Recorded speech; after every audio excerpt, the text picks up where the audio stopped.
White Fang. By Jack London. Part I. Chapter I. The Trail of the Meat. Dark spruce forest frowned on either side the frozen waterway.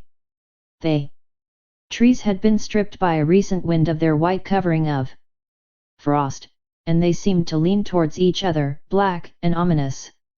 In the fading light, a vast silence reigned over the land.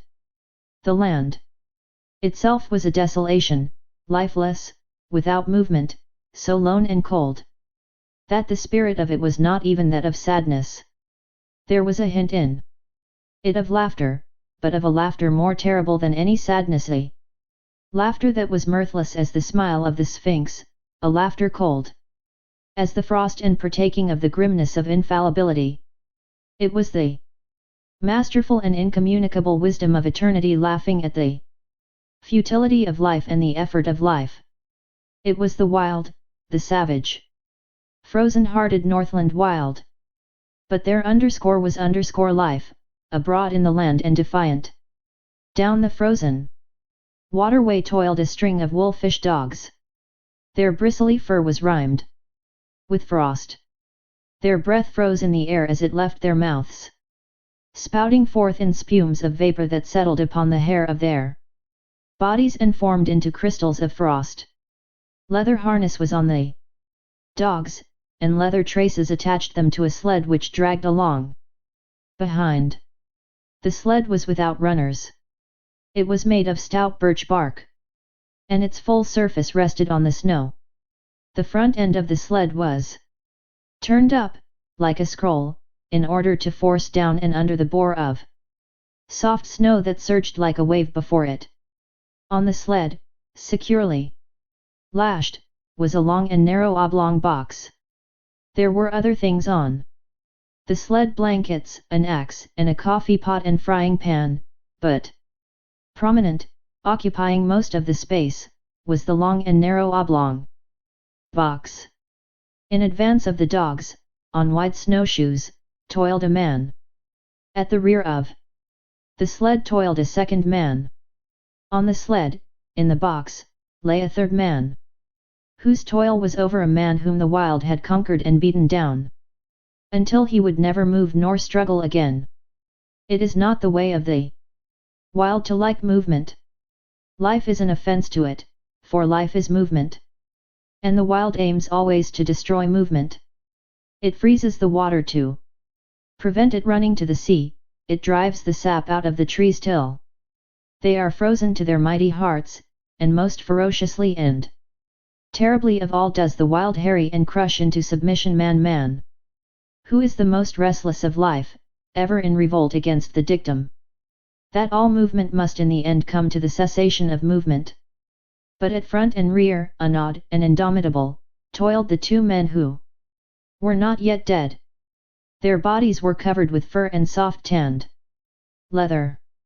Eyelashes and cheeks and lips were so coated with the crystals from their frozen breath that their faces were not discernible.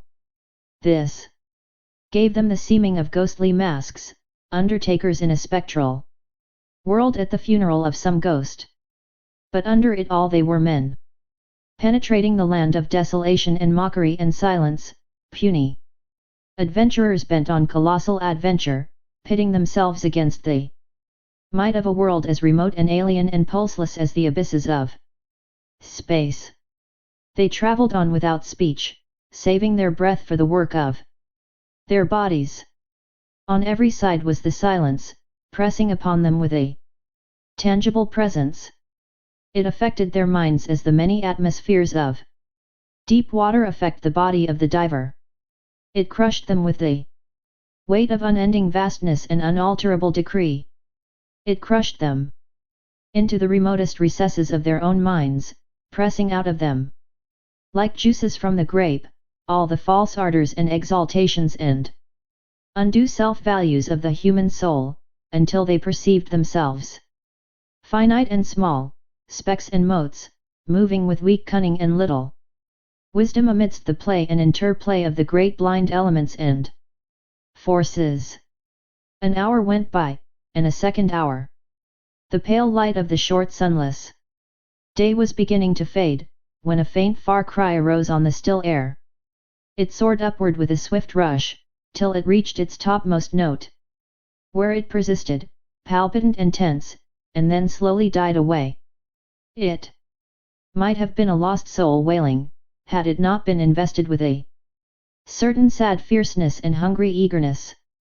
The front man turned his head until his eyes met the eyes of the man behind. And then, across the narrow oblong box, each nodded to the other. A second cry arose, piercing the silence with needle-like shrillness. Both men located the sound. It was to the rear, somewhere in the snow expanse they had just traversed. A third and answering cry arose, also to the rear and to the left of the second cry. "They're after us, Bill," said the man at the front. His voice sounded hoarse and unreal, and he had spoken with apparent effort. "Meat is scarce," answered his comrade. "I ain't seen a rabbit sign for days." Thereafter they spoke no more, though their ears were keen for the hunting cries that continued to rise behind them. At the fall of darkness they swung the dogs into a cluster of spruce trees on the edge of the waterway and made a camp. The coffin, at the side of the fire, served for seat and table. The wolf dogs, clustered on the far side of the fire, snarled and bickered among themselves, but evinced no inclination to stray off into the darkness. "Seems to me, Henry, they're stayin' remarkable close to camp," Bill commented. Henry, squatting over the fire and settling the pot of coffee with a piece of ice, nodded. Nor did he speak till he had taken his seat on the coffin and begun to eat. "They know where their hides is safe," he said. "They'd sooner eat grub than be grub. They're pretty wise, them dogs." Bill shook his head. "Oh, I don't know." His comrade looked at him curiously. "First time I ever heard you say anything about their not being wise."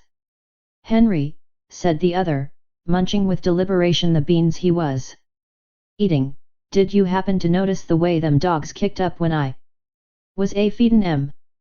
"They did cut up more unusual," Henry acknowledged. "How many dogs we got, Henry?" "6. "Well, Henry." Bill stopped for a moment, in order that his words might gain greater significance. "As I was sayin', Henry, we've got 6 dogs. I took 6 fish out of the bag. I gave 1 fish to each dog, and Henry, I was 1 fish short." "You counted wrong. We've got 6 dogs," the other reiterated dispassionately. "I took out 6 fish. 1 ear didn't get no fish. I came back to the bag afterward and got his fish." "We've only got 6 dogs," Henry said. "Henry," Bill went on. "I won't say they was all dogs, but there was 7 of 'em that got fish." Henry stopped eating to glance across the fire and count the dogs. "There's only 6 now," he said. "I saw the other one run off across the snow," Bill announced with cool positiveness. "I saw 7.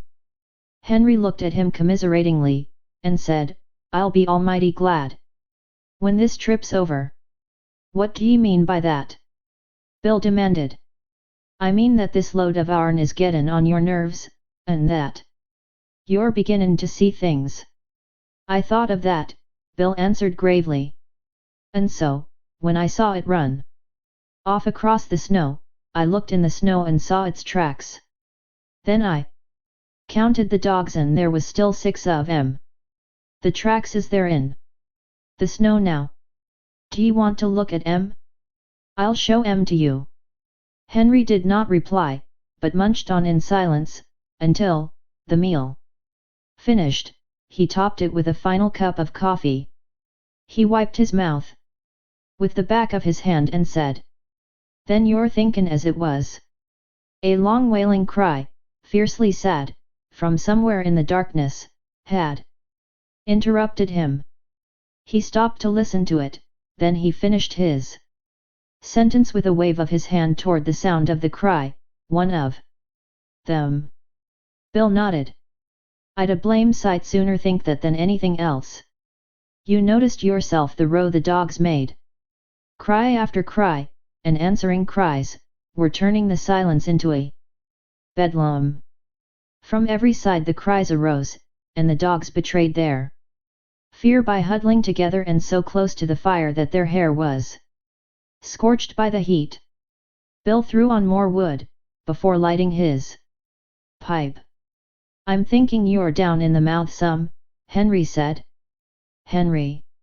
He sucked meditatively at his pipe for some time before he went on.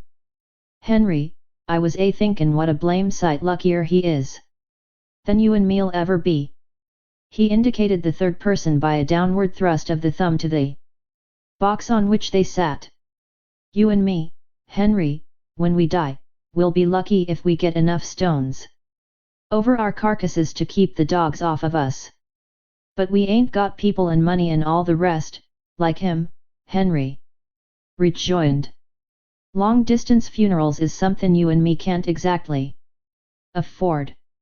What gets me, Henry, is what a chap like this, that's a lord or something in his own country, and that's never had to bother about grub nor blankets, why he comes button round the god-forsaken ends of the earth. That's what I can't exactly see.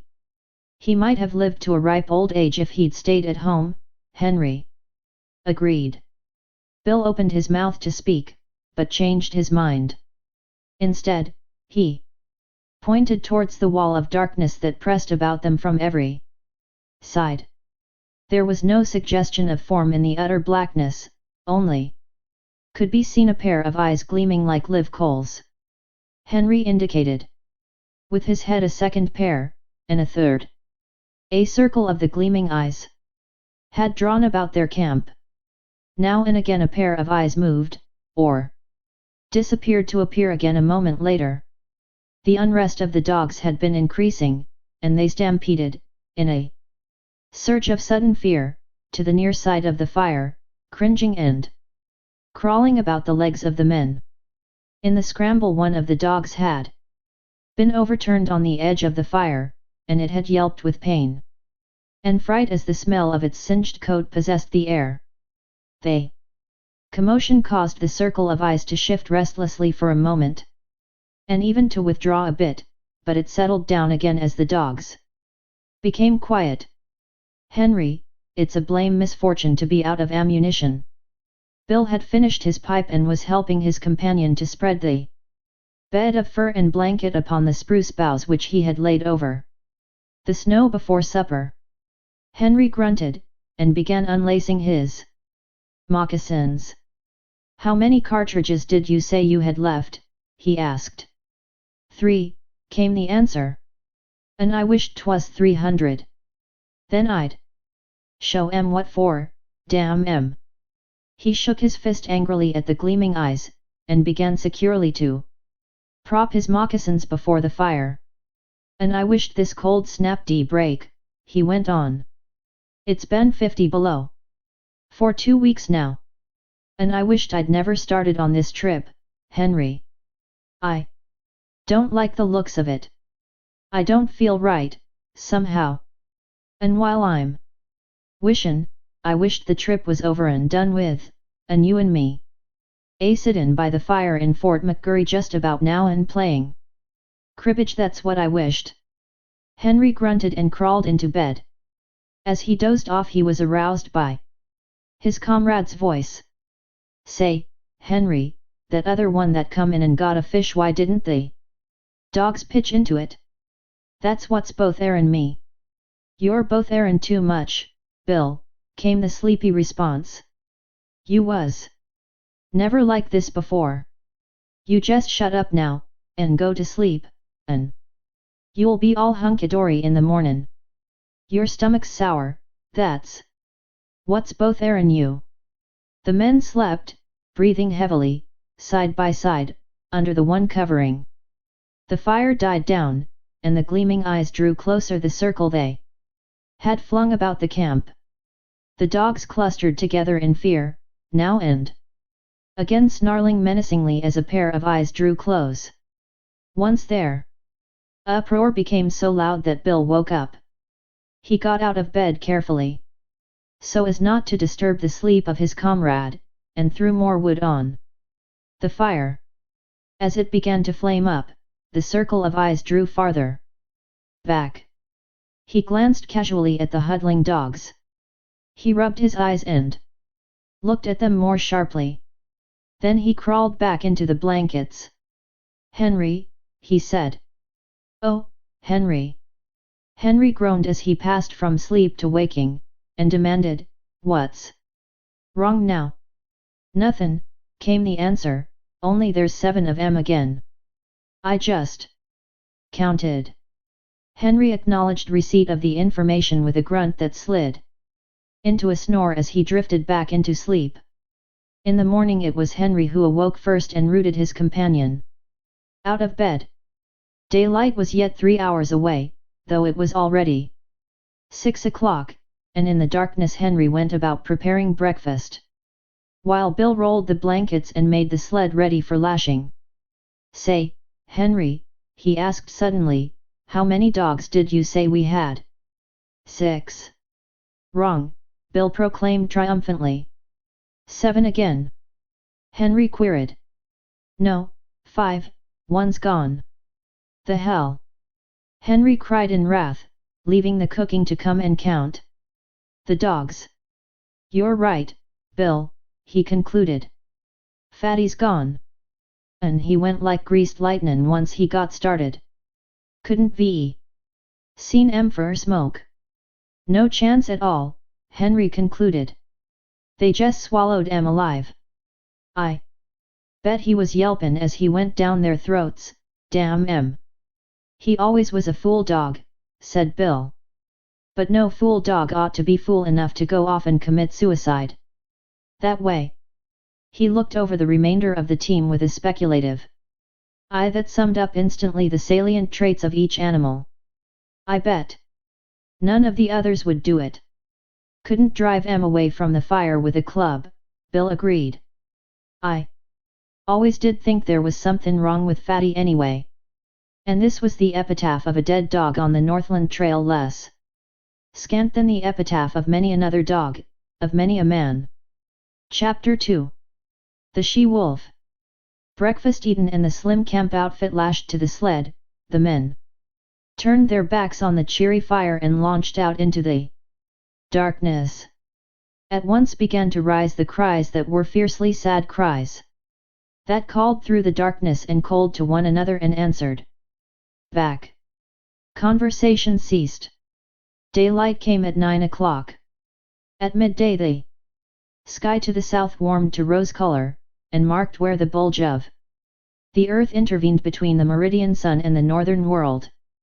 But the rose color swiftly faded. The grey light of day that remained lasted until 3 o'clock, when it, too, faded, and the pall of the Arctic night descended upon the lone and silent land.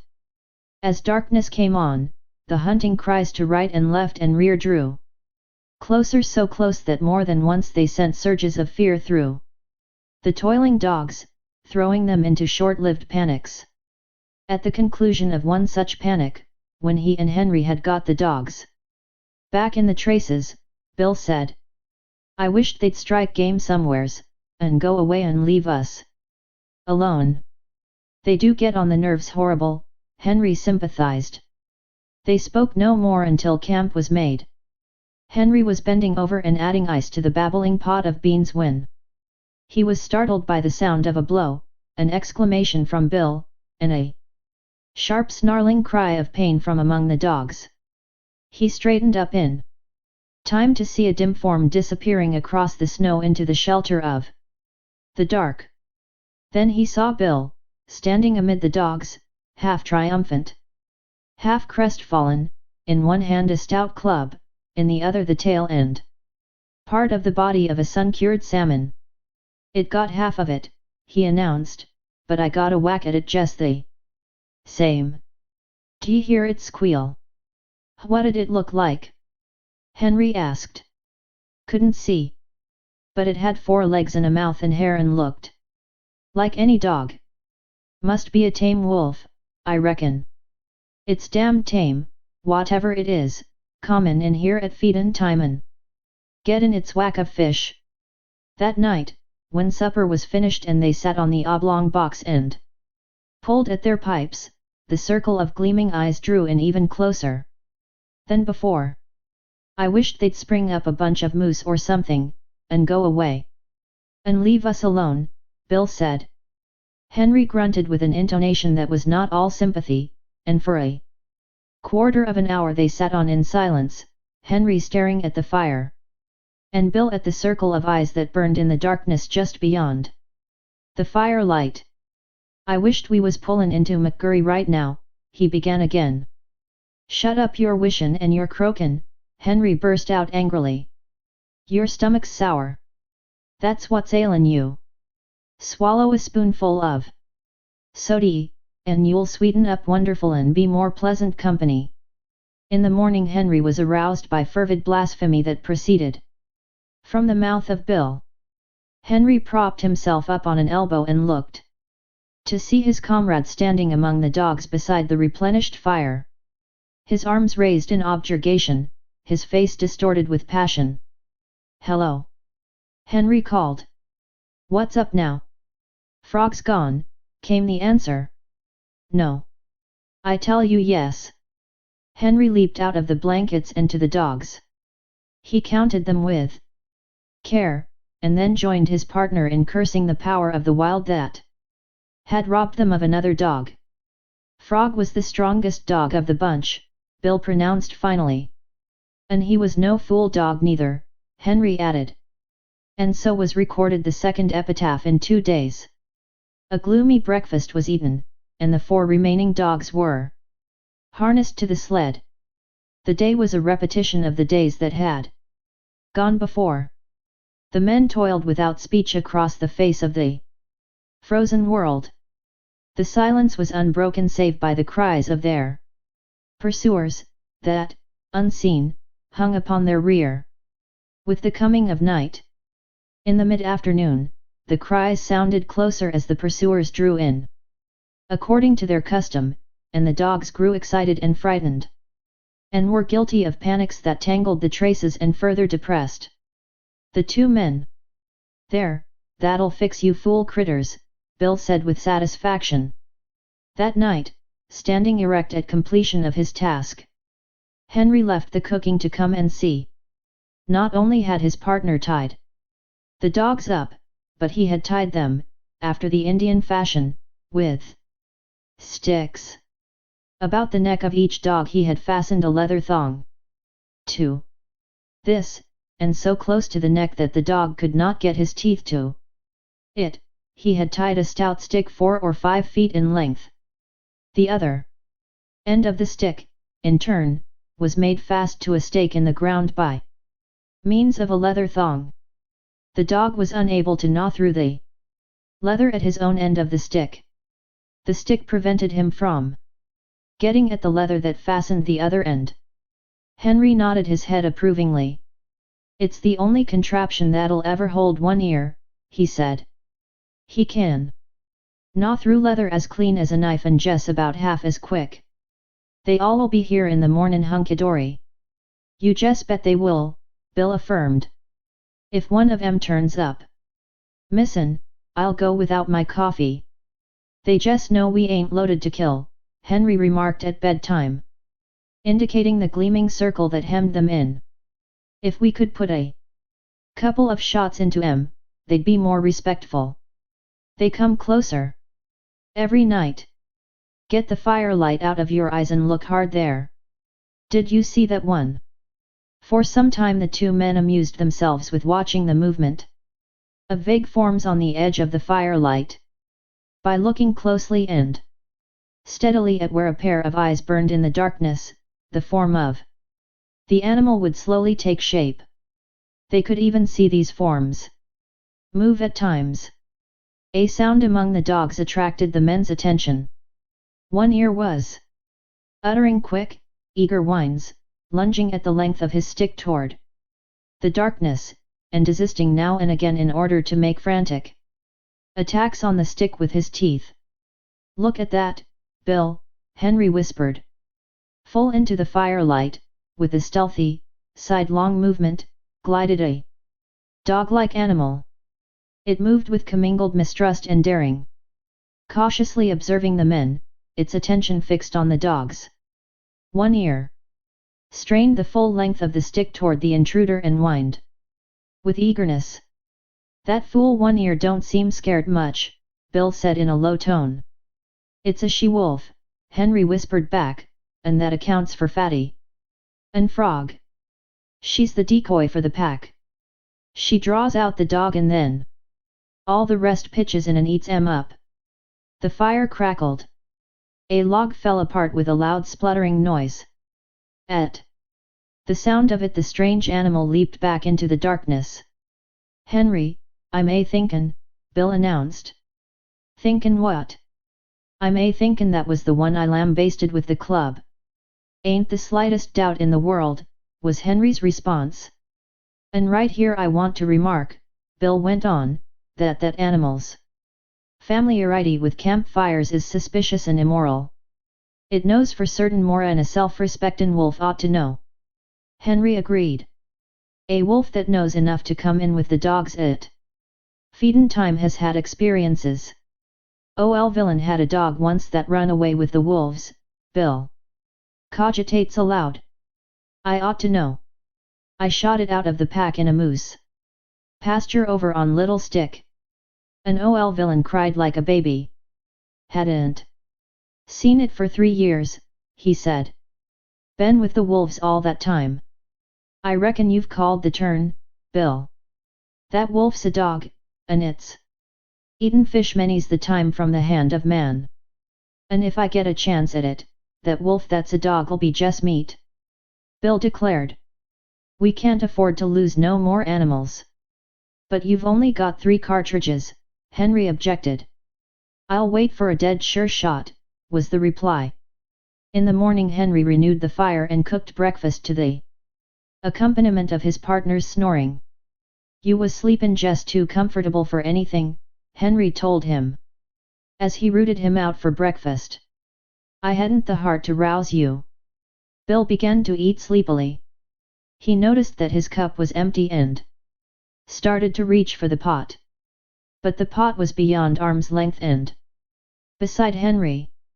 "Say, Henry," he chided gently, "ain't you forgot somethin'?" Henry looked about with great carefulness and shook his head. Bill held up the empty cup. "You don't get no coffee," Henry announced. "Ain't run out?" Bill asked anxiously. "Nope. Ain't thinkin' it'll hurt my digestion." "Nope." A flush of angry blood pervaded Bill's face. "Then it's just warm and anxious I am to be hearin' you explain yourself," he said. "Spanker's gone," Henry answered. Without haste, with the air of one resigned to misfortune, Bill turned his head, and from where he sat counted the dogs.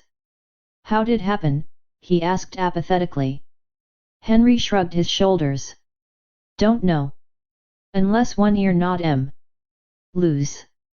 He couldn't done it himself, that's sure. The darned cuss." Bill spoke gravely and slowly, with no hint of the anger that was raging within. "Just because he couldn't chew himself loose, he chews Spanker loose. Well, Spanker's troubles is over anyway, I guess he's digested by this time and cavortin' over the landscape in the bellies of 20 different wolves," was Henry's epitaph on this, the latest lost dog. "Have some coffee, Bill." But Bill shook his head. "Go on," Henry pleaded, elevating the pot. Bill shoved his cup aside. "I'll be ding-dong-danged if I do. I said I wouldn't if ary dog turned up missin', and I won't." "It's darn good coffee," Henry said enticingly. But Bill was stubborn, and he ate a dry breakfast washed down with mumbled curses at One Ear for the trick he had played. "I'll tie 'em up out of reach of each other tonight," Bill said, as they took the trail. They had traveled little more than 100 yards, when Henry, who was in front, bent down and picked up something with which his snowshoe had collided. It was dark, and he could not see it, but he recognized it by the touch. He flung it back, so that it struck the sled and bounced along until it fetched up on Bill's snowshoes. "Maybe you'll need that in your business," Henry said. Bill uttered an exclamation. It was all that was left of Spanker, the stick with which he had been tied. "They ate hide and all," Bill announced. "The stick's as clean as a whistle. They've ate the leather off and both ends. They're damn hungry, Henry, and they'll have you and me guessin' before this trip's over." Henry laughed defiantly. "I ain't been trailed this way by wolves before, but I've gone through a whole lot worse and kept my health. Takes more'n a handful of them pesky critters to do for yours truly." "Bill, my son." I don't know," Bill muttered ominously. "Well, you'll know all right when we pull into McGurry." "I ain't feelin' special enthusiastic," Bill persisted. "You're off color, that's what's the matter with you," Henry dogmatized. "What you need is quinine, and I'm going to dose you up stiff as soon as we make McGurry." Bill grunted his disagreement with the diagnosis, and lapsed into silence. The day was like all the days. Light came at 9 o'clock. At 12 o'clock the southern horizon was warmed by the unseen sun, and then began the cold grey of afternoon that would merge, 3 hours later, into night. It was just after the sun's futile effort to appear, that Bill slipped the rifle from under the sled lashings and said, "You keep right on, Henry, I'm going to see what I can see."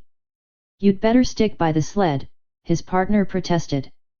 "You've only got 3 cartridges, and there's no tellin' what might happen." "Who's croaking now?" Bill demanded triumphantly. Henry made no reply, and plodded on alone, though often he cast anxious glances back into the grey solitude where his partner had disappeared. An hour later, taking advantage of the cut-offs around which the sled had to go, Bill arrived. "They're scattered and rangin' along wide," he said, "keeping up with us and lookin' for game at the same time. You see, they're sure of us. Only they know they've got to wait to get us. In the meantime they're willin' to pick up anything eatable that comes handy." "You mean they think they're sure of us," Henry objected pointedly. But Bill ignored him. "I seen some of them. They're pretty thin. They ain't had a bite in weeks I reckon, outside of Fatty and Froggin' Spanker, and there's so many of 'em that didn't go far. They're remarkable thin. Their ribs is like washboards, and their stomachs is right up against their backbones. They're pretty desperate, I can tell you. They'll be goin' mad, yet, and then watch out." A few minutes later, Henry, who was now traveling behind the sled, emitted a low, warning whistle. Bill turned and looked, then quietly stopped the dogs. To the rear, from around the last bend and plainly into view, on the very trail they had just covered, trotted a furry, slinking form. Its nose was to the trail, and it trotted with a peculiar, sliding, effortless gait. When they halted, it halted, throwing up its head and regarding them steadily with nostrils that twitched as it caught and studied the scent of them. "It's the she-wolf," Bill answered. The dogs had lain down in the snow, and he walked past them to join his partner in the sled.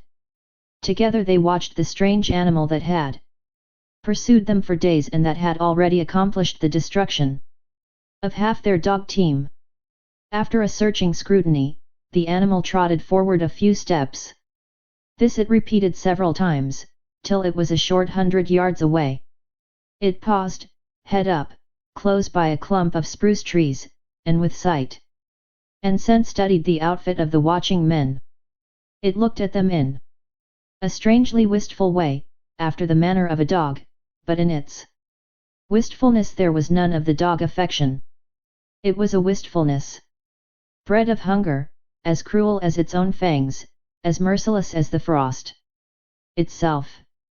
It was large for a wolf, its gaunt frame advertising the lines of an animal that was among the largest of its kind. Stands pretty close to 2.5 feet at the shoulders, Henry commented. And I'll bet it ain't far from 5 feet long. Kind of strange color for a wolf, was Bill's criticism. I never seen a red wolf before. Looks almost cinnamon to me. The animal was certainly not cinnamon colored. Its coat was the true wolf coat. The dominant color was gray, and yet there was to it a faint reddish hue, a hue that was baffling, that appeared and disappeared, that was more like an illusion of the vision, now gray, distinctly gray, and again giving hints and glints of a vague redness of color not classifiable in terms of ordinary experience. Looks for all the world like a big husky sled dog, Bill said. I wouldn't be surprised to see it wag its tail. Hello, you husky, he called. Come here, you whatever your name is. Ain't a bit scared of you, Henry laughed. Bill waved his hand at it threateningly and shouted loudly, but the animal betrayed no fear. The only change in it that they could notice was an accession of alertness. It still regarded them with the merciless wistfulness of hunger. They were meat, and it was hungry, and it would like to go in and eat them if it dared. Look here, Henry, Bill said, unconsciously lowering his voice to a whisper because of what he imitated. We've got 3 cartridges. But it's a dead shot. Couldn't miss it. It's got away with 3 of our dogs, and we oughter put a stop to it. What d'ye say? Henry nodded his consent. Bill cautiously slipped the gun from under the sled lashing. The gun was on the way to his shoulder, but it never got there. For in that instant the she-wolf leaped sidewise from the trail into the clump of spruce trees and disappeared. The 2 men looked at each other. Henry whistled long and comprehendingly. I might have knowed it, Bill chided himself aloud as he replaced the gun. Of course a wolf that knows enough to come in with the dogs at feedin' time, d'ye know all about shooting irons. I tell you right now, Henry, that critter's the cause of all our trouble. We'd have 6 dogs at the present time, 'stead of 3, if it wasn't for her. And I tell you right now, Henry, I'm going to get her. She's too smart to be shot in the open. But I'm going to lay for her. I'll bushwhack her as sure as my name is Bill. You needn't stray off too far in doin' it, his partner admonished. If that pack ever starts to jump you, them 3 cartridges be wuth no more 'n 3 whoops in hell. Them animals is damn hungry, and once they start in, they'll sure get you, Bill. They camped early that night. 3 dogs could not drag the sled so fast nor for so long hours as could 6, and they were showing unmistakable signs of playing out. And the men went early to bed, Bill first seeing to it that the dogs were tied out of gnawing reach of one another. But the wolves were growing bolder, and the men were aroused more than once from their sleep. So near did the wolves approach, that the dogs became frantic with terror, and it was necessary to replenish the fire from time to time in order to keep the adventurous marauders at safer distance. I've heard sailors talk of sharks full o' in a ship, Bill remarked, as he crawled back into the blankets after one such replenishing of the fire. Well, them wolves is land sharks. They know their business better 'n we do, and they ain't holdin' our trail this way for their health. They're goin' to get us. They're sure goin' to get us, Henry. They've half got you ready, talkin' like that, Henry retorted. sharply. A man's half licked when he says he is. And you're half eaten. From the way you're going on about it. They've got away with better men than you and me, Bill answered. Oh, shut up your croakin'. You make me all fired tired. Henry rolled over angrily on his side, but was surprised that Bill made no similar display of temper. This was not Bill's way, for he was easily angered by sharp words.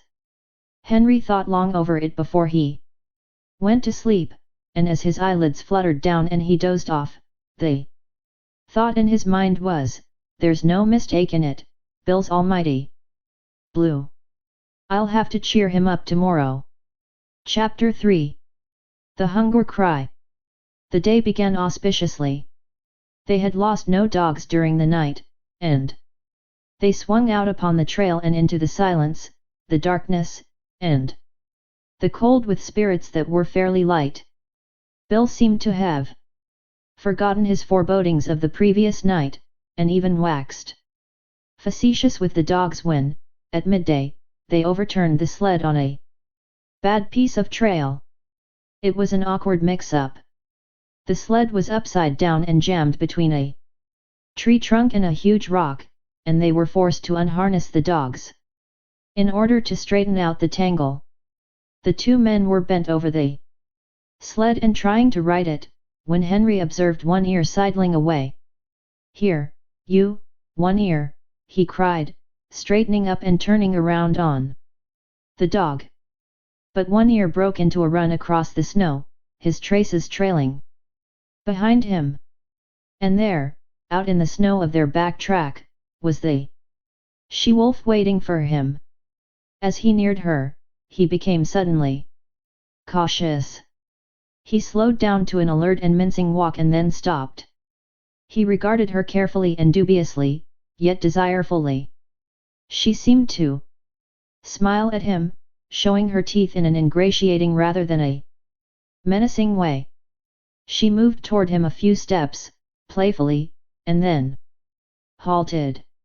One Ear drew near to her, still alert and cautious, his tail and ears in the air, his head held high. He tried to sniff noses with her, but she retreated playfully and coyly. Every advance on his part was accompanied by a corresponding retreat on her part. Step by step she was luring him away from the security of his human companionship. Once, as though a warning had in vague ways flitted through his intelligence, he turned his head and looked back at the overturned sled, at his teammates, and at the two men who were calling to him.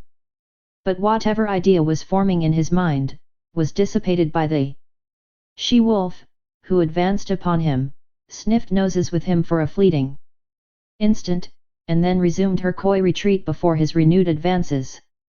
In the meantime, Bill had bethought himself of the rifle. But it was jammed beneath the overturned sled, and by the time Henry had helped him to right the load, One Ear and the she-wolf were too close together, and the distance too great to risk a shot. Too late One Ear learned his mistake. Before they saw the cause, the two men saw him turn and start to run back toward them. Then, approaching at right angles to the trail and cutting off his retreat, they saw a dozen wolves, lean and grey, bounding across the snow. On the instant, the she-wolf's coyness and playfulness disappeared. With a snarl she sprang upon One Ear. He thrust her off with his shoulder. And, his retreat cut off and still intent on regaining the sled, he altered his course in an attempt to circle around to it. More wolves were appearing every moment and joining in the chase. The she-wolf was one leap behind One Ear and holding her own. "Where are you goin'?" Henry suddenly demanded, laying his hand on his partner's arm. Bill shook it off. "I won't stand it," he said. "They ain't a-goin' to get any more of our dogs if I can help it." Gun in hand, he plunged into the underbrush that lined the side of the trail. His intention was apparent enough. Taking the sled as the center Of the circle that One Ear was making, Bill planned to tap that circle at a point in advance of the pursuit. With his rifle, in the broad daylight, it might be possible for him to awe the wolves and save the dog. "Say, Bill!" Henry called after him. "Be careful. Don't take no chances." Henry sat down on the sled and watched. There was nothing else for him to do. Bill had already gone from sight, but now and again, appearing and disappearing amongst the underbrush and the scattered clumps of spruce, could be seen One Ear. Henry judged his case to be hopeless. The dog was thoroughly alive to its danger, but it was running on the outer circle while the wolf pack was running on the inner and shorter circle. It was vain to think of One Ear so outdistancing his pursuers as to be able to cut across their circle in advance of them and to regain the sled. The different lines were rapidly approaching a point. Somewhere out there in the snow, screened from his sight by trees and thickets, Henry knew that the wolf pack, One Ear, and Bill were coming together. All too quickly, far more quickly than he had expected, it happened.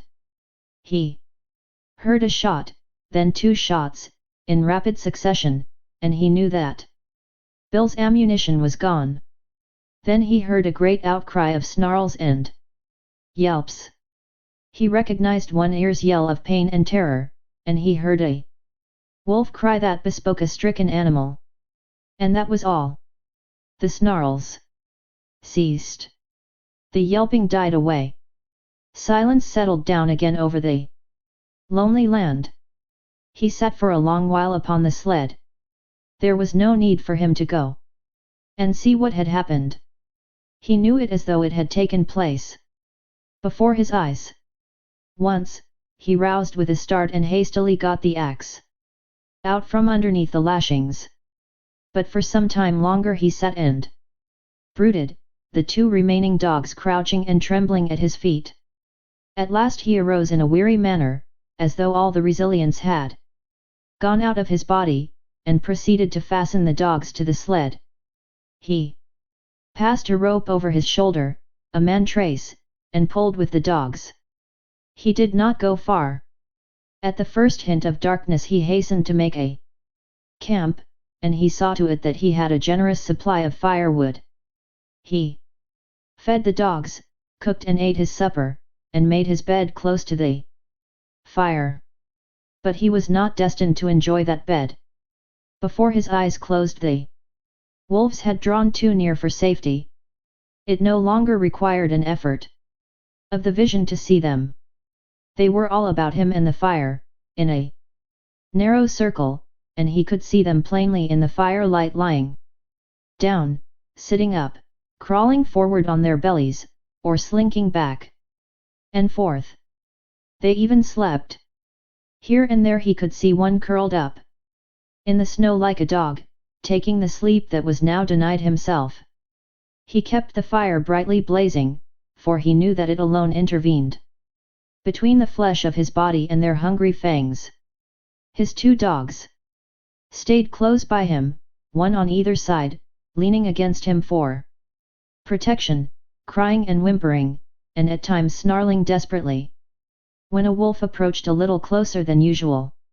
At such moments, when his dogs snarled, the whole circle would be agitated, the wolves coming to their feet and pressing tentatively forward, a chorus of snarls and eager yelps rising about him.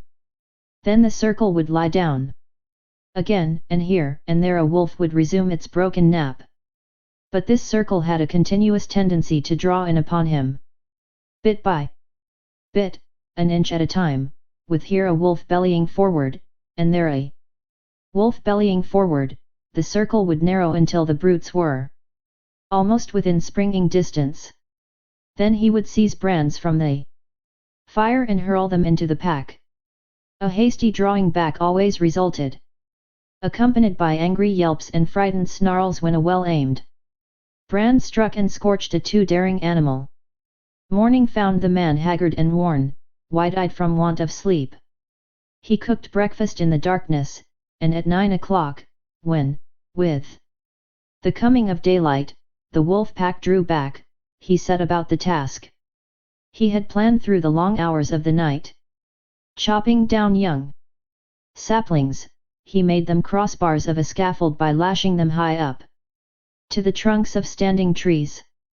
Using the sled lashing for a heaving rope, and with the aid of the dogs, he hoisted the coffin to the top of the scaffold. They got Bill, and they may get me, but they'll sure never get you. Young man, he said, addressing the dead body in its tree sepulchre. Then he took the trail, the lightened sled bounding along behind the willing dogs, for they, too, knew that safety lay open in the gaining of Fort McGurry. The wolves were now more open in their pursuit. Trotting sedately behind and ranging along on either side, their red tongues lolling out, their lean sides showing the undulating ribs with every movement. They were very lean, mere skin bags stretched over bony frames, with strings for muscles so lean that Henry found it in his mind to marvel that they still kept their feet and did not collapse forthright in the snow. He did not dare travel until dark. At midday, not only did the sun warm the southern horizon, but it even thrust its upper rim, pale and golden, above the skyline. He received it as a sign. The days were growing longer. The sun was returning. But scarcely had the cheer of its light departed, than he went into camp. There were still several hours of grey daylight and somber twilight, and he utilized them in chopping an enormous supply of firewood. With night came horror. Not only were the starving wolves growing bolder, but lack of sleep was telling upon Henry. He dozed despite himself, crouching by the fire, the blankets about his shoulders, the axe between his knees, and on either side a dog pressing close against him. He awoke once and saw in front of him, not a dozen feet away, a big grey wolf, one of the largest of the pack. And even as he looked, the brute deliberately stretched himself after the manner of a lazy dog, yawning full in his face and looking upon him with a possessive eye, as if, in truth, he were merely a delayed meal that was soon to be eaten. And this certitude was shown by the whole pack. Fully a score he could count, staring hungrily at him or calmly sleeping in the snow. They reminded him of children gathered about a spread table and awaiting permission to begin to eat. And he was the food they were to eat. He wondered how and when the meal would begin. As he piled wood on the fire he discovered an appreciation of his own body which he had never felt before. He watched his moving muscles and was interested in the cunning mechanism of his fingers. By the light of the fire he crooked his fingers slowly and repeatedly, now one at a time, now all together, spreading them wide or making quick gripping movements. He studied the nail formation, and prodded the fingertips. Now sharply, and again softly, gauging the while the nerve sensations produced. It fascinated him, and he grew suddenly fond of this subtle flesh of his that worked so beautifully and smoothly and delicately. Then he would cast a glance of fear at the wolf circle drawn expectantly about him, and like a blow the realization would strike him that this wonderful body of his, this living flesh, was no more than so much meat, a quest of ravenous animals, to be torn and slashed by their hungry fangs, to be sustenance to them as the moose and the rabbit had often been sustenance to him. He came out of a doze that was half nightmare, to see the red-hued she-wolf before him. She was not more than half a dozen feet away, sitting in the snow and wistfully regarding him. The two dogs were whimpering and snarling at his feet, but she took no notice of them. She was looking at the man, and for some time he returned her look. There was nothing threatening about her. She looked at him merely with a great wistfulness, but he knew it to be the wistfulness of an equally great hunger. He was the food, and the sight of him excited in her the gustatory sensations. Her mouth opened, the saliva drooled forth, and she licked her chops with the pleasure of anticipation. A spasm of fear went through him. He reached hastily for a brand to throw at her. But even as he reached, and before his fingers had closed on the missile, she sprang back into safety, and he knew that she was used to having things thrown at her. She had snarled as she sprang away, baring her white fangs to their roots, all her wistfulness vanishing, being replaced by a carnivorous malignity that made him shudder. He glanced at the hand that held the brand, noticing the cunning delicacy of the fingers that gripped it, how they adjusted themselves to all the inequalities of the surface, curling over and under and about the rough wood, and one little finger, too close to the burning portion of the brand, sensitively and automatically writhing back from the hurtful heat to a cooler gripping place, and in the same instant he seemed to see a vision of those same sensitive and delicate fingers being crushed and torn by the white teeth of the she-wolf. Never had he been so fond of this body of his as now when his tenure of it was so precarious. All night, with burning brands, he fought off the hungry pack. When he dozed despite himself, the whimpering and snarling of the dogs aroused him. Morning came, but for the first time the light of day failed to scatter the wolves. The man waited in vain for them to go. They remained in a circle about him and his fire, displaying an arrogance of possession that shook his courage born of the morning light. He made one desperate attempt to pull out on the trail. But the moment he left the protection of the fire, the boldest wolf leaped for him. But leaped short. He saved himself by springing back, the jaws snapping together a scant 6 inches from his thigh. The rest of the pack was now up and surging upon him, and a throwing of firebrands right and left was necessary to drive them back to a respectful distance. Even in the daylight he did not dare leave the fire to chop fresh wood. 20 feet away towered a huge dead spruce. He spent half the day extending his campfire to the tree, at any moment a half-dozen burning faggots ready at hand to fling at his enemies. Once at the tree, he studied the surrounding forest in order to fell the tree in the direction of the most firewood. The night was a repetition of the night before, save that the need for sleep was becoming overpowering. The snarling of his dogs was losing its efficacy. Besides, they were snarling all the time, and his benumbed and drowsy senses no longer took note of changing pitch and intensity. He awoke with a start. The she-wolf was less than a yard from him. Mechanically, at short range, without letting go of it, he thrust a brand full into her open and snarling mouth. She sprang away, yelling with pain, and while he took delight in the smell of burning flesh and hair, he watched her shaking her head and growling wrathfully a score of feet away. But this time, before he dozed again, he tied a burning pine knot to his right hand. His eyes were closed but few minutes when the burn of the flame on his flesh awakened him. For several hours he adhered to this program. Every time he was thus awakened he drove back the wolves with flying brands, replenished the fire, and rearranged the pine knot on his hand.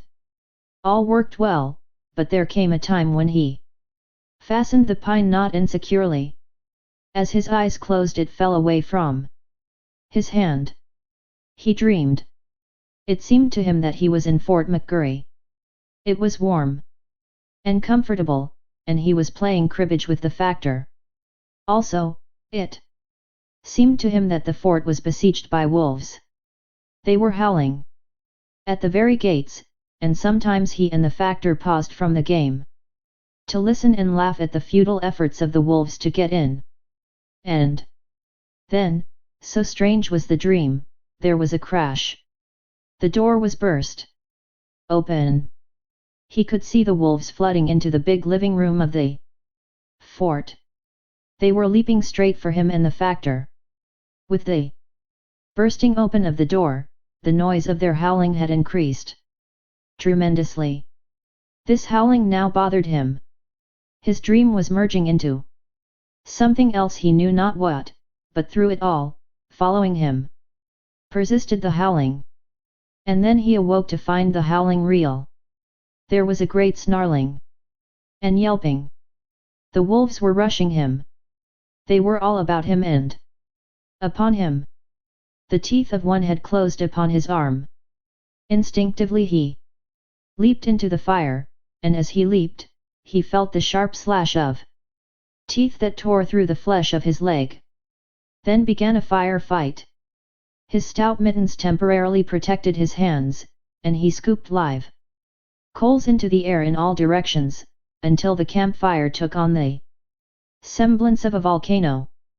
But it could not last long. His face was blistering in the heat, his eyebrows and lashes were singed off, and the heat was becoming unbearable to his feet. With a flaming brand in each hand, he sprang to the edge of the fire. The wolves had been driven back on every side. Wherever the live coals had fallen, the snow was sizzling, and every little while a retiring wolf, with wild leap and snort and snarl, announced that one such live coal had been stepped upon. Flinging his brands at the nearest of his enemies, the man thrust his smoldering mittens into the snow and stamped about to cool his feet. His 2 dogs were missing, and he well knew that they had served as a course in the protracted meal which had begun days before with Fatty, the last course of which would likely be himself in the days to follow. "You ain't got me yet," he cried, savagely shaking his fist at the hungry beasts, and at the sound of his voice the whole circle was agitated. There was a general snarl, and the she-wolf slid up close to him across the snow and watched him with hungry wistfulness. He set to work to carry out a new idea that had come to him. He extended the fire into a large circle. Inside this circle he crouched, his sleeping outfit under him as a protection against the melting snow. When he had thus disappeared within his shelter of flame, the whole pack came curiously to the rim of the fire to see what had become of him. Hitherto they had been denied access to the fire, and they now settled down in a close-drawn circle, like so many dogs, blinking and yawning and stretching their lean bodies in the unaccustomed warmth. Then the she-wolf sat down, pointed her nose at a star, and began to howl. One by one the wolves joined her, till the whole pack, on haunches, with noses pointed skyward, was howling its hunger cry. Dawn came, and daylight. The fire was burning low. The fuel had run out, and there was need to get more. The man attempted to step out of his circle of flame, but the wolves surged to meet him. Burning brands made them spring aside, but they no longer sprang back. In vain he strove to drive them back. As he gave up and stumbled inside his circle, a wolf leaped for him, missed, and landed with all 4 feet in the coals. It cried out with terror, at the same time snarling, and scrambled back to cool its paws in the snow. The man sat down on his blankets in a crouching position. His body leaned forward from the hips. His shoulders, relaxed and drooping, and his head on his knees advertised that he had given up the struggle. Now and again he raised his head to note the dying down of the fire. The circle of flame and coals was breaking into segments with openings in between. These openings grew in size, the segments diminished. "I guess you can come and get me any time," he mumbled.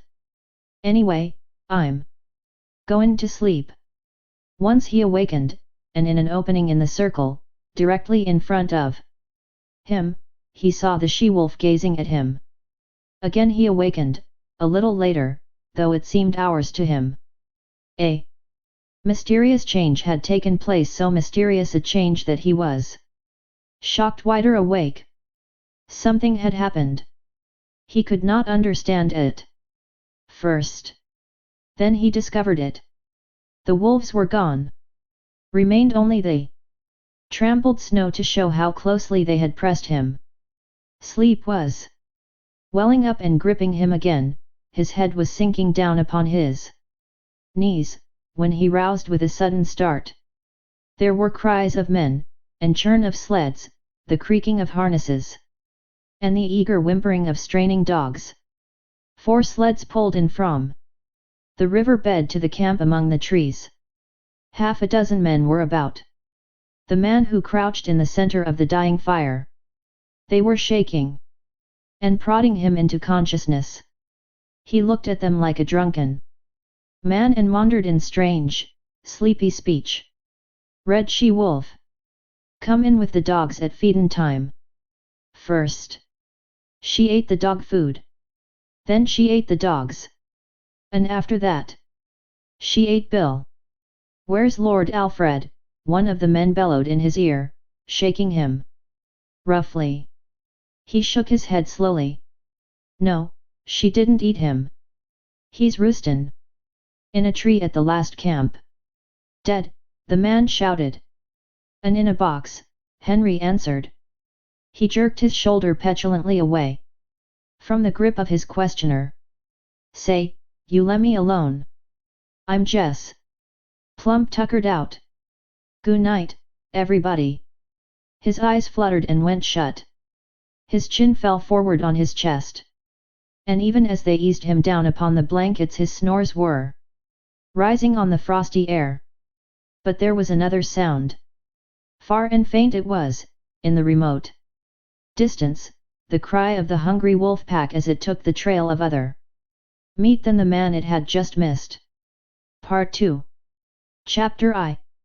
The Battle of the Fangs.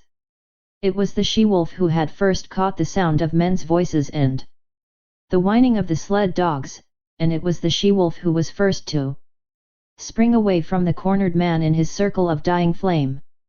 The pack had been loath to forego the kill it had hunted down, and it lingered for several minutes, making sure of the sounds, and then it, too, sprang away on the trail made by the she-wolf. Running at the forefront of the pack was a large grey wolf, one of its several leaders. It was he who directed the pack's course on the heels of the she-wolf.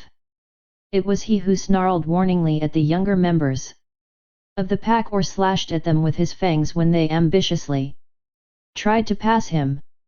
And it was he who increased the pace when he sighted the she-wolf, now trotting slowly across the snow. She dropped in alongside by him, as though it were her appointed position, and took the pace of the pack. He did not snarl at her, nor show his teeth, when any leap of hers chanced to put her in advance of him. On the contrary, he seemed kindly disposed toward her, too kindly to suit her, for he was prone to run near to her, and when he ran too near it was she who snarled and showed her teeth. Nor was she above slashing his shoulders sharply on occasion. At such times he betrayed no anger. He merely sprang to the side and ran stiffly ahead for several awkward leaps, in carriage and conduct resembling an abashed country swain. This was his one trouble in the running of the pack, but she had other troubles. On her other side ran a gaunt old wolf, grizzled and marked with the scars of many battles. He ran always on her right side. The fact that he had but one eye, and that the left eye might account for this. He, also, was addicted to crowding her, to veering toward her, till his scarred muzzle touched her body or shoulder or neck. As with the running mate on the left, she repelled these attentions with her teeth, but when both bestowed their attentions at the same time she was roughly jostled, being compelled, with quick snaps to either side, to drive both lovers away and at the same time to maintain her forward. leap with the pack and see the way of her feet before her. At such times her running mates flashed their teeth and growled threateningly across at each other. They might have fought, but even wooing and its rivalry waited upon the more pressing hunger need of the pack. After each repulse, when the old wolf sheered abruptly away from the sharp-toothed object of his desire, he shouldered against a young 3-year-old that ran on his blind right side. This young wolf had attained his full size, and, considering the weak and famished condition of the pack, he possessed more than the average vigor and spirit. Nevertheless, he ran with his head even with the shoulder of his one-eyed elder. When he ventured to run abreast of the older wolf, which was seldom, a snarl and a snap sent him back even with the shoulder again. Sometimes, however, he dropped cautiously and slowly behind and edged in between the old leader and the she-wolf. This was doubly resented, even triply resented. When she snarled her displeasure, the old leader would whirl on the 3-year-old. Sometimes she whirled with him. And sometimes the young leader on the left whirled, too. At such times, confronted by 3 sets of savage teeth, the young wolf stopped precipitately, throwing himself back on his haunches, with forelegs stiff, mouth menacing, and mane bristling. This confusion in the front of the moving pack always caused confusion in the rear.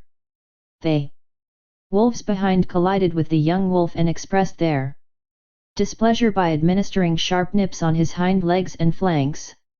He was laying up trouble for himself, for lack of food and short tempers went together, but with the boundless faith of youth he persisted in repeating the maneuver every little while, though it never succeeded in gaining anything for him but discomfiture. Had there been food, love-making and fighting would have gone on apace, and the pack formation would have been broken up. But the situation of the pack was desperate. It was lean with long-standing hunger. It ran below its ordinary speed. At the rear limped the weak members, the very young and the very old. At the front were the strongest. Yet all were more like skeletons than full-bodied wolves. Nevertheless, with the exception of the ones that limped, the movements of the animals were effortless and tireless. Their stringy muscles seemed founts of inexhaustible energy. Behind every steel-like contraction of a muscle lay another steel-like contraction, and another, apparently without end. They ran many miles that day. They ran through the night. And the next day found them still running. They were running over the surface of a world frozen and dead. No life stirred. They alone moved through the vast inertness. They alone were alive, and they sought for other things that were alive in order that they might devour them and continue to live. They crossed low divides and ranged a dozen small streams in a lower-lying country before their quest was rewarded. Then they came upon moose. It was a big bull they first found. Here was meat and life. And it was guarded by no mysterious fires nor flying missiles of flame. Splay hoofs and palmate antlers they knew, and they flung their customary patience and caution to the wind. It was a brief fight and fierce. The big bull was beset on every side. He ripped them open or split their skulls with shrewdly driven blows of his great hoofs. He crushed them and broke them on his large horns. He stamped them into the snow under him in the wallowing struggle. But he was foredoomed. And he went down with the she-wolf tearing savagely at his throat, and with other teeth fixed everywhere upon him, devouring him alive, before ever his last struggle ceased or his last damage had been wrought. There was food in plenty. The bull weighed over 800 pounds, fully 20 pounds of meat per mouth for the 40-odd wolves of the pack. But if they could fast prodigiously, they could feed prodigiously, and soon a few scattered bones were all that remained of the splendid live brute that had faced the pack a few hours before. There was now much resting and sleeping. With full stomachs, bickering and quarreling began among the younger males, and this continued through the few days that followed before the breaking up of the pack. The famine was over. The wolves were now in the country of game, and though they still hunted in pack, they hunted more cautiously, cutting out heavy cows or crippled old bulls from the small moose herds they ran across. There came a day, in this land of plenty, when the wolf pack split in half and went in different directions. The she-wolf, the young leader, on her left, and the one-eyed elder on her right, led their half of the pack down to the Mackenzie River and across into the lake country to the east. Each day this remnant of the pack dwindled. 2 by 2, male and female, the wolves were deserting. Occasionally a solitary male was driven out by the sharp teeth of his rivals. In the end there remained only 4, the she-wolf, the young leader, the one-eyed one, and the ambitious 3-year-old. The she-wolf had by now developed a ferocious temper. Her 3 suitors all bore the marks of her teeth. Yet they never replied in kind, never defended themselves against her. They turned their shoulders to her most savage slashes, and with wagging tails and mincing steps strove to placate her wrath. But if they were all mildness toward her, they were all fierceness toward one another. The 3-year-old grew too ambitious in his fierceness. He caught the one-eyed elder on his blind side and ripped his ear into ribbons. Though the grizzled old fellow could see only on one side, against the youth and vigor of the other, he brought into play the wisdom of long years of experience. His lost eye and his scarred muzzle bore evidence to the nature of his experience. He had survived too many battles to be in doubt for a moment about what to do. The battle began fairly, but it did not end fairly. There was no telling what the outcome would have been, for the third wolf joined the elder, and together, old leader and young leader, they attacked the ambitious 3-year-old and proceeded to destroy him. He was beset on either side by the merciless fangs of his erstwhile comrades. Forgotten were the days they had hunted together, the game they had pulled down, the famine they had suffered. That business was a thing of the past. The business of love was at hand, ever a sterner and crueler business than that of food getting. And in the meanwhile, the she-wolf, the cause of it all, sat down contentedly on her haunches and watched. She was even pleased. This was her day, and it came not often when manes bristled, and Fang smote Fang, or ripped and tore the yielding flesh, all for the possession of her. And in the business of love the 3-year-old, who had made this his first adventure upon it, yielded up his life. On either side of his body stood his 2 rivals. They were gazing at the she-wolf, who sat smiling in the snow. But the elder leader was wise, very wise, in love, even as in battle. The younger leader turned his head to lick a wound on his shoulder. The curve of his neck was turned toward his rival. With his one eye the elder saw the opportunity. He darted in low and closed with his fangs. It was a long, ripping slash, and deep as well. His teeth, in passing, burst the wall of the great vein of the throat. Then he leaped clear. The young leader snarled terribly, but his snarl broke midmost into a tickling cough. Bleeding and coughing, already stricken, he sprang at the elder and fought while life faded from him, his legs going weak. Beneath him, the light of day dulling on his eyes, his blows and springs falling shorter and shorter. And all the while the she-wolf sat on her haunches and smiled. She was made glad in vague ways by the battle, for this was the love-making of the wild, the sex tragedy of the natural world that was tragedy only to those that died. To those that survived it was not tragedy, but realization and achievement. When the young leader lay in the snow and moved no more, One Eye stalked over to the she-wolf. His carriage was one of mingled triumph and caution. He was plainly expectant of a rebuff, and he was just as plainly surprised when her teeth did not flash out at him in anger. For the first time she met him with a kindly manner. She sniffed noses with him, and even condescended to leap about and frisk and play with him in quite puppyish fashion.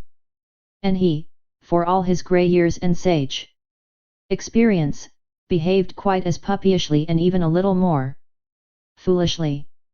Forgotten already were the vanquished rivals and the love tale, red written on the snow. Forgotten, save once, when old One Eye stopped for a moment to lick his stiffening wounds. Then it was that his lips half writhed into a snarl, and the hair of his neck and shoulders involuntarily bristled, while he half crouched for a spring, his claws spasmodically clutching into the snow surface for firmer footing. But it was all forgotten the next moment, as he sprang after the she-wolf, who was coyly leading him a chase through the woods. After that they ran side by side, like good friends who have come to an understanding. The days passed by, and they kept together, hunting their meat and killing and eating it in common. After a time the she-wolf began to grow restless. She seemed to be searching for something that she could not find. The hollows under fallen trees seemed to attract her, and she spent much time nosing about among the larger snow-piled crevices in the rocks and in the caves of overhanging banks. Old One Eye was not interested at all, but he followed her good-naturedly in her quest, and when her investigations in particular places were unusually protracted, he would lie down and wait until she was ready to go on. They did not remain in one place, but travelled across country until they regained the Mackenzie River, down which they slowly went, leaving it often to hunt game along the small streams that entered it, but always returning to it again. Sometimes they chanced upon other wolves, usually in pairs, but there was no friendliness of intercourse displayed on either side, no gladness at meeting, no desire to return to the pack formation. Several times they encountered solitary wolves. These were always males, and they were pressingly insistent on joining with One Eye and his mate.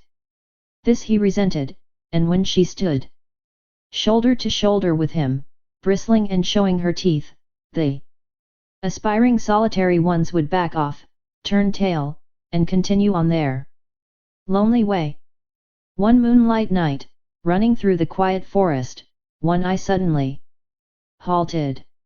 His muzzle went up, his tail stiffened, and his nostrils dilated as he scented the air.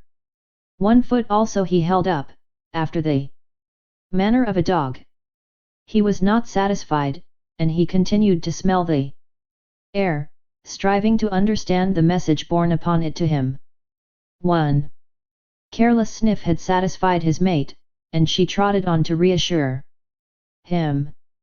Though he followed her, he was still dubious, and he could not forbear an occasional halt in order more carefully to study the warning. She crept out cautiously on the edge of a large open space in the midst of the trees. For some time she stood alone. Then One Eye, creeping and crawling, every sense on the alert, every hair radiating infinite suspicion, joined her. They stood side by side, watching and listening and smelling. To their ears came the sounds of dogs wrangling and scuffling, the guttural cries of men, the sharper voices of scolding women, and once the shrill and plaintive cry of a child. With the exception of the huge bulks of the skin lodges, little could be seen save the flames of the fire, broken by the movements of intervening bodies, and the smoke rising slowly on the quiet air. but to their nostrils came the myriad smells of an Indian camp, carrying a story that was largely incomprehensible to One Eye, but every detail of which the she-wolf knew. She was strangely stirred and sniffed with an increasing delight. But old One Eye was doubtful. He betrayed his apprehension and started tentatively to go. She turned and touched his neck with her muzzle in a reassuring way, then regarded the camp again. A new wistfulness was in her face, but it was not the wistfulness of hunger. She was thrilling to a desire that urged her to go forward, to be in closer to that fire, to be squabbling with the dogs, and to be avoiding and dodging the stumbling feet of men. One Eye moved impatiently beside her, her unrest came back upon her. And she knew again her pressing need to find the thing for which she searched. She turned and trotted back into the forest, to the great relief of One Eye, who trotted a little to the fore until they were well within the shelter of the trees. As they slid along, noiseless as shadows, in the moonlight, they came upon a runway. Both noses went down to the footprints in the snow. These footprints were very fresh.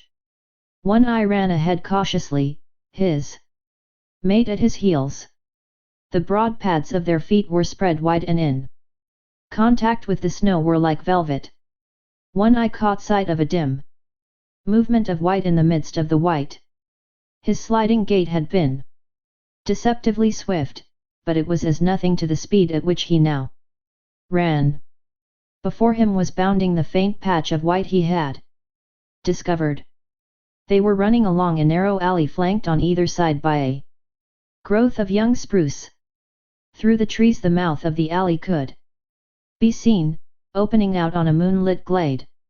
Old One Eye was rapidly overhauling the fleeing shape of white. Bound by bound he gained. Now he was upon it. One leap more and his teeth would be sinking into it. But that leap was never made. High in the air, and straight up, soared the shape of white, now a struggling snowshoe rabbit that leaped and bounded, executing a fantastic dance there above him in the air and never once returning to earth. One Eye sprang back with a snort of sudden fright, then shrank down to the snow and crouched, snarling threats at this thing of fear he did not understand. But the she-wolf coolly thrust past him. She poised for a moment, then sprang for the dancing rabbit. She, too, soared high. But not so high as the quarry, and her teeth clipped emptily together. With a metallic snap, she made another leap, and another. Her mate had slowly relaxed from his crouch and was watching her. He now evinced displeasure at her repeated failures, and himself made a mighty spring upward. His teeth closed upon the rabbit, and he bore it back to earth with him. But at the same time there was a suspicious crackling movement beside him, and his astonished eye saw a young spruce sapling bending down above him to strike him. His jaws let go their grip, and he leaped backward to escape this strange danger, his lips drawn back from his fangs, his throat snarling, every hair bristling with rage and fright. And in that moment the sapling reared its slender length upright and the rabbit soared dancing in the air.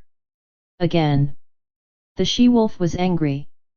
She sank her fangs into her mate's shoulder in reproof, and he, frightened, unaware of what constituted this new onslaught, struck back ferociously and in still greater fright, ripping down the side of the she-wolf's muzzle. For him to resent such reproof was equally unexpected to her, and she sprang upon him in snarling indignation. Then he discovered his mistake and tried to placate her. But she proceeded to punish him roundly, until he gave over all attempts at placation, and whirled in a circle, his head away from her, his shoulders receiving the punishment of her teeth. In the meantime the rabbit danced above them in the air. The she-wolf sat down in the snow, and old One Eye, now more in fear of his mate, then of the mysterious sapling, again sprang for the rabbit. As he sank back with it between his teeth, he kept his eye on the sapling.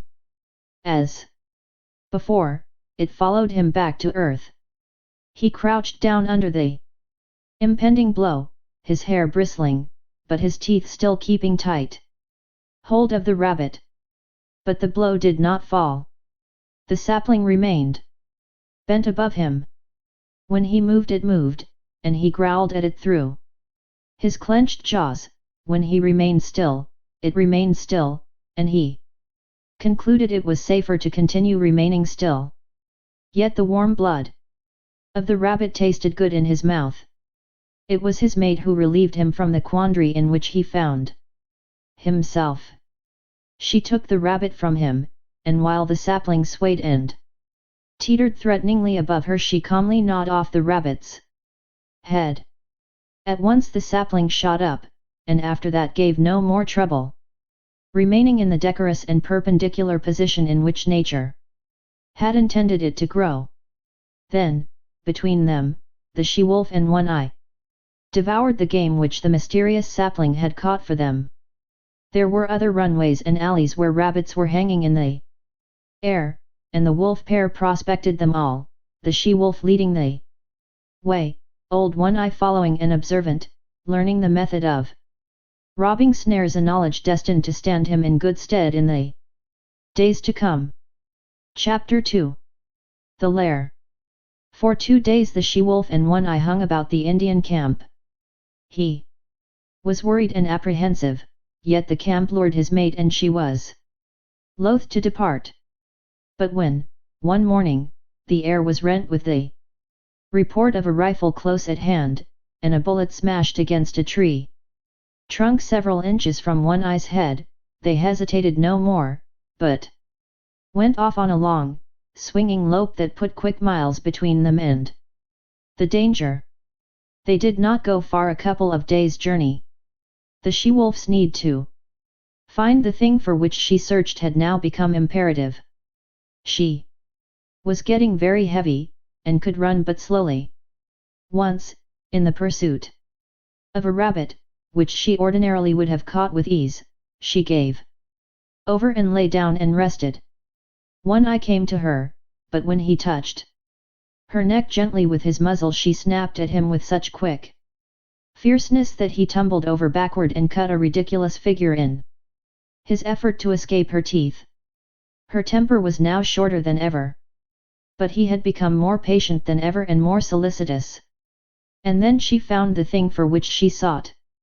It was a few miles up a small stream that in the summer time flowed into the Mackenzie, but that then was frozen over and frozen down to its rocky bottom, a dead stream of solid white from source to mouth. The she-wolf was trotting wearily along, her mate well in advance, when she came upon the overhanging, high clay bank. She turned aside and trotted over to it. The wear and tear of spring storms and melting snows had underwashed the bank, and in one place had made a small cave out of a narrow fissure. She paused at the mouth of the cave and looked the wall over carefully. Then, on one side and the other, she ran along the base of the wall to where its abrupt bulk merged from the softer lined landscape. Returning to the cave, she entered its narrow mouth. For a short 3 feet she was compelled to crouch, then the walls widened and rose higher in a little round chamber nearly 6 feet in diameter. The roof barely cleared her head. It was dry and cozy. She inspected it with painstaking care, while One-Eye, who had returned, stood in the entrance and patiently watched her. She dropped her head, with her nose to the ground and directed toward a point near to her closely bunched feet, and around this point she circled several times. Then, with a tired sigh that was almost a grunt, she curled her body in, relaxed her legs, and dropped down, her head toward the entrance. One-Eye, with pointed, interested ears, laughed at her, and beyond, outlined against the white light, she could see the brush of his tail waving good-naturedly. Her own ears, with a snuggling movement, laid there. Sharp points backward and down against the head for a moment, while her mouth opened and her tongue lolled peaceably out, and in this way she expressed that she was pleased and satisfied. One Eye was hungry. Though he lay down in the entrance and slept, his sleep was fitful.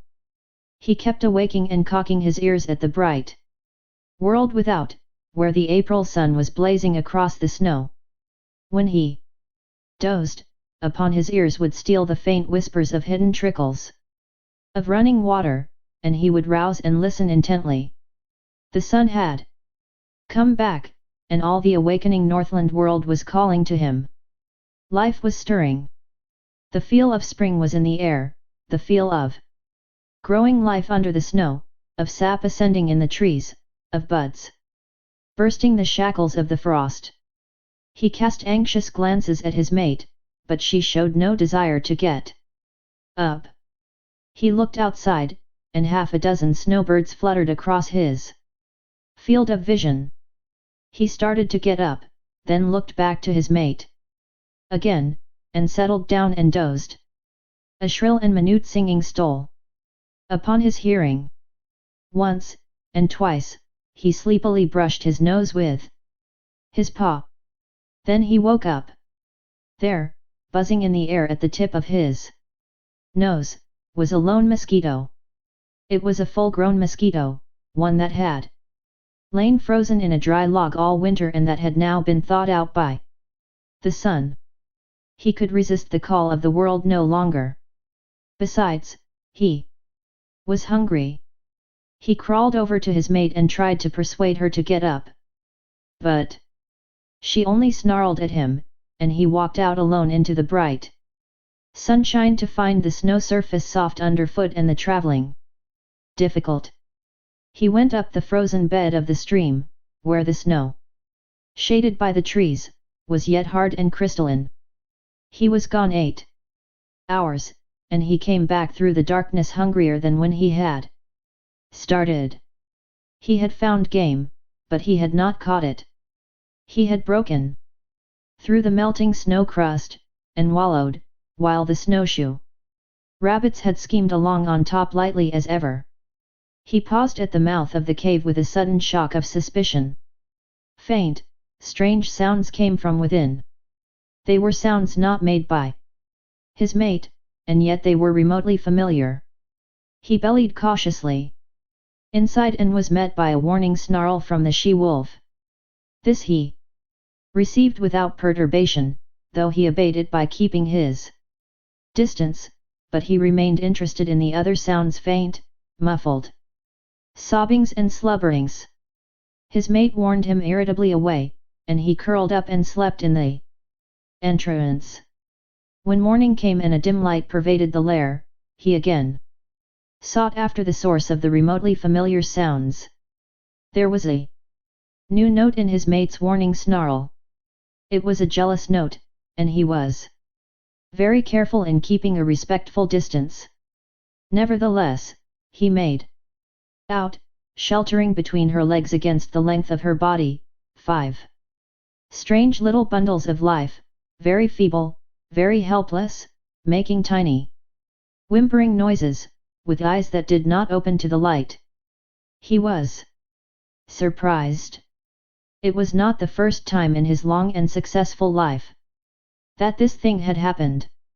It had happened many times, yet each time it was as fresh a surprise as ever to him. His mate looked at him anxiously.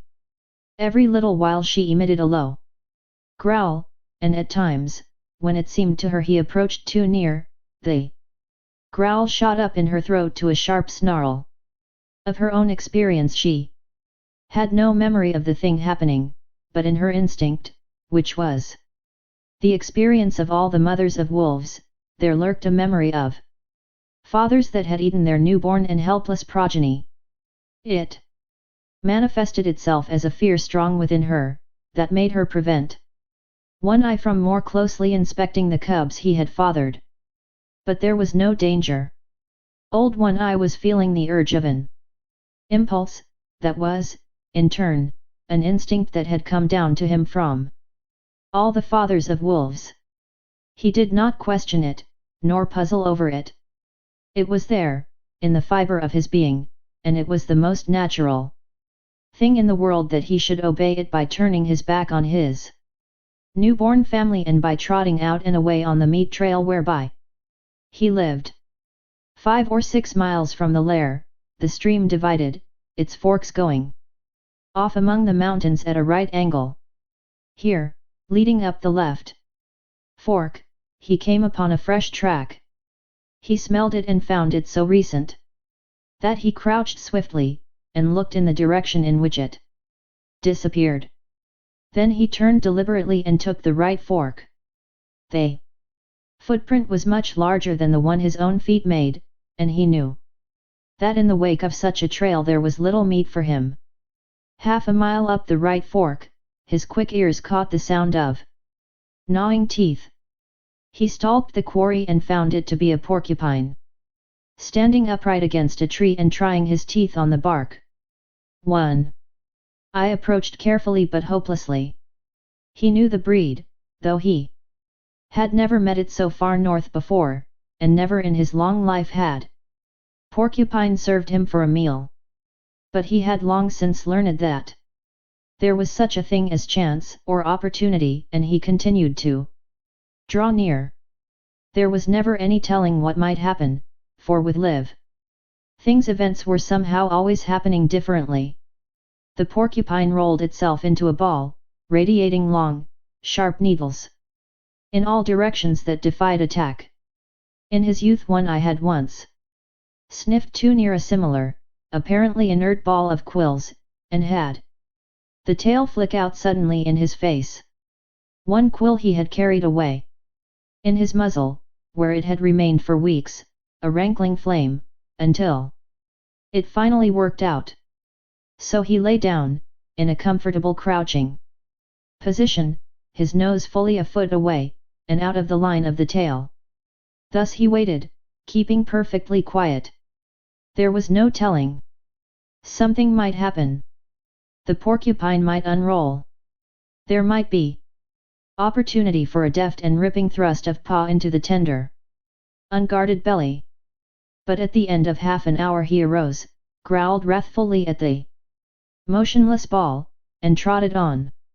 He had waited too often and futilely in the past for porcupines to unroll, to waste any more time. He continued up the right fork. The day wore along, and nothing rewarded his hunt. The urge of his awakened instinct of fatherhood was strong upon him. He must find meat. In the afternoon he blundered upon a ptarmigan. He came out of a thicket and found himself face to face with the slow-witted bird. It was sitting on a log, not a foot beyond the end of his nose. Each saw the other. The bird made a startled rise, but he struck it with his paw, and smashed it down to earth, then pounced upon it, and caught it in his teeth as it scuttled across the snow trying to rise in the air again. As his teeth crunched through the tender flesh and fragile bones, he began naturally to eat. Then he remembered, and turning on the back track, started for home, carrying the ptarmigan in his mouth. A mile above the forks, running velvet-footed as was his custom, a gliding shadow that cautiously prospected each new vista of the trail. He came upon later imprints of the large tracks he had discovered in the early morning. As the track led his way, he followed, prepared to meet the maker of it at every turn of the stream. He slid his head around a corner of rock, where began an unusually large bend in the stream, and his quick eyes made out something that sent him crouching swiftly down. It was the maker of the track, a large female lynx. She was crouching as he had crouched once that day, in front of her the tight-rolled ball of quills.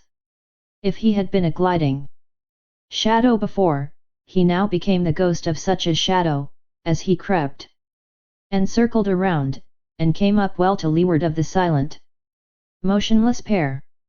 He lay down in the snow, depositing the ptarmigan beside him, and with eyes peering through the needles of a low-growing spruce he watched the play of life before him, the waiting lynx and the waiting porcupine. Each intent on life, and, such was the curiousness of the game, the way of life for one lay in the eating of the other, and the way of life for the other lay in being not eaten. While Old One-Eye, the wolf crouching in the covert, played his part, too, in the game, waiting for some strange freak of chance, that might help him on the meat trail which was his way of life. Half an hour passed, an hour, and nothing happened. The ball of quills might have been a stone for all it moved, the lynx might have been frozen to marble, and Old One-Eye might have been dead. Yet all three animals were keyed to a tenseness of living that was almost painful. And scarcely ever would it come to them to be more alive than they were. Then in their seeming petrifaction, One-Eye moved slightly and peered forth with increased eagerness. Something was happening. The porcupine had at last decided that its enemy had gone away. Slowly, cautiously, it was unrolling its ball of impregnable armor. It was agitated by no tremor of anticipation. Slowly, slowly, the bristling ball straightened out and lengthened. One-Eye, watching, felt a sudden moistness in his mouth and a drooling of saliva, involuntary, excited by the living meat that was spreading itself like a repast before him. Not quite entirely had the porcupine unrolled when it discovered its enemy. In that instant the lynx struck. The blow was like a flash of light. The paw, with rigid claws curving like talons, shot under the tender belly and came back with a swift ripping movement. Had the porcupine been entirely unrolled, or had it not discovered its enemy a fraction of a second before the blow was struck, the paw would have escaped unscathed, but a side flick of the tail sank sharp quills into it as it was withdrawn. Everything had happened at once: the blow, the counter-blow, the squeal of agony from the porcupine, the big cat's squall of sudden hurt and astonishment. One-Eye half arose in his excitement, his ears up, his tail straight out and quivering behind him. The lynx's bad temper got the best of her. She sprang savagely at the thing that had hurt her. But the porcupine, squealing and grunting, with disrupted anatomy, trying feebly to roll up into its ball protection, flicked out its tail. Again, and again the big cat squalled with hurt and astonishment. Then she fell to backing away and sneezing, her nose bristling with quills. Like a monstrous pincushion, she brushed her nose with her paws, trying to dislodge the fiery darts, thrust it into the snow, and rubbed it against twigs and branches, and all the time leaping about, ahead, sidewise, up and down, in a frenzy of pain and fright. She sneezed continually, and her stub of a tail was doing its best toward lashing about by giving quick, violent jerks. She quit her antics, and quieted down for a long minute.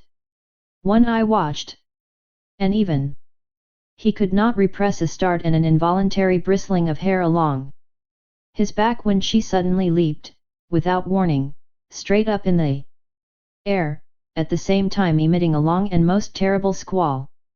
Then she sprang away, up the trail, squalling with every leap she made.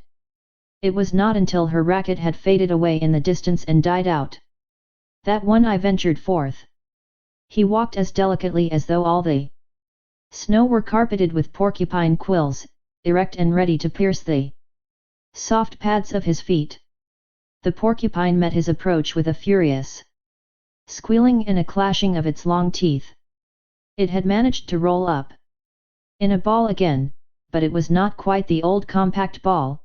Its muscles were too much torn for that. It had been ripped almost in half, and was still bleeding profusely. One Eye scooped out mouthfuls of the blood-soaked snow, and chewed and tasted and swallowed. This served as a relish, and his hunger increased mightily, but he was too old in the world to forget his caution. He waited. He lay down and waited, while the porcupine grated its teeth, and uttered grunts and sobs and occasional sharp little squeals. In a little while, One Eye noticed that the quills were drooping and that a great quivering had set up. The quivering came to an end suddenly. There was a final defiant clash of the long teeth. Then all the quills drooped quite down, and the body relaxed and moved no more.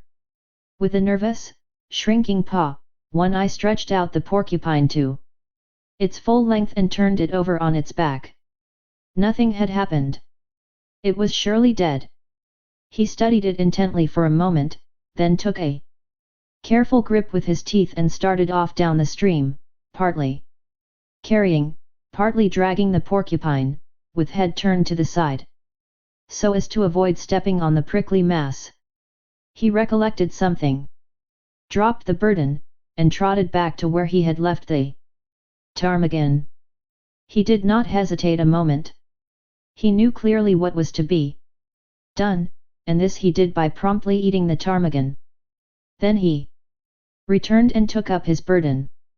When he dragged the result of his day's hunt into the cave, the she-wolf inspected it, turned her muzzle to him, and lightly licked him on the neck. But the next instant she was warning him away from the cubs with a snarl that was less harsh than usual and that was more apologetic than menacing. Her instinctive fear of the father of her progeny was toning down. He was behaving as a wolf father should, and manifesting no unholy desire to devour the young lives she had brought into the world. Chapter 3. The Grey Cub. He was different from his brothers and sisters. Their hair already betrayed the reddish hue inherited from their mother, the she-wolf, while he alone, in this particular, took after his father.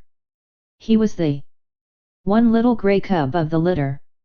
He had bred true to the straight wolf stock. In fact, he had bred true to old One Eye himself.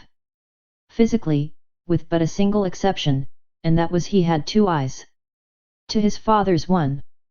The grey cub's eyes had not been open long, yet already he could see with steady clearness. And while his eyes were still closed, he had felt, tasted, and smelled. He knew his two brothers and his two sisters very well. He had begun to romp with them in a feeble, awkward way, and even to squabble, his little throat vibrating with a queer rasping noise, the forerunner of the growl, as he worked himself into a passion.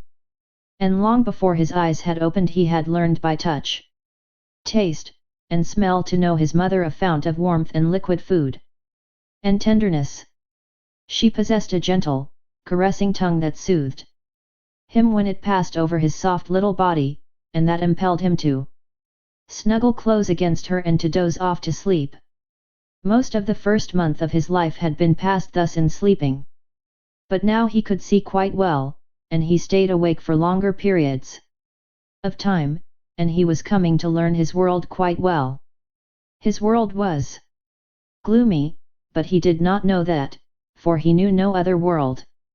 It was dim-lighted, but his eyes had never had to adjust themselves to any other light. His world was very small.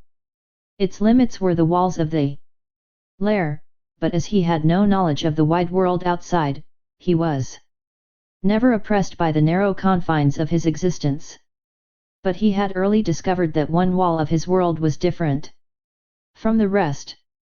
This was the mouth of the cave and the source of light. He had discovered that it was different from the other walls long before he had any thoughts of his own, any conscious volitions. It had been an irresistible attraction before ever his eyes opened and looked upon it. The light from it had beat upon his sealed lids, and the eyes and the optic nerves had pulsated to little, spark-like flashes, warm-colored and strangely pleasing. the life of his body, and of every fiber of his body, the life that was the very substance of his body and that was apart from his own personal life, had yearned toward this light and urged his body toward it in the same way that the cunning chemistry of a plant urges it toward the sun. Always, in the beginning, before his conscious life dawned, he had crawled toward the mouth of the cave. And in this his brothers and sisters were one with him. Never, in that period, did any of them crawl toward the dark corners of the back wall. The light drew them as if they were plants, the chemistry of the life that composed them demanded the light as a necessity of being, and their little puppet bodies crawled blindly and chemically, like the tendrils of a vine. Later on, when each developed individuality and became personally conscious of impulsions and desires, the attraction of the light increased. They were always crawling and sprawling toward it, and being driven back from it by their mother. It was in this way that the grey cub learned other attributes of his mother than the soft, soothing tongue.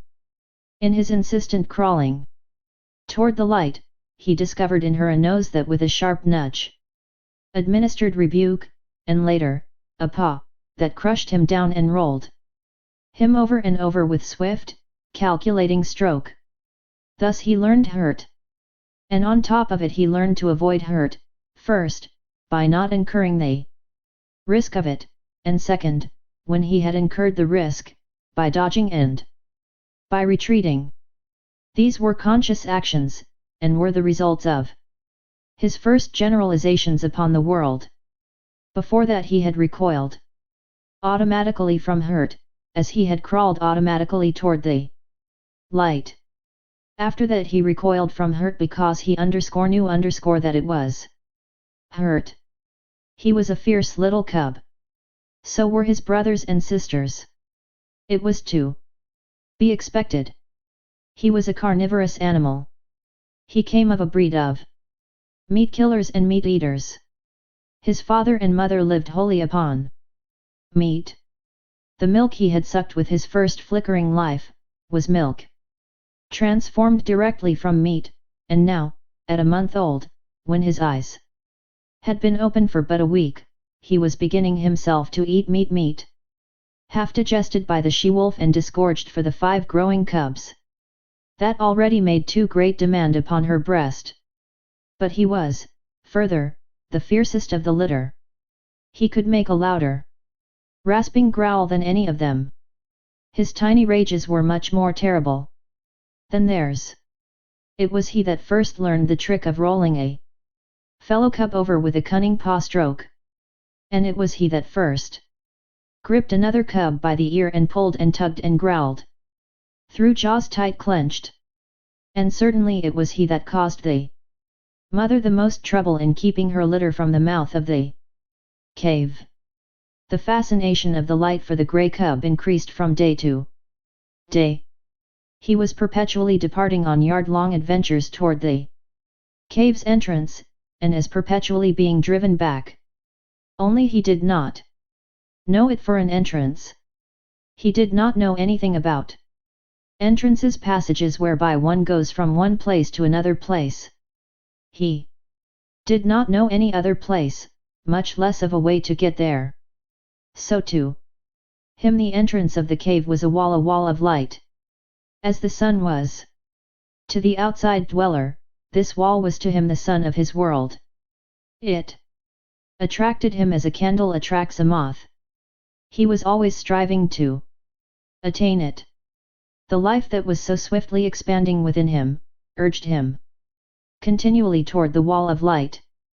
The life that was within him knew that it was the one way out, the way he was predestined to tread. But he himself did not know anything about it. He did not know there was any outside at all. There was one strange thing about this wall of light. His father, he had already come to recognize his father as the one other dweller in the world, a creature like his mother, who slept near the light and was a bringer of meat. his father had a way of walking right into the white far wall and disappearing. The grey cub could not understand this. Though never permitted by his mother to approach that wall, he had approached the other walls, and encountered hard obstruction on the end of his tender nose. This hurt. And after several such adventures, he left the walls alone. Without thinking about it, he accepted this disappearing into the wall as a peculiarity of his father, as milk and half-digested meat were peculiarities of his mother. In fact, the grey cub was not given to thinking, at least, to the kind of thinking customary of men. His brain worked in dim ways. Yet his conclusions were as sharp and distinct as those achieved by men. He had a method of accepting things, without questioning the why and wherefore. In reality, this was the act of classification. He was never disturbed over why a thing happened. How it happened was sufficient for him. Thus, when he had bumped his nose on the back wall a few times, he accepted that he would not disappear into walls.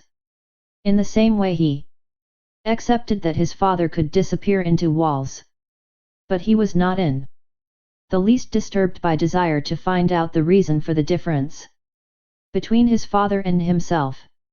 Logic and physics were no part of his mental make-up. Like most creatures of the wild, he early experienced famine.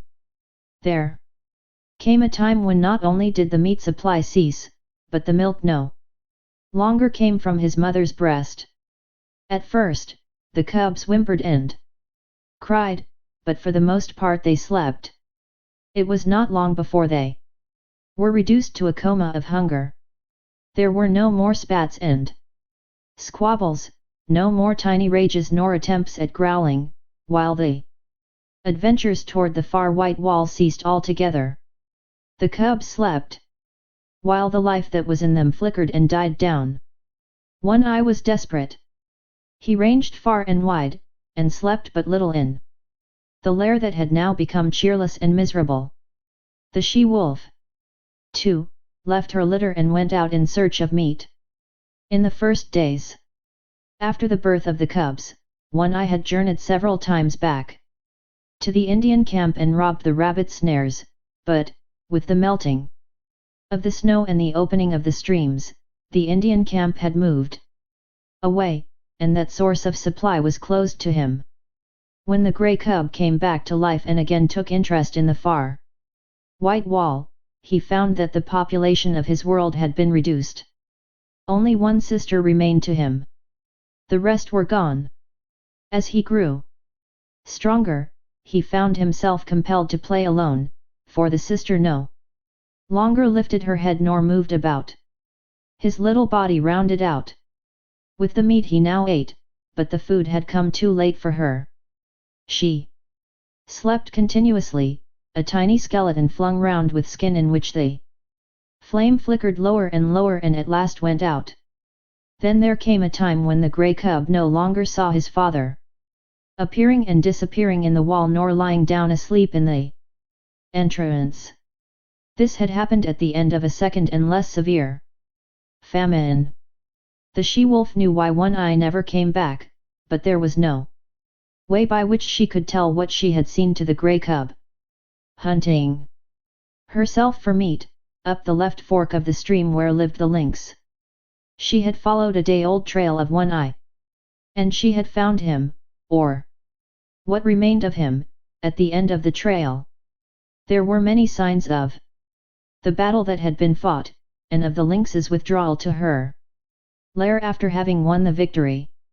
Before she went away, the she-wolf had found this lair, but the signs told her that the lynx was inside, and she had not dared to venture in. After that, the she-wolf in her hunting avoided the left fork, for she knew that in the lynx's lair was a litter of kittens, and she knew the lynx for a fierce, bad-tempered creature and a terrible fighter. It was all very well for half a dozen wolves to drive a lynx, spitting and bristling, up a tree, but it was quite a different matter for a lone wolf to encounter a lynx, especially when the lynx was known to have a litter of hungry kittens at her back. But the wild is the wild, and motherhood is motherhood, at all times. Fiercely protective whether in the wild or out of it, and the time was to come when the she-wolf, for her grey cub's sake, would venture the left fork, and the lair in the rocks, and the lynx's wrath. Chapter 4. The Wall of the World. By the time his mother began leaving the cave on hunting expeditions, the cub had learned well the law that forbade his approaching the entrance. Not only had this law been forcibly and many times impressed on him by his mother's nose and paw, but in him the instinct of fear was developing. Never, in his brief cave life, had he encountered anything of which to be afraid. Yet fear was in him. It had come down to him from a remote ancestry through 1,000,000 lives. It was a heritage he had received directly from One-Eye and the she-wolf, but to them, in turn, it had been passed down through all the generations of wolves that had gone before. Fear, that legacy of the wild which no animal may escape nor exchange for pottage. So the grey cub knew fear, though he knew not the stuff of which fear was made. Possibly he accepted it as one of the restrictions of life, for he had already learned that there were such restrictions. Hunger he had known, and when he could not appease his hunger he had felt restriction. The hard obstruction of the cave wall, the sharp nudge of his mother's nose, the smashing stroke of her paw, the hunger unappeased of several famines, had borne in upon him that all was not freedom in the world, that to life there was limitations and restraints. These limitations and restraints were laws. To be obedient to them was to escape hurt and make for happiness. He did not reason the question out in this man fashion. He merely classified the things that hurt and the things that did not hurt. And after such classification he avoided the things that hurt, the restrictions and restraints, in order to enjoy the satisfactions and the remunerations of life. Thus it was that in obedience to the law laid down by his mother, and in obedience to the law of that unknown and nameless thing, fear, he kept away from the mouth of the cave. It remained to him a white wall of light. When his mother was absent, he slept most of the time, while during the intervals that he was awake he kept very quiet, suppressing the whimpering cries that tickled in his throat and strove for noise. Once, lying awake, he heard a strange sound in the white wall. He did not know that it was a wolverine, standing outside, all a-trembling with its own daring, and cautiously scenting out the contents of the cave. The cub knew only that the sniff was strange, a something unclassified, therefore unknown, and terrible, for the unknown was one of the chief elements that went into the making of fear. The hair bristled upon the grey cub's back, but it bristled silently. How was he to know that this thing that sniffed was a thing at which to bristle? It was not born of any knowledge of his, yet it was the visible expression of the fear that was in him, and for which, in his own life, there was no accounting. But fear was accompanied by another instinct, that of concealment. The cub was in a frenzy of terror, yet he lay without movement or sound, frozen, petrified into immobility, to all appearances dead. His mother, coming home, growled as she smelt the wolverine's track, and bounded into the cave and licked and nozzled him with undue vehemence of affection. And the cub felt that somehow he had escaped a great hurt. But there were other forces at work in the cub, the greatest of which was growth. Instinct and law demanded of him obedience, but growth demanded disobedience. His mother and fear impelled him to keep away from the white wall. Growth is life, and life is forever destined to make for light. so there was no damming up the tide of life that was rising within him, rising with every mouthful of meat he swallowed, with every breath he drew. In the end, one day, fear and obedience were swept away by the rush of life, and the cub straddled and sprawled toward the entrance. Unlike any other wall with which he had had experience, this wall seemed to recede from him as he approached. No hard surface collided with the tender little nose he thrust out tentatively before him. The substance of the wall seemed as permeable and yielding as light, and as condition, in his eyes, had the seeming of form, so he entered into what had been wall to him and bathed in the substance that composed it. It was bewildering. He was sprawling through solidity. And ever the light grew brighter. Fear urged him to go back, but growth drove him on. Suddenly he found himself at the mouth of the cave.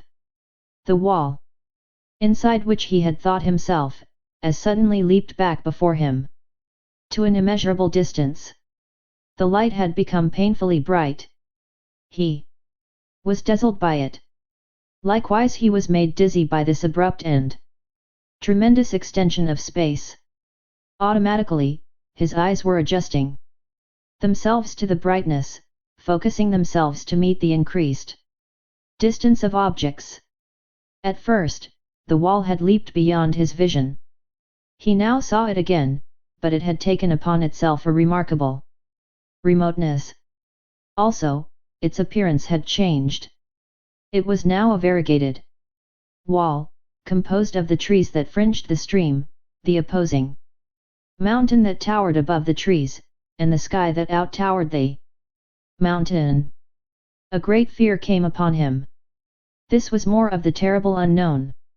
He crouched down on the lip of the cave and gazed out on the world. He was very much afraid. Because it was unknown, it was hostile to him. Therefore the hair stood up on end along his back and his lips wrinkled weakly in an attempt at a ferocious and intimidating snarl. Out of his puniness and fright he challenged and menaced the whole wide world. Nothing happened. He continued to gaze, and in his interest he forgot to snarl. Also, he forgot to be afraid. For the time, fear had been rooted by growth, while growth had assumed the guise of curiosity. He began to notice near objects an open portion of the stream that flashed in the sun, the blasted pine tree that stood at the base of the slope, and the slope itself, that ran right up to him and ceased 2 feet beneath the lip of the cave on which he crouched. Now the grey cub had lived all his days on a level floor. He had never experienced the hurt of a fall. He did not know what a fall was. So he stepped boldly out upon the air. His hind legs still rested on the cave lip, so he fell forward head downward. The earth struck him a harsh blow on the nose that made him yelp. Then he began rolling down the slope, over and over. He was in a panic of terror. The unknown had caught him at last. It had gripped savagely hold of him and was about to wreak upon him some terrific hurt. Growth was now rooted by fear. And he keyed like any frightened puppy. The unknown bore him on he knew not to what frightful hurt, and he yelped and keyed unceasingly. This was a different proposition from crouching in frozen fear while the unknown lurked just alongside. Now, the unknown had caught tight hold of him. Silence would do no good. Besides, it was not fear, but terror, that convulsed him. But the slope grew more gradual, and its base was grass-covered. Here, the cub lost momentum. When at last he came to a stop, he gave one last agonized yell and then a long, whimpering wail. Also, and quite as a matter of course, as though in his life he had already made 1,000 toilets, he proceeded to lick away the dry clay that soiled him. After that he sat up and gazed about him, as might the first man of the earth who landed upon Mars. The cub had broken through the wall of the world, the unknown had let go its hold of him, and here he was without hurt. But the first man on Mars would have experienced less unfamiliarity than did he. Without any antecedent knowledge, without any warning whatever that such existed, he found himself an explorer in a totally new world. Now that the terrible unknown had let go of him, he forgot that the unknown had any terrors. He was aware only of curiosity in all the things about him. He inspected the grass beneath him, the mossberry plant just beyond, and the dead trunk of the blasted pine that stood on the edge of an open space among the trees. A squirrel, running around the base of the trunk, came full upon him, and gave him a great fright. He cowered down and snarled. But the squirrel was as badly scared. It ran up the tree, and from a point of safety chattered back savagely. This helped the cub's courage, and though the woodpecker he next encountered gave him a start, he proceeded confidently on his way.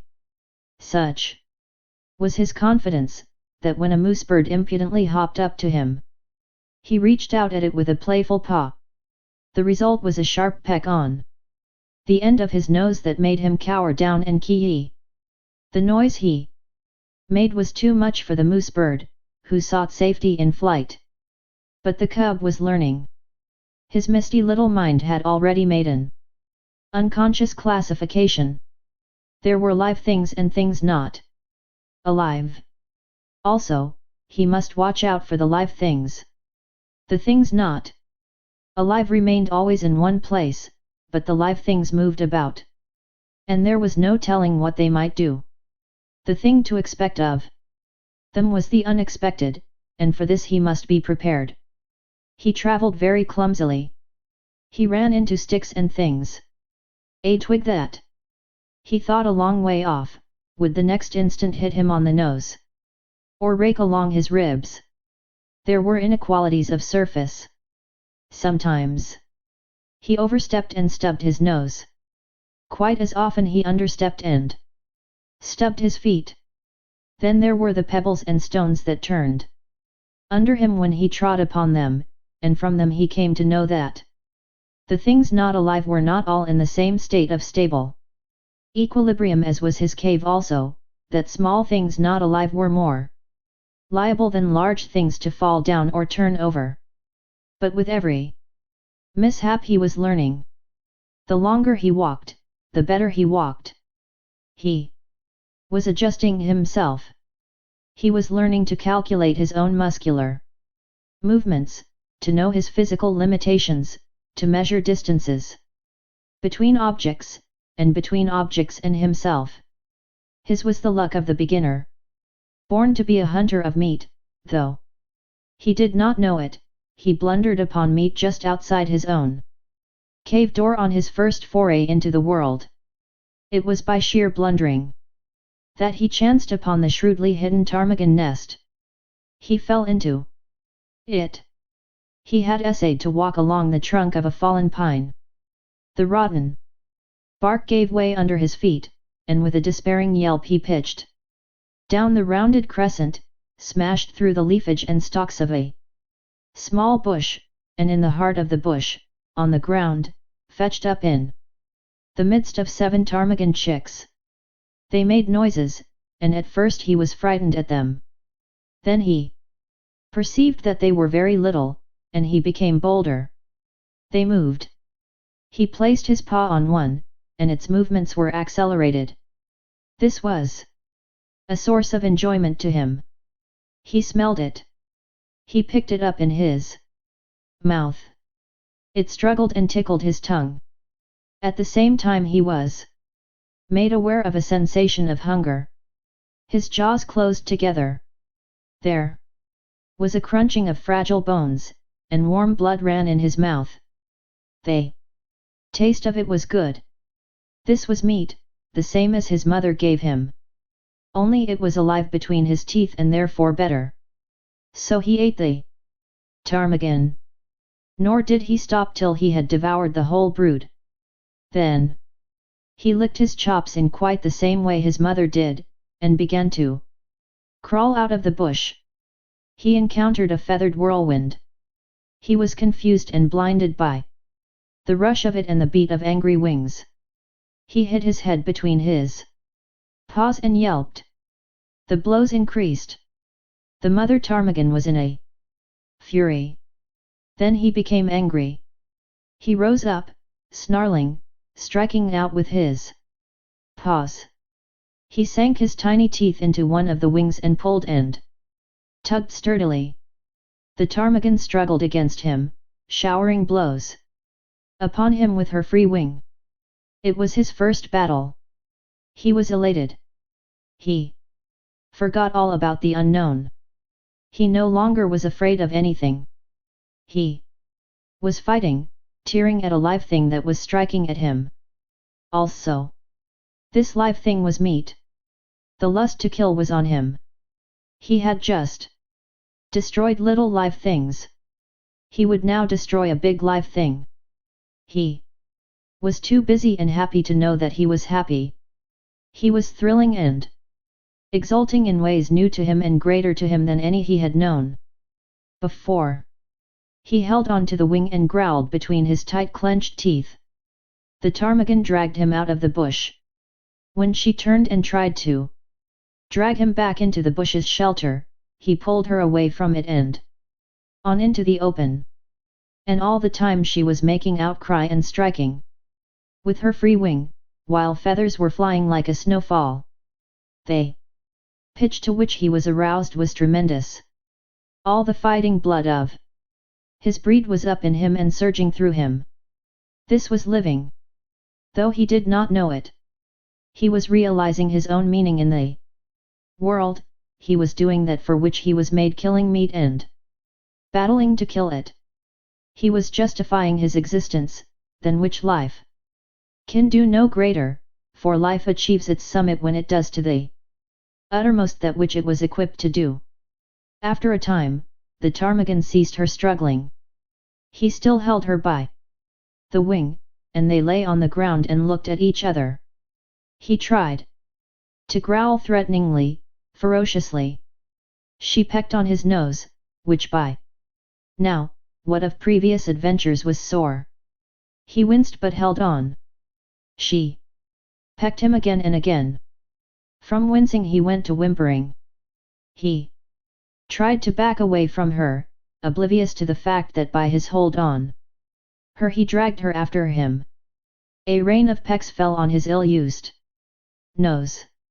The flood of fight ebbed down in him, and, releasing his prey, he turned tail and scampered on across the open in inglorious retreat. He lay down to rest on the other side of the open, near the edge of the bushes, his tongue lolling out, his chest heaving and panting, his nose still hurting him and causing him to continue his whimper. But as he lay there, suddenly there came to him a feeling as of something terrible impending. The unknown with all its terrors rushed upon him. And he shrank back instinctively into the shelter of the bush. As he did so, a draught of air fanned him, and a large, winged body swept ominously and silently past. A hawk, driving down out of the blue, had barely missed him. While he lay in the bush, recovering from his fright and peering fearfully out, the mother ptarmigan on the other side of the open space fluttered out of the ravaged nest. It was because of her loss that she paid no attention to the winged bolt of the sky. But the cub saw, and it was a warning and a lesson to him, the swift downward swoop of the hawk, the short skim of its body just above the ground, the strike of its talons in the body of the ptarmigan's squawk of agony and fright, and the hawk's rush upward into the blue, carrying the ptarmigan away with it. It was a long time before the cub left its shelter. He had learned much. Live things were meat. They were good to eat.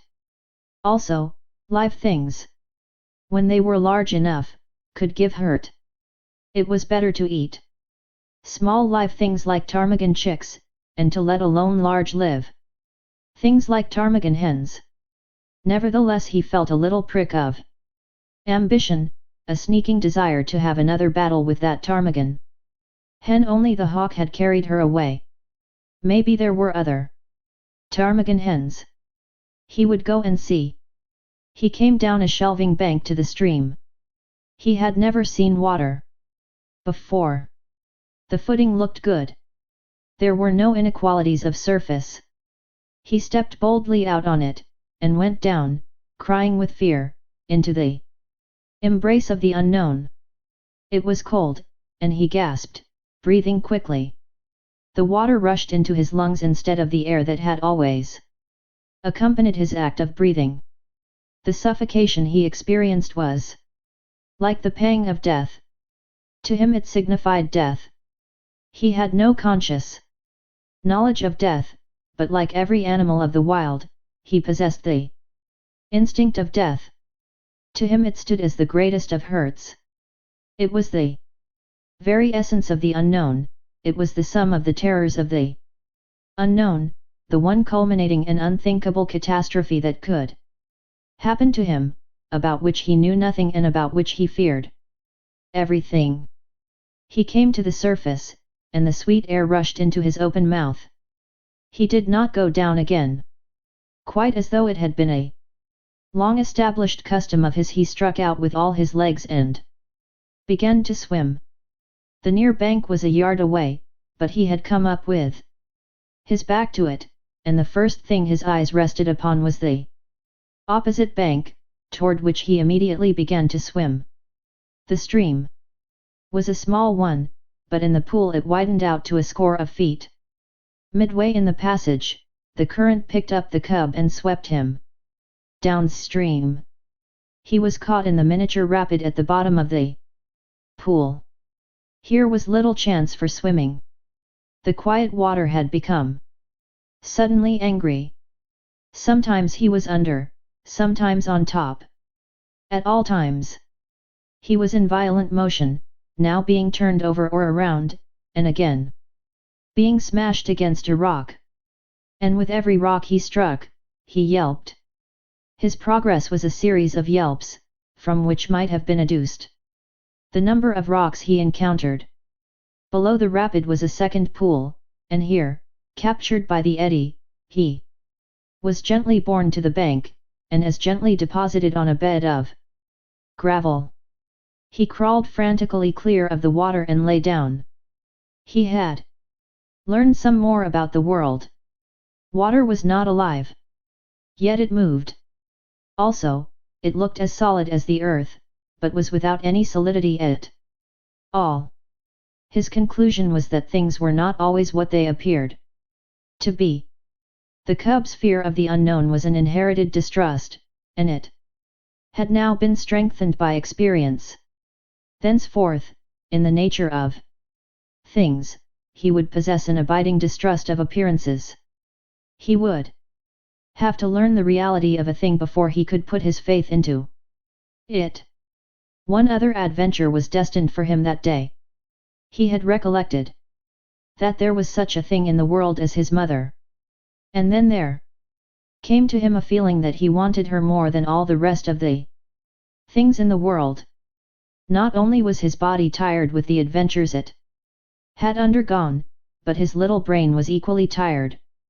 In all the days he had lived it had not worked so hard as on this one day. Furthermore, he was sleepy.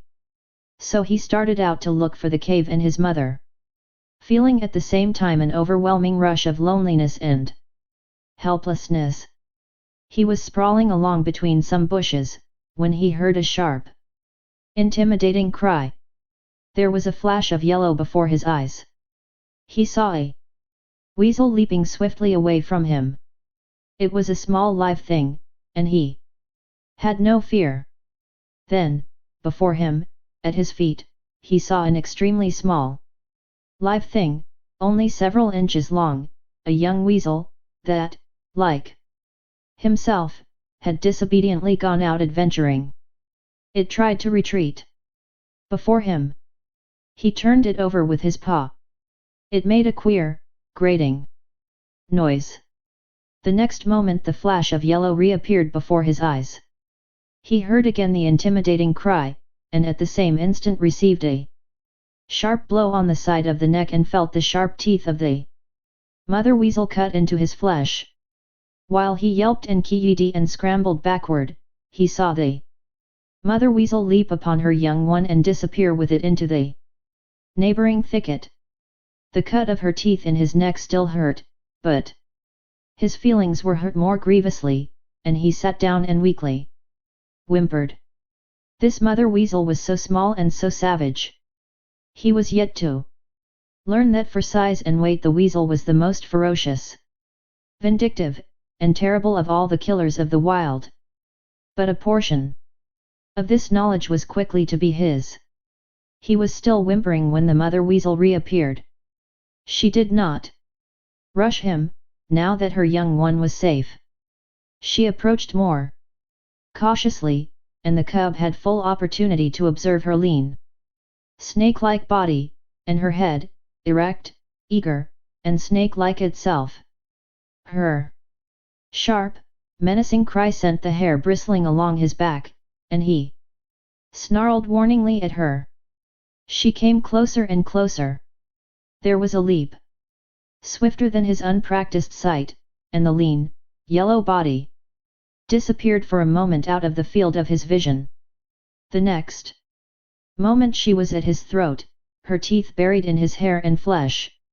At first he snarled and tried to fight, but he was very young, and this was only his first day in the world, and his snarl became a whimper. His fight a struggle to escape.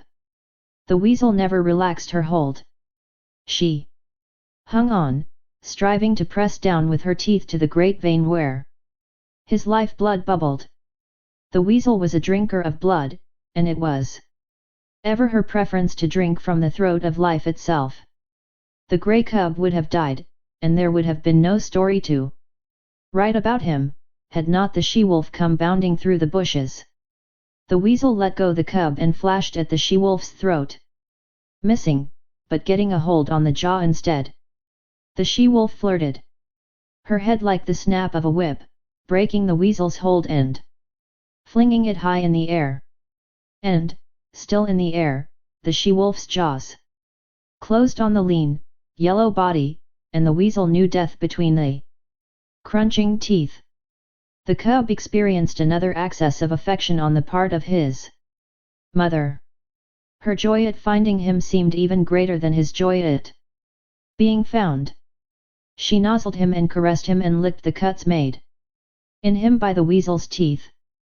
Then, between them, mother and cub, they ate the blood drinker, and after that went back to the cave and slept.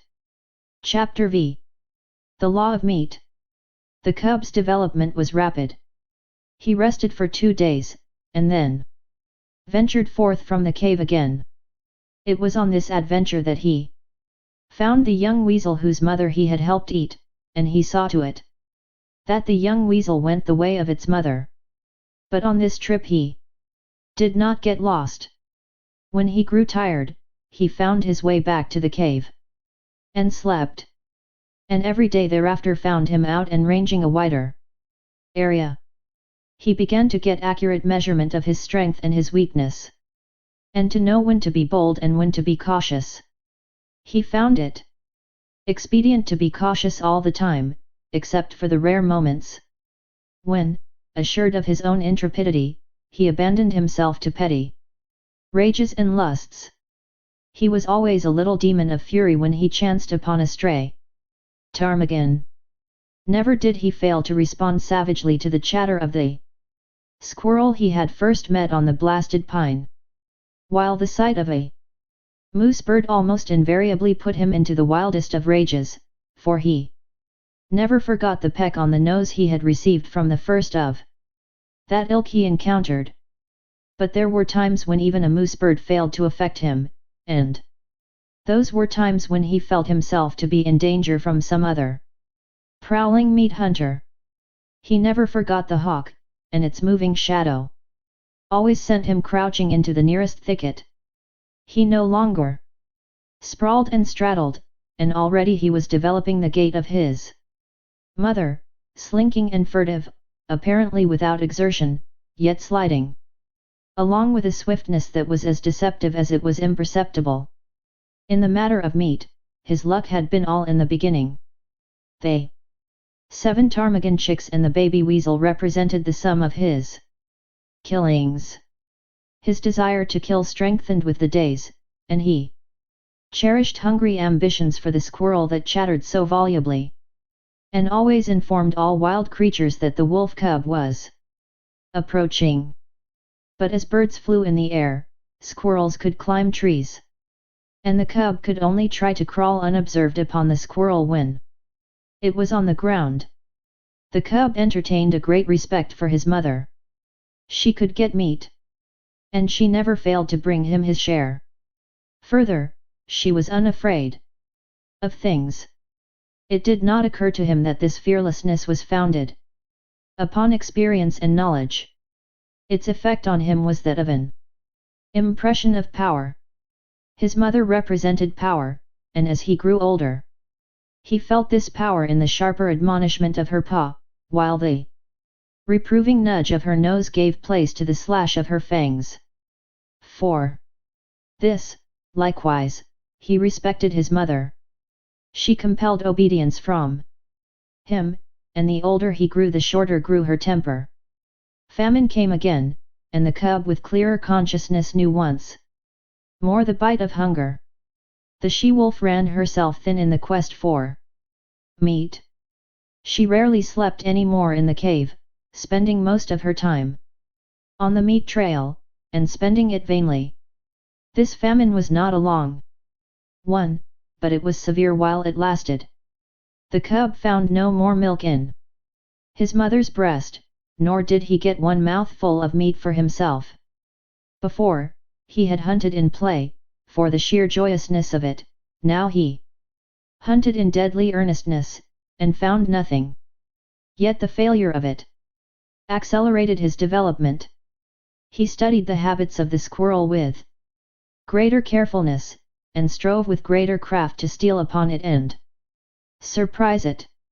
He studied the wood mice and tried to dig them out of their burrows, and he learned much about the ways of moose birds and woodpeckers.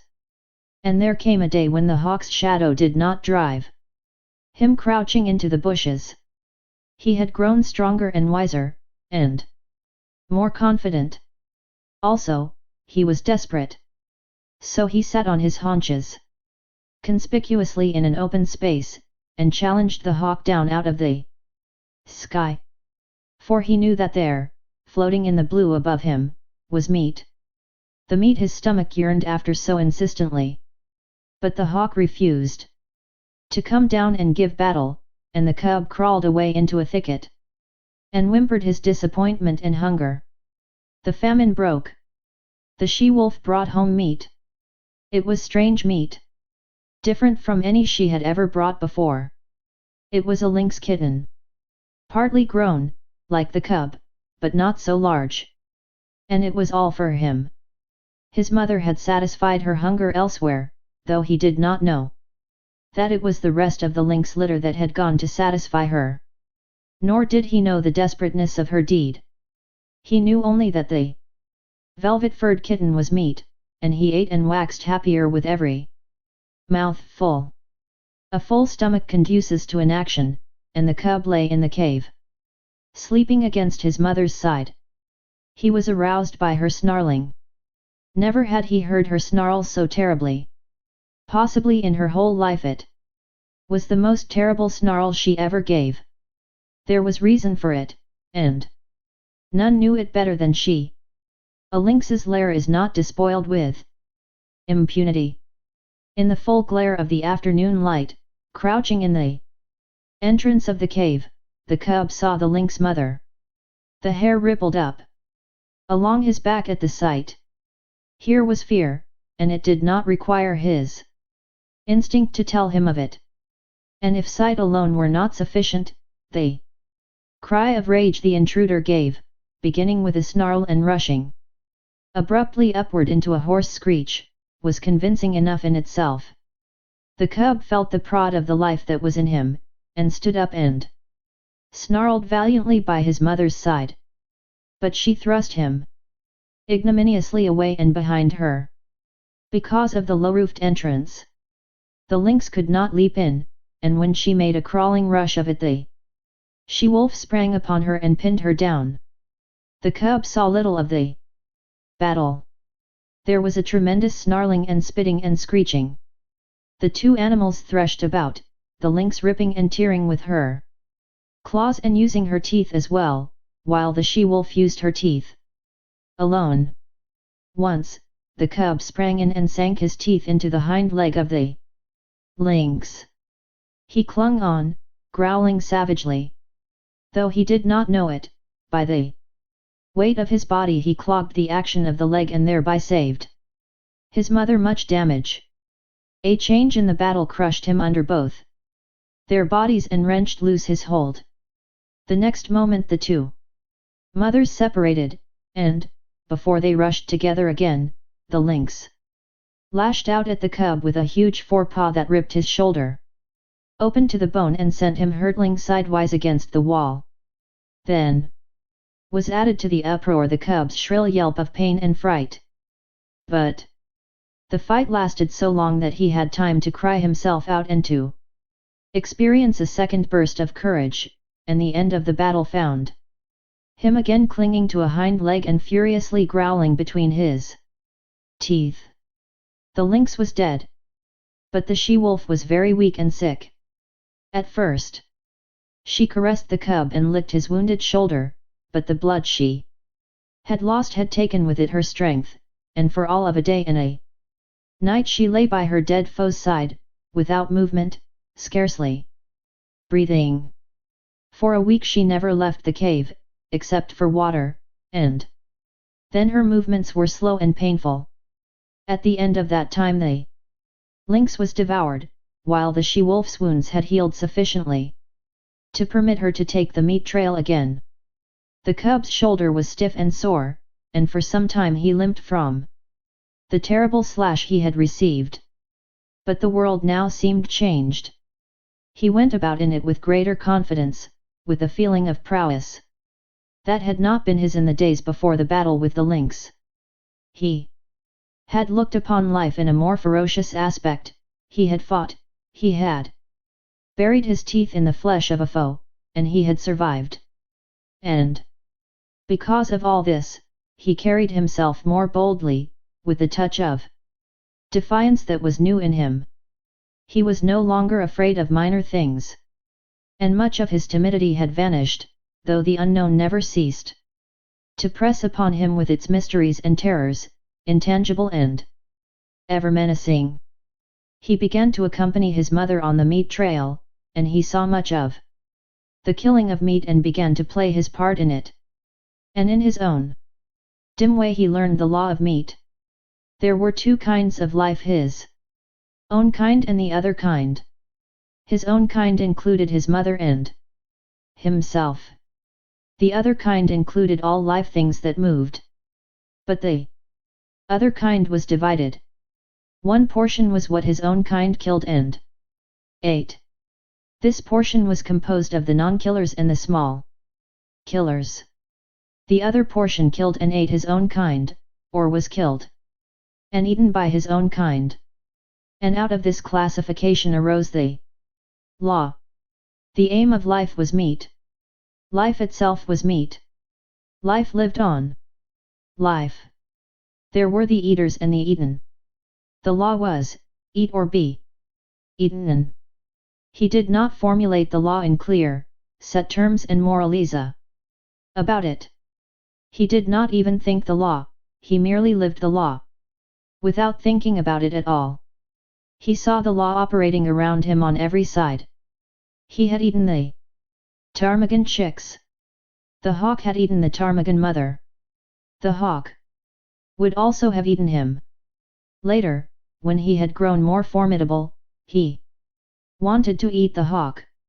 He had eaten the lynx kitten. The lynx mother would have eaten him had she not herself been killed and eaten. And so it went. The law was being lived about him by all live things, and he himself was part and parcel of the law. He was a killer. His only food was meat, live meat, that ran away swiftly before him, or flew into the air, or climbed trees, or hid in the ground, or faced him and fought with him, or turned the tables and ran after him. Had the cub thought in man fashion, he might have epitomized life as a voracious appetite and the world as a place wherein ranged a multitude of appetites, pursuing and being pursued, hunting and being hunted, eating and being eaten, all in blindness and confusion, with violence and disorder, a chaos of gluttony and slaughter, ruled over by chance. Merciless, planless, endless. But the cub did not think in man fashion. He did not look at things with wide vision. He was single-purposed, and entertained but one thought or desire at a time. Besides the law of meat, there were a myriad other and lesser laws for him to learn and obey. The world was filled with surprise. The stir of the life that was in him, the play of his muscles, was an unending happiness. To run down meat was to experience thrills and elations. His rages and battles were pleasures. Terror itself, and the mystery of the unknown, led to his living. And there were easements and satisfactions. To have a full stomach, to doze lazily in the sunshine, such things were remuneration in full for his ardors and toils, while his ardors and toils were in themselves self-remunerative. They were expressions of life, and life is always happy when it is expressing itself. So the cub had no quarrel with his hostile environment. He was very much alive, very happy, and very proud of himself. Part 3. Chapter I. The Makers of Fire. The cub came upon it suddenly. It was his own fault. He had been careless. He had left the cave and run down to the stream to drink. It might have been that he took no notice because he was heavy with sleep. He had been out all night on the meat trail, and had but just then awakened. And his carelessness might have been due to the familiarity of the trail to the pool. He had traveled it often, and nothing had ever happened on it. He went down past the blasted pine, crossed the open space, and trotted in amongst the trees. Then, at the same instant, he saw and smelt. Before him, sitting silently on their haunches, were 5 live things, the like of which he had never seen before. It was his first glimpse of mankind. But at the sight of him the 5 men did not spring to their feet, nor show their teeth, nor snarl. They did not move, but sat there, silent and ominous. Nor did the cub move. Every instinct of his nature would have impelled him to dash wildly away, had there not suddenly and for the first time arisen in him another and counter instinct. A great awe descended upon him. He was beaten down to movelessness by an overwhelming sense of his own weakness and littleness. Here was mastery and power, something far and away beyond him. The cub had never seen man, yet the instinct concerning man was his. In dim ways he recognized in man the animal that had fought itself to primacy over the other animals of the wild. Not alone out of his own eyes, but out of the eyes of all his ancestors was the cub now looking upon man out of eyes that had circled in the darkness around countless winter campfires, that had peered from safe distances and from the hearts of thickets at the strange, 2-legged animal that was lord over living things. The spell of the cub's heritage was upon him, the fear and the respect born of the centuries of struggle and the accumulated experience of the generations. The heritage was too compelling for a wolf that was only a cub. Had he been full grown, he would have run away. As it was, he cowered down in a paralysis of fear, already half proffering the submission that his kind had proffered from the first time a wolf came in to sit by man's fire and be made warm. One of the Indians arose and walked over to him and stooped above him. The cub cowered closer to the ground. It was the unknown, objectified. At last, in concrete flesh and blood, bending over him and reaching down to seize hold of him. His hair bristled involuntarily, his lips writhed back and his little fangs were bared. The hand, poised like doom above him, hesitated, and the man spoke laughing, _way bam wabisksa. IP pitta_.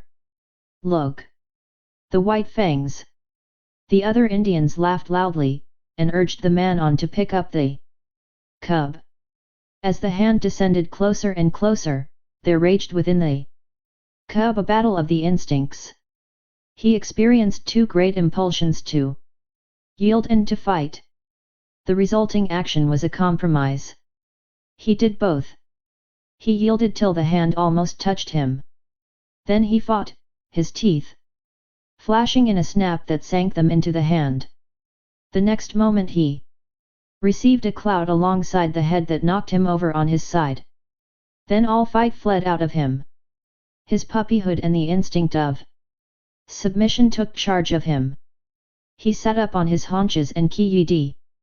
But the man whose hand he had bitten was angry. The cub received a clout on the other side of his head. Whereupon he sat up and ki-yi-di. Louder than ever. The four Indians laughed more loudly, while even the man who had been bitten began to laugh. They surrounded the cub and laughed at him, while he wailed out his terror and his hurt. In the midst of it, he heard something. The Indians heard it too. But the cub knew what it was, and with a last, long wail that had in it more of triumph than grief, he ceased his noise and waited for the coming of his mother, of his ferocious and indomitable mother who fought and killed all things, and was never afraid. She was snarling as she ran. She had heard the cry of her cub and was dashing to save him. She bounded in amongst them, her anxious and militant motherhood making her anything but a pretty sight. But to the cub the spectacle of her protective rage was pleasing. He uttered a glad little cry and bounded to meet her, while the man-animals went back hastily several steps. The she-wolf stood over against her cub, facing the men, with bristling hair, a snarl rumbling deep in her throat.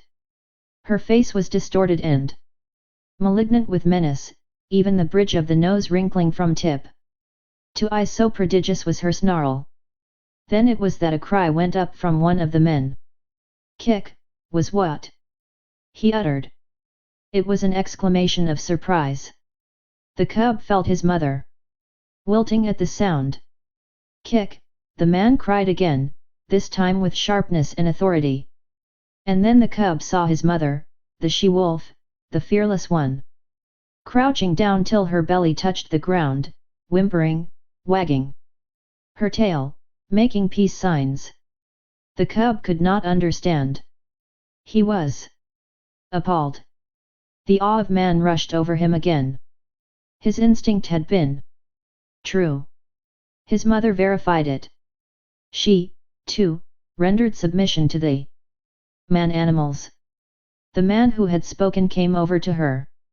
He put his hand upon her head. And she only crouched closer. She did not snap, nor threaten to snap. The other men came up, and surrounded her, and felt her, and pawed her. Which actions she made no attempt to resent. They were greatly excited, and made many noises with their mouths. These noises were not indication of danger, the cub decided, as he crouched near his mother, still bristling from time to time but doing his best to submit. "It is not strange," an Indian was saying. "Her father was a wolf. It is true, her mother was a dog, but did not my brother tie her out in the woods all of 3 nights in the mating season? Therefore was the father of Kick a wolf. It is a year, Grey Beaver, since she ran away, spoke a second Indian. It is not strange, Salmon Tongue, Grey Beaver answered. It was the time of the famine, and there was no meat for the dogs. She has lived with the wolves, said a third Indian. So it would seem, 3 eagles, Grey Beaver answered, laying his hand on the cub, and this be the sign of it. The cub snarled a little at the touch of the hand, and the hand flew back to administer a clout. Whereupon the cub covered its fangs, and sank down submissively, while the hand, returning, rubbed behind his ears, and up and down his back. This be the sign of it, Grey Beaver went on. It is plain that his mother is Kick. But his father was a wolf. Wherefore is there in him little dog and much wolf? His fangs be white, and white Fang shall be his name. I have spoken. He is my dog. For was not Kick my brother's dog? And is not my brother dead? The cub, who had thus received a name in the world, lay and watched. For a time the man-animals continued to make their mouth noises. Then Grey Beaver took a knife from a sheath that hung around his neck, and went into the thicket and cut a stick. White Fang watched him. He notched the stick at each end, and in the notches fastened strings of raw hide. One string he tied around the throat of Kick. Then he led her to a small pine, around which he tied the other string. White Fang followed and lay down beside her. Salmon Tongue's hand reached out to him and rolled him over on his back. Kick looked on anxiously. White Fang felt fear mounting in him again. He could not quite suppress a snarl, but he made no offer to snap. The hand, with fingers crooked and spread apart, rubbed his stomach in a playful way, and rolled him from side to side. It was ridiculous and ungainly, lying there on his back with legs sprawling in the air. Besides, it was a position of such utter helplessness that White Fang's whole nature revolted against it. He could do nothing to defend himself. If this man-animal intended harm, White Fang knew that he could not escape it. How could he spring away with his 4 legs in the air above him? Yet submission made him master his fear, and he only growled softly. This growl he could not suppress, nor did the man-animal resent it by giving him a blow on the head. And furthermore, such was the strangeness of it, White Fang experienced an unaccountable sensation of pleasure as the hand rubbed back and forth. When he was rolled on his side he ceased to growl. When the fingers pressed and prodded at the base of his ears the pleasurable sensation increased, and when, with a final rub and scratch, the man left him alone and went away, all fear had died out of White Fang. He was to know fear many times in his dealing with man, yet it was a token of the fearless companionship with man that was ultimately to be his. After a time, White Fang heard strange noises approaching. He was quick in his classification, for he knew them at once for man-animal noises. A few minutes later the remainder of the tribe, strung out as it was on the march, trailed in. There were more men and many women and children. 40 souls of them, and all heavily burdened with camp equipage and outfit. Also there were many dogs, and these, with the exception of the part-grown puppies, were likewise burdened with camp outfit. On their backs, in bags that fastened tightly around underneath, the dogs carried from 20 to 30 pounds of weight. White Fang had never seen dogs before, but at sight of them he felt that they were his own kind, only somehow different. But they displayed little difference from the wolf when they discovered the cub and his mother. There was a rush. White Fang bristled and snarled and snapped in the face of the open-mouthed oncoming wave of dogs, and went down. And under them, feeling the sharp slash of teeth in his body, himself biting and tearing at the legs and bellies above him. There was a great uproar. He could hear the snarl of Kick as she fought for him, and he could hear the cries of the man-animals, the sound of clubs striking upon bodies, and the yelps of pain from the dogs so struck. Only a few seconds elapsed before he was on his feet again. He could now see the man-animals driving back the dogs with clubs and stones, defending him, saving him from the savage teeth of his kind that somehow was not his kind. And though there was no reason in his brain for a clear conception of so abstract a thing as justice, nevertheless, in his own way, he felt the justice of the man-animals, and he knew them for what they were, makers of law and executors of law. Also, he appreciated the power with which they administered the law. Unlike any animals he had ever encountered, they did not bite nor claw. They enforced their life strength with the power of dead things. Dead things did their bidding.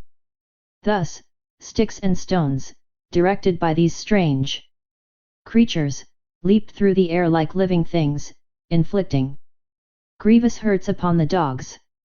To his mind this was power unusual, power inconceivable and beyond the natural, power that was godlike. White Fang, in the very nature of him, could never know anything about gods. At the best he could know only things that were beyond knowing, but the wonder and awe that he had of these man-animals in ways resembled what would be the wonder and awe of man at sight of some celestial creature, on a mountain top, hurling thunderbolts from either hand at an astonished world. The last dog had been driven back. The hubbub died down, and White Fang licked his hurts and meditated upon this, his first taste of pack cruelty and his introduction to the pack. He had never dreamed that his own kind consisted of more than one eye, his mother, and himself. They had constituted a kind apart, and here, abruptly, he had discovered many more creatures apparently of his own kind. And there was a subconscious resentment that these, his kind, at first sight had pitched upon him and tried to destroy him. In the same way he resented his mother being tied with a stick, even though it was done by the superior man-animals. It savoured of the trap, of bondage. Yet of the trap and of bondage he knew nothing. Freedom to roam and run and lie down at will, had been his heritage, and here it was being infringed upon. His mother's movements were restricted to the length of a stick. And by the length of that same stick was he restricted, for he had not yet got beyond the need of his mother's side. He did not like it. Nor did he like it when the man-animals arose and went on with their march, for a tiny man-animal took the other end of the stick and led Kick captive behind him, and behind Kick followed White Fang, greatly perturbed and worried by this new adventure he had entered upon. They went down the valley of the stream, far beyond White Fang's widest ranging, until they came to the end of the valley, where the stream ran into the Mackenzie River. Here, where canoes were cached on poles high in the air and where stood fish racks for the drying of fish, camp was made, and White Fang looked on with wondering eyes. The superiority of these man-animals increased with every moment. There was their mastery over all these sharp-fanged dogs. It breathed of power. But greater than that, to the wolf cub, was their mastery over things not alive. Their capacity to communicate motion to unmoving things, their capacity to change the very face of the world. It was this last that especially affected him. The elevation of frames of poles caught his eye, yet this in itself was not so remarkable, being done by the same creatures that flung sticks and stones to great distances. But when the frames of poles were made into teepees by being covered with cloth and skins, White Fang was astounded. It was the colossal bulk of them that impressed him. They arose around him, on every side, like some monstrous quick-growing form of life. They occupied nearly the whole circumference of his field of vision. He was afraid of them. They loomed ominously above him, and when the breeze stirred them into huge movements, he cowered down in fear, keeping his eyes warily upon them, and prepared to spring away if they attempted to precipitate themselves upon him. But in a short while his fear of the teepees passed away. He saw the women and children passing in and out of them without harm, and he saw the dogs trying often to get into them, and being driven away with sharp words and flying stones. After a time, he left Kik's side and crawled cautiously toward the wall of the nearest teepee. It was the curiosity of growth that urged him on the necessity of learning and living and doing that brings experience. The last few inches to the wall of the teepee were crawled with painful slowness and precaution. The day's events had prepared him for the unknown to manifest itself in most stupendous and unthinkable ways. At last his nose touched the canvas. He waited. Nothing happened. Then he smelled the strange fabric, saturated with the man smell. He closed on the canvas with his teeth and gave a gentle tug. Nothing happened, though the adjacent portions of the teepee moved. He tugged harder. There was a greater movement. It was delightful. He tugged still harder, and repeatedly, until the whole teepee was in motion. Then the sharp cry of a squaw inside sent him scampering back to Kik. But after that he was afraid no more of the looming bulks of the teepees. A moment later he was straying away again from his mother.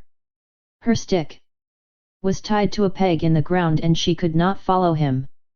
A part-grown puppy, somewhat larger and older than he, came toward him. Slowly, with ostentatious and belligerent importance. The puppy's name, as White Fang was afterward to hear him called, was Lip Lip. He had had experience in puppy fights and was already something of a bully. Lip Lip was White Fang's own kind, and, being only a puppy, did not seem dangerous, so White Fang prepared to meet him in a friendly spirit. But when the stranger's walk became stiff-legged and his lips lifted clear of his teeth, White Fang stiffened too, and answered with lifted lips. They half-circled about each other, tentatively, snarling and bristling. This lasted several minutes, and White Fang was beginning to enjoy it, as a sort of game. But suddenly, with remarkable swiftness, Lip Lip leaped in, delivering a slashing snap, and leaped away again. The snap had taken effect on the shoulder that had been hurt by the lynx and that was still sore deep down near the bone. The surprise and hurt of it brought a yelp out of White Fang, but the next moment, in a rush of anger, he was upon Lip Lip and snapping viciously. But Lip Lip had lived his life in camp and had fought many puppy fights. 3 times, 4 times, and half a dozen times, his sharp little teeth scored on the newcomer, until White Fang, yelping shamelessly, fled to the protection of his mother. It was the first of the many fights he was to have with Lip Lip, for they were enemies from the start, born so, with natures destined perpetually to clash. Kik licked White Fang soothingly with her tongue, and tried to prevail upon him to remain with her. But his curiosity was rampant, and several minutes later he was venturing forth on a new quest. He came upon one of the man-animals, Grey Beaver, who was squatting on his hams and doing something with sticks and dry moss spread before him on the ground. White Fang came near to him and watched. Grey Beaver made mouth noises which White Fang interpreted as not hostile, so he came still nearer. Women and children were carrying more sticks and branches to Grey Beaver. It was evidently an affair of moment. White Fang came in until he touched Grey Beaver's knee, so curious was he, and already forgetful that this was a terrible man-animal. Suddenly he saw a strange thing, like mist beginning to arise from the sticks and moss beneath Grey Beaver's hands. Then, amongst the sticks themselves, appeared a live thing, twisting and turning, of a color like the color of the sun in the sky. White Fang knew nothing about fire. It drew him as the light in the mouth of the cave had drawn him in his early puppyhood. He crawled the several steps toward the flame. He heard Grey Beaver chuckle above him, and he knew the sound was not hostile. Then his nose touched the flame, and at the same instant his little tongue went out to it. For a moment he was paralyzed. The unknown, lurking in the midst of the sticks and moss, was savagely clutching him by the nose. He scrambled backward, bursting out in an astonished explosion of keys. At the sound, Kick leaped snarling to the end of her stick, and there raged terribly because she could not come to his aid. But Grey Beaver laughed loudly, and slapped his thighs, and told the happening to all the rest of the camp, till everybody was laughing uproariously. But White Fang sat on his haunches and Kiyidi, a forlorn and pitiable little figure in the midst of the man-animals. It was the worst hurt he had ever known. Both nose and tongue had been scorched by the live thing, sun-colored, that had grown up under Grey Beaver's hands. He cried and cried interminably, and every fresh wail was greeted by bursts of laughter on the part of the man-animals. He tried to soothe his nose with his tongue, but the tongue was burnt too. And the two hurts coming together produced greater hurt, whereupon he cried more hopelessly and helplessly than ever. And then shame came to him. He knew laughter and the meaning of it. It is not given us to know how some animals know laughter, and know when they are being laughed at, but it was this same way that White Fang knew it. And he felt shame that the man-animals should be laughing at him. He turned and fled away, not from the hurt of the fire, but from the laughter that sank even deeper, and hurt in the spirit of him. And he fled to Kick, raging at the end of her stick like an animal gone mad, to Kick, the one creature in the world who was not laughing at him. Twilight drew down and night came on, and White Fang lay by his mother's side. His nose and tongue still hurt, but he was perplexed by a greater trouble. He was homesick. He felt a vacancy in him, a need for the hush and quietude of the stream and the cave in the cliff. Life had become too populous. There were so many of the man-animals, men, women, and children, all making noises and irritations. And there were the dogs, ever squabbling and bickering, bursting into uproars and creating confusions. The restful loneliness of the only life he had known was gone. Here the very air was palpitant with life. It hummed and buzzed unceasingly, continually changing its intensity and abruptly variant in pitch. It impinged on his nerves and senses, made him nervous and restless, and worried him with a perpetual imminence of happening. He watched the man-animals coming and going and moving about the camp, in fashion distantly resembling the way men look upon the gods they create, so looked White Fang upon the man-animals before him. They were superior creatures, of a verity, gods. To his dim comprehension they were as much wonder-workers as gods are to men. They were creatures of mastery, possessing all manner of unknown and impossible potencies. Overlords of the alive and the not alive, making obey that which moved, imparting movement to that which did not move, and making life, sun-colored and biting life, to grow out of dead moss and wood. They were fire makers. They were gods. Chapter 2. The Bondage. The days were thronged with experience for White Fang. During the time That kick was tied by the stick. He ran about over all the camp, inquiring, investigating, learning. He quickly came to know much of the ways of the man-animals, but familiarity did not breed contempt. The more he came to know them, the more they vindicated their superiority. The more they displayed their mysterious powers, the greater loomed their godlikeness. To man has been given the grief, often, of seeing his gods overthrown, and his altars crumbling, but to the wolf and the wild dog that have come in to crouch at man's feet, this grief has never come.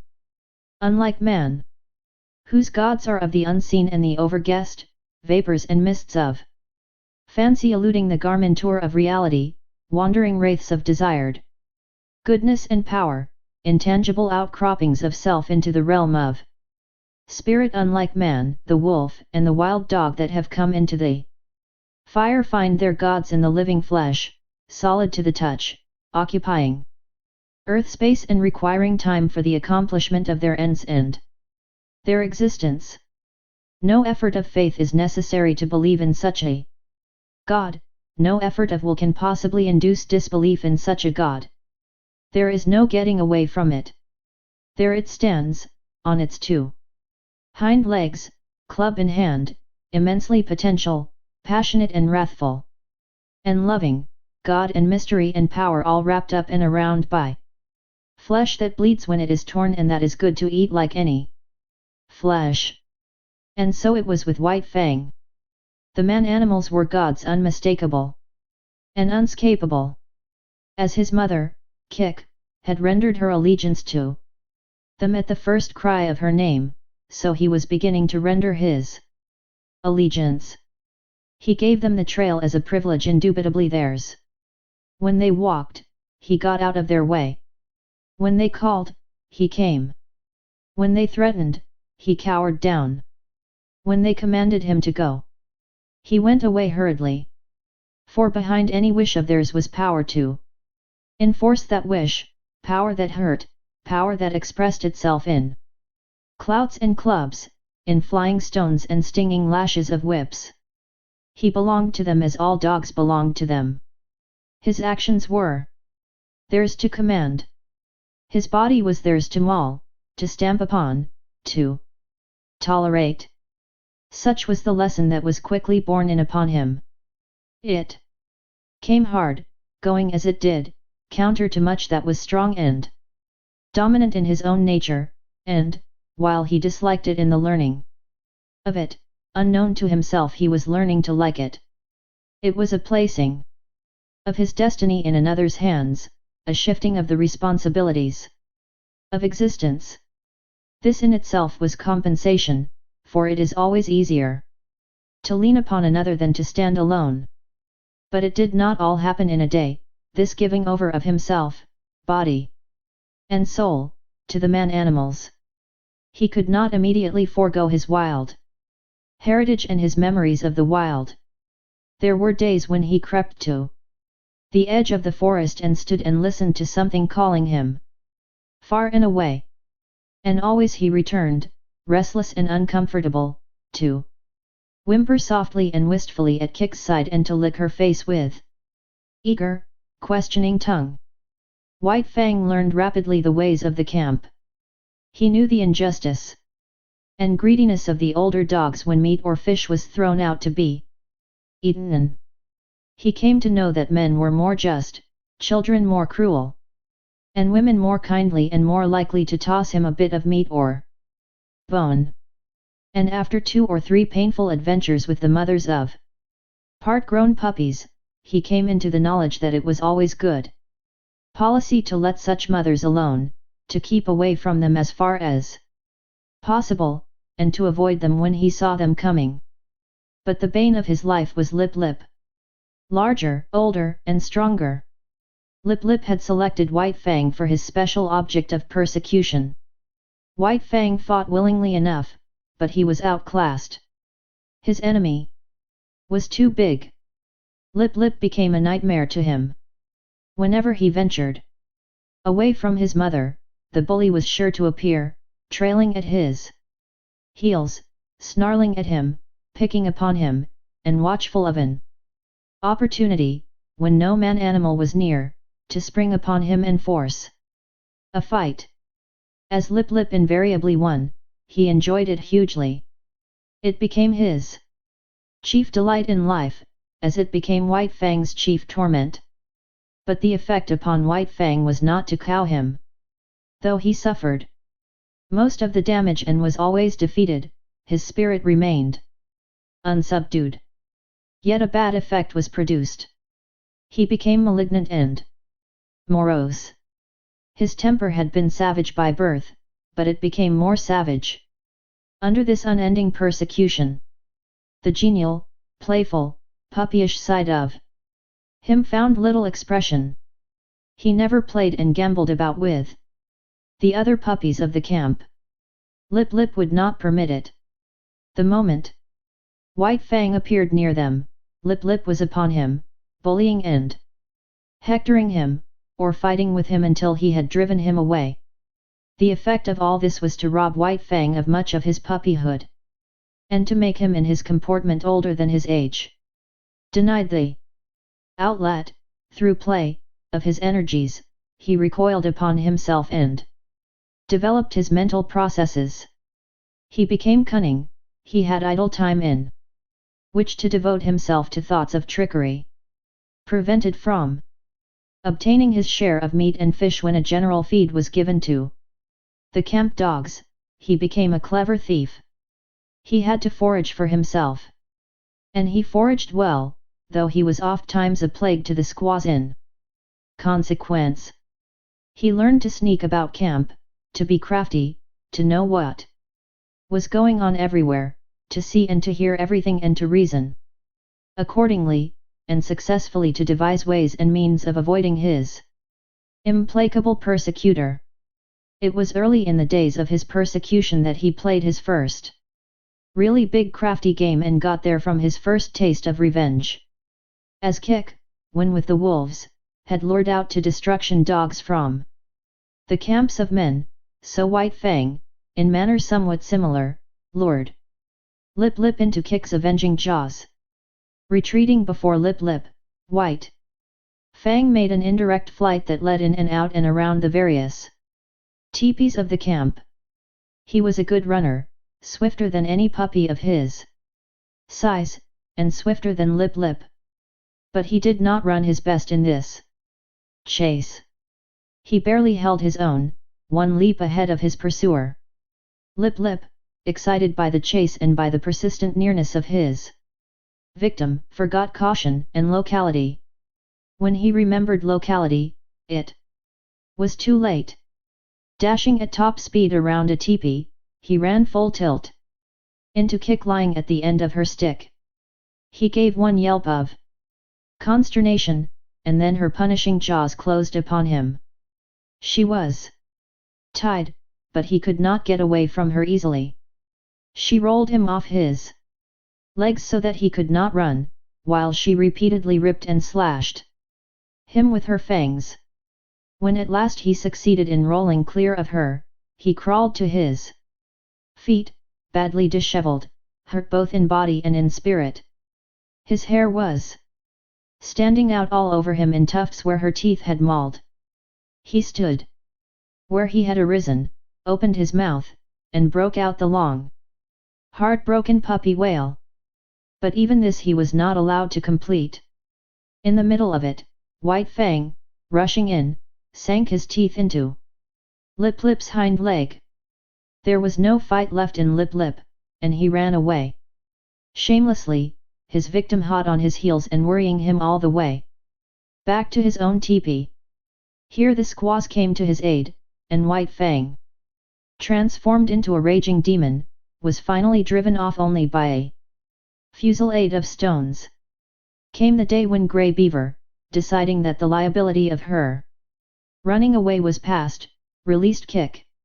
White Fang was delighted with his mother's freedom.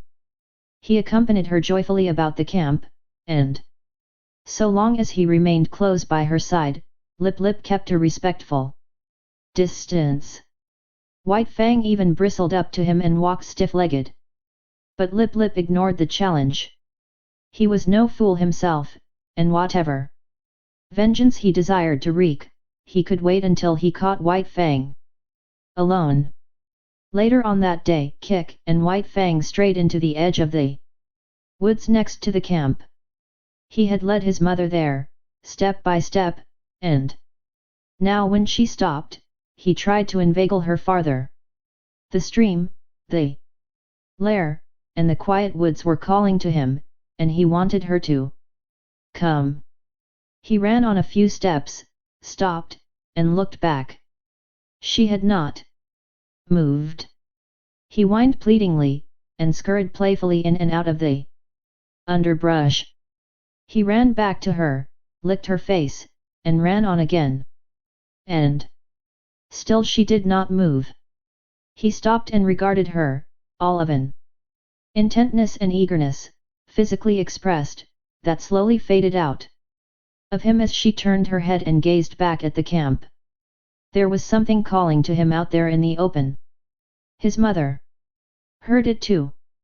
But she heard also that other and louder call, the call of the fire and of man, the call which has been given alone of all animals to the wolf to answer, to the wolf and the wild dog, who are brothers. Kick turned and slowly trotted back toward camp. Stronger than the physical restraint of the stick was the clutch of the camp upon her.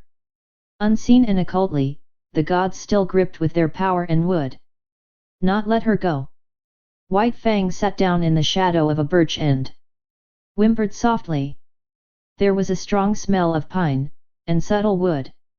Fragrances filled the air, reminding him of his old life of freedom before the days of his bondage.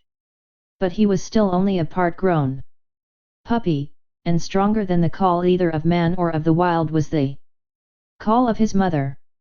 All the hours of his short life he had depended upon her. The time was yet to come for independence.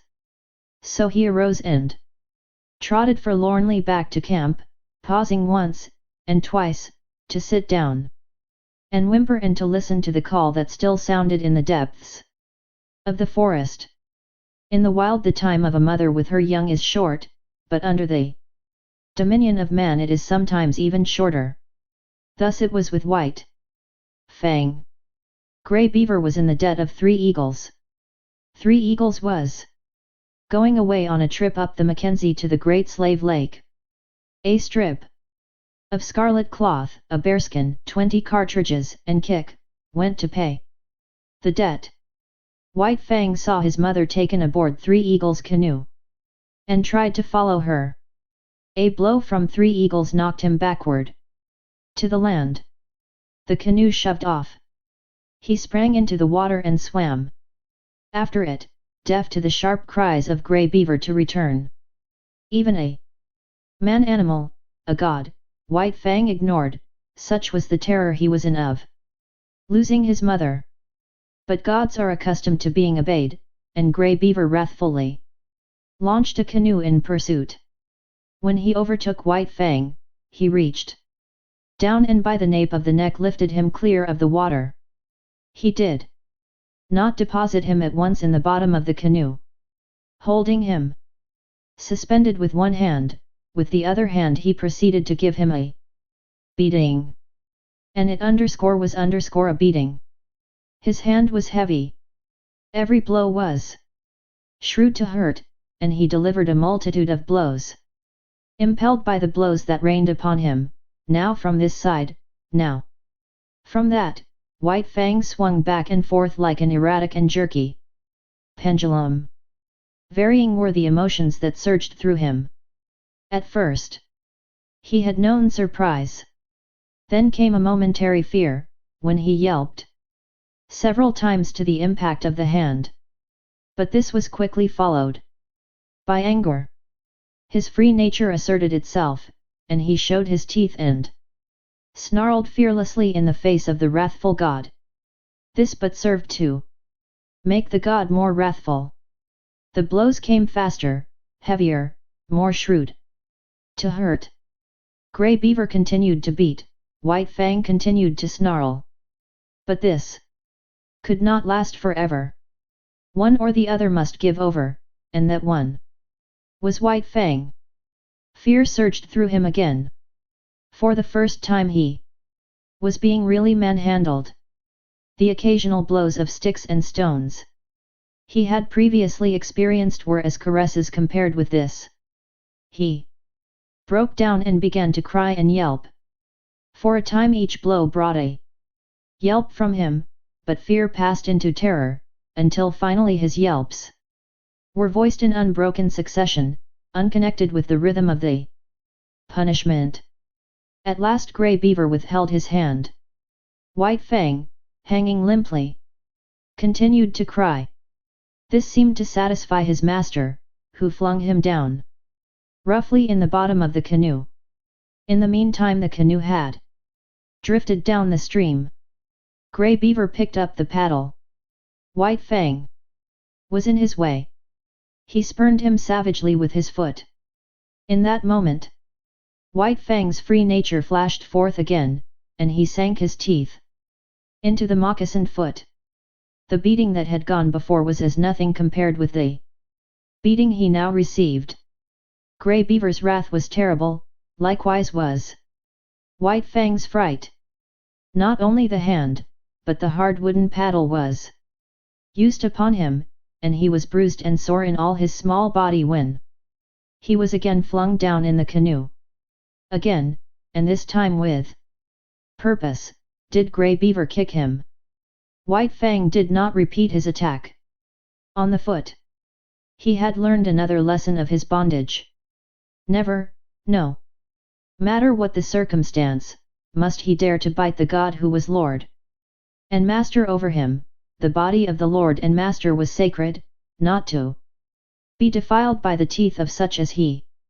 That was evidently the crime of crimes, the one offense there was no condoning nor overlooking. When the canoe touched the shore, White Fang lay whimpering and motionless, waiting the will of Grey Beaver. It was Grey Beaver's will that he should go ashore, for ashore he was flung, striking heavily on his side and hurting his bruises afresh. He crawled tremblingly to his feet and stood whimpering. Lip Lip, who had watched the whole proceeding from the bank, now rushed upon him, knocking him over and sinking his teeth into him. White Fang was too helpless to defend himself, and it would have gone hard with him had not Grey Beaver's foot shot out, lifting Lip Lip into the air with its violence so that he smashed down to earth a dozen feet away. This was the man-animal's justice, and even then, in his own pitiable plight, White Fang experienced a little grateful thrill. At Grey Beaver's heels he limped obediently through the village to the teepee. And so it came that White Fang learned that the right to punish was something the gods reserved for themselves and denied to the lesser creatures under them. That night, when all was still, White Fang remembered his mother and sorrowed for her. He sorrowed too loudly and woke up Grey Beaver, who beat him. After that he mourned gently when the gods were around. But sometimes, straying off to the edge of the woods by himself, he gave vent to his grief, and cried it out with loud whimperings and wailings. It was during this period that he might have hearkened to the memories of the lair and the stream and run back to the wild. But the memory of his mother held him. As the hunting man-animals went out and came back, so she would come back to the village sometime. So he remained in his bondage waiting for her. But it was not altogether an unhappy bondage. There was much to interest him. Something was always happening. There was no end to the strange things these gods did, and he was always curious to see. Besides, he was learning how to get along with Grey Beaver. Obedience, rigid, undeviating obedience, was what was exacted of him, and in return he escaped beatings and his existence was tolerated. Nay, Grey Beaver himself sometimes tossed him a piece of meat, and defended him against the other dogs in the eating of it. And such a piece of meat was of value. It was worth more, in some strange way, than a dozen pieces of meat from the hand of a squaw. Grey Beaver never petted nor caressed. Perhaps it was the weight of his hand, perhaps his justice, perhaps the sheer power of him, and perhaps it was all these things that influenced White Fang, for a certain tie of attachment was forming between him and his surly lord. Insidiously, and by remote ways, as well as by the power of stick and stone and clout of hand, were the shackles of White Fang's bondage being riveted upon him. The qualities in his kind that in the beginning made it possible for them to come into the fires of men, were qualities capable of development. They were developing in him, and the camp life, replete with misery as it was secretly endearing itself to him all the time. But White Fang was unaware of it. He knew only grief for the loss of Kik, hope for her return, and a hungry yearning for the free life that had been his. Chapter 3. The Outcast. Lip Lip continued so to darken his days that White Fang became wickeder and more ferocious than it was his natural right to be. Savageness was a part of his make-up, but the savageness thus developed exceeded his make-up. He acquired a reputation for wickedness amongst the man-animals themselves. Wherever there was trouble and uproar in camp, fighting and squabbling or the outcry of a squaw over a bit of stolen meat, they were sure to find White Fang mixed up in it and usually at the bottom of it. They did not bother to look after the causes of his conduct. They saw only the effects, and the effects were bad.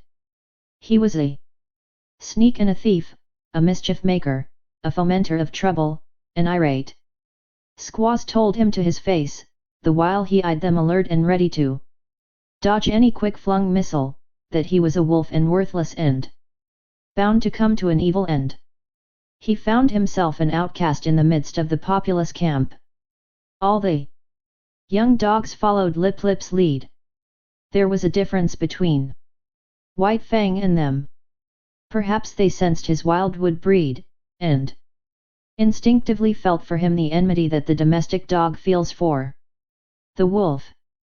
But be that as it may, they joined with Lip Lip in the persecution, and, once declared against him, they found good reason to continue declared against him.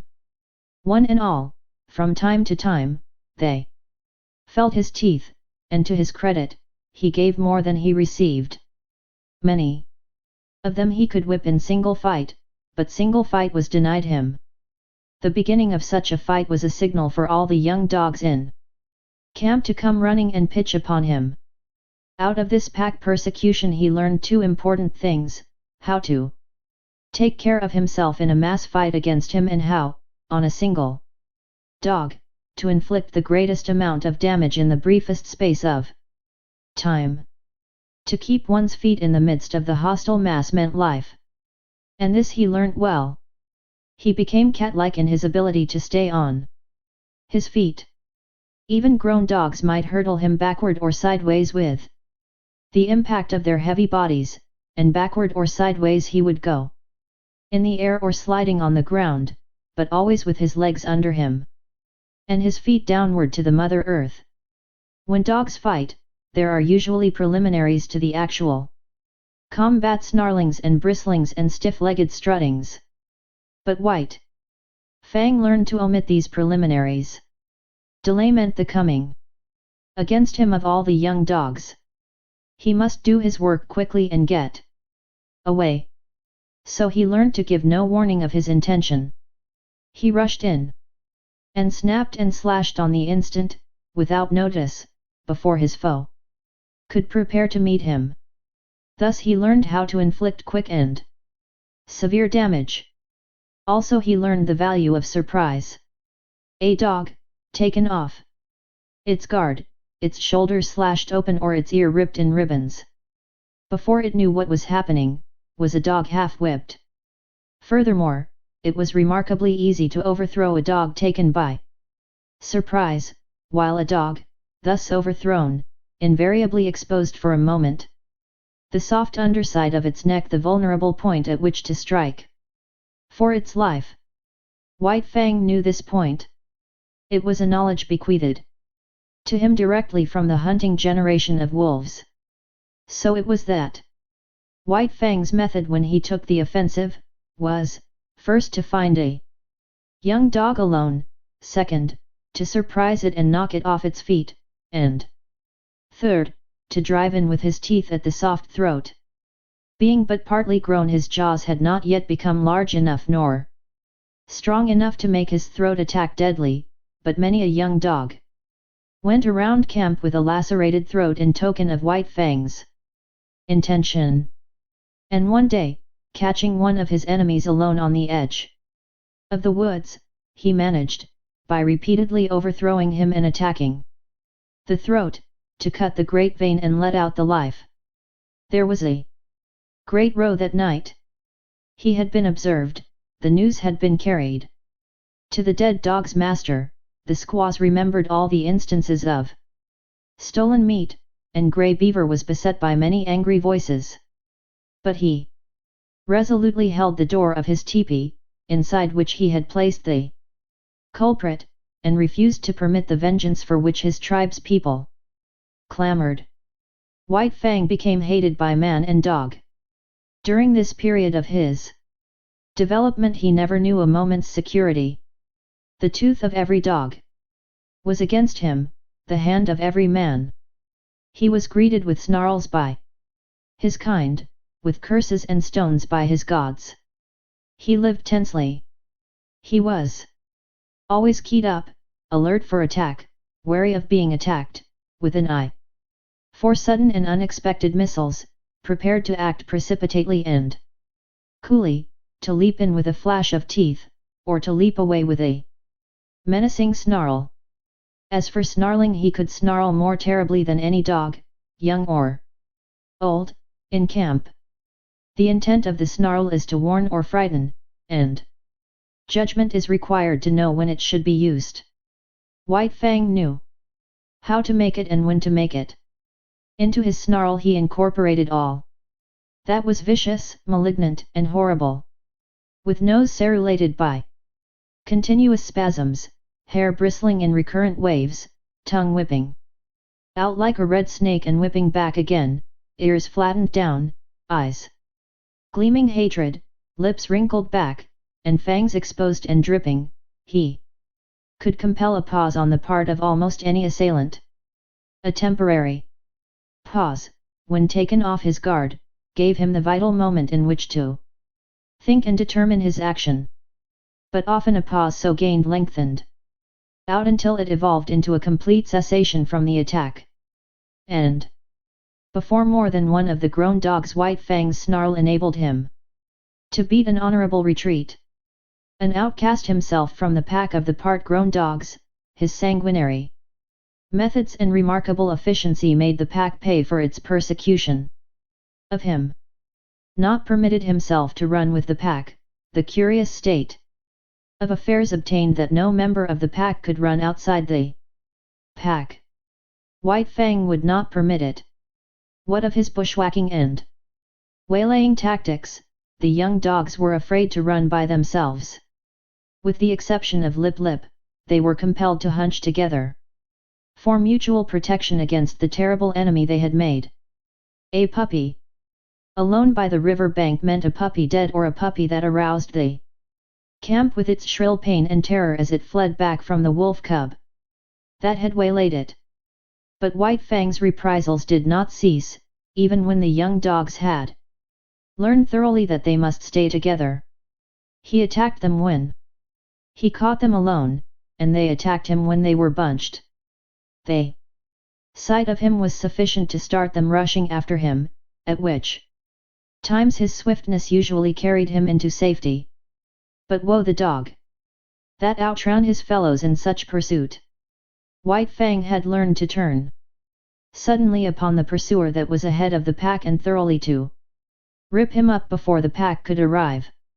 This occurred with great frequency, for, once in full cry, the dogs were prone to forget themselves in the excitement of the chase, while White Fang never forgot himself. Stealing backward glances as he ran, he was always ready to whirl around and down the overzealous pursuer that outran his fellows. Young dogs are bound to play, and out of the exigencies of the situation they realized their play in this mimic warfare. Thus it was that the hunt of White Fang became their chief game, a deadly game. Withal, and at all times a serious game. He, on the other hand, being the fastest-footed, was unafraid to venture anywhere. During the period that he waited vainly for his mother to come back, he led the pack many a wild chase through the adjacent woods. But the pack invariably lost him. Its noise and outcry warned him of its presence, while he ran alone, velvet-footed, silently, a moving shadow among the trees after the manner of his father and mother before him. Further, he was more directly connected with the wild than they, and he knew more of its secrets and stratagems. A favorite trick of his was to lose his trail in running water and then lie quietly in a nearby thicket while there. Baffled cries arose around him. Hated by his kind and by mankind, indomitable, perpetually warred upon, and himself waging perpetual war, his development was rapid and one-sided. This was no soil for kindliness and affection to blossom in. Of such things he had not the faintest glimmering. The code he learned was to obey the strong and to oppress the weak. Grey Beaver was a god, and strong. Therefore White Fang obeyed him. But the dog younger or smaller than himself was weak, a thing to be destroyed. His development was in the direction of power. In order to face the constant danger of hurt and even of destruction, his predatory and protective faculties were unduly developed. He became quicker of movement than the other dogs, swifter of foot, craftier, deadlier, more lithe, more lean with iron-like muscle and sinew, more enduring, more cruel, more ferocious, and more intelligent. He had to become all these things, else he would not have held his own nor survive the hostile environment in which he found himself. Chapter 4. The Trail of the Gods. In the fall of the year, when the days were shortening and the bite of the frost was coming into the air, White Fang got his chance for liberty. For several days there had been a great hubbub in the village. The summer camp was being dismantled, and the tribe, bag and baggage, was preparing to go off to the fall hunting. White Fang watched it all with eager eyes, and when the teepees began to come down and the canoes were loading at the bank, he understood. Already the canoes were departing, and some had disappeared down the river. Quite deliberately he determined to stay behind. He waited his opportunity to slink out of camp to the woods. Here, in the running stream where ice was beginning to form, he hid his trail. Then he crawled into the heart of a dense thicket and waited. The time passed by, and he slept intermittently for hours. Then he was aroused by Grey Beaver's voice calling him by name. There were other voices. White Fang could hear Grey Beaver's squaw taking part in the search, and MIT saw who was Grey Beaver's son. White Fang trembled with fear, and though the impulse came to crawl out of his hiding place, he resisted it. After a time the voices died away. And some time after that he crept out to enjoy the success of his undertaking. Darkness was coming on, and for a while he played about among the trees, pleasuring in his freedom. Then, and quite suddenly, he became aware of loneliness. He sat down to consider, listening to the silence of the forest and perturbed by it. That nothing moved nor sounded, seemed ominous. He felt the lurking of danger, unseen and unguessed. He was suspicious of the looming bulks of the trees and of the dark shadows that might conceal all manner of perilous things. Then it was cold. Here was no warm side of a teepee against which to snuggle. The frost was in his feet, and he kept lifting first one forefoot and then the other. He curved his bushy tail around to cover them, and at the same time he saw a vision. There was nothing strange about it. Upon his inward sight was impressed a succession of memory pictures. He saw the camp again, the teepees, and the blaze of the fires. He heard the shrill voices of the women, the gruff basses of the men, and the snarling of the dogs. He was hungry, and he remembered pieces of meat and fish that had been thrown him. Here was no meat. Nothing but a threatening and inedible silence. His bondage had softened him. Irresponsibility had weakened him. He had forgotten how to shift for himself. The night yawned about him. His senses, accustomed to the hum and bustle of the camp, used to the continuous impact of sights and sounds, were now left idle. There was nothing to do, nothing to see nor hear. They strained to catch some interruption of the silence and immobility of nature. They were appalled by inaction and by the feel of something terrible impending. He gave a great start of fright. A colossal and formless something was rushing across the field of his vision. It was a tree shadow flung by the moon, from whose face the clouds had been brushed away. Reassured, he whimpered softly, then he suppressed the whimper for fear that it might attract the attention of the lurking dangers. A tree, contracting in the cool of the night, made a loud noise. It was directly above him. He yelped in his fright. A panic seized him, and he ran madly toward the village. He knew an overpowering desire for the protection and companionship of man. In his nostrils was the smell of the camp smoke. In his ears the camp sounds and cries were ringing loud. He passed out of the forest and into the moonlit open where were no shadows nor darknesses. But no village greeted his eyes. He had forgotten. The village had gone away. His wild flight ceased abruptly. There was no place to which to flee. He slunk forlornly through the deserted camp, smelling the rubbish heaps and the discarded rags and tags of the gods. He would have been glad for the rattle of stones about him, flung by an angry squaw, glad for the hand of Grey Beaver descending upon him in wrath. While he would have welcomed with delight Lip Lip and the whole snarling, cowardly pack. He came to where Grey Beaver's teepee had stood. In the center of the space it had occupied, he sat down. He pointed his nose at the moon.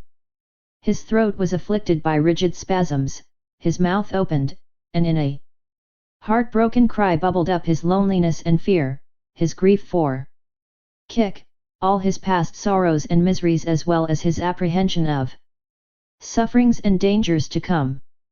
It was the long wolf howl. Full-throated and mournful, the first howl he had ever uttered. The coming of daylight dispelled his fears but increased his loneliness. The naked earth, which so shortly before had been so populous, thrust his loneliness more forcibly upon him. It did not take him long to make up his mind. He plunged into the forest and followed the river bank down the stream. All day he ran. He did not rest. He seemed made to run on forever. His iron-like body ignored fatigue. And even after fatigue came, his heritage of endurance braced him to endless endeavor and enabled him to drive his complaining body onward. Where the river swung in against precipitous bluffs, he climbed the high mountains behind rivers and streams that entered the main river. He forded or swam. Often he took to the rim ice that was beginning to form, and more than once he crashed through and struggled for life in the icy current. Always he was on the lookout for the trail of the gods. where it might leave the river and proceed inland. White Fang was intelligent beyond the average of his kind, yet his mental vision was not wide enough to embrace the other bank of the Mackenzie. What if the trail of the gods led out on that side? It never entered his head. Later on, when he had traveled more and grown older and wiser and come to know more of trails and rivers, it might be that he could grasp and apprehend such a possibility. But that mental power was yet in the future. Just now he ran blindly, his own bank of the Mackenzie alone entering into his calculations. All night he ran, blundering in the darkness into mishaps and obstacles that delayed but did not daunt. By the middle of the second day he had been running continuously for 30 hours, and the iron of his flesh was giving out. It was the endurance of his mind that kept him going. He had not eaten in 40 hours, and he was weak with hunger. The repeated drenchings in the icy water had likewise had their effect on him. His handsome coat was draggled. The broad pads of his feet were bruised and bleeding. He had begun to limp, and this limp increased with the hours. To make it worse, the light of the sky was obscured and snow began to fall, a raw, moist, melting, clinging snow, slippery under foot, that hid from him the landscape he traversed, and that covered over the inequalities of the ground so that the way of his feet was more difficult and painful. Grey Beaver had intended camping that night on the far bank of the Mackenzie, for it was in that direction that the hunting lay. But on the near bank, shortly before dark, a moose coming down to drink, had been espied by Klukooch, who was Grey Beaver's squaw. Now, had not the moose come down to drink, had not Mit Saw been steering out of the course because of the snow, had not Klukooch sighted the moose, and had not Grey Beaver killed it with a lucky shot from his rifle, all subsequent things would have happened differently. Grey Beaver would not have camped on the near side of the Mackenzie, and White Fang would have passed by and gone on, either to die or to find his way to his wild brothers and become one of them, a wolf to the end of his days. Night had fallen. The snow was flying more thickly, and White Fang, whimpering softly to himself as he stumbled and limped along, came upon a fresh trail in the snow. So fresh was it that he knew it immediately for what it was. Whining with eagerness, he followed back from the river bank and in among the trees. The camp sounds came to his ears. He saw the blaze of the fire, Klukooch cooking, and Grey Beaver squatting on his hams and mumbling a chunk of raw tallow. There was fresh meat in camp. White Fang expected a beating. He crouched and bristled a little at the thought of it. Then he went forward again. He feared and disliked the beating he knew to be waiting for him. But he knew, further, that the comfort of the fire would be his, the protection of the gods, the companionship of the dogs, the last, a companionship of enmity, but none the less a companionship and satisfying to his gregarious needs. He came cringing and crawling into the firelight. Grey Beaver saw him and stopped munching the tallow. White Fang crawled slowly, cringing and groveling in the abjectness of his abasement and submission. He crawled straight toward Grey Beaver, every inch of his progress becoming slower and more painful. At last he lay at the master's feet, into whose possession he now surrendered himself, voluntarily, body and soul. Of his own choice, he came in to sit by man's fire and to be ruled by him. White Fang trembled, waiting for the punishment to fall upon him. There was a movement of the hand above him. He cringed involuntarily under the expected blow. It did not fall. He stole a glance upward. Grey Beaver was breaking the lump of tallow in half. Grey Beaver was offering him one piece of the tallow, very gently and Somewhat suspiciously, he first smelled the tallow and then proceeded to eat it. Grey Beaver ordered meat to be brought to him, and guarded him from the other dogs while he ate. After that, grateful and content, White Fang lay at Grey Beaver's feet, gazing at the fire that warmed him, blinking and dozing, secure in the knowledge that the morrow would find him, not wandering forlorn through bleak forest stretches, but in the camp of the man-animals, with the gods to whom he had given himself, and upon whom he was now dependent. Chapter V. The Covenant. When December was well along, Grey Beaver went on a journey up the Mackenzie. Mit-Saw and Klooch went with him. One sled he drove himself, drawn by dogs he had traded for or borrowed. A second and smaller sled was driven by Mit-Saw, and to this was harnessed a team of puppies. It was more of a toy affair than anything else, yet it was the delight of Mit-Saw, who felt that he was beginning to do a man's work in the world. Also, he was learning to drive dogs and to train dogs, while the puppies themselves were being broken into the harness. Furthermore, the sled was of some service, for it carried nearly 200 pounds of outfit and food. White Fang had seen the camp dogs toiling in the harness, so that he did not resent overmuch the first placing of the harness upon himself.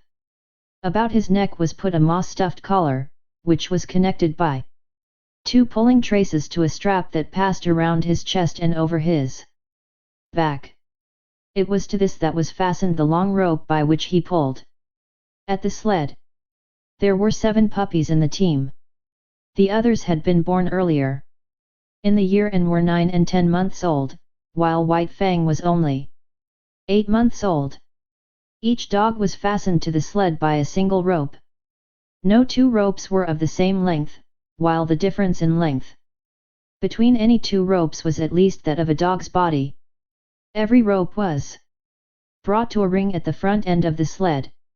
The sled itself was without runners, being a birch bark toboggan, with upturned forward end, to keep it from ploughing under the snow. This construction enabled the weight of the sled and load to be distributed over the largest snow surface, for the snow was crystal powder and very soft. Observing the same principle of widest distribution of weight, the dogs at the ends of their ropes radiated fan fashion from the nose of the sled, so that no dog trod in another's footsteps. There was, furthermore, another virtue in the fan formation. The ropes of varying length prevented the dogs attacking from the rear those that ran in front of them. For a dog to attack another, it would have to turn upon one at a shorter rope, in which case it would find itself face to face with the dog attacked, and also it would find itself facing the whip of the driver. But the most peculiar virtue of all lay in the fact that the dog that strove to attack one in front of him must pull the sled faster, and that the faster the sled travelled, the faster could the dog attacked run away. Thus, the dog behind could never catch up with the one in front. The faster he ran, the faster ran the one he was after, and the faster ran all the dogs. Incidentally, the sled went faster, and thus, by cunning indirection, did man increase his mastery over the beasts. Mit-Saw resembled his father, much of whose grey wisdom he possessed. In the past he had observed Lip Lip's persecution of White Fang, but at that time Lip Lip was another man's dog, and Mit-Saw had never dared more than to shy an occasional stone at him. But now Lip Lip was his dog, and he proceeded to wreak his vengeance on him by putting him at the end of the longest rope. This made Lip Lip the leader, and was apparently an honor. But in reality it took away from him all honor. And instead of being bully and master of the pack, he now found himself hated and persecuted by the pack. Because he ran at the end of the longest rope, the dogs had always the view of him running away before them. All that they saw of him was his bushy tail and fleeing hind legs, a view far less ferocious and intimidating than his bristling mane and gleaming fangs. Also, dogs, being so constituted in their mental ways, the sight of him running away gave desire to run after him and a feeling that he ran away from them. The moment the sled started, the team took after Lip Lip in a chase that extended throughout the day. At first he had been prone to turn upon his pursuers, jealous of his dignity and wrathful, but at such times Mit Saw would throw the stinging lash of the 30-foot caribou gut whip into his face and compel him to turn tail and run on. Lip Lip might face the pack, but he could not face that whip, and all that was left him to do was to keep his long rope taut and his flanks ahead of the teeth of his mates. But a still greater cunning lurked in the recesses of the Indian mind. To give point to unending pursuit of the leader, Mit Saw favored him over the other dogs. These favors aroused in them jealousy and hatred. In their presence Mit Saw would give him meat and would give it to him only. This was maddening to them. They would rage around just outside the throwing distance of the whip, while Lip Lip devoured the meat and Mit Saw protected him. And when there was no meat to give, Mit Saw would keep the team at a distance and make believe to give meat to Lip Lip. White Fang took kindly to the work.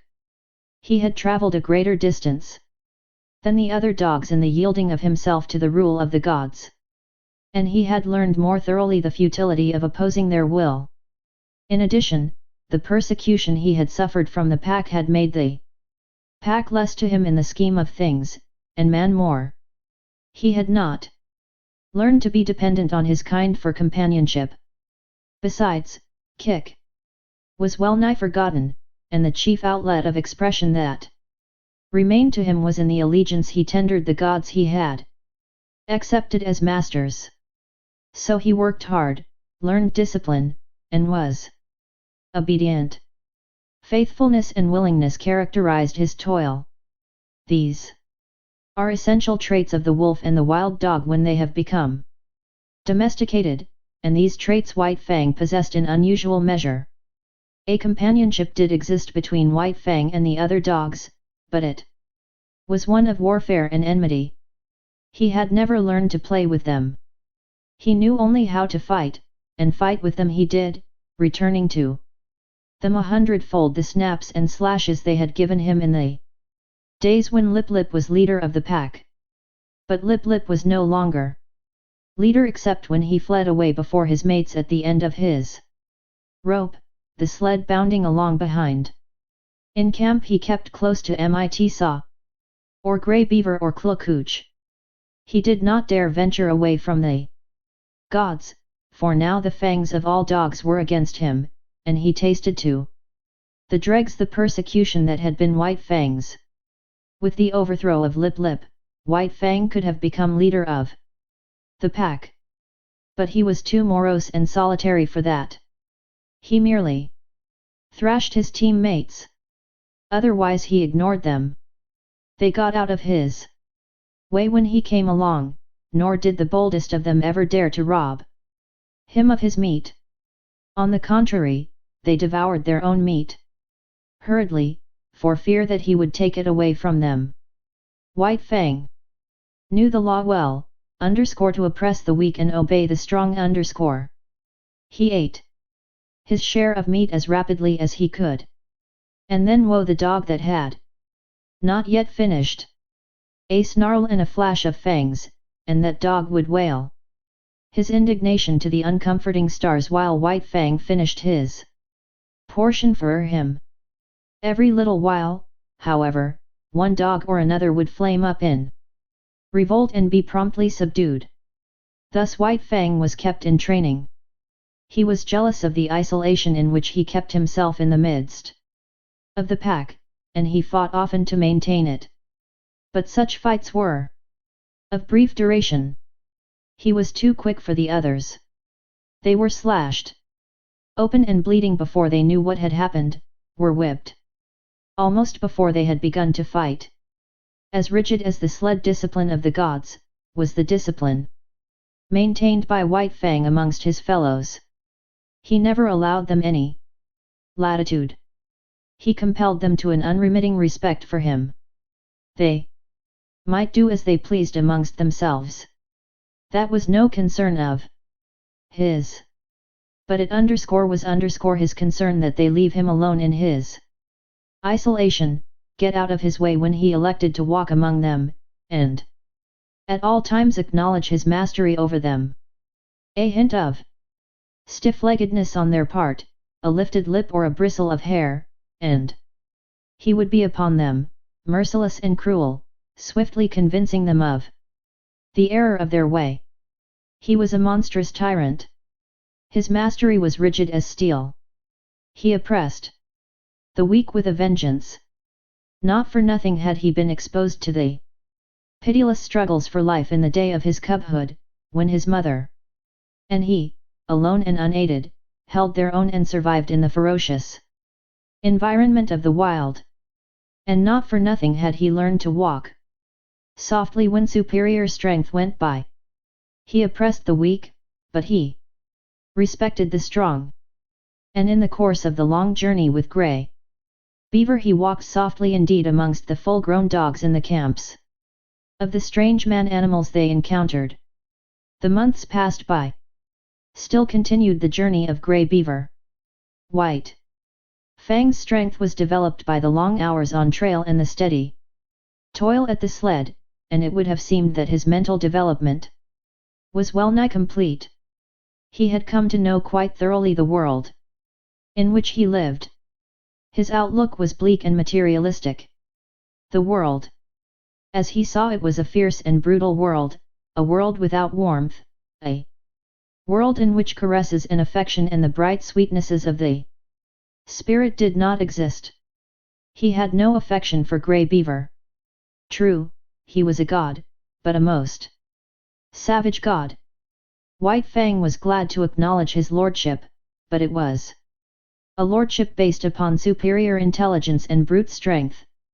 There was something in the fibre of White Fang's being that made his lordship a thing to be desired, else he would not have come back from the wild when he did to tender his allegiance. There were deeps in his nature which had never been sounded.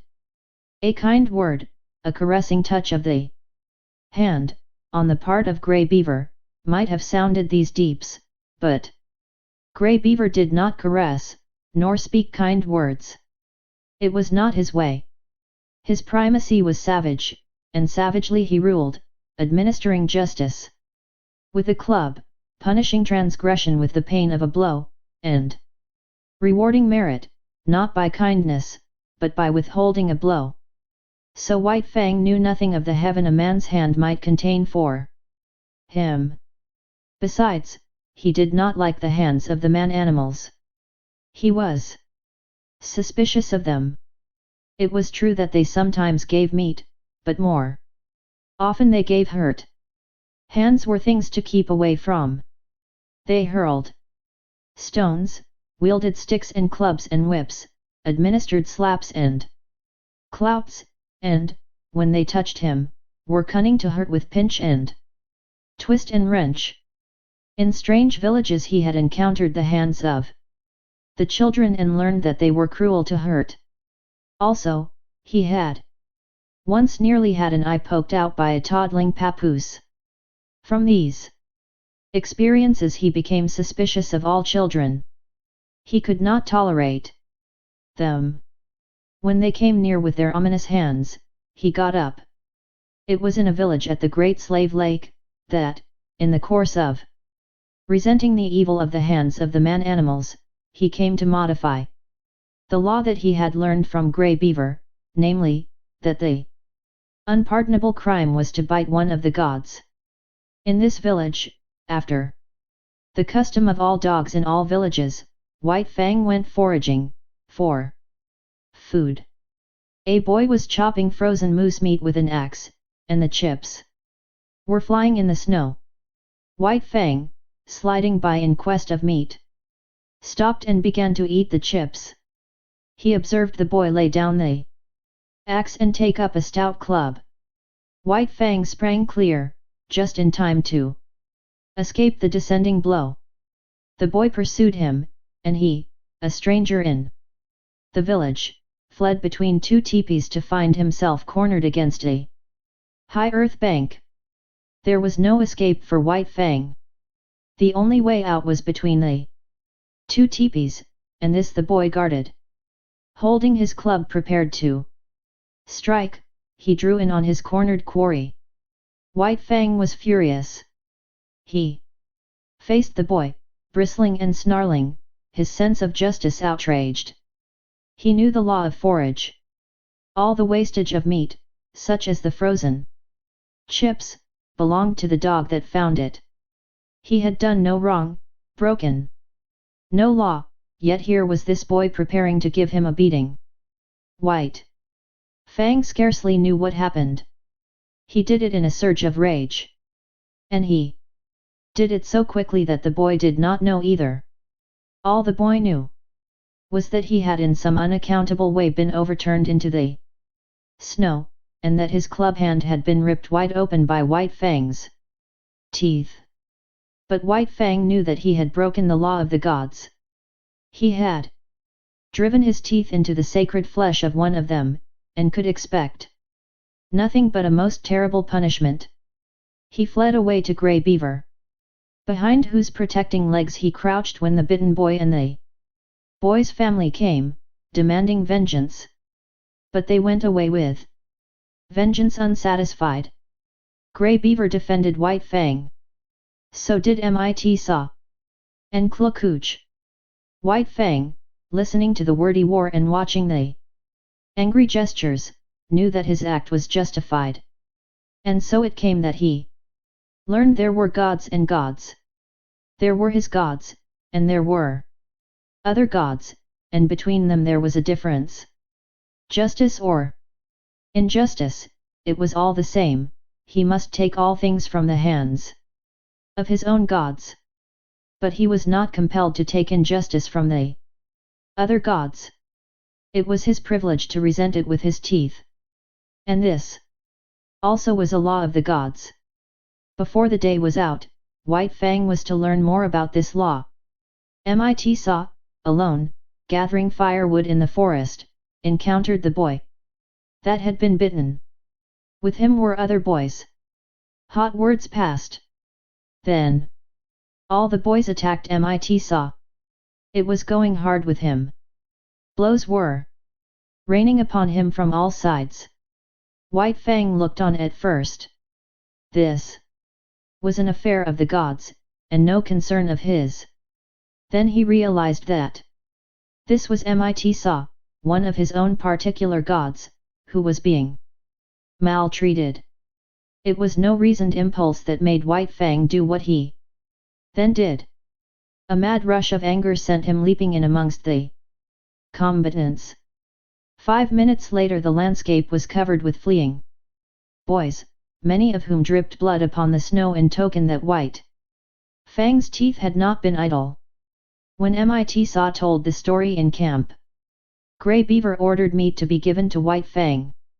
He ordered much meat to be given, and White Fang, gorged and sleepy by the fire, knew that the law had received its verification. It was in line with these experiences that White Fang came to learn the law of property and the duty of the defense of property. From the protection of his god's body to the protection of his god's possessions was a step, and this step he made. What was his god's was to be defended against all the world, even to the extent of biting other gods. Not only was such an act sacrilegious in its nature, but it was fraught with peril. The gods were all powerful, and a dog was no match against them, yet White Fang learned to face them, fiercely belligerent and unafraid. Duty rose above fear, and thieving gods learned to leave Grey Beaver's property alone. One thing, in this connection, White Fang quickly learnt, and that was that a thieving god was usually a cowardly god and prone to run away at the sounding of the alarm. Also, he learned that but brief time elapsed between his sounding of the alarm and Grey Beaver coming to his aid. He came to know that it was not fear of him that drove the thief away, but fear of Grey Beaver. White Fang did not give the alarm by barking. He never barked. His method was to drive straight at the intruder, and to sink his teeth in if he could.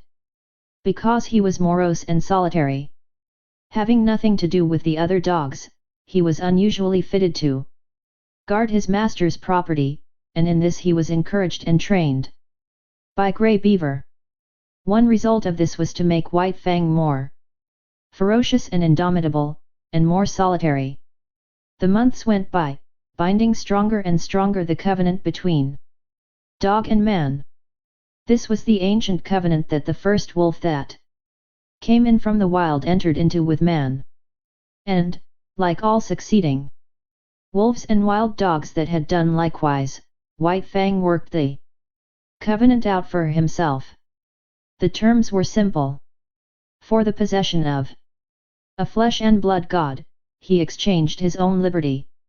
Food and fire, protection and companionship, were some of the things he received from the god. In return, he guarded the god's property, defended his body, worked for him, and obeyed him. The possession of a god implies service. White Fang's was a service of duty and awe, but not of love. He did not know what love was. He had no experience of love. Kick was a remote memory. Besides, not only had he abandoned the wild and his kind when he gave himself up to man, but the terms of the covenant were such that if ever he met Kick again he would not desert his god to go with her. His allegiance to man seemed somehow a law of his being greater than the love of liberty, of kind and kin. Chapter 6. The Famine. The spring of the year was at hand when Grey Beaver finished his long journey. It was April, and White Fang was a year old when he pulled into the home villages and was loosed from the harness by Mit Saw. Though a long way from his full growth, White Fang, next to Lip Lip, was the largest yearling in the village. Both from his father, the wolf, and from Kick, he had inherited stature and strength, and already he was measuring up alongside the full-grown dogs. But he had not yet grown compact. His body was slender and rangy, and his strength more stringy than massive. His coat was the true wolf grey, and to all appearances he was true wolf himself. The quarter strain of dog he had inherited from Kick had left no mark on him physically, though it had played its part in his mental make-up. He wandered through the village, recognizing with staid satisfaction the various gods he had known before the long journey. Then there were the dogs, puppies growing up like himself, and grown dogs that did not look so large and formidable as the memory pictures he retained of them. Also, he stood less in fear of them than formerly, stalking among them with a certain careless ease that was as new to him as it was enjoyable. There was Basique, a grizzled old fellow that in his younger days had but to uncover his fangs to send White Fang cringing and crouching to the right about. From him White Fang had learned much of his own insignificance, and from him he was now to learn much of the change and development that had taken place in himself. While Basique had been growing weaker with age, White Fang had been growing stronger with youth. It was at the cutting up of a moose, fresh killed, that White Fang learned of the changed relations in which he stood to the dog world. He had got for himself a hoof and part of the shin bone, to which quite a bit of meat was attached. Withdrawn from the immediate scramble of the other dogs, in fact out of sight behind a thicket, he was devouring his prize, when Basique rushed in upon him. Before he knew what he was doing, he had slashed the intruder twice and sprung clear. Basique was surprised by the other's temerity and swiftness of attack. He stood gazing stupidly across at White Fang, the raw, red shin bone between them. Basic was old, and already he had come to know the increasing valor of the dogs it had been his wont to bully.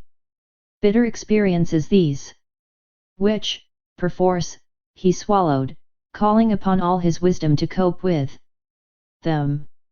In the old days he would have sprung upon White Fang in a fury of righteous wrath. But now his waning powers would not permit such a course. He bristled fiercely and looked ominously across the shin bone at White Fang. And White Fang, resurrecting quite a deal of the old awe, seemed to wilt and to shrink in upon himself and grow small, as he cast about in his mind for a way to beat a retreat not too inglorious. And right here Basic erred. Had he contented himself with looking fierce and ominous, all would have been well. White Fang, on the verge of retreat, would have retreated, leaving the meat to him. But Basic did not wait. He considered the victory already his and stepped forward to the meat. As he bent his head carelessly to smell it, White Fang bristled slightly. Even then it was not too late for Basic to retrieve the situation. Had he merely stood over the meat, head up and glowering, White Fang would ultimately have slunk away. But the fresh meat was strong in Basic's nostrils, and greed urged him to take a bite of it. This was too much for White Fang. Fresh upon his months of mastery over his own teammates, it was beyond his self-control to stand idly by while another devoured the meat that belonged to him. He struck, after his custom, without warning. With the first slash, Basic's right ear was ripped into ribbons. He was astounded at the suddenness of it. But more things, and most grievous ones, were happening with equal suddenness. He was knocked off his feet. His throat was bitten. While he was struggling to his feet, the young dog sank teeth twice into his shoulder. The swiftness of it was bewildering. He made a futile rush at White Fang, clipping the empty air with an outraged snap. The next moment his nose was laid open, and he was staggering backward away from the meat. The situation was now reversed. White Fang stood over the shin bone, bristling and menacing, while Basic stood a little way off, preparing to retreat. He dared not risk a fight with this young lightning flash. And again he knew, and more bitterly, the enfeeblement of oncoming age. His attempt to maintain his dignity was heroic. Calmly turning his back upon young dog and shin bone, as though both were beneath his notice and unworthy of his consideration, he stalked grandly away. Nor, until well out of sight, did he stop to lick his bleeding wounds. The effect on White Fang was to give him a greater faith in himself and a greater pride. He walked less softly among the grown dogs, his attitude toward them was less compromising. Not that he went out of his way looking for trouble. Far from it. But upon his way he demanded consideration.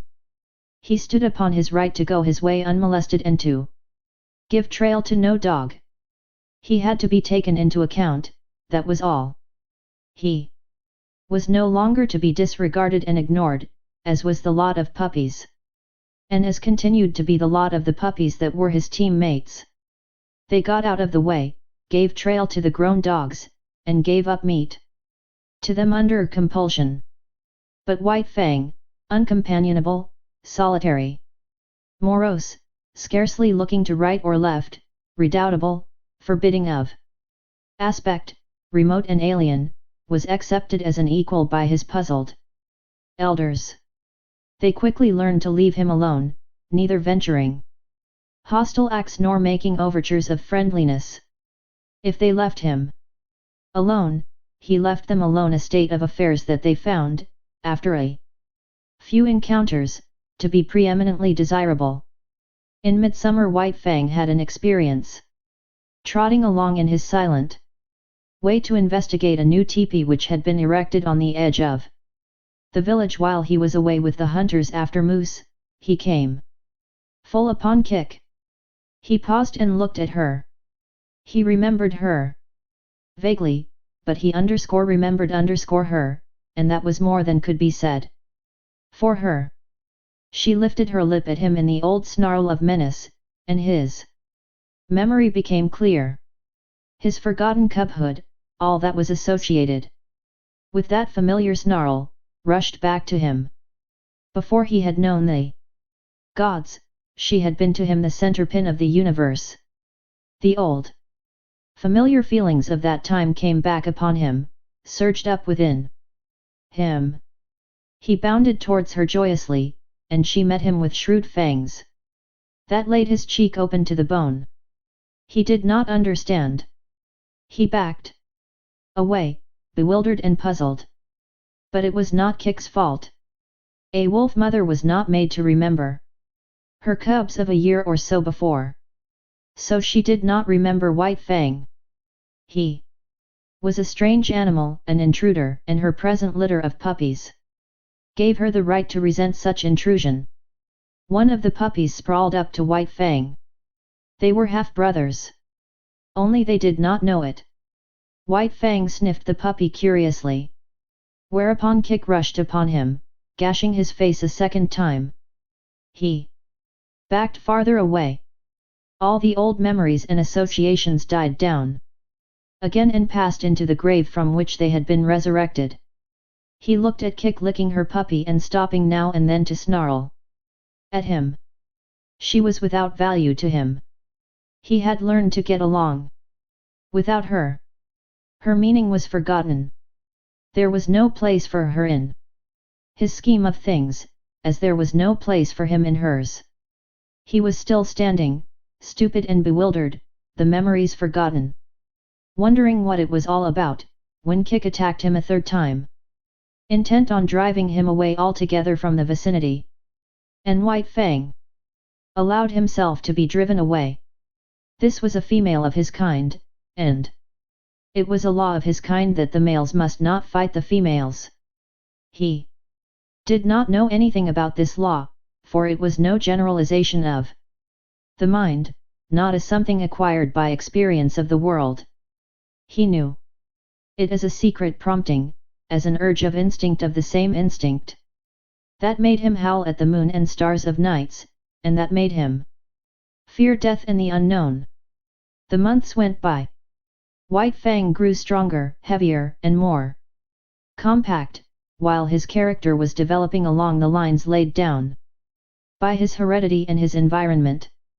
His heredity was a life stuff that may be likened to clay. It possessed many possibilities, was capable of being molded into many different forms. Environment served to model the clay, to give it a particular form.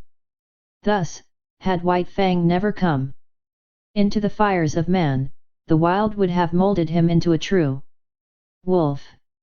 But the gods had given him a different environment, and he was molded into a dog that was rather wolfish, but that was a dog and not a wolf. And so, according to the clay of his nature and the pressure of his surroundings, his character was being molded into a certain particular shape. There was no escaping it.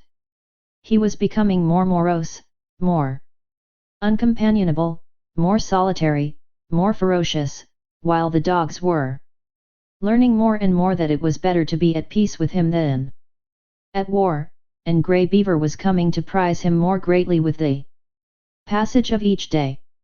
White Fang, seeming to sum up strength in all his qualities, nevertheless suffered from one besetting weakness.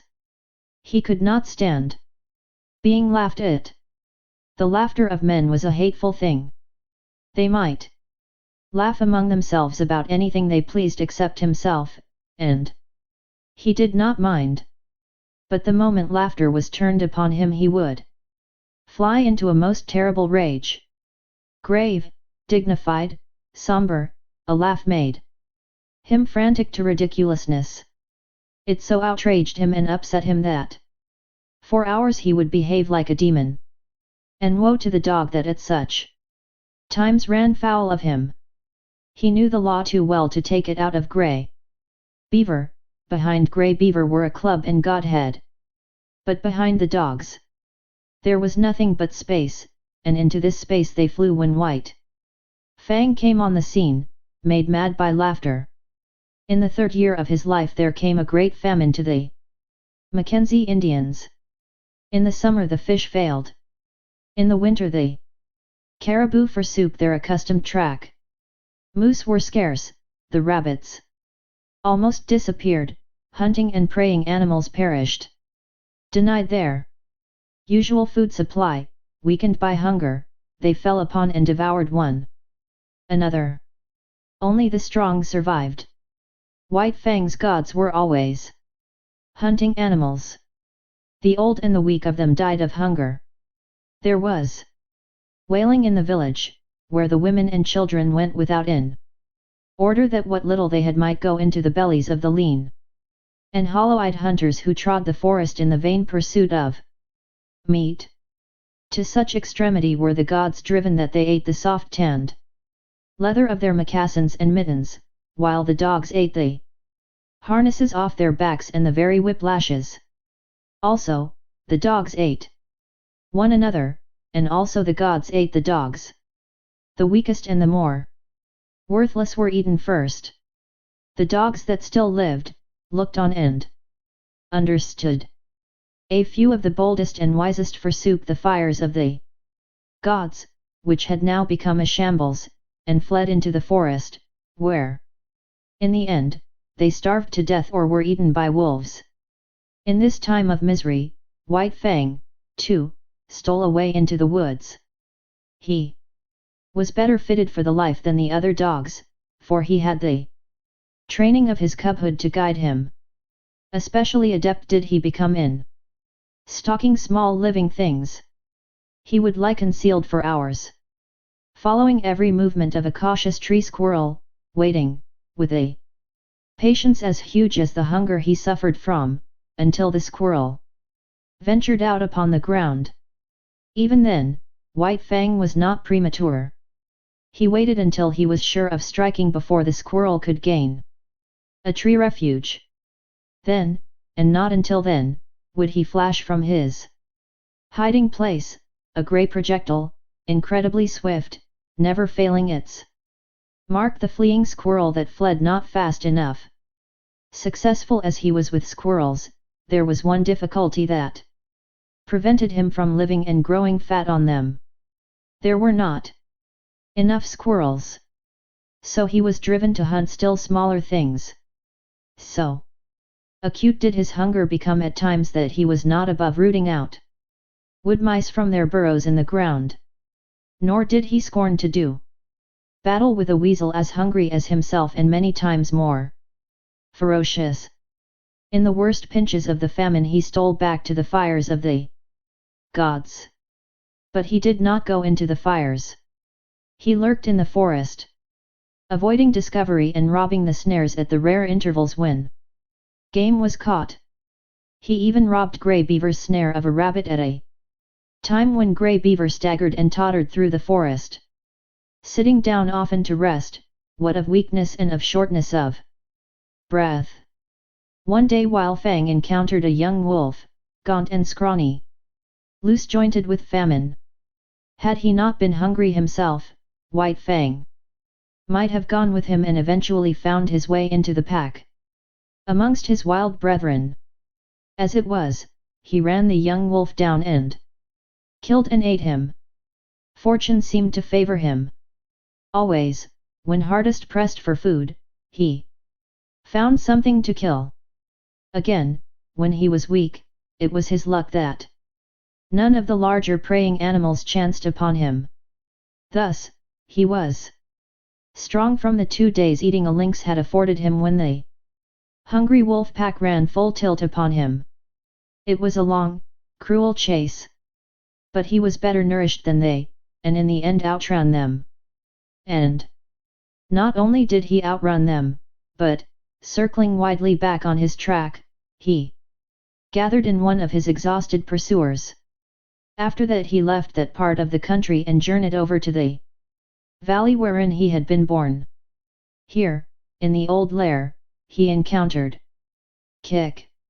Up to her old tricks, she, too, had fled the inhospitable fires of the gods and gone back to her old refuge to give birth to her young. Of this litter but one remained alive when White Fang came upon the scene, and this one was not destined to live long. Young life had little chance in such a famine. Kick's greeting of her grown son was anything but affectionate. But White Fang did not mind. He had outgrown his mother. So he turned tail philosophically and trotted on up the stream. At the forks he took the turning to the left, where he found the lair of the lynx with whom his mother and he had fought long before. Here, in the abandoned lair, he settled down and rested for a day. During the early summer, in the last days of the famine, he met Lip Lip, who had likewise taken to the woods, where he had eked out a miserable existence. White Fang came upon him unexpectedly, trotting in opposite directions. Along the base of a high bluff, they rounded a corner of rock and found themselves face to face. They paused with instant alarm, and looked at each other suspiciously. White Fang was in splendid condition. His hunting had been good, and for a week he had eaten his fill. He was even gorged from his latest kill. But in the moment he looked at Lip Lip his hair rose on end all along his back. It was an involuntary bristling on his part, the physical state that in the past had always accompanied the mental state produced in him by Lip Lip's bullying and persecution. As in the past, he had bristled and snarled at sight of Lip Lip, so now, and automatically, he bristled and snarled. He did not waste any time. The thing was done thoroughly and with dispatch. Lip Lip essayed to back away, but White Fang struck him hard, shoulder to shoulder. Lip Lip was overthrown and rolled upon his back. White Fang's teeth drove into the scrawny throat. There was a death struggle, during which White Fang walked around, stiff-legged and observant. Then he resumed his course and trotted on along the base of the bluff. One day, not long after, he came to the edge of the forest, where a narrow stretch of open land sloped down to the Mackenzie.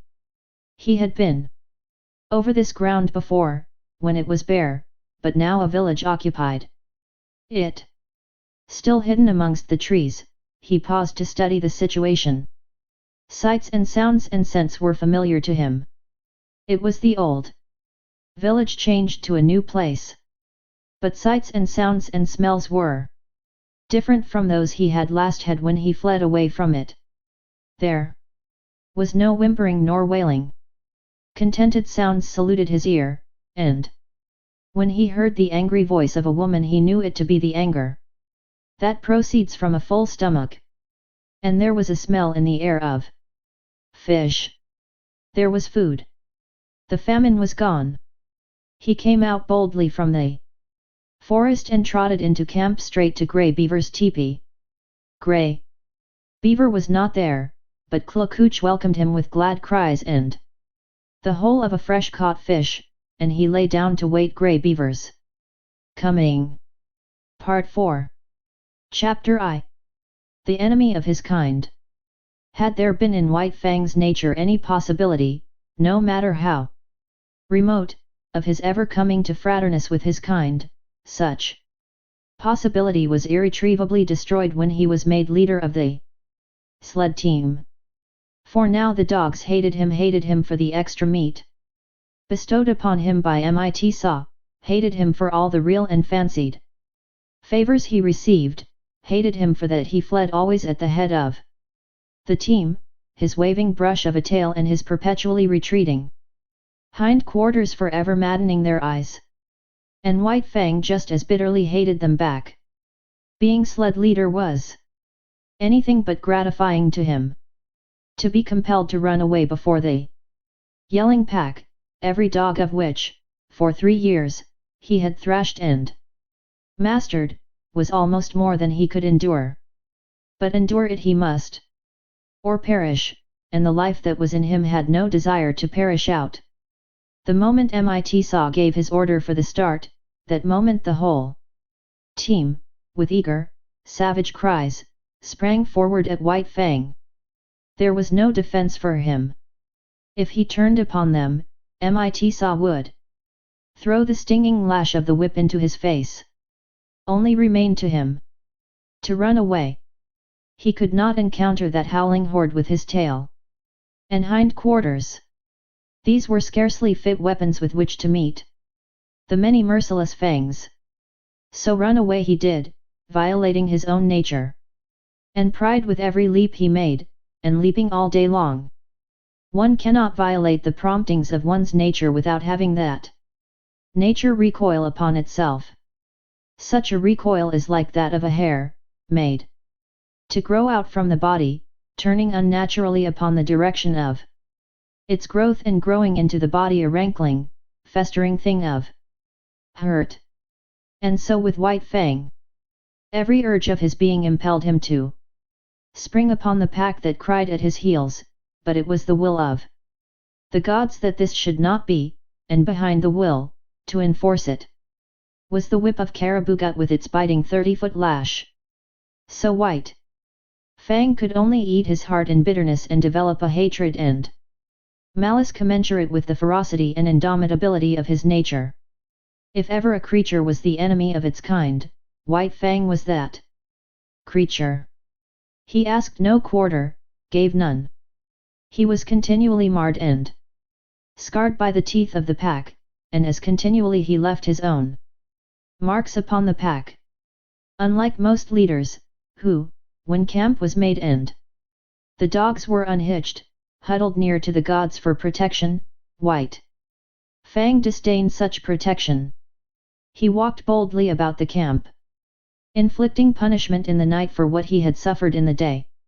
In the time before he was made leader of the team, the pack had learned to get out of his way. But now it was different. Excited by the day-long pursuit of him, swayed subconsciously by the insistent iteration on their brains of the sight of him fleeing away, mastered by the feeling of mastery enjoyed all day, the dogs could not bring themselves to give way to him. When he appeared amongst them, there was always a squabble. His progress was marked by snarl and snap and growl. The very atmosphere he breathed was surcharged with hatred and malice. And this but served to increase the hatred and malice within him.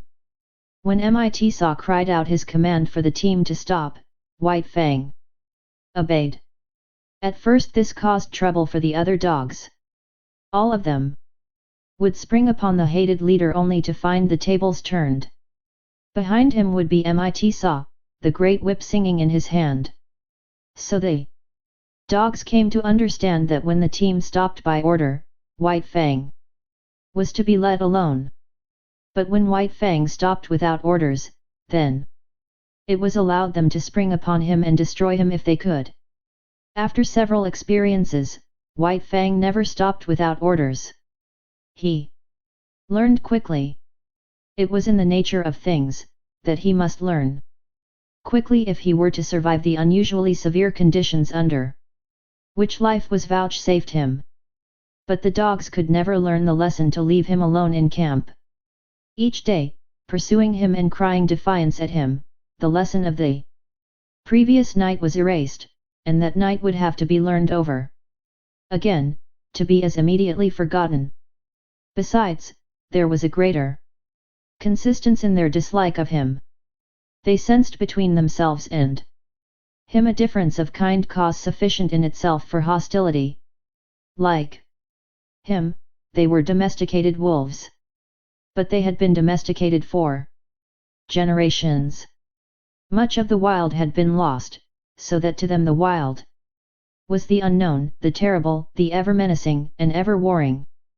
But to him, in appearance and action and impulse, still clung the wild.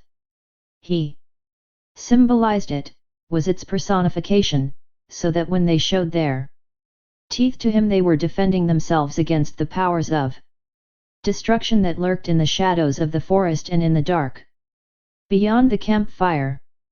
But there was one lesson the dogs did learn, and that was to keep together. White Fang was too terrible for any of them to face single-handed. They met him with the mass formation, otherwise he would have killed them, one by one, in a night. As it was, he never had a chance to kill them. He might roll a dog off its feet, but the pack would be upon him before he could follow up and deliver the deadly throat stroke. At the first hint of conflict, the whole team drew together and faced him. The dogs had quarrels among themselves, but these were forgotten when trouble was brewing with White Fang. On the other hand, try as they would, they could not kill White Fang. He was too quick for them, too formidable, too wise. He avoided tight places and always backed out of it when they bade fair to surround him. While, as for getting him off his feet, there was no dog among them capable of doing the trick. His feet clung to the earth with the same tenacity that he clung to life. For that matter, life and footing were synonymous in this unending warfare with the pack, and none knew it better than White Fang. So he became the enemy of his kind, domesticated wolves that they were. Softened by the fires of man, weakened in the sheltering shadow of man's strength. White Fang was bitter and implacable. The clay of him was so molded. He declared a vendetta against all dogs. And so terribly did he live this vendetta that Grey Beaver, fierce savage himself, could not but marvel at White Fang's ferocity. Never, he swore, had there been the like of this animal, and the Indians in strange villages swore likewise when they considered the tale of his killings amongst their dogs.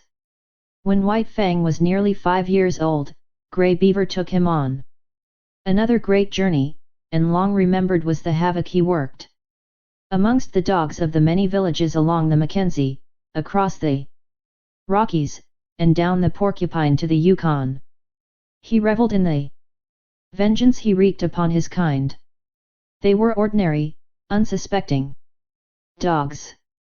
They were not prepared for his swiftness and directness, for his attack without warning.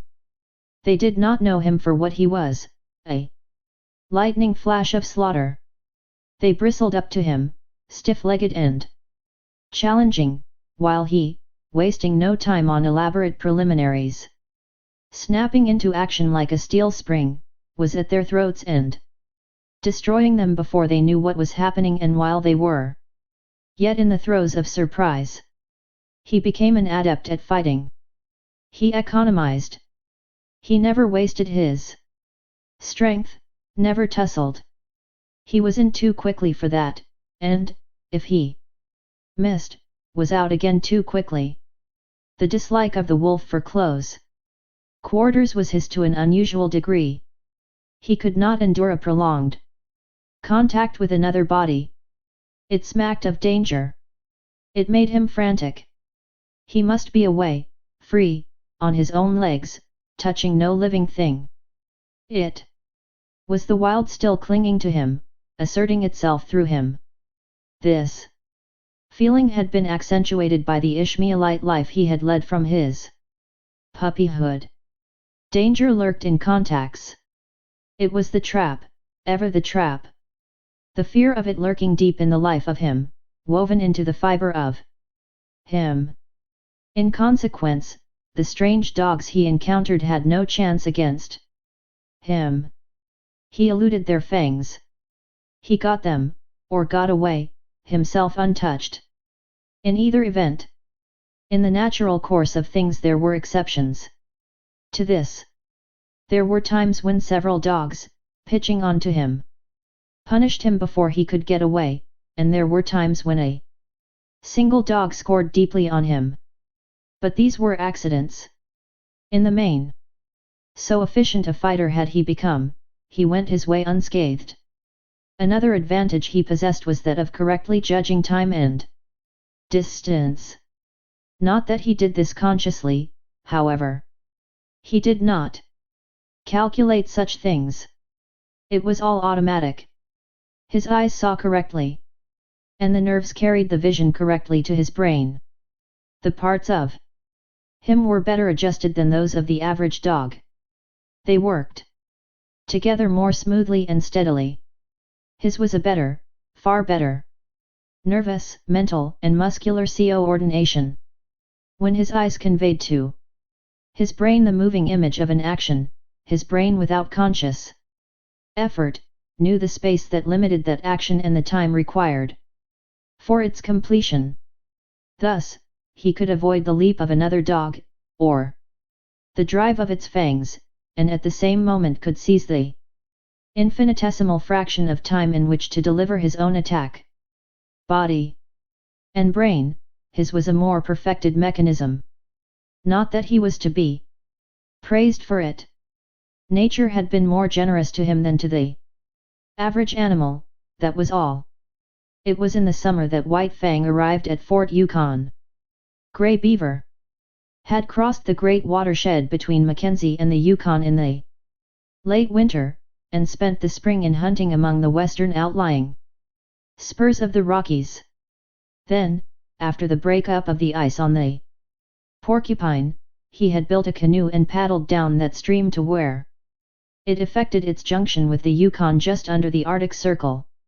Here stood the old Hudson's Bay Company fort, and here were many Indians, much food, and unprecedented excitement. It was the summer of 1898, and thousands of gold hunters were going up the Yukon to Dawson and the Klondike. Still hundreds of miles from their goal, nevertheless. Many of them had been on the way for a year, and the least any of them had traveled to get that far was 5,000 miles, while some had come from the other side of the world. Here Grey Beaver stopped. A whisper of the gold rush had reached his ears, and he had come with several bales of furs, and another of gut-sewn mittens and moccasins. He would not have ventured so long a trip had he not expected generous profits. But what he had expected was nothing to what he realized. His wildest dreams had not exceeded 100% profit, he made 1,000%. And like a true Indian, he settled down to trade carefully and slowly, even if it took all summer and the rest of the winter to dispose of his goods. It was at Fort Yukon that White Fang saw his first white men. As compared with the Indians he had known, they were to him another race of beings, a race of superior gods. They impressed him as possessing superior power, and it is on power that Godhead rests. White Fang did not reason it out, did not in his mind make the sharp generalization that the white gods were more powerful. It was a feeling, nothing more. And yet none the less potent. As, in his puppyhood, the looming bulks of the teepees, man-reared, had affected him as manifestations of power. So was he affected now by the houses and the huge fort all of massive logs. Here was power. Those white gods were strong. They possessed greater mastery over matter than the gods he had known, most powerful, among which was Grey Beaver. And yet Grey Beaver was as a child god among these white-skinned ones. To be sure, White Fang only felt these things. He was not conscious of them. Yet it is upon feeling, more often than thinking, that animals act, and every act White Fang now performed was based upon the feeling that the white men were the superior gods. In the first place he was very suspicious of them. There was no telling what unknown terrors were theirs, what unknown hurts they could administer. He was curious to observe them, fearful of being noticed by them. For the first few hours, he was content with slinking around and watching them from a safe distance. Then he saw that no harm befell the dogs that were near to them, and he came in closer. In turn he was an object of great curiosity to them. His wolfish appearance caught their eyes at once, and they pointed him out to one another. This act of pointing put White Fang on his guard, and when they tried to approach him he showed his teeth and backed away. Not one succeeded in laying a hand on him, and it was well that they did not. White Fang soon learned that very few of these gods, not more than a dozen, lived at this place. Every 2 or 3 days a steamer, another and colossal manifestation of power, came into the bank and stopped for several hours. The white men came from off these steamers and went away on them again. There seemed untold numbers of these white men. In the first day or so, he saw more of them than he had seen Indians in all his life, and as the days went by they continued to come up the river, stop, and then go on up the river out of sight. But if the white gods were all powerful, their dogs did not amount to much. This White Fang quickly discovered by mixing with those that came ashore with their masters. They were irregular shapes and sizes.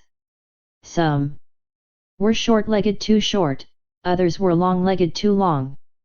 They had hair instead of fur, and a few had very little hair at that. And none of them knew how to fight. As an enemy of his kind, it was in White Fang's province to fight with them. This he did, and he quickly achieved for them a mighty contempt. They were soft and helpless, made much noise, and floundered around, clumsily trying to accomplish by main strength what he accomplished by dexterity and cunning. They rushed bellowing at him. He sprang to the side. They did not know what had become of him, and in that moment he struck them on the shoulder, rolling them off their feet and delivering his stroke at the throat. Sometimes this stroke was successful, and a stricken dog rolled in the dirt, to be pounced upon and torn to pieces by the pack of Indian dogs that waited. White Fang was wise. He had long since learned that the gods were made angry when their dogs were killed. The white men were no exception to this. So he was content, when he had overthrown and slashed wide the throat of one of their dogs, to drop back and let the pack go in and do the cruel finishing work. It was then that the white men rushed in, visiting their wrath heavily on the pack, while White Fang went free. He would stand off at a little distance and look on, while stones, clubs, axes, and all sorts of weapons fell upon his fellows. White Fang was very wise. But his fellows grew wise in their own way, and in this White Fang grew wise with them. They learned that it was when a steamer first tied to the bank that they had their fun. After the first 2 or 3 strange dogs had been downed and destroyed, the white men hustled their own animals back on board and wreaked savage vengeance on the offenders. One white man, having seen his dog, a setter, torn to pieces before his eyes, drew a revolver. He fired rapidly, 6 times, and 6 of the pack lay dead or dying, another manifestation of power that sank deep into White Fang's consciousness. White Fang enjoyed it all. He did not love his kind, and he was shrewd enough to escape hurt himself. At first, the killing of the white men's dogs had been a diversion. After a time it became his occupation. There was no work for him to do. Grey Beaver was busy trading and getting wealthy. So White Fang hung around the landing with the disreputable gang of Indian dogs, waiting for steamers. With the arrival of a steamer the fun began. After a few minutes, by the time the white men had got over their surprise, the gang scattered. The fun was over until the next steamer should arrive. But it can scarcely be said that White Fang was a member of the gang. He did not mingle with it, but remained aloof, always himself, and was even feared by it. It is true, he worked with it. He picked the quarrel with the strange dog while the gang waited. And when he had overthrown the strange dog, the gang went in to finish it. But it is equally true that he then withdrew, leaving the gang to receive the punishment of the outraged gods. It did not require much exertion to pick these quarrels. All he had to do, when the strange dogs came ashore, was to show himself. When they saw him they rushed for him. It was their instinct. He was the wild, the unknown, the terrible, the ever-menacing, the thing that prowled in the darkness around the fires of the primeval world when they, cowering close to the fires, were reshaping their instincts, learning to fear the wild out of which they had come, and which they had deserted and betrayed. Generation by generation, down all the generations, had this fear of the wild been stamped into their natures. For centuries the wild had stood for terror and destruction. And during all this time, free license had been theirs, from their masters, to kill the things of the wild. In doing this they had protected both themselves and the gods, whose companionship they shared. And so, fresh from the soft southern world, these dogs, trotting down the gangplank and out upon the Yukon shore, had but to see White Fang, to experience the irresistible impulse to rush upon him and destroy him. They might be town-reared dogs, but the instinctive fear of the wild was theirs just the same. Not alone with their own eyes did they see the wolfish creature in the clear light of day, standing before them. They saw him with the eyes of their ancestors, and by their inherited memory they knew White Fang for the wolf, and they remembered the ancient feud, all of which served to make White Fang's days enjoyable. If the sight of him drove these strange dogs upon him, so much the better for him, so much the worse for them. They looked upon him as legitimate prey, and as legitimate prey he looked upon them. Not for nothing had he first seen the light of day in a lonely lair and fought his first fights with the ptarmigan, the weasel, and the lynx. And not for nothing had his puppyhood been made bitter by the persecution of Lip Lip and the whole puppy pack. It might have been otherwise, and he would then have been otherwise. Had Lip Lip not existed, he would have passed his puppyhood with the other puppies and grown up more dog-like and with more liking for dogs. Had Grey Beaver possessed the plummet of affection and love, he might have sounded the deeps of White Fang's nature and brought up to the surface all manner of kindly qualities. But these things had not been so. The clay of White Fang had been molded until he became what he was, morose and lonely, unloving and ferocious, the enemy of all his kind. Chapter 2. The Mad God. A small number of white men lived in Fort Yukon. These men had been long in the country. They called themselves sourdoughs, and took great pride in so classifying themselves. For other men, new in the land, they felt nothing but disdain. The men who came ashore from the steamers were newcomers. They were known as _Chechakwas_, and they always wilted at the application of the name. They made their bread with baking powder. This was the invidious distinction between them and the sourdoughs, who, forsooth, made their bread from sourdough, because they had no baking powder. All of which is neither here nor there. The men in the fort disdained the newcomers and enjoyed seeing them come to grief. Especially did they enjoy the havoc worked amongst the newcomers' dogs by White Fang and his disreputable gang. When a steamer arrived, the men of the fort made it a point always to come down to the bank and see the fun. They looked forward to it with as much anticipation as did the Indian dogs, while they were not slow to appreciate the savage and crafty part played by White Fang. But there was one man amongst them who particularly enjoyed the sport. He would come running at the first sound of a steamboat's whistle, and when the last fight was over and White Fang and the pack had scattered, he would return slowly to the fort, his face heavy with regret. Sometimes, when a soft Southland dog went down, shrieking its death cry under the fangs of the pack, this man would be unable to contain himself, and would leap into the air and cry out with delight. And always he had a sharp and covetous eye for White Fang. This man was called Beauty by the other men of the fort. No one knew his first name, and in general he was known in the country as Beauty Smith. But he was anything save a beauty. To antithesis was due his naming. He was preeminently unbeautiful. Nature had been niggardly with him.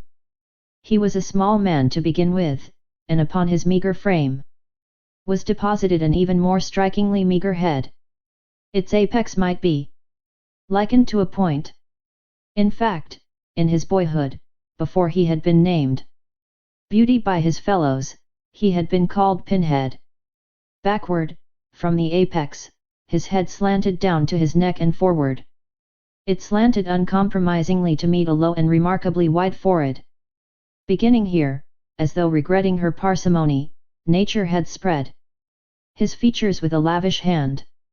His eyes were large, and between them was the distance of 2 eyes. His face, in relation to the rest of him, was prodigious. In order to discover the necessary area, nature had given him an enormous prognathous jaw. It was wide and heavy, and protruded outward and down until it seemed to rest on his chest. Possibly this appearance was due to the weariness of the slender neck, unable properly to support so great a burden.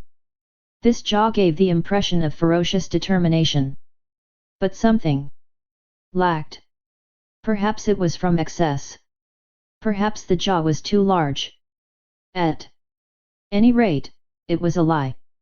Beauty Smith was known far and wide as the weakest of weak-kneed and snivelling cowards.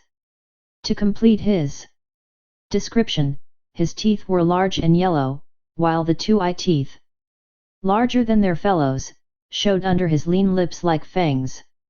His eyes were yellow and muddy, as though nature had run short on pigments and squeezed together the dregs of all her tubes. It was the same with his hair, sparse and irregular of growth, muddy yellow and dirty yellow, rising on his head and sprouting out of his face in unexpected tufts and bunches, in appearance like clumped and wind-blown grain. In short, Beauty Smith was a monstrosity, and the blame of it lay elsewhere. He was not responsible. The clay of him had been so molded in the making. He did the cooking for the other men in the fort, the dishwashing and the drudgery. They did not despise him. Rather did they tolerate him in a broad human way, as one tolerates any creature evilly treated in the making. Also, they feared him. His cowardly rages made them dread a shot in the back or poison in their coffee. But somebody had to do the cooking, and whatever else his shortcomings, Beauty Smith could cook. This was the man that looked at White Fang, delighted in his ferocious prowess, and desired to possess him. He made overtures to White Fang. From the first, White Fang began by ignoring him. Later on, when the overtures became more insistent, White Fang bristled and bared his teeth and backed away. He did not like the man. The feel of him was bad. He sensed the evil in him, and feared the extended hand and the attempts at soft-spoken speech. Because of all this, he hated the man. With the simpler creatures, good and bad are things simply understood. The good stands for all things that bring easement and satisfaction and surcease from pain. Therefore, the good is liked. The bad stands for all things that are fraught with discomfort, menace, and hurt, and is hated accordingly. White Fang's feel of Beauty Smith was bad. From the Man's distorted body and twisted mind, in occult ways, like mists rising from malarial marshes, came emanations of the unhealth within. Not by reasoning, not by the five senses alone, but by other and remoter and uncharted senses, came the feeling to White Fang that the man was ominous with evil, pregnant with hurtfulness, and therefore a thing bad, and wisely to be hated. White Fang was in Grey Beaver's camp when Beauty Smith first visited it. At the faint sound of his distant feet, before he came in sight, White Fang knew who was coming and began to bristle. He had been lying down in an abandon of comfort, but he arose quickly, and, as the man arrived, slid away in true wolf fashion to the edge of the camp. He did not know what they said, but he could see the man and Grey Beaver talking together. Once, the man pointed at him, and White Fang snarled back as though the hand were just descending upon him instead of being, as it was, 50 feet away. The man laughed at this, and White Fang slunk away to the sheltering woods, his head turned to observe as he glided softly over the ground. Grey Beaver refused to sell the dog. He had grown rich with his trading, and stood in need of nothing. Besides, White Fang was a valuable animal, the strongest sled dog he had ever owned, and the best leader. Furthermore, there was no dog like him on the Mackenzie nor the Yukon. He could fight. He killed other dogs as easily as men killed mosquitoes. Beauty Smith's eyes lighted up at this, and he licked his thin lips with an eager tongue. No, White Fang was not for sale at any price. But Beauty Smith knew the ways of Indians. He visited Grey Beaver's camp often, and hidden under his coat was always a black bottle or so. One of the potencies of whiskey is the breeding of thirst. Grey Beaver got the thirst. His fevered membranes and burnt stomach began to clamor for more and more of the scorching fluid, while his brain, thrust all awry by the unwanted stimulant, permitted him to go any length to obtain it. The money he had received for his furs and mittens and moccasins began to go. It went faster and faster, and the shorter his money sack grew, the shorter grew his temper. In the end his money and goods and temper were all gone. Nothing remained to him but his thirst, a prodigious possession in itself that grew more prodigious with every sober breath he drew. Then it was that Beauty Smith had talked with him again about the sale of White Fang, but this time the price offered was in bottles, not dollars, and Grey Beaver's ears were more eager to hear. "You catch dog, you take all right," was his last word. The bottles were delivered, but after 2 days. "You catch dog," were Beauty Smith's words to Grey Beaver. White Fang slunk into camp one evening and dropped down with a sigh of content. The dreaded White God was not there. For days his manifestations of desire to lay hands on him had been growing more insistent, and during that time White Fang had been compelled to avoid the camp. He did not know what evil was threatened by those insistent hands. He knew only that they did threaten evil of some sort, and that it was best for him to keep out of their reach. But scarcely had he lain down when Grey Beaver staggered over to him and tied a leather thong around his neck. He sat down beside White Fang, holding the end of the thong in his hand. In the other hand he held a bottle, which, from time to time, was inverted above his head to the accompaniment of gurgling noises. An hour of this passed, when the vibrations of feet in contact with the ground foreran the one who approached. White Fang heard it first, and he was bristling with recognition while Grey Beaver still nodded stupidly. White Fang tried to draw the thong softly out of his master's hand, but the relaxed fingers closed tightly and Grey Beaver roused himself. Beauty Smith strode into camp and stood over White Fang. He snarled softly up at the thing of fear, watching keenly the deportment of the hands. One hand extended outward and began to descend upon his head. His soft snarl grew tense and harsh. The hand continued slowly to descend, while he crouched beneath it, eyeing it malignantly, his snarl growing shorter and shorter as, with quickening breath, it approached its culmination. Suddenly he snapped, striking with his fangs like a snake. The hand was jerked back, and the teeth came together emptily. With a sharp click, Beauty Smith was frightened and angry. Grey Beaver clout White Fang alongside the head, so that he cowered down close to the earth in respectful obedience. White Fang's suspicious eyes followed every movement. He saw Beauty Smith go away and return with a stout club. Then the end of the thong was given over to him by Grey Beaver. Beauty Smith started to walk away. The thong grew taut. White Fang resisted it. Grey Beaver clout him right and left to make him get up and follow. He obeyed, but with a rush, hurling himself upon the stranger who was dragging him away. Beauty Smith did not jump away. He had been waiting for this. He swung the club smartly, stopping the rush midway and smashing White Fang down upon the ground. Grey Beaver laughed and nodded approval. Beauty Smith tightened the thong again, and White Fang crawled limply and dizzily to his feet. He did not rush a second time. One smash from the club was sufficient to convince him that the White God knew how to handle it, and he was too wise to fight the inevitable. So he followed morosely at Beauty Smith's heels, his tail between his legs, yet snarling softly under his breath. But Beauty Smith kept a wary eye on him, and the club was held always ready to strike.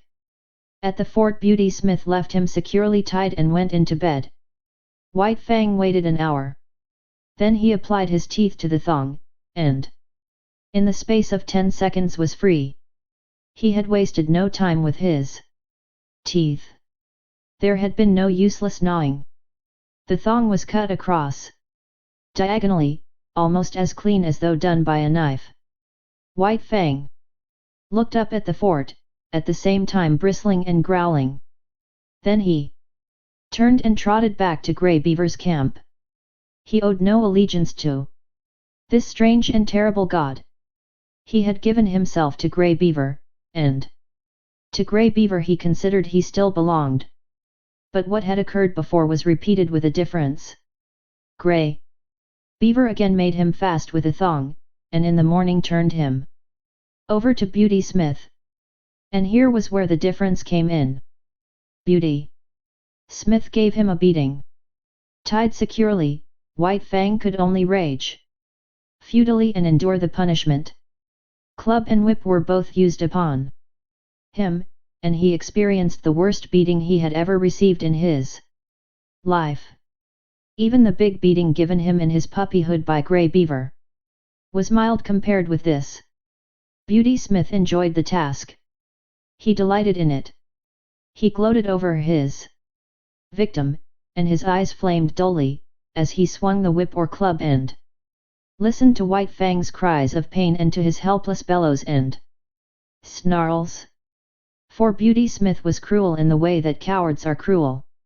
Cringing and snivelling himself before the blows or angry speech of a man, he revenged himself, in turn, upon creatures weaker than he. All life likes power, and Beauty Smith was no exception. Denied the expression of power amongst his own kind, he fell back upon the lesser creatures and there vindicated the life that was in him. But Beauty Smith had not created himself, and no blame was to be attached to him. He had come into the world with a twisted body and a brute intelligence. This had constituted the clay of him, and it had not been kindly molded by the world. White Fang knew why he was being beaten. When Grey Beaver tied the thong around his neck, and passed the end of the thong into Beauty Smith's keeping, White Fang knew that it was his God's will for him to go with Beauty Smith. And when Beauty Smith left him tied outside the fort, he knew that it was Beauty Smith's will that he should remain there. Therefore, he had disobeyed the will of both the gods, and earned the consequent punishment. He had seen dogs change owners in the past, and he had seen the runaways beaten as he was being beaten.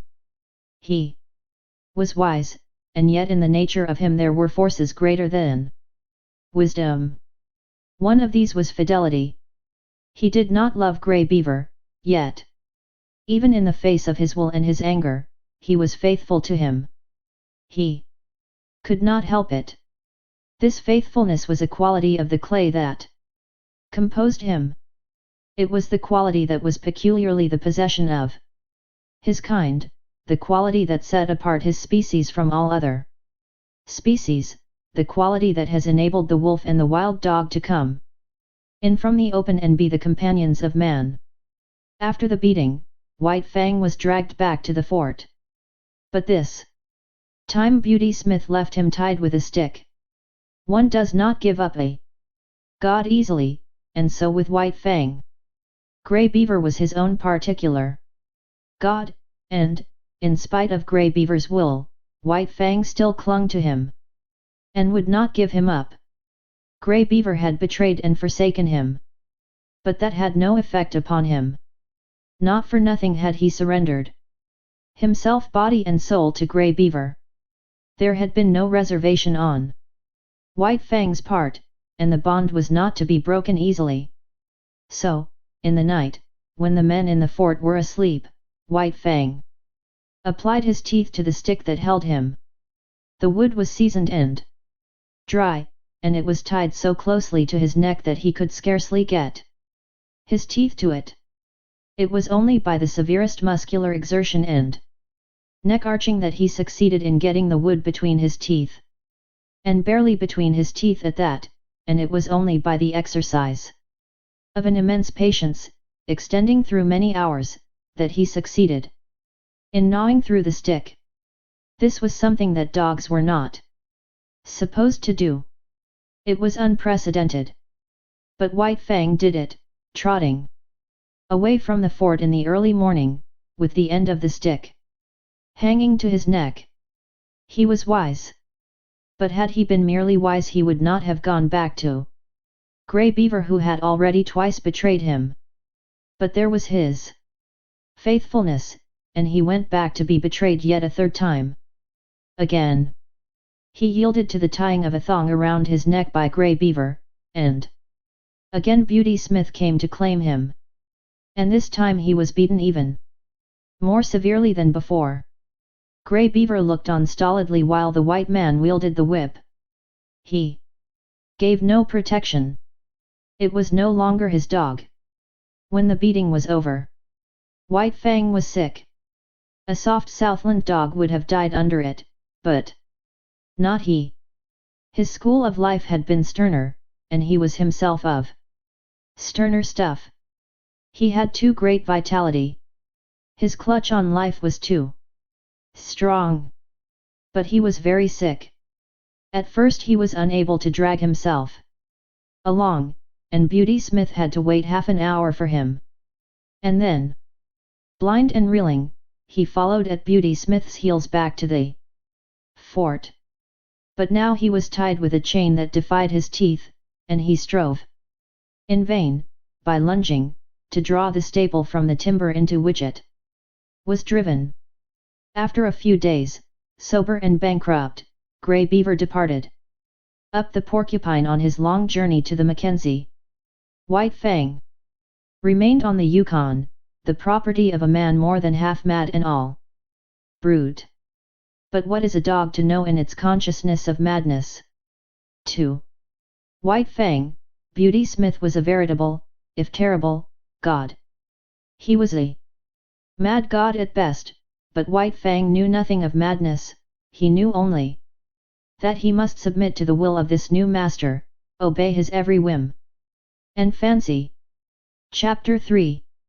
The Reign of Hate. Under the tutelage of the mad god, White Fang became a fiend. He was kept chained in a pen at the rear of the fort, and here Beauty Smith teased and irritated and drove him wild with petty torments. The man early discovered White Fang's susceptibility to laughter, and made it a point after painfully tricking him, to laugh at him.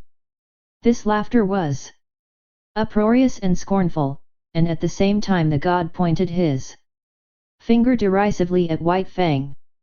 At such times reason fled from White Fang, and in his transports of rage he was even more mad than Beauty Smith. Formerly, White Fang had been merely the enemy of his kind, withal a ferocious enemy. He now became the enemy of all things, and more ferocious than ever. To such an extent was he tormented, that he hated blindly and without the faintest spark of reason. He hated the chain that bound him, the men who peered in at him through the slats of the pen, the dogs that accompanied the men and that snarled malignantly at him in his helplessness. He hated the very wood of the pen that confined him. And, first, last, and most of all, he hated Beauty Smith. But Beauty Smith had a purpose in all that he did to White Fang. One day a number of men gathered about the pen. Beauty Smith entered, club in hand, and took the chain off from White Fang's neck. When his master had gone out, White Fang turned loose and tore around the pen, trying to get at the men outside. He was magnificently terrible. Fully 5 feet in length, and standing 2½ feet at the shoulder, he far outweighed a wolf of corresponding size. From his mother he had inherited the heavier proportions of the dog, so that he weighed, without any fat and without an ounce of superfluous flesh, over 90 pounds. It was all muscle, bone, and sinew fighting flesh in the finest condition. The door of the pen was being opened again. White Fang paused. Something unusual was happening. He waited. The door was opened wider. Then a huge dog was thrust inside, and the door was slammed shut behind him. White Fang had never seen such a dog. It was a mastiff, but the size and fierce aspect of the intruder did not deter him. Here was some thing, not wood, nor iron, upon which to wreak his hate. He leaped in. With a flash of fangs that ripped down the side of the mastiff's neck. The mastiff shook his head, growled hoarsely, and plunged at White Fang. But White Fang was here, there, and everywhere, always evading and eluding, and always leaping in and slashing with his fangs and leaping out again in time to escape punishment. The men outside shouted and applauded, while Beauty Smith, in an ecstasy of delight, gloated over the ripping and mangling performed by White Fang. There was no hope for the mastiff from the first. He was too ponderous and slow. In the end, while Beauty Smith beat White Fang back with a club, the mastiff was dragged out by its owner. Then there was a payment of bets, and money clinked in Beauty Smith's hand. White Fang came to look forward eagerly to the gathering of the men around his pen. It meant a fight, and this was the only way that was now vouchsafed him of expressing the life that was in him.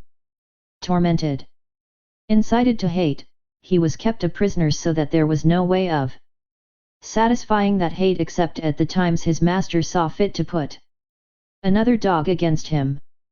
Beauty Smith had estimated his powers well, for he was invariably the victor. One day, 3 dogs were turned in upon him in succession. Another day a full-grown wolf, fresh caught from the wild, was shoved in through the door of the pen. And on still another day 2 dogs were set against him at the same time. This was his severest fight, and though in the end he killed them both, he was himself half killed in doing it. In the fall of the year, when the first snows were falling and mush ice was running in the river, Beauty Smith took passage for himself and White Fang on a steamboat bound up the Yukon to Dawson. White Fang had now achieved a reputation in the land.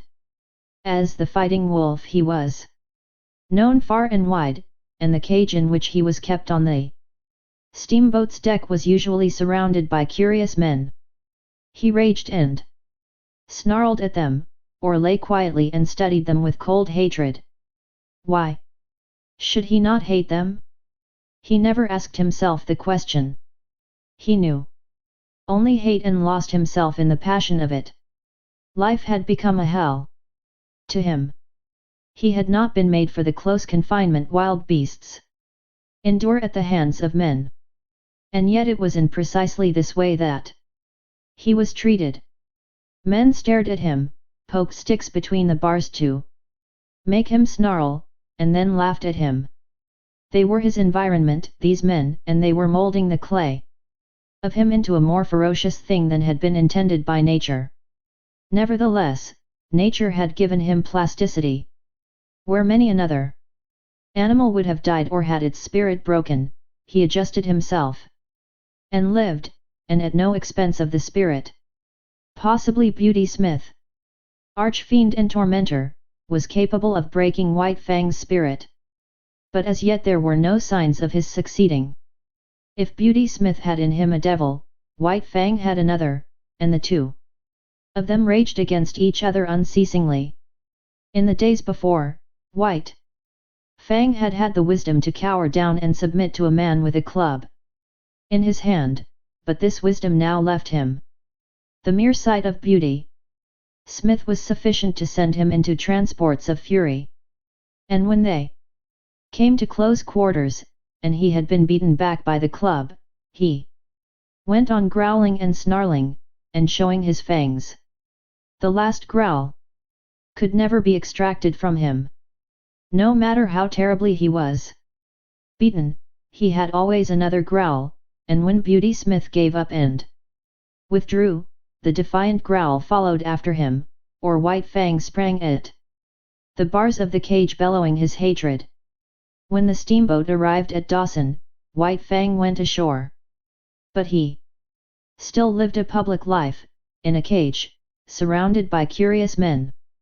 He was exhibited as the fighting wolf, and men paid 50 cents in gold dust to see him. He was given no rest. Did he lie down to sleep, he was stirred up by a sharp stick so that the audience might get its money's worth. In order to make the exhibition interesting, he was kept in a rage most of the time. But worse than all this, was the atmosphere in which he lived. He was regarded as the most fearful of wild beasts, and this was borne into him through the bars of the cage. Every word, every cautious action, on the part of the men, impressed upon him his own terrible ferocity. It was so much added fuel to the flame of his fierceness. There could be but one result, and that was that his ferocity fed upon itself and increased. It was another instance of the plasticity of his clay, of his capacity for being molded by the pressure of environment. In addition to being exhibited, he was a professional fighting animal. At irregular intervals, whenever a fight could be arranged, he was taken out of his cage and led off into the woods a few miles from town. Usually this occurred at night, so as to avoid interference from the mounted police of the territory. After a few hours of waiting, when daylight had come, the audience and the dog with which he was to fight arrived. In this manner it came about that he fought all sizes and breeds of dogs. It was a savage land, the men were savage, and the fights were usually to the death.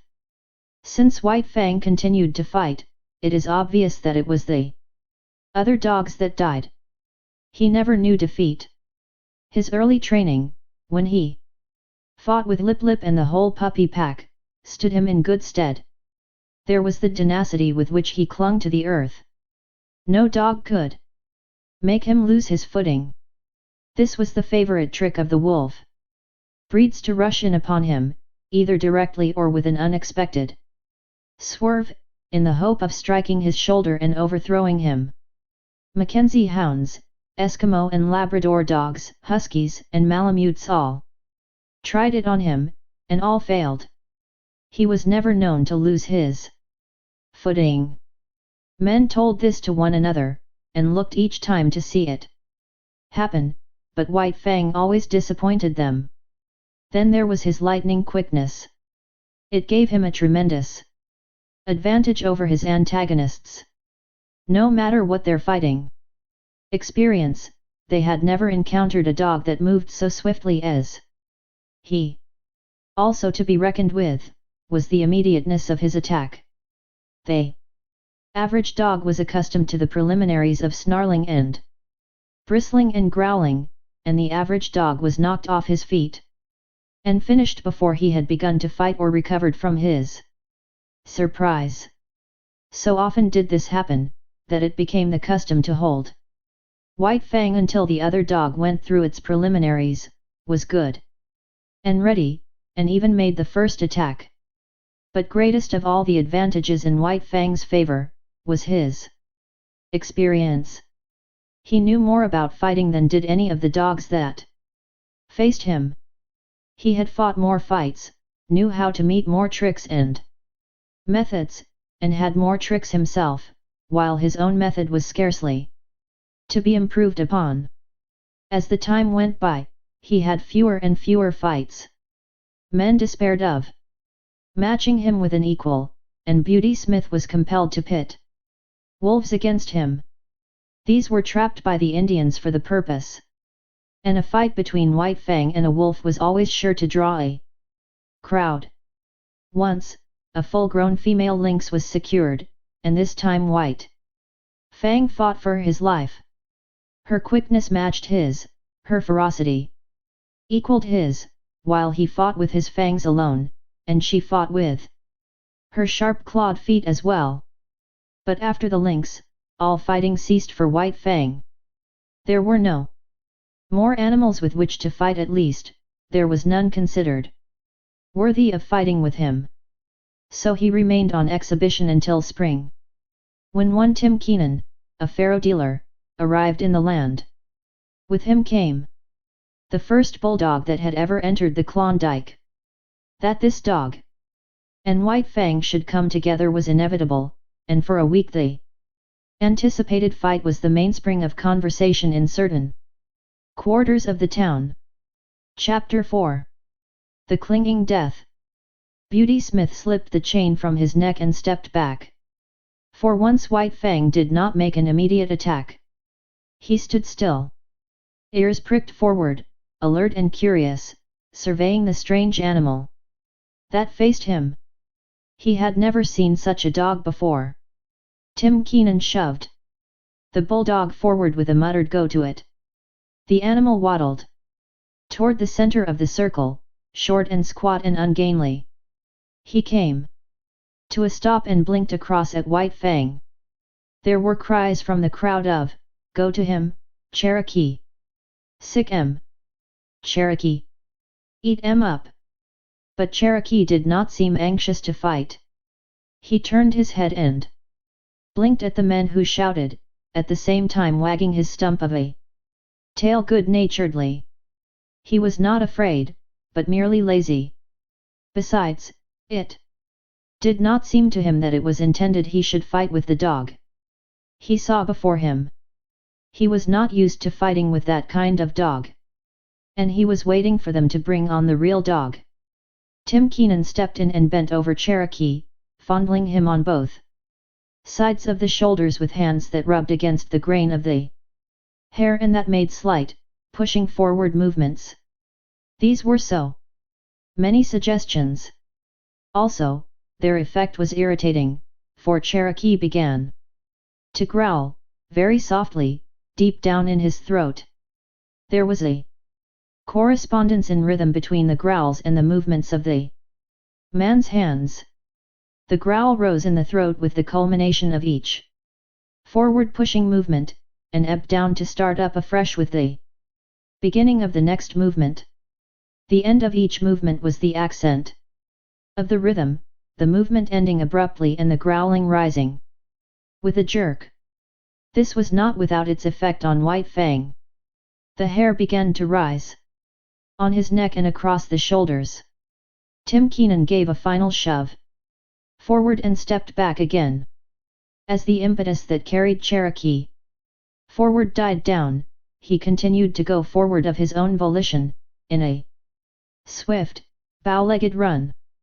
Then White Fang struck. A cry of startled admiration went up. He had covered the distance and gone in more like a cat than a dog, and with the same cat-like swiftness he had slashed with his fangs and leaped clear. The bulldog was bleeding back of one ear from a rip in his thick neck. He gave no sign, did not even snarl, but turned and followed after White Fang.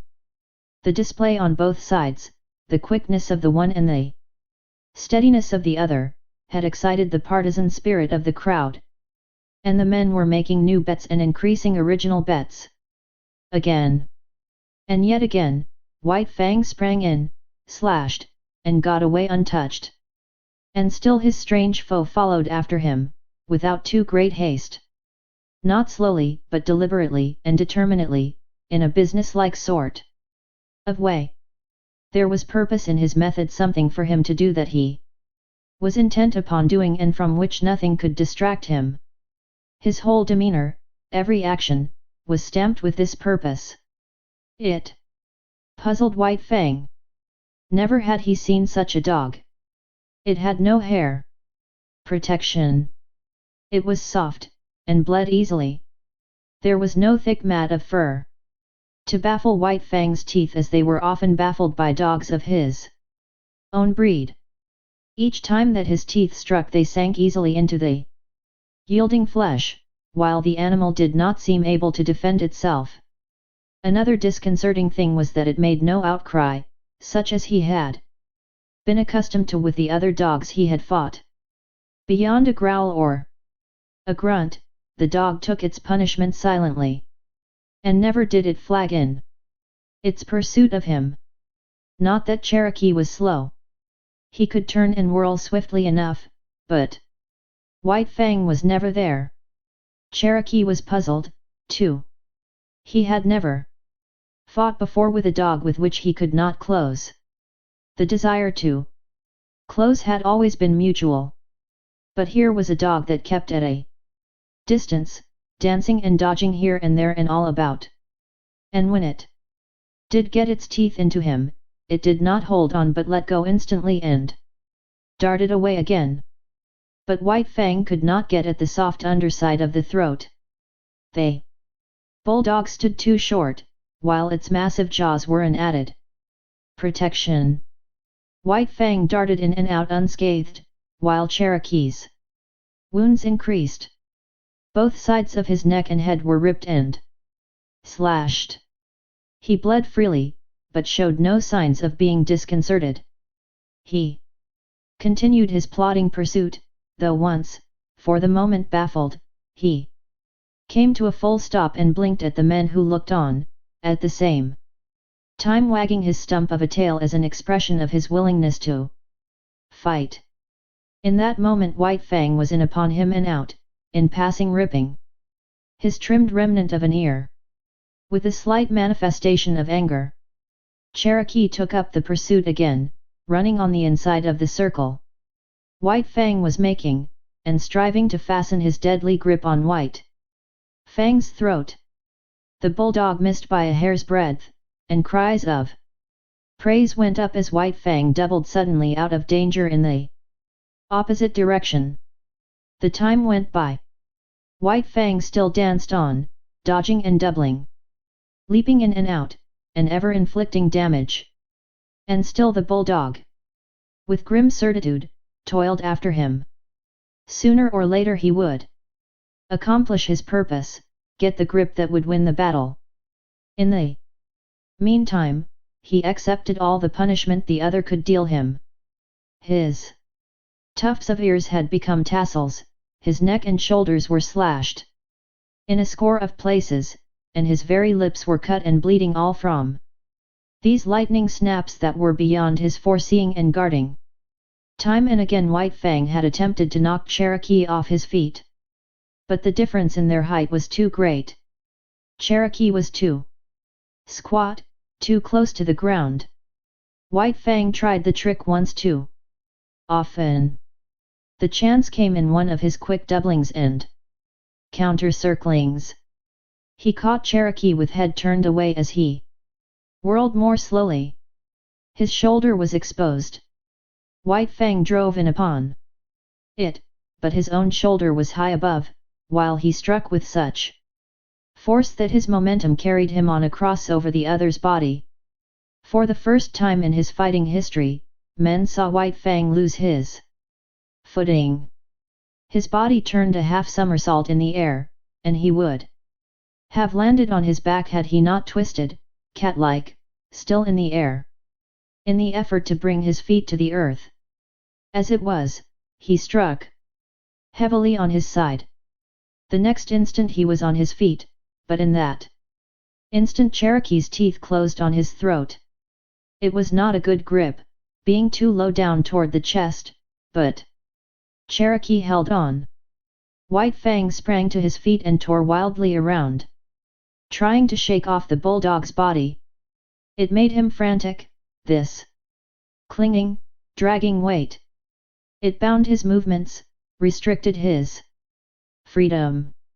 It was like the trap, and all his instinct resented it and revolted against it. It was a mad revolt.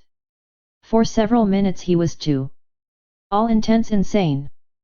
The basic life that was in him took charge of him. The will to exist of his body surged over him. He was dominated by this mere flesh love of life. All intelligence was gone. It was as though he had no brain. His reason was unseated by the blind yearning of the flesh to exist and move, at all hazards to move, to continue to move. For movement was the expression of its existence. Round and round he went, whirling and turning and reversing, trying to shake off the 50-pound weight that dragged at his throat. The bulldog did little but keep his grip. Sometimes, and rarely, he managed to get his feet to the earth and for a moment to brace himself against White Fang.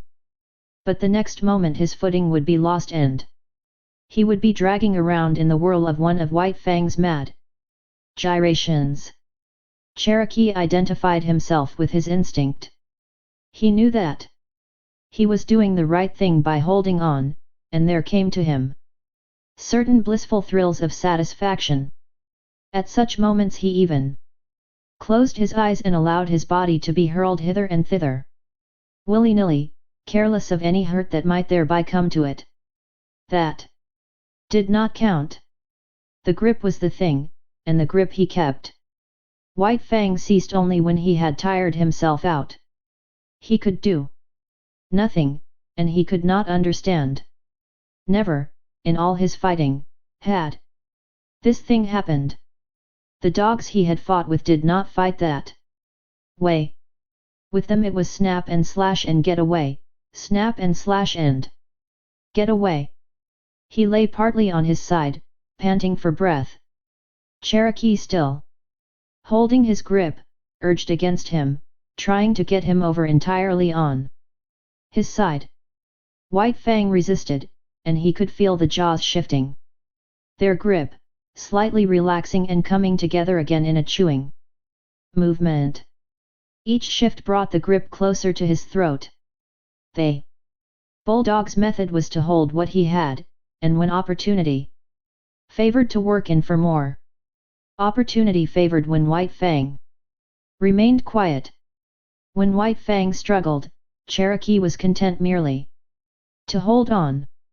The bulging back of Cherokee's neck was the only portion of his body that White Fang's teeth could reach. He got hold toward the base where the neck comes out from the shoulders, but he did not know the chewing method of fighting, nor were his jaws adapted to it. He spasmodically ripped and tore with his fangs for a space.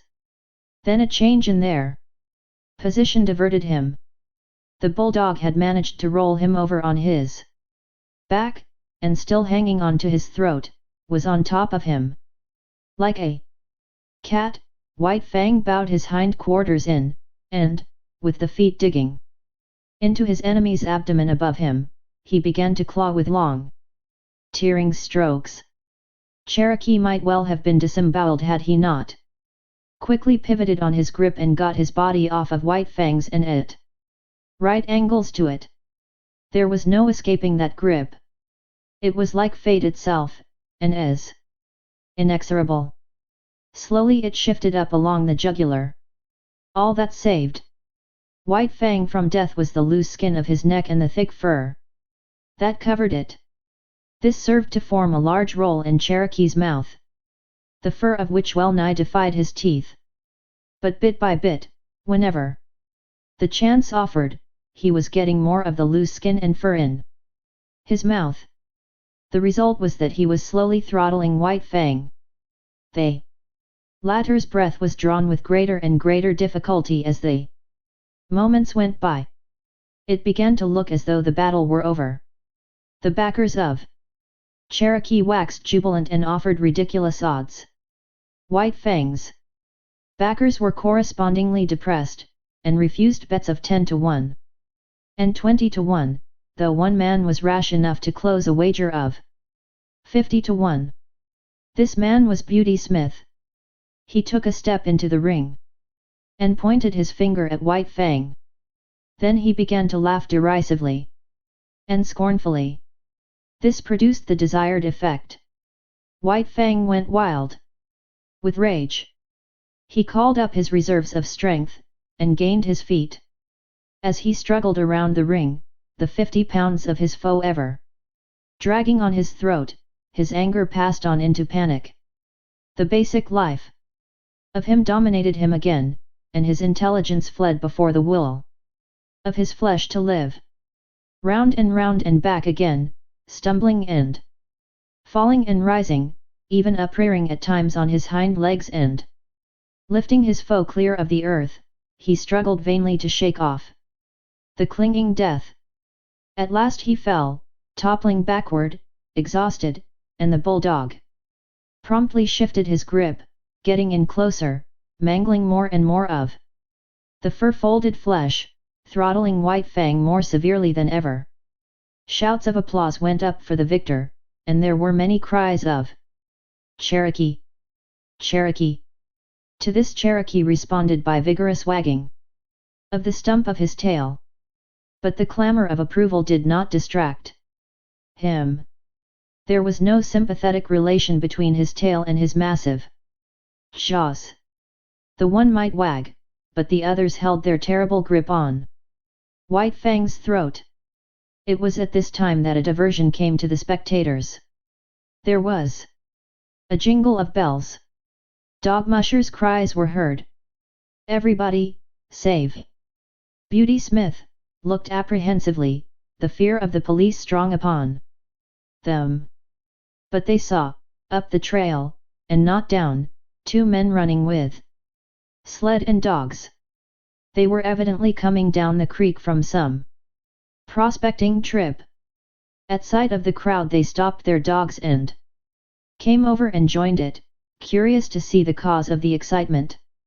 The dog musher wore a mustache, but the other, a taller and younger man, was smooth-shaven, his skin rosy from the pounding of his blood and the running in the frosty air. White Fang had practically ceased struggling. Now and again he resisted, spasmodically and to no purpose. He could get little air, and that little grew less and less under the merciless grip that ever tightened. In spite of his armor of fur, the great vein of his throat would have long since been torn open, had not the first grip of the bulldog been so low down as to be practically on the chest. It had taken Cherokee a long time to shift that grip upward, and this had also tended further to clog his jaws with fur and skin fold.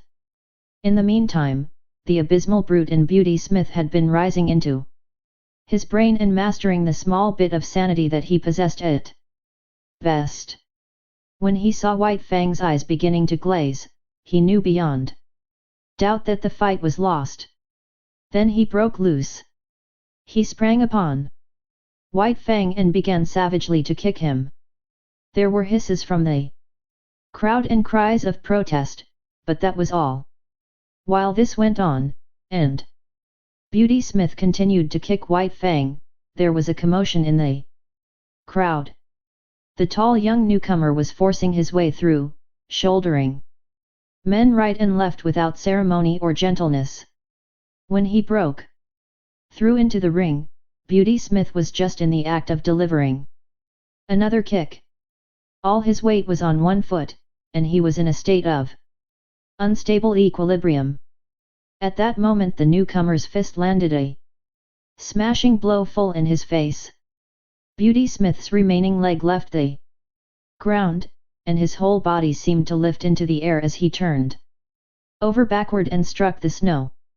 The newcomer turned upon the crowd. "You cowards!" he cried.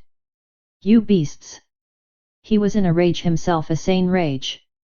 His grey eyes seemed metallic and steel-like as they flashed upon the crowd.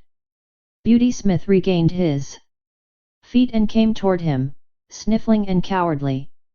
The newcomer did not understand. He did not know how abject a coward the other was, and thought he was coming back intent on fighting. So, with a "you beast," he smashed Beauty Smith over backward with a second blow in the face. Beauty Smith decided that the snow was the safest place for him, and lay where he had fallen, making no effort to get up. "Come on, Matt, lend a hand," the newcomer called the dog musher, who had followed him into the ring. Both men bent over the dogs. Matt took hold of White Fang, ready to pull when Cherokee's jaws should be loosened. This the younger man endeavored to accomplish by clutching the bulldog's jaws in his hands and trying to spread them. It was a vain undertaking. As he pulled and tugged and wrenched, he kept exclaiming with every expulsion of breath, "Beasts!"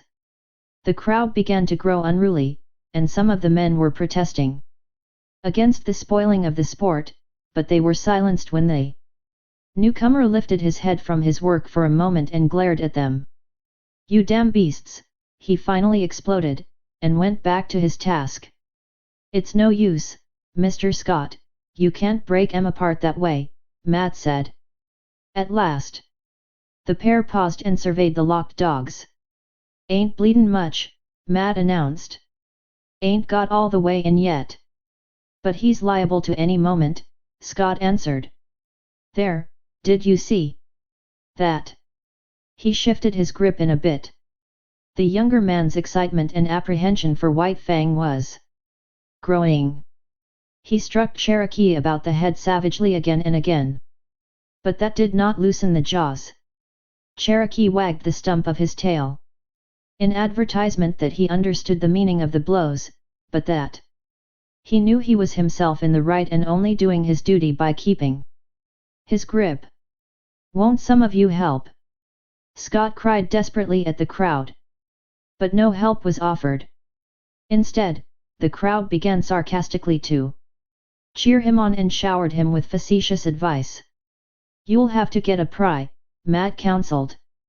The other reached into the holster at his hip, drew his revolver, and tried to thrust its muzzle between the bulldog's jaws.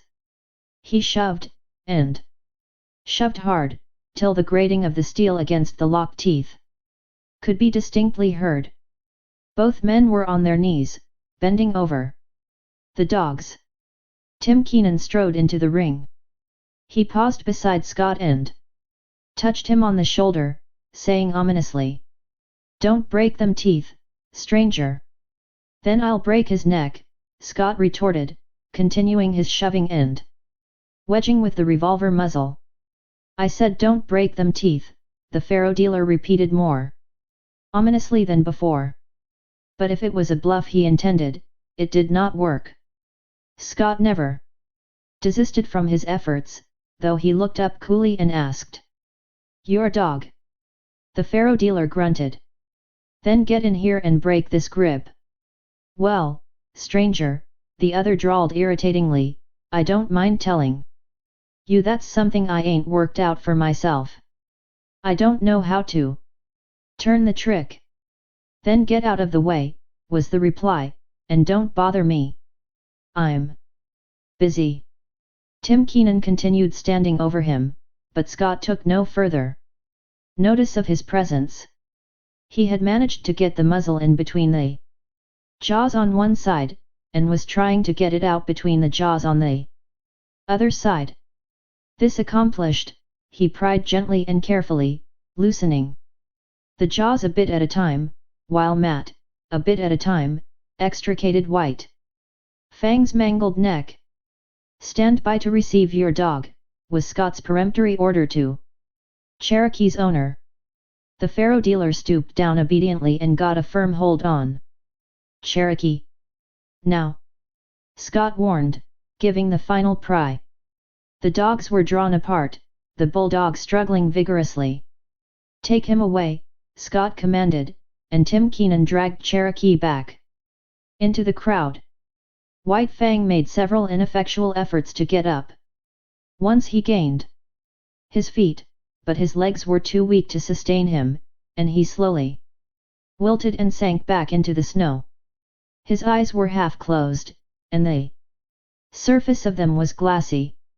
His jaws were apart, and through them the tongue protruded, draggled and limp. To all appearances he looked like a dog that had been strangled to death. Matt examined him. Just about all in, he announced, but he's breathin' all right. Beauty Smith had regained his feet and come over to look at White Fang. Matt, how much is a good sled dog worth? Scott asked. The dog musher, still on his knees and stooped over White Fang, calculated for a moment. $300, he answered. And how much for one that's all chewed up like this one? Scott asked, nudging White Fang with his foot. Half of that, was the dog musher's judgment. Scott turned upon Beauty Smith. Did you hear, Mr. Beast? I'm going to take your dog from you, and I'm going to give you $150 for him. He opened his pocketbook and counted out the bills. Beauty Smith put his hands behind his back, refusing to touch the proffered money. I ain't a sellin', he said. Oh, yes you are, the other assured him. Because I'm buying. Here's your money. The dog's mine. Beauty Smith, his hands still behind him, began to back away. Scott sprang toward him, drawing his fist back to strike. Beauty Smith cowered down in anticipation of the blow. I've got my rights, he whimpered. You've forfeited your rights to own that dog, was the rejoinder. Are you going to take the money? Or do I have to hit you again? All right, Beauty Smith spoke up with the alacrity of fear. But I take the money under protest, he added. The dog's a mint. I ain't goin' to be robbed. A man's got his rights. Correct, Scott answered, passing the money over to him. A man's got his rights. But you're not a man. You're a beast. Wait till I get back to Dawson, Beauty Smith threatened. I'll have the law on you. If you open your mouth when you get back to Dawson, I'll have you run out of town. Understand? Beauty Smith replied with a grunt. Understand, the other thundered with abrupt fierceness. Yes, Beauty Smith grunted, shrinking away. Yes what? Yes, sir, Beauty Smith snarled. Look out! He'll bite, someone shouted, and a guffaw of laughter went up. Scott turned his back on him, and returned to help the dog musher, who was working over White Fang.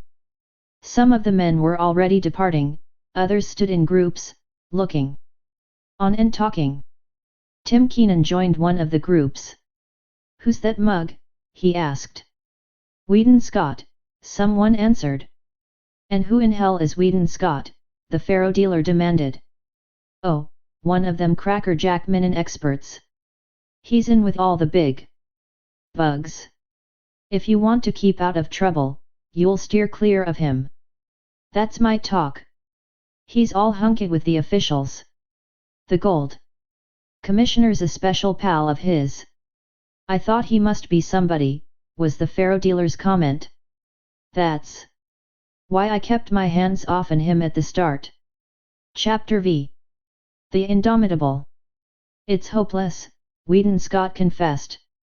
He sat on the step of his cabin and stared at the dog musher, who responded with a shrug that was equally hopeless. Together they looked at White Fang at the end of his stretched chain. Bristling, snarling, ferocious, straining to get at the sled dogs. Having received sundry lessons from Matt, said lessons being imparted by means of a club, the sled dogs had learned to leave White Fang alone, and even then they were lying down at a distance, apparently oblivious of his existence. It's a wolf and there's no taming it, Whedon Scott announced. Oh, I don't know about that, Matt objected. Might be a lot of dog in for all you can tell. But there's one thing I know sure, and that there's no gettin' away from. The dog musher paused and nodded his head confidentially at Moosehide Mountain. Well, don't be a miser with what you know, Scott said sharply, after waiting a suitable length of time. Spit it out. What is it? The dog musher indicated White Fang with a backward thrust of his thumb. Wolf or dog, it's all the same, he's been tamed ready. No. I tell you yes, and broke to harness. Look close there. D'ye see them? Marks across the chest. You're right, Matt. He was a sled dog before Beauty Smith got hold of him. And there's not much reason against his being a sled dog again. What d'ye think? Scott queried eagerly. Then the hope died down as he added, shaking his head, we've had him 2 weeks now, and if anything, he's wilder than ever at the present moment. Give him a chance, Matt counseled. Turn him loose for a spell. The other looked at him incredulously. Yes, Matt went on, I know you've tried to, but you didn't take a club. You try it then. The dog musher secured a club and went over to the chained animal. White Fang watched the club after the manner of a caged lion watching the whip of its trainer. See him keep his eye on that club, Matt said. That's a good sign. He's no fool. Don't dast tackle me so long as I got that club handy. He's not clean crazy, sure. As the man's hand approached his neck, White Fang bristled and snarled and crouched down. But while he eyed the approaching hand, he at the same time contrived to keep track of the club in the other hand, suspended threateningly above him. Matt unsnapped the chain from the collar and stepped back. White Fang could scarcely realize that he was free.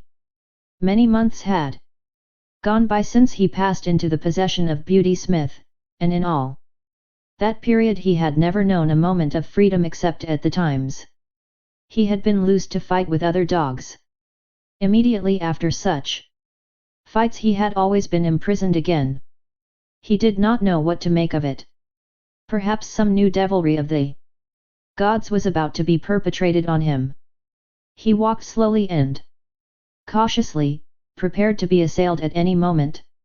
He did not know what to do, it was all so unprecedented. He took the precaution to sheer off from the two watching gods, and walked carefully to the corner of the cabin. Nothing happened. He was plainly perplexed, and he came back again, pausing a dozen feet away and regarding the two men intently. Won't he run away? His new owner asked. Matt shrugged his shoulders. Got to take a gamble.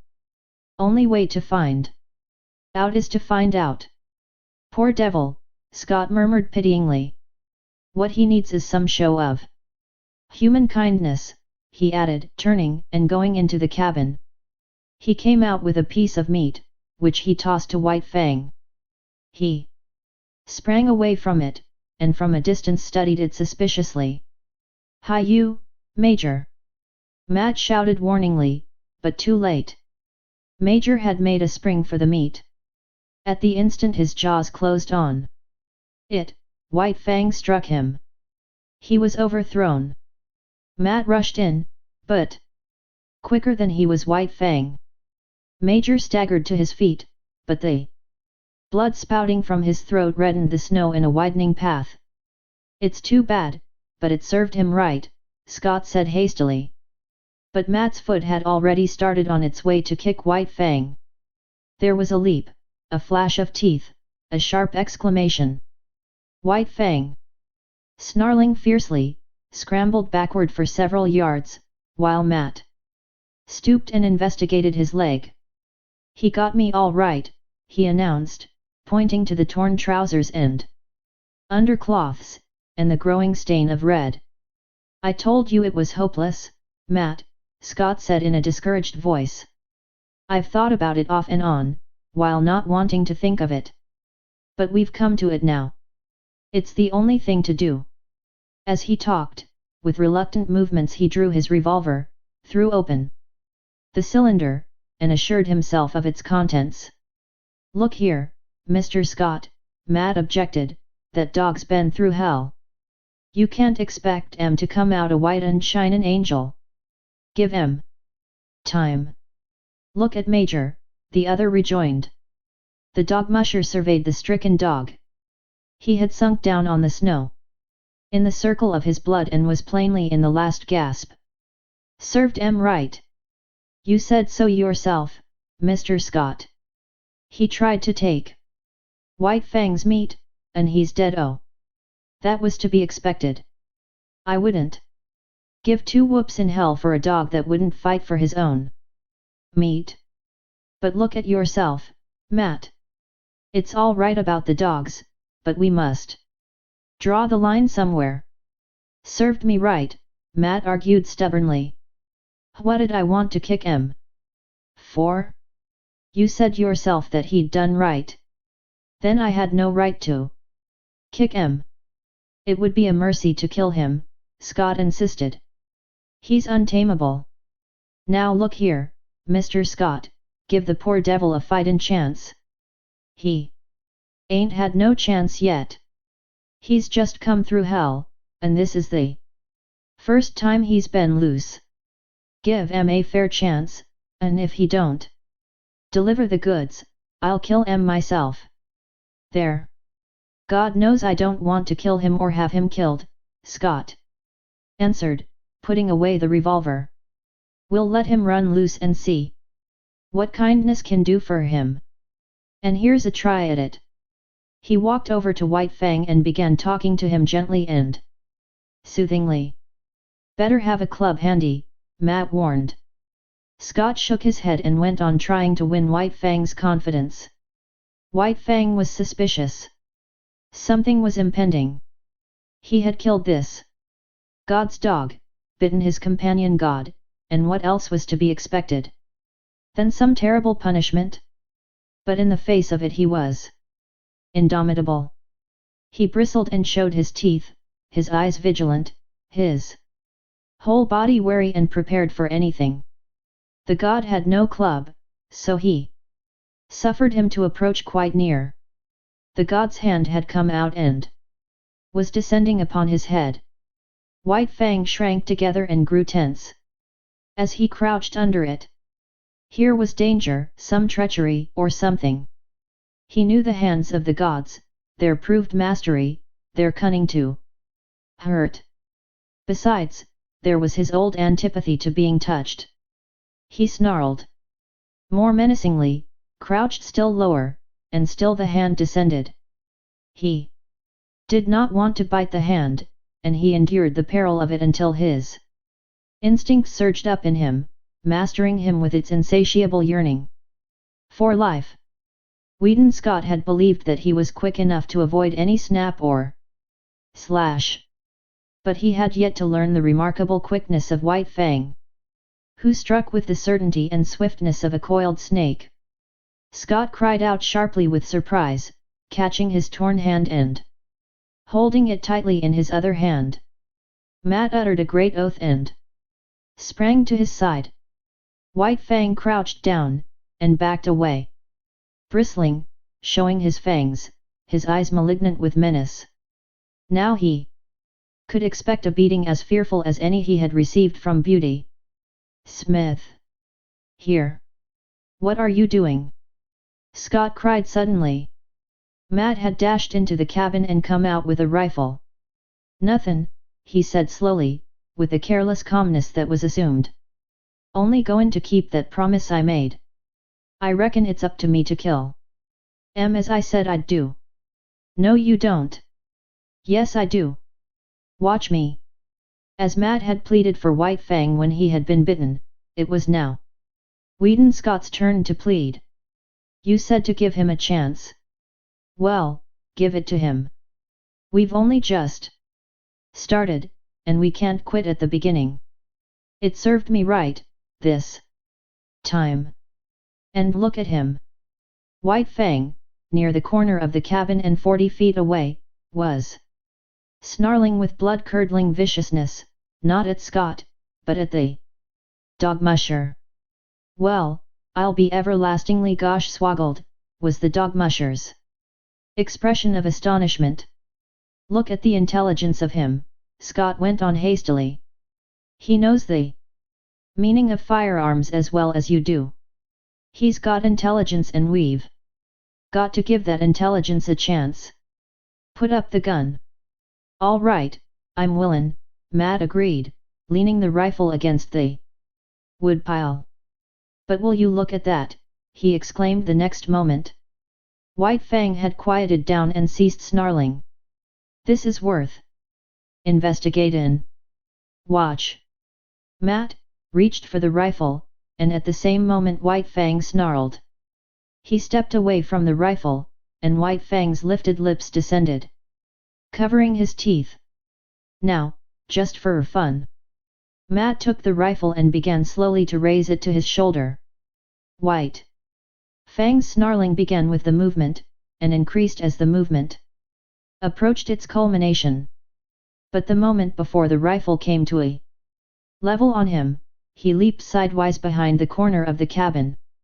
Matt stood staring along the sights at the empty space of snow which had been occupied by White Fang. The dogmusher put the rifle down solemnly, then turned and looked at his employer. I agree with you, Mr. Scott. That dog's too intelligent to kill. Chapter 6. The Love Master. As White Fang watched Weedon Scott approach, he bristled and snarled to advertise that he would not submit to punishment. 24 hours had passed since he had slashed open the hand that was now bandaged and held up by a sling to keep the blood out of it. In the past White Fang had experienced delayed punishments, and he apprehended that such a one was about to befall him. How could it be otherwise? He had committed what was to him sacrilege, sunk his fangs into the holy flesh of a god. And of a white-skinned superior god at that. In the nature of things, and of intercourse with gods, something terrible awaited him. The god sat down several feet away. White Fang could see nothing dangerous in that. When the gods administered punishment they stood on their legs. Besides, this god had no club, no whip, no firearm. And furthermore, he himself was free. No chain nor stick bound him. He could escape into safety while the god was scrambling to his feet. In the meantime he would wait and see. The god remained quiet, made no movement, and White Fang's snarl slowly dwindled to a growl that ebbed down in his throat and ceased. Then the god spoke, and at the first sound of his voice, the hair rose on White Fang's neck and the growl rushed up in his throat. But the god made no hostile movement, and went on calmly talking. For a time White Fang growled in unison with him, a correspondence of rhythm being established between growl and voice. But the god talked on. Interminably. He talked to White Fang as White Fang had never been talked to before.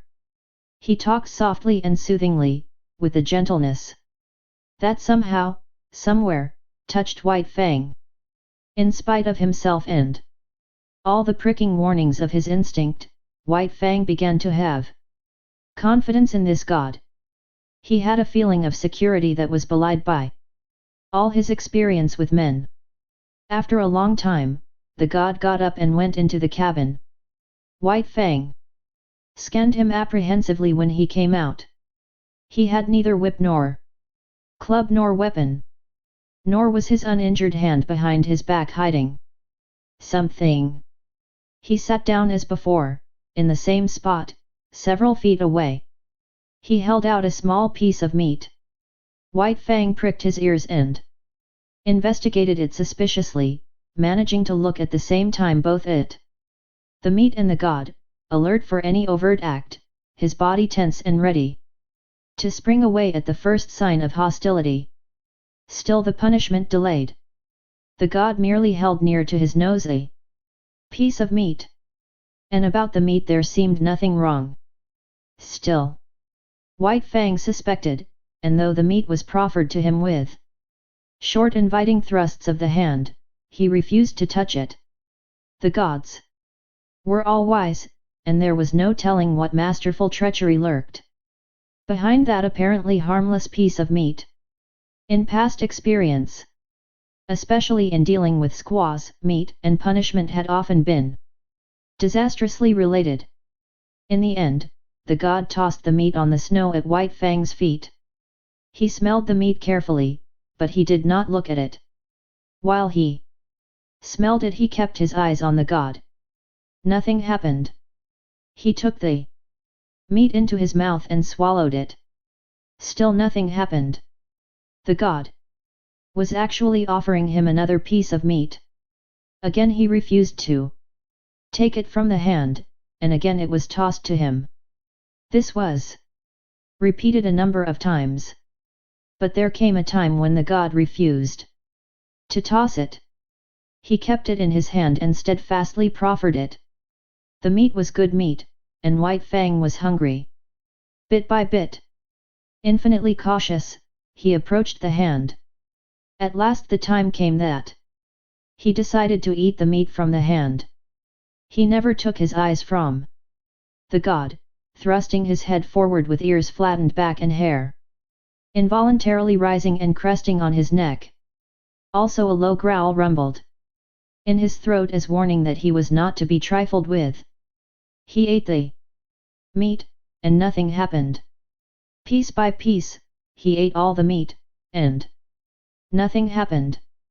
Still the punishment delayed. He licked his chops and waited. The god went on talking. In his voice was kindness, something of which White Fang had no experience whatever. And within him it aroused feelings which he had likewise never experienced before. He was aware of a certain strange satisfaction, as though some need were being gratified, as though some void in his being were being filled. Then again came the prod of his instinct and the warning of past experience. The gods were ever crafty, and they had unguist ways of attaining their ends. Ah, he had thought so. There it came now, the god's hand, cunning to hurt, thrusting out at him, descending upon his head. But the god went on talking. His voice was soft and soothing. In spite of the menacing hand, the voice inspired confidence. And in spite of the assuring voice, the hand inspired distrust. White Fang was torn by conflicting feelings, impulses. It seemed he would fly to pieces, so terrible was the control he was exerting, holding together by an unwanted indecision the counter-forces that struggled within him for mastery. He compromised. He snarled and bristled and flattened his ears. But he neither snapped nor sprang away. The hand descended. Nearer and nearer it came. It touched the ends of his upstanding hair. He shrank down. Under it. It followed down after him, pressing more closely against him. Shrinking, almost shivering, he still managed to hold himself together. It was a torment, this hand that touched him and violated his instinct. He could not forget in a day all the evil that had been wrought him at the hands of men. But it was the will of the god, and he strove to submit. The hand lifted and descended again in a patting, caressing movement. This continued, but every time the hand lifted, the hair lifted under it. And every time the hand descended, the ears flattened down and a cavernous growl surged in his throat. White Fang growled and growled, with insistent warning. By this means he announced that he was prepared to retaliate for any hurt he might receive. There was no telling when the god's ulterior motive might be disclosed. At any moment that soft, confidence-inspiring voice might break forth in a roar of wrath, that gentle and caressing hand transform itself into a vice-like grip to hold him helpless and administer punishment. But the god talked on softly, and ever the hand rose and fell with non-hostile pats. White Fang experienced dual feelings. It was distasteful to his instinct. It restrained him, opposed the will of him toward personal liberty. And yet it was not physically painful. On the contrary, it was even pleasant, in a physical way. The patting movement slowly and carefully changed to a rubbing of the ears about their bases, and the physical pleasure even increased a little. Yet he continued to fear, and he stood on guard, expectant of unguist evil, alternately suffering and enjoying as one feeling or the other came uppermost and swayed him. "Well, I'll be gosh swoggled."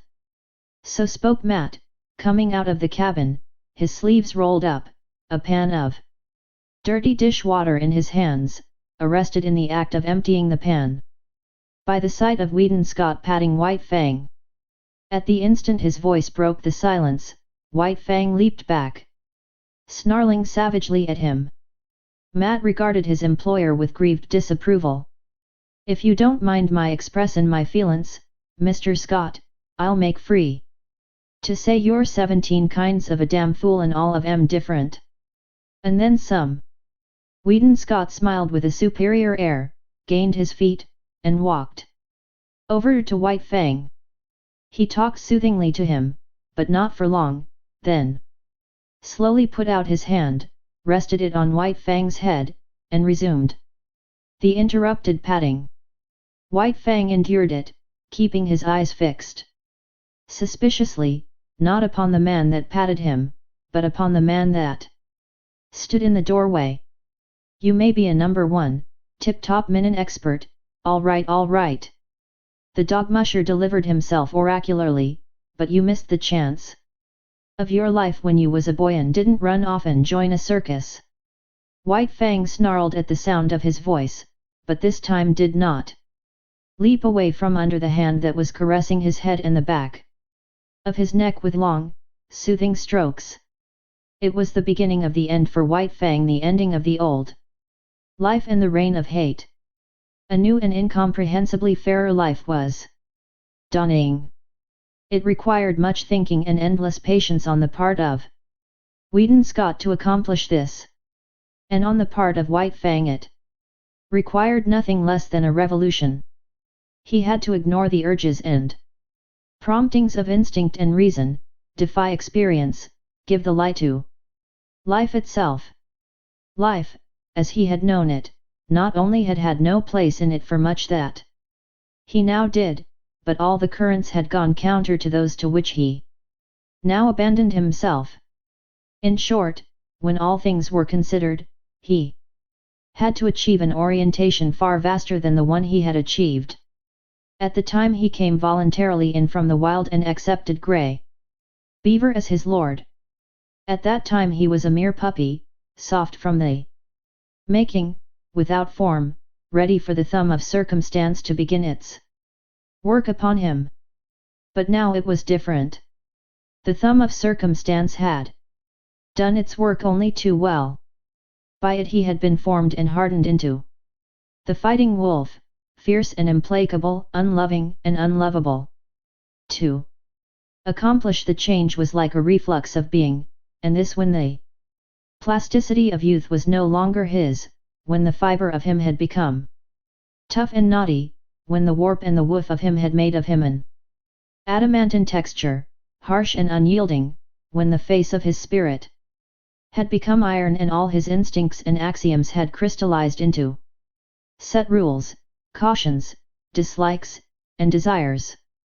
Yet again, in this new orientation, it was the thumb of circumstance that pressed and prodded him, softening that which had become hard and remolding it into fairer form. Weedon Scott was in truth this thumb. He had gone to the roots of White Fang's nature, and with kindness touched to life potencies that had languished and well nigh perished. One such potency was _love_. It took the place of _like_, which latter had been the highest feeling that thrilled him in his intercourse with the gods. But this love did not come in a day. It began with _like_ and out of it slowly developed. White Fang did not run away, though he was allowed to remain loose, because he liked this new god. This was certainly better than the life he had lived in the cage of Beauty Smith, and it was necessary that he should have some god. The lordship of man was a need of his nature.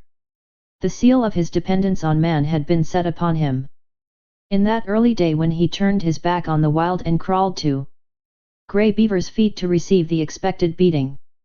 This seal had been stamped upon him again, and ineradicably, on his second return from the wild, when the long famine was over and there was fish once more in the village of Grey Beaver. And so, because he needed a god and because he preferred Weedon Scott to Beauty Smith, White Fang remained. In acknowledgement of fealty, he proceeded to take upon himself the guardianship of his master's property. He prowled about the cabin while the sled dogs slept, and the first night visitor to the cabin fought him off with a club until Weedon Scott came to the rescue. But White Fang soon learned to differentiate between thieves and honest men, to appraise the true value of step and carriage. The man who travelled, loud stepping, the direct line to the cabin door, he let alone though he watched him vigilantly until the door opened and he received the endorsement of the master. But the man who went softly, by circuitous ways, peering with caution, seeking after secrecy, that was the man who received no suspension of judgment from White Fang, and who went away abruptly, hurriedly, and without dignity. Weedon Scott had set himself the task of redeeming White Fang, or rather, of redeeming mankind from the wrong it had done White Fang. It was a matter of principle and conscience. He felt that the ill done White Fang was a debt incurred by man and that it must be paid. So he went out of his way to be especially kind to the fighting wolf. Each day he made it a point to caress and pet White Fang, and to do it at length. At first suspicious and hostile, White Fang grew to like this petting. But there was one thing that he never outgrew: his growling. Growl he would, from the moment the petting began till it ended. But it was a growl with a new note in it. A stranger could not hear this note, and to such a stranger the growling of White Fang was an exhibition of primordial savagery, nerve-wracking and blood-curdling. But White Fang's throat had become harsh-fibred from the making of ferocious sounds. Through the many years since his first little rasp of anger in the lair of his cubhood, and he could not soften the sounds of that throat now to express the gentleness he felt. Nevertheless, Weedon Scott's ear and sympathy were fine enough to catch the new note, all but drowned in the fierceness, the note that was the faintest hint of a croon of content, and that none but he could hear. As the days went by, the evolution of _like_ into _love_ was accelerated. White Fang himself began to grow aware of it, though in his consciousness he knew not what love was. It manifested itself to him as a void in his being, a hungry, aching, yearning void that clamored to be filled. It was a pain and an unrest, and it received easement only by the touch of the new God's presence. At such times, love was joy to him, a wild, keen thrilling satisfaction. But when away from his God, the pain and the unrest returned, the void in him sprang up and pressed against him with its emptiness, and the hunger gnawed and gnawed unceasingly. White Fang was in the process of finding himself. In spite of the maturity of his years and of the savage rigidity of the mold that had formed him, his nature was undergoing an expansion. There was a burgeoning within him of strange feelings and unwanted impulses. His old code of conduct was changing. In the past he had liked comfort and surcease from pain, disliked discomfort and pain, and he had adjusted his actions accordingly. But now it was different. Because of this new feeling within him, he ofttimes elected discomfort and pain for the sake of his God. Thus, in the early morning, instead of roaming and foraging, or lying in a sheltered nook, he would wait for hours on the cheerless cabin stoop for a sight of the God's face. At night, when the God returned home, White Fang would leave the warm sleeping place he had burrowed in the snow in order to receive the friendly snap of fingers and the word of greeting. Meat, even meat itself, he would forego to be with his God, to receive a caress from him or to accompany him down into the town. _like_ had been replaced by _love_, and love was the plummet dropped down into the deeps of him where like had never gone. And responsive, out of his deeps had come the new thing, love. That which was given unto him did he return. This was a God indeed, a love God, a warm and radiant God, in whose light White Fang's nature expanded as a flower expands under the sun. But White Fang was not demonstrative. He was too old, too firmly molded, to become adept at expressing himself in new ways. He was too self-possessed, too strongly poised in his own isolation. Too long had he cultivated reticence, aloofness, and moroseness. He had never barked in his life, and he could not now learn to bark a welcome when his God approached. He was never in the way, never extravagant nor foolish in the expression of his love. He never ran to meet his God. He waited at a distance, but he always waited, was always there. His love partook of the nature of worship, dumb, inarticulate, a silent adoration. Only by the steady regard of his eyes did he express his love, and by the unceasing following with his eyes of his God's every movement. Also, at times, when his God looked at him and spoke to him, he betrayed an awkward self-consciousness, caused by the struggle of his love to express itself and his physical inability to express it. He learned to adjust himself in many ways to his new mode of life. It was borne in upon him that he must let his master's dogs alone. Yet his dominant nature asserted itself, and he had first to thrash them into an acknowledgement of his superiority and leadership. This accomplished, he had little trouble with them. They gave trail to him when he came and went or walked among them, and when he asserted his will they obeyed. In the same way, he came to tolerate Matt as a possession of his master. His master rarely fed him. Matt did that, it was his business. Yet White Fang divined that it was his master's food he ate and that it was his master who thus fed him vicariously. Matt it was who tried to put him into the harness and make him haul sled with the other dogs. But Matt failed. It was not until Weedon Scott put the harness on White Fang and worked him, that he understood. He took it as his master's will that Matt should drive him and work him just as he drove and worked his master's other dogs. Different from the Mackenzie toboggans were the Klondike sleds with runners under them. And different was the method of driving the dogs. There was no fan formation of the team. The dogs worked in single file, one behind another, hauling on double traces. And here, in the Klondike, the leader was indeed the leader.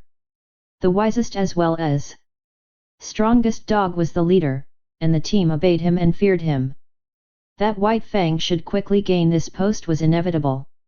He could not be satisfied with less, as Matt learned after much inconvenience and trouble. White Fang picked out the post for himself, and Matt backed his judgment with strong language after the experiment had been tried.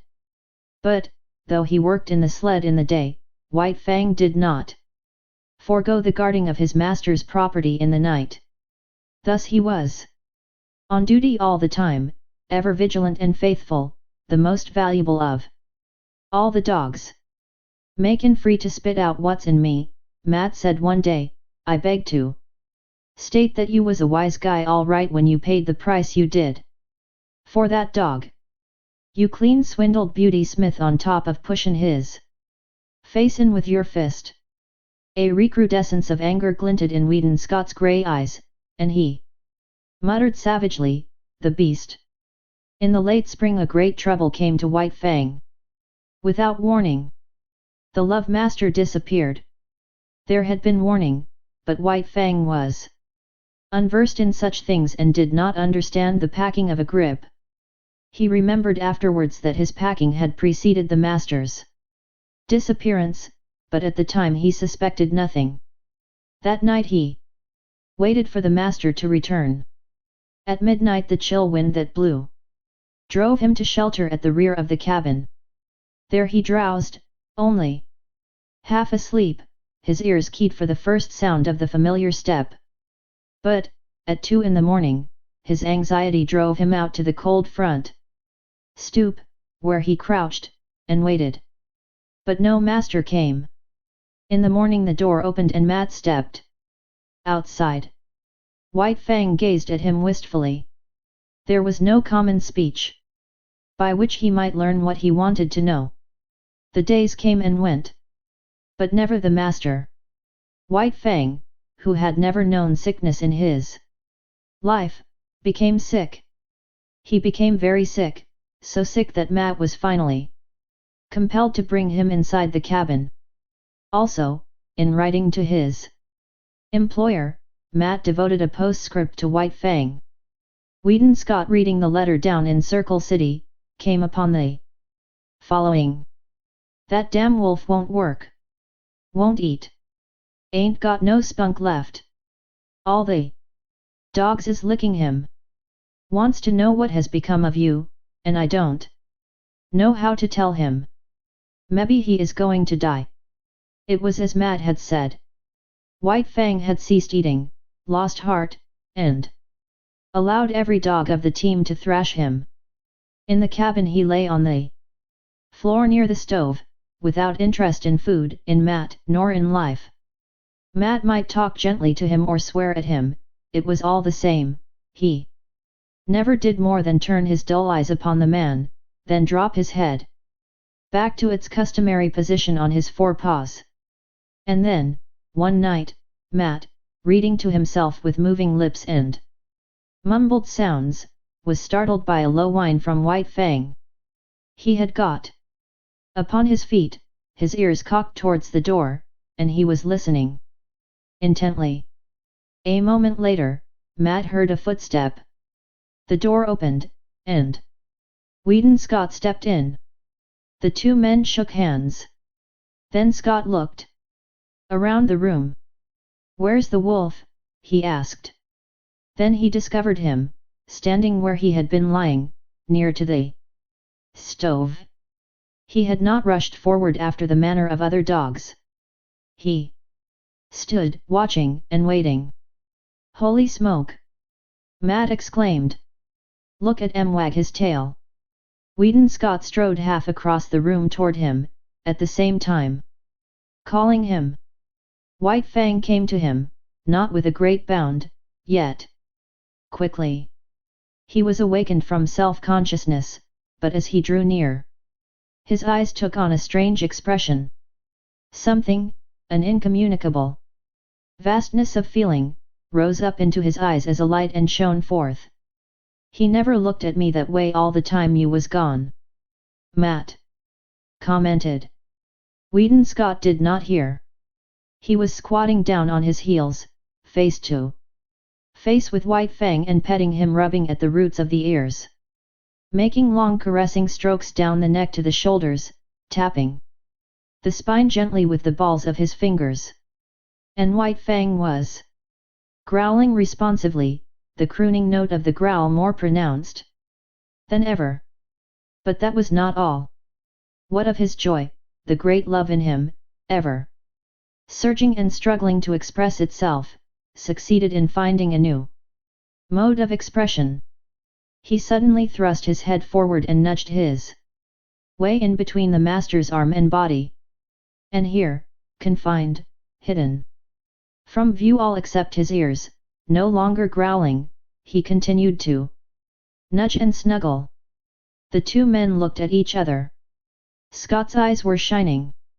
Gosh, said Matt in an awe-stricken voice. A moment later, when he had recovered himself, he said, I always insisted that Wolf was a dog. Look at him. With the return of the Love Master, White Fang's recovery was rapid. 2 nights and a day he spent in the cabin. Then he sallied forth. They sled dogs had forgotten his prowess.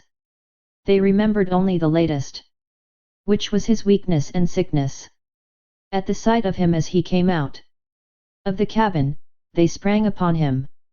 Talk about your rough houses, Matt murmured gleefully, standing in the doorway and looking on. Give 'em hell, you wolf. Give 'em hell, and then some. White Fang did not need the encouragement. The return of the Love Master was enough. Life was flowing through him again, splendid and indomitable. He fought from sheer joy, finding in it an expression of much that he felt and that otherwise was without speech. There could be but one ending.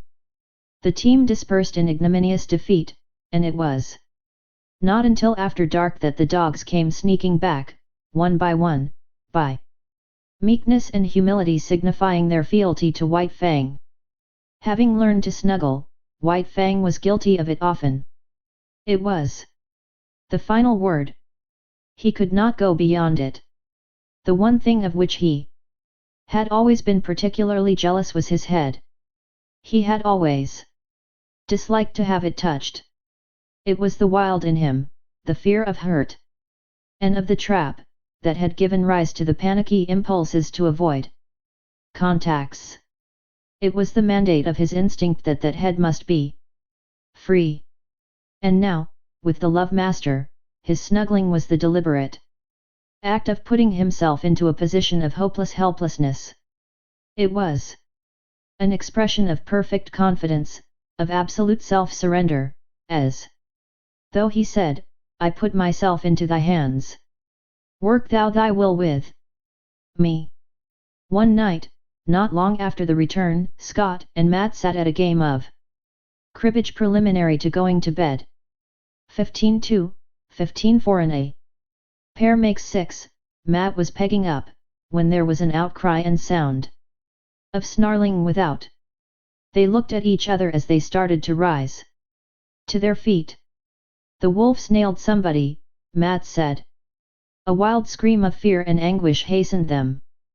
Bring a light! Scott shouted, as he sprang outside. Matt followed with the lamp, and by its light they saw a man lying on his back in the snow. His arms were folded, one above the other, across his face and throat. Thus he was trying to shield himself from White Fang's teeth.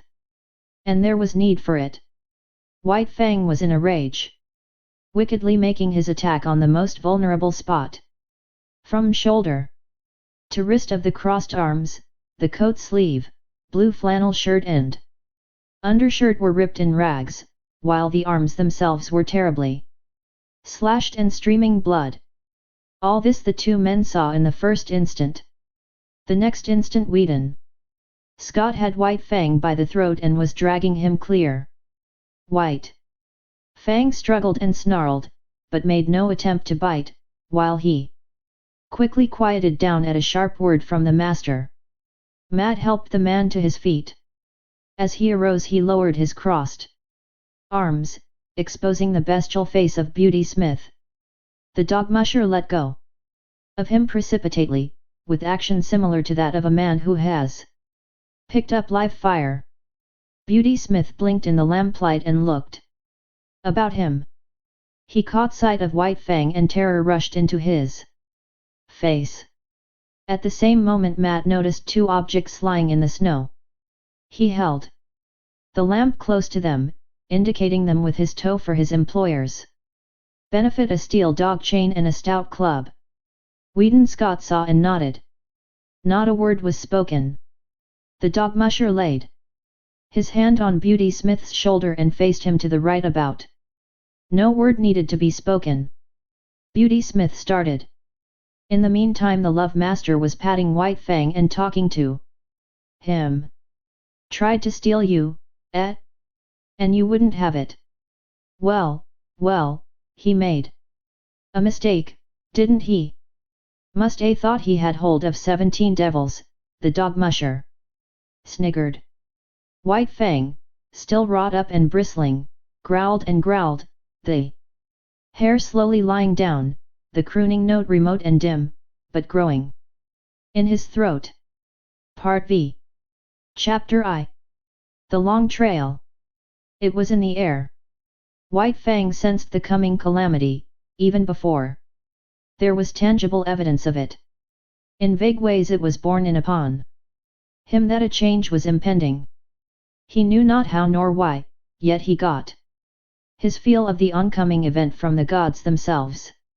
In ways subtler than they knew, they betrayed their intentions to the wolf dog that haunted the cabin stoop, and that, though he never came inside the cabin, knew what went on inside their brains. Listen to that, will you? The dog musher exclaimed at supper one night. Scott listened. Through the door came a low, anxious whine, like a sobbing under the breath that had just grown audible.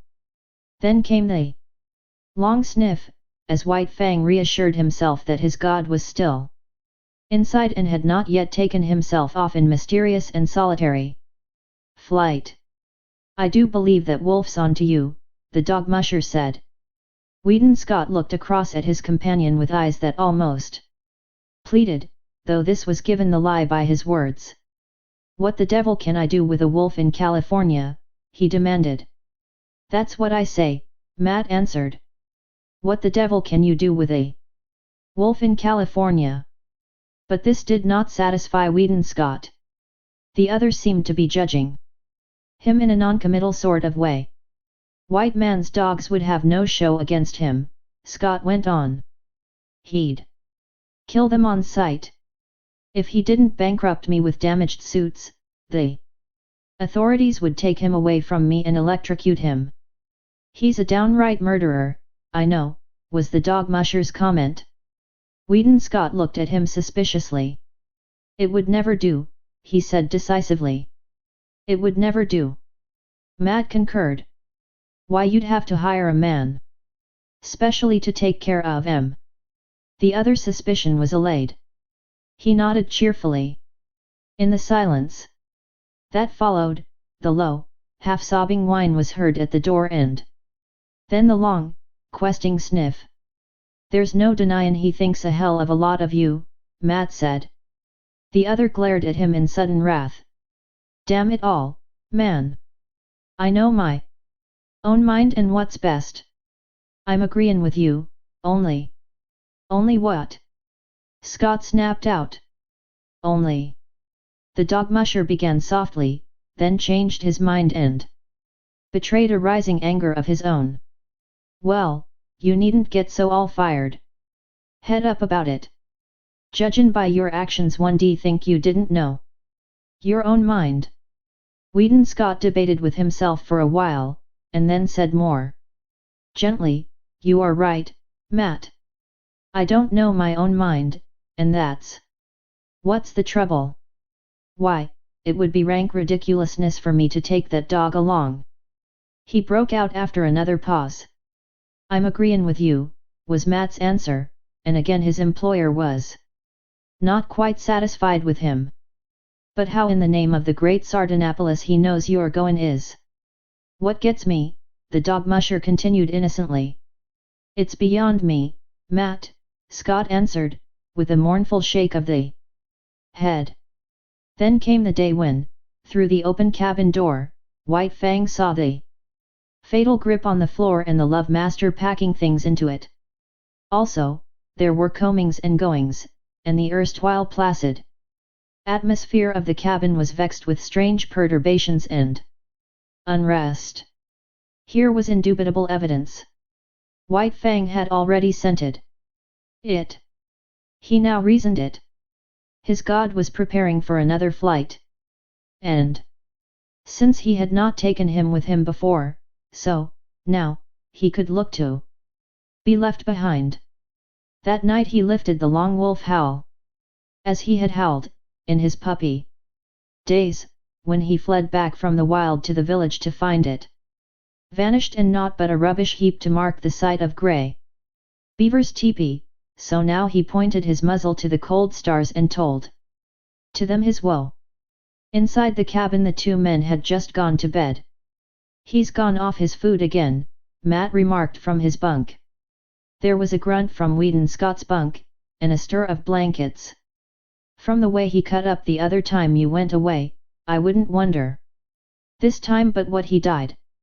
The blankets in the other bunk stirred irritably. Oh, shut up! Scott cried out through the darkness. You nag worse than a woman.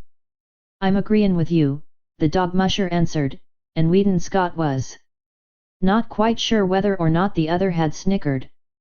The next day White Fang's anxiety and restlessness were even more pronounced. He dogged his master's heels whenever he left the cabin, and haunted the front stoop when he remained inside. Through the open door he could catch glimpses of the luggage on the floor.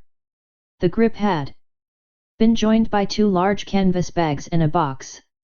Matt was rolling the master's blankets and fur robe inside a small tarpaulin. White Fang whined as he watched the operation. Later on 2 Indians arrived. He watched them closely as they shouldered the luggage and were led off down the hill by Matt, who carried the bedding and the grip. But White Fang did not follow them.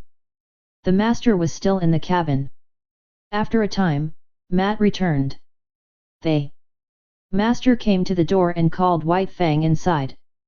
You poor devil, he said gently, rubbing White Fang's ears and tapping his spine.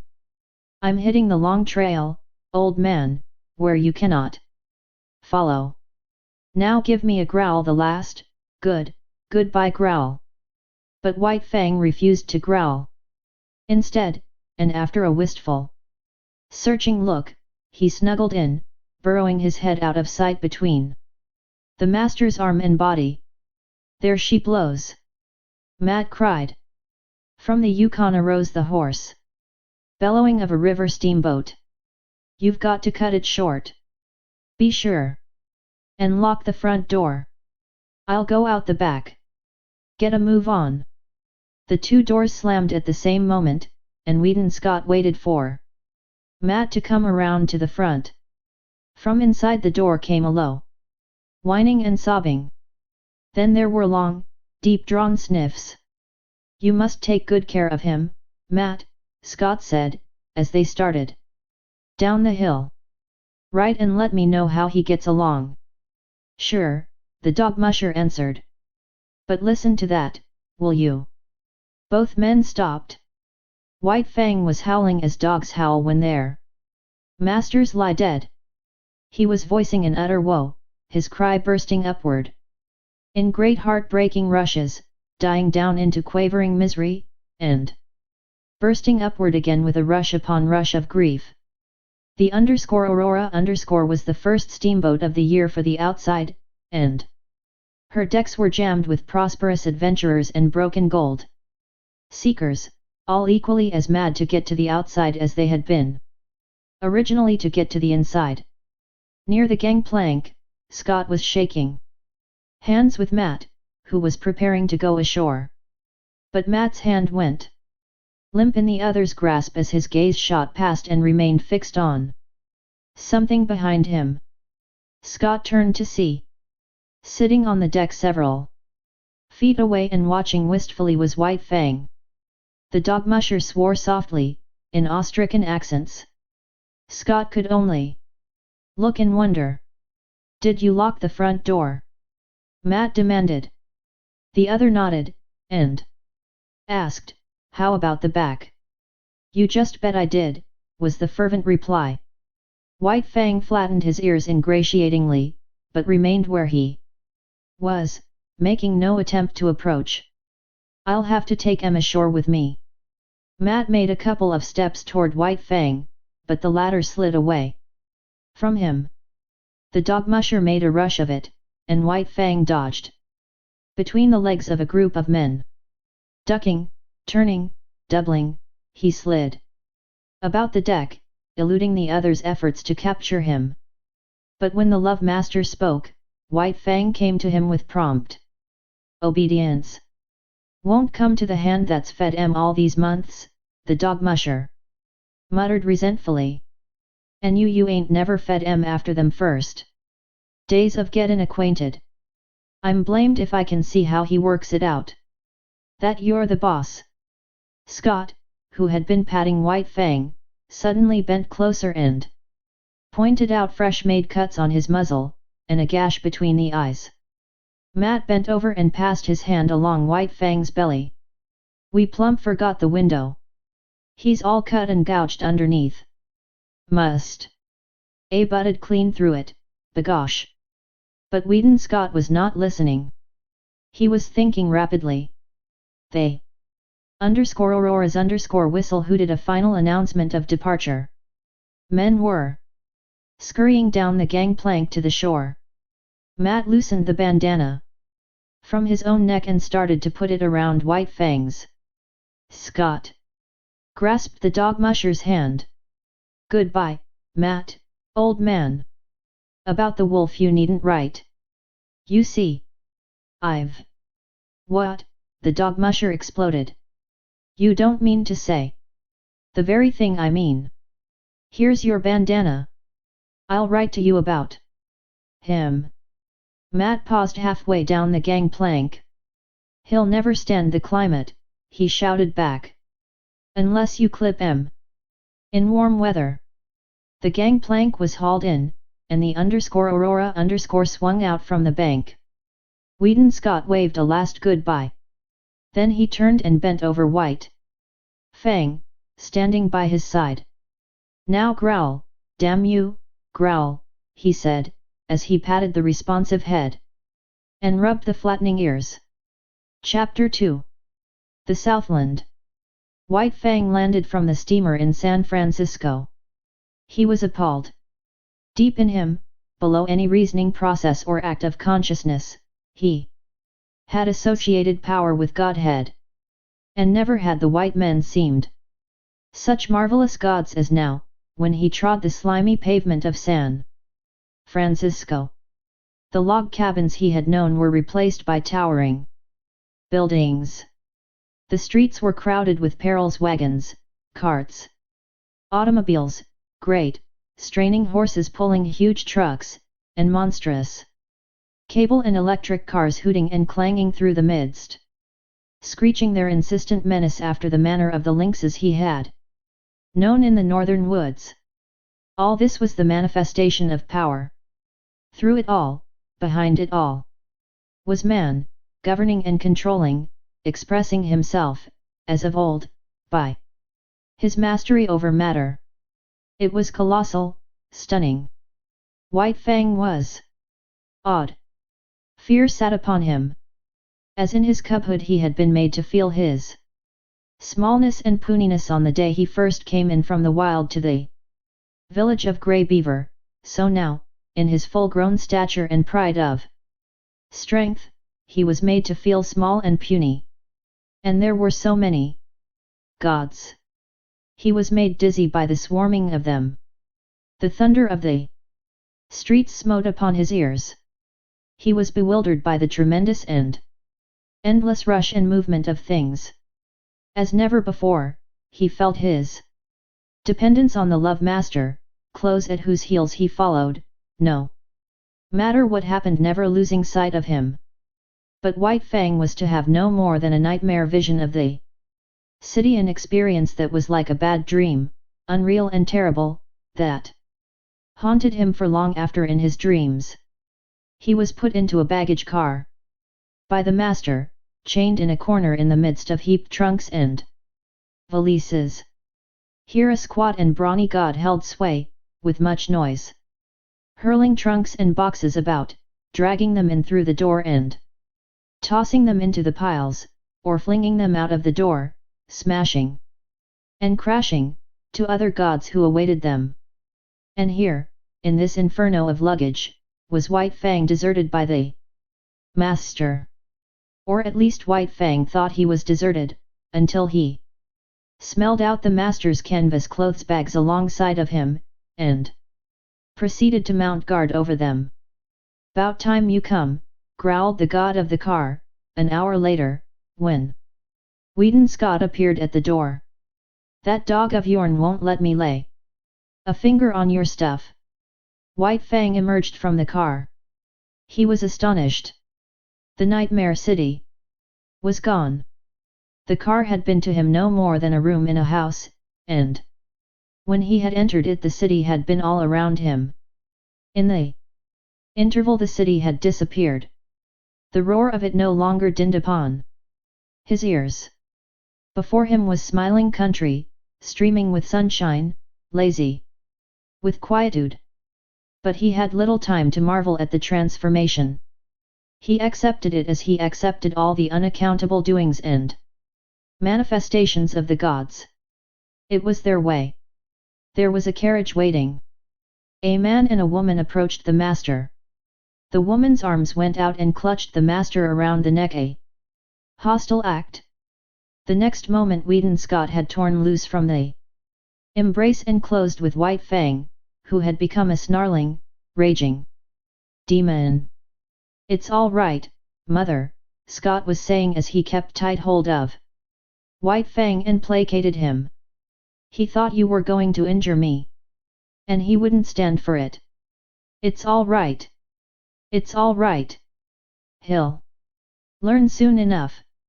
And in the meantime I may be permitted to love my son when his dog is not around," she laughed, though she was pale and weak from the fright. She looked at White Fang, who snarled and bristled and glared malevolently. "He'll have to learn, and he shall, without postponement," Scott said.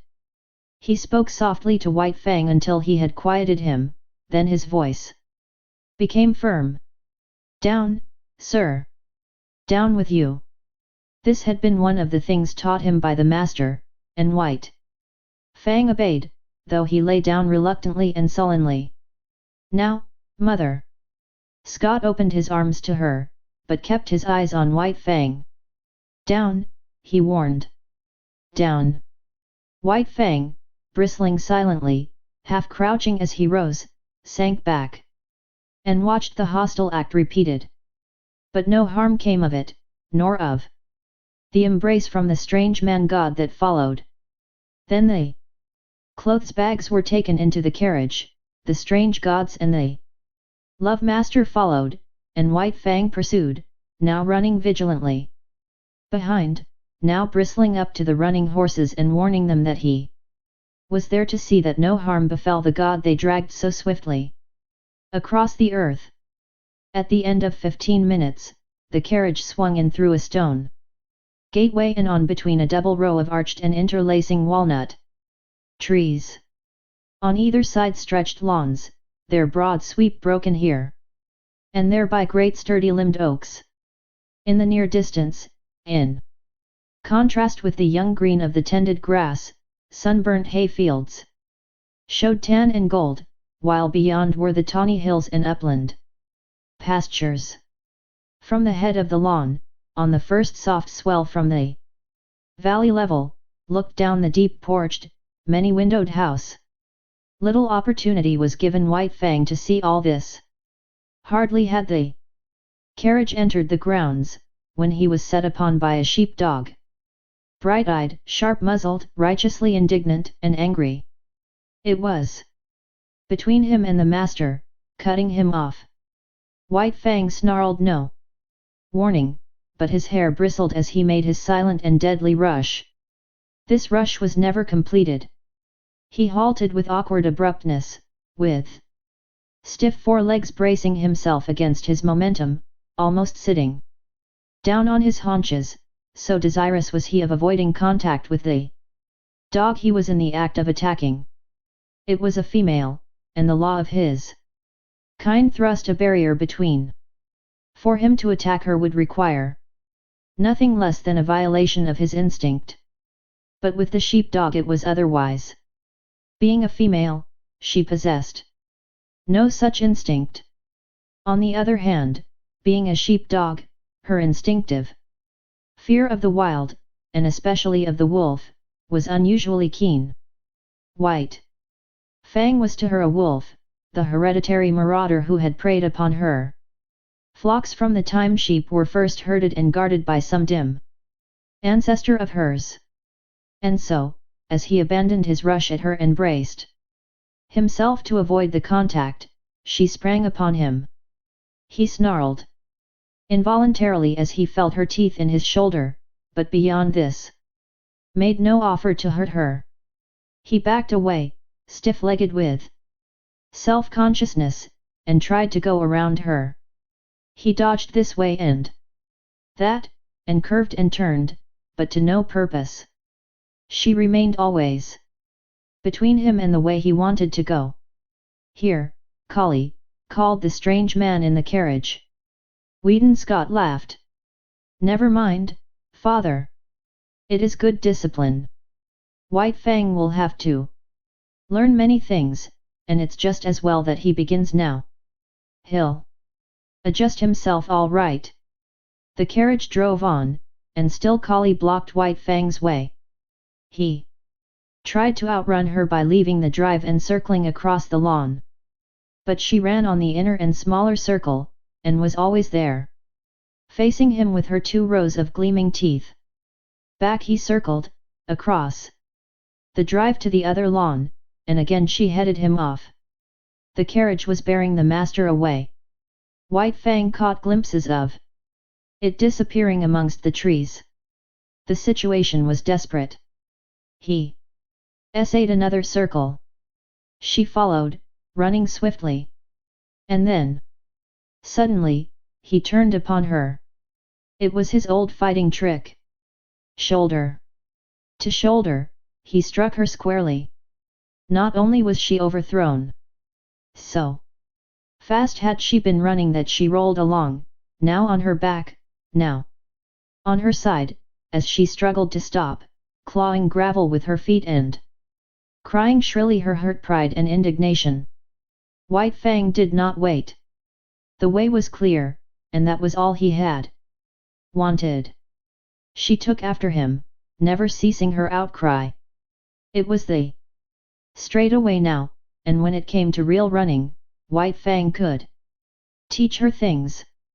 She ran frantically, hysterically, straining to the utmost, advertising the effort she was making with every leap, and all the time White Fang slid smoothly away from her silently, without effort, gliding like a ghost over the ground. As he rounded the house to the _port cochere_, he came upon the carriage. It had stopped, and the master was alighting. At this moment, still running at top speed, White Fang became suddenly aware of an attack from the side. It was a deerhound rushing upon him. White Fang tried to face it. But he was going too fast, and the hound was too close. It struck him on the side, and such was his forward momentum and the unexpectedness of it, White Fang was hurled to the ground and rolled clear over. He came out of the tangle a spectacle of malignancy. Ears flattened back, lips writhing, nose wrinkling, his teeth clipping together as the fangs barely missed the hound's soft throat. The master was running up, but was too far away, and it was Kali that saved the hound's life. Before White Fang could spring in and deliver the fatal stroke, and just as he was in the act of springing in, Kali arrived.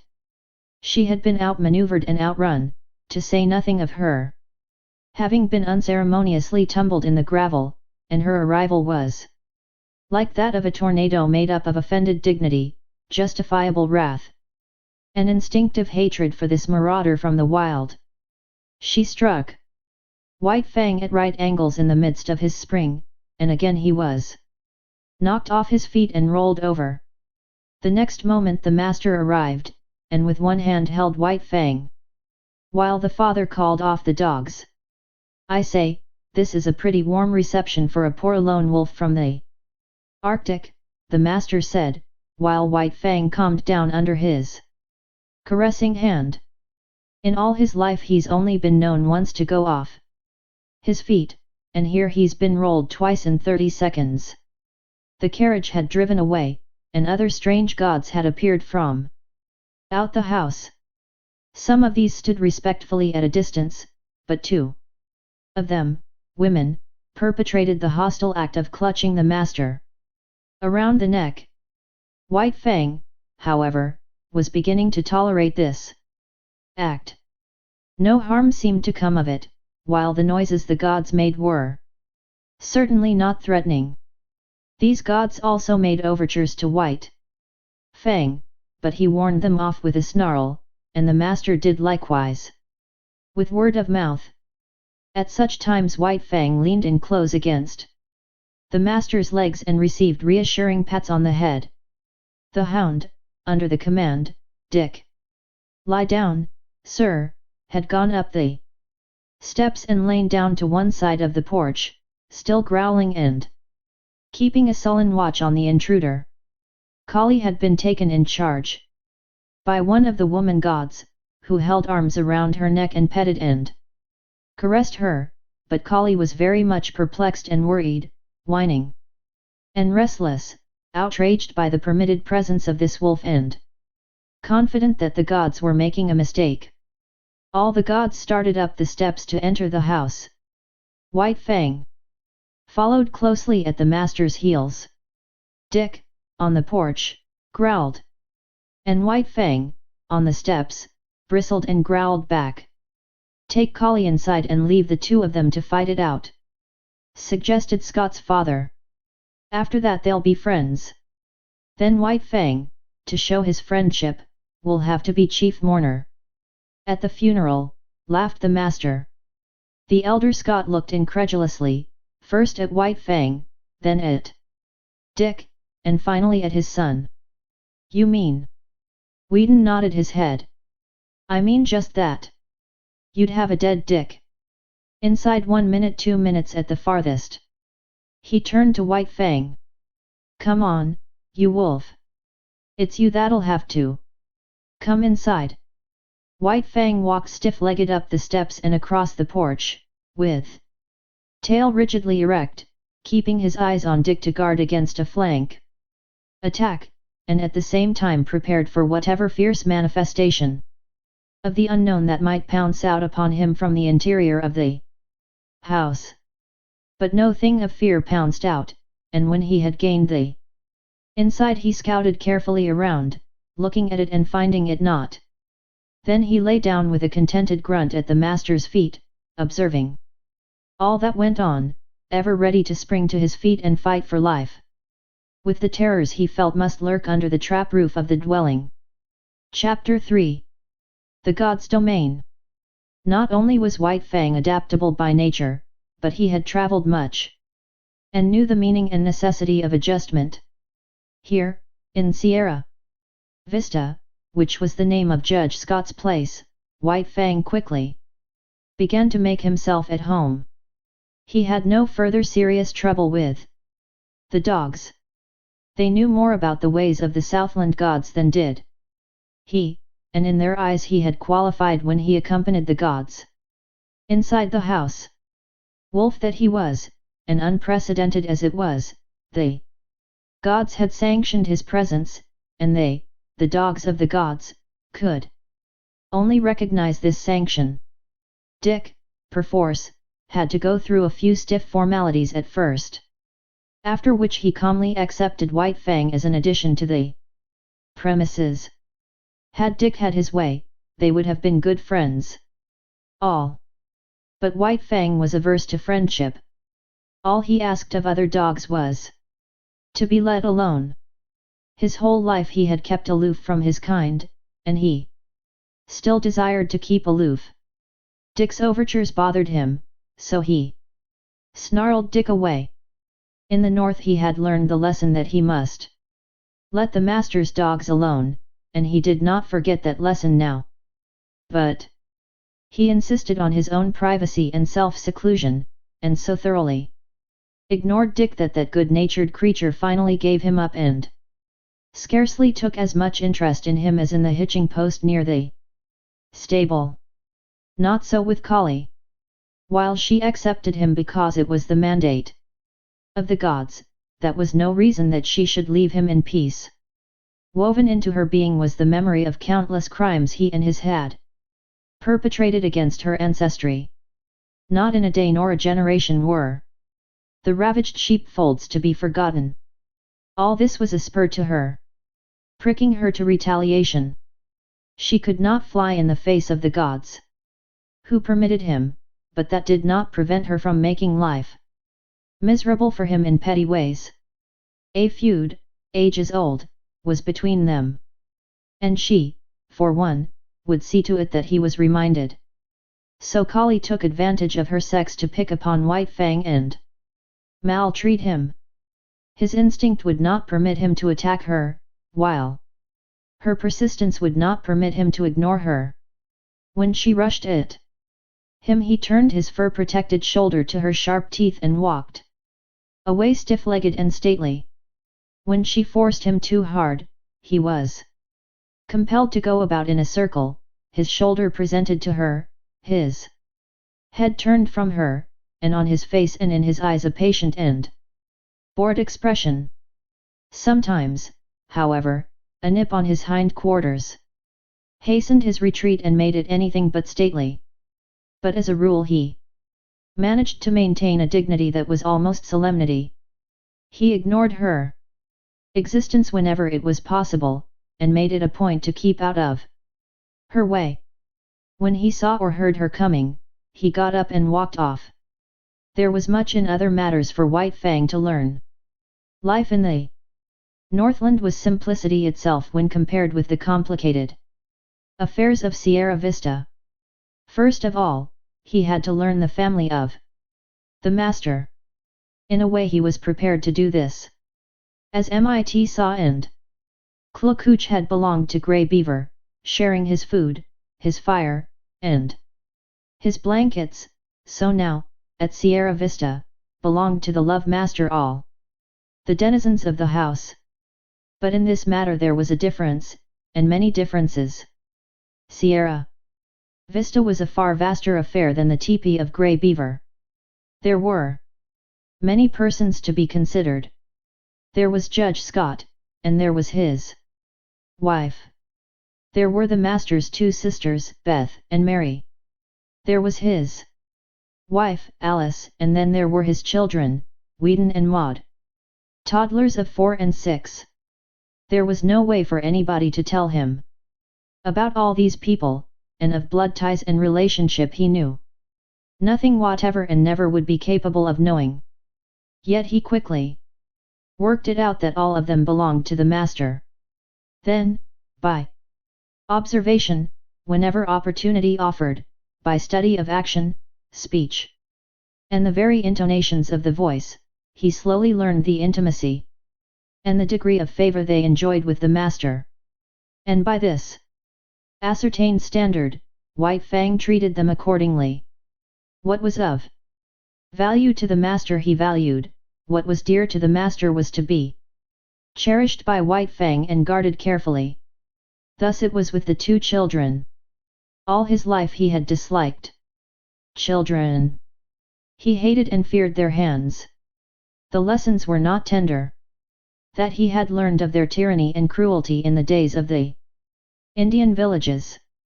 When Whedon and Maud had first approached him, he growled warningly and looked malignant. A cuff from the master and a sharp word had then compelled him to permit their caresses, though he growled and growled under their tiny hands, and in the growl there was no crooning note. Later, he observed that the boy and girl were of great value in the master's eyes. Then it was that no cuff nor sharp word was necessary before they could pet him. Yet White Fang was never effusively affectionate. He yielded to the master's children with an ill but honest grace, and endured their fooling as one would endure a painful operation. When he could no longer endure, he would get up and stalk determinedly away from them. But after a time, he grew even to like the children. Still he was not demonstrative. He would not go up to them. On the other hand, instead of walking away at sight of them, he waited for them to come to him. And still later, it was noticed that a pleased light came into his eyes when he saw them approaching, and that he looked after them with an appearance of curious regret when they left him for other amusements. All this was a matter of development, and took time. Next in his regard, after the children, was Judge Scott. There were two reasons, possibly, for this. First, he was evidently a valuable possession of the master's, and next, he was undemonstrative.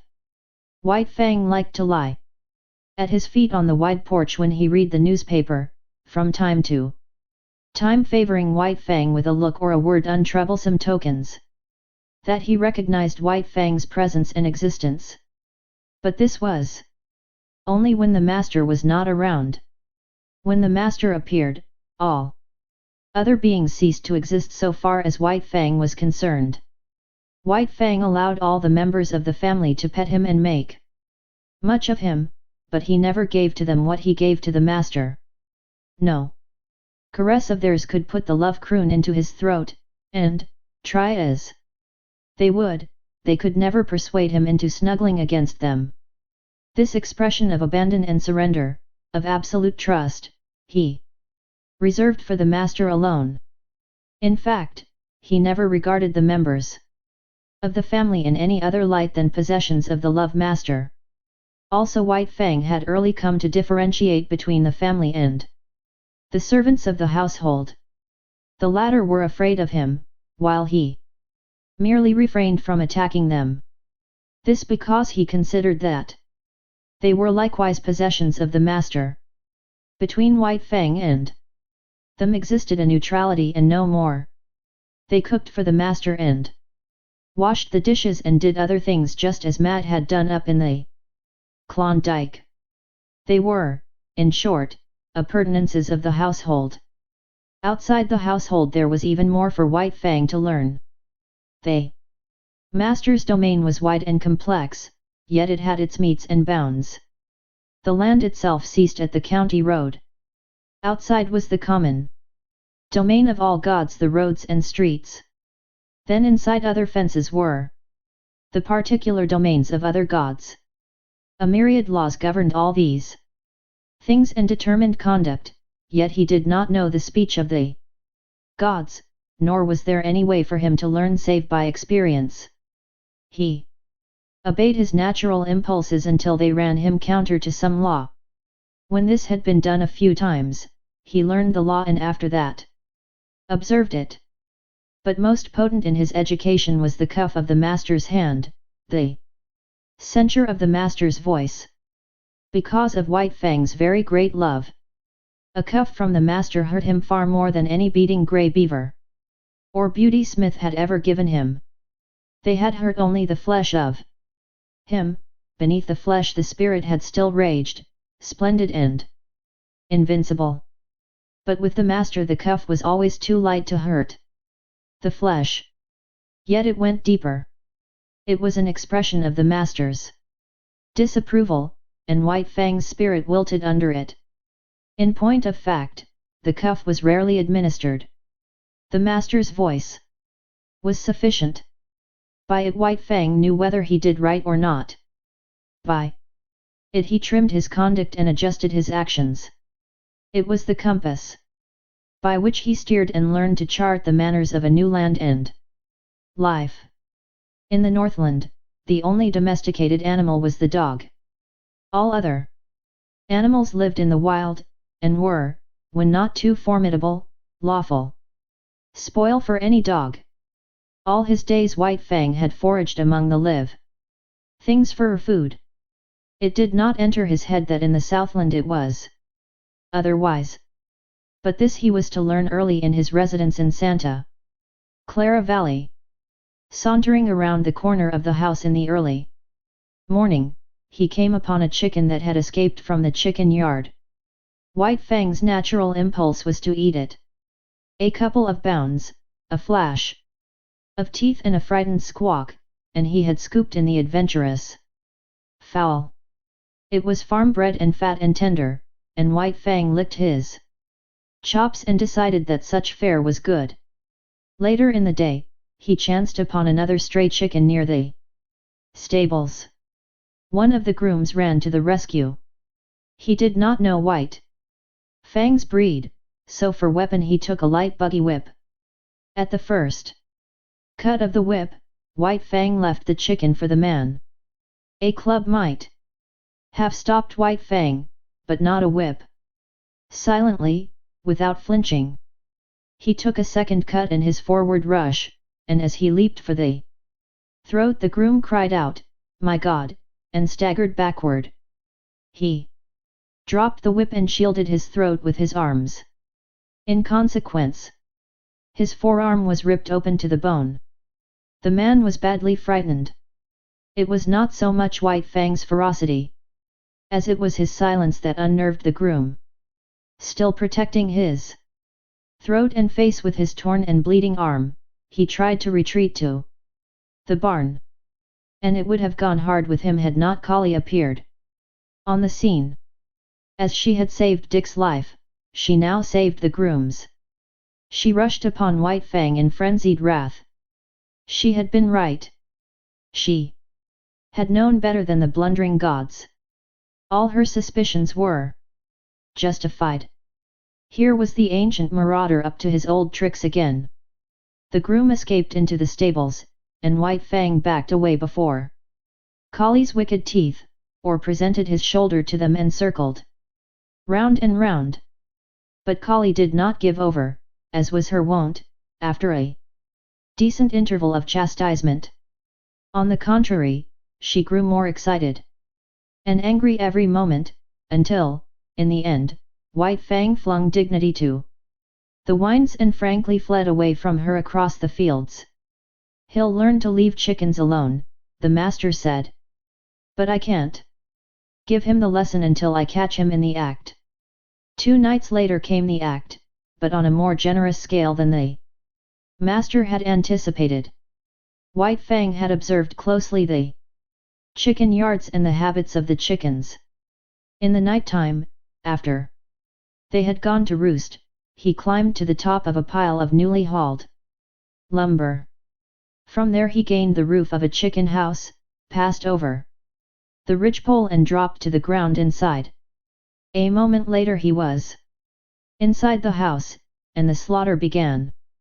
In the morning, when the master came out onto the porch, 50 white Leghorn hens, laid out in a row by the groom, greeted his eyes. He whistled to himself, softly, first with surprise, and then, at the end, with admiration. His eyes were likewise greeted by White Fang, but about the latter there were no signs of shame nor guilt. He carried himself with pride, as though, forsooth, he had achieved a deed praiseworthy and meritorious. There was about him no consciousness of sin. The master's lips tightened as he faced the disagreeable task. Then he talked harshly to the unwitting culprit, and in his voice there was nothing but godlike wrath. Also, he held White Fang's nose down to the slain hens, and at the same time cuffed him soundly. White Fang never raided a chicken roost again. It was against the law. And he had learned it. Then the master took him into the chicken yards.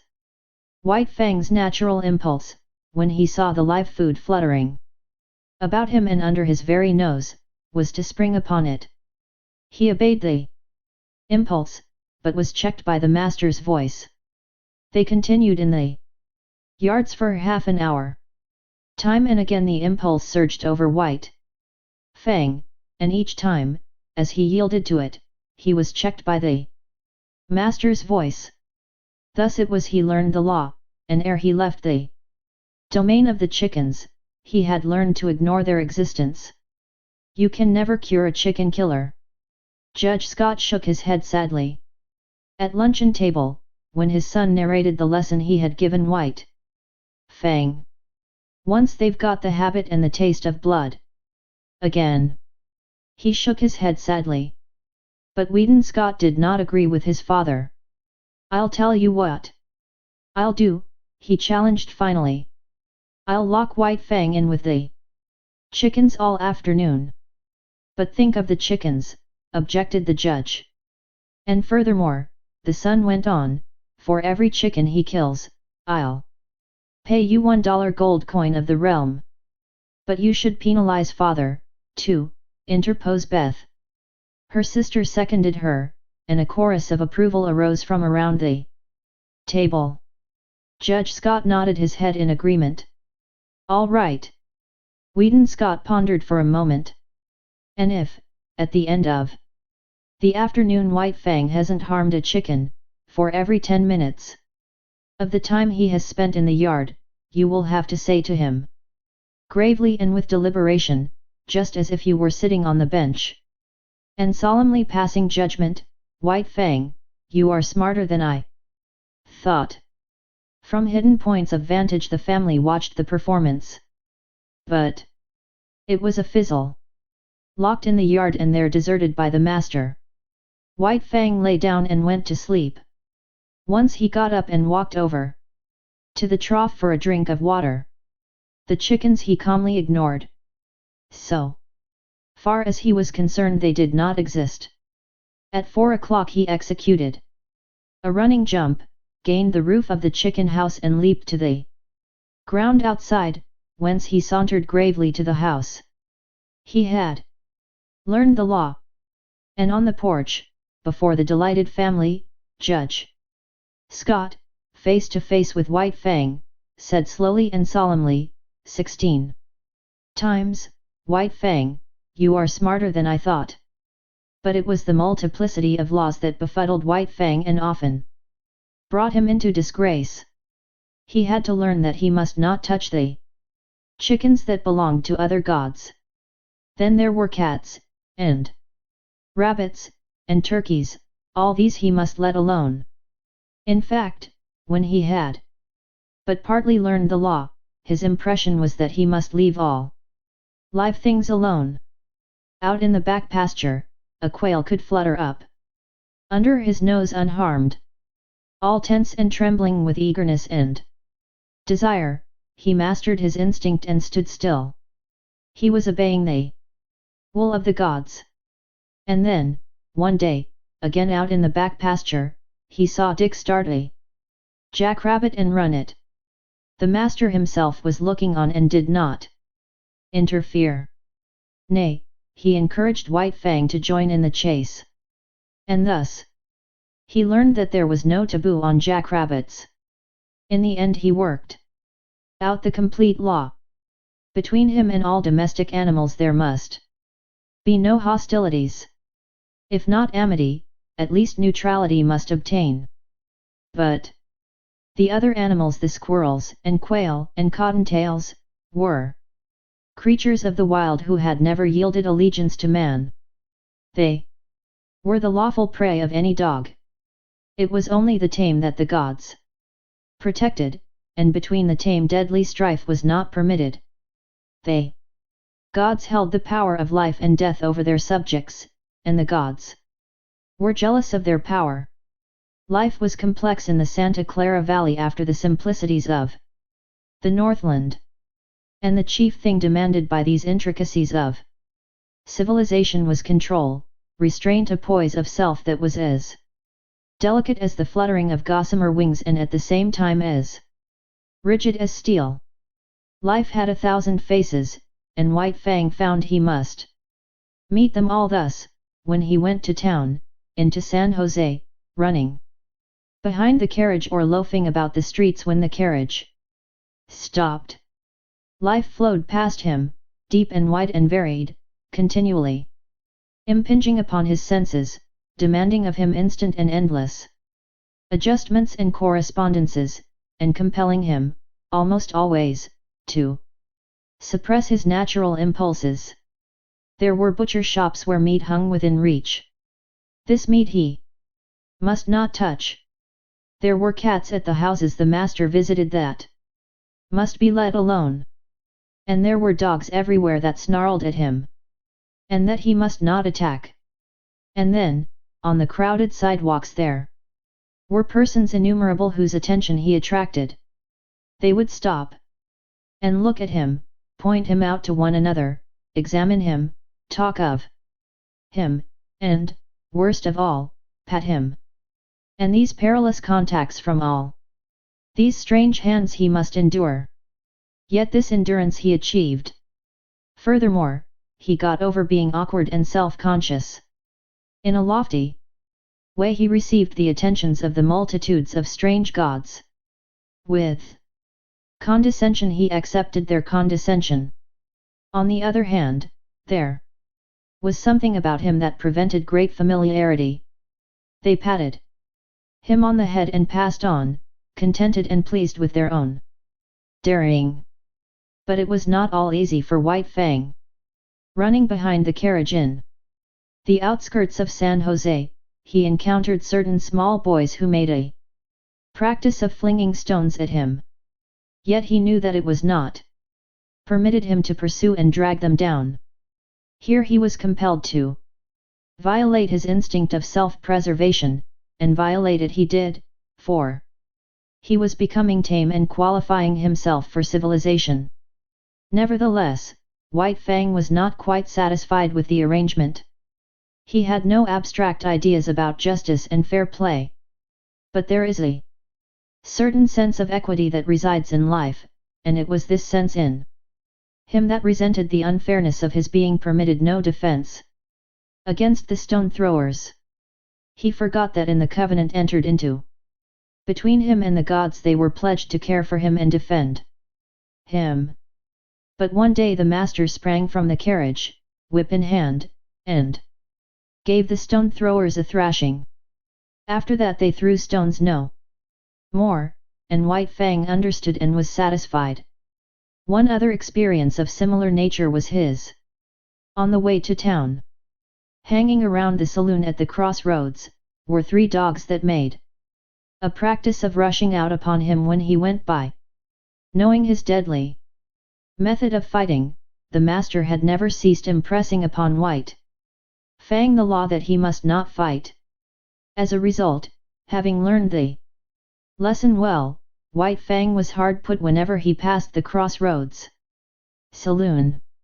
After the first rush, each time, his snarl kept the 3 dogs at a distance, but they trailed along behind, yelping and bickering and insulting him.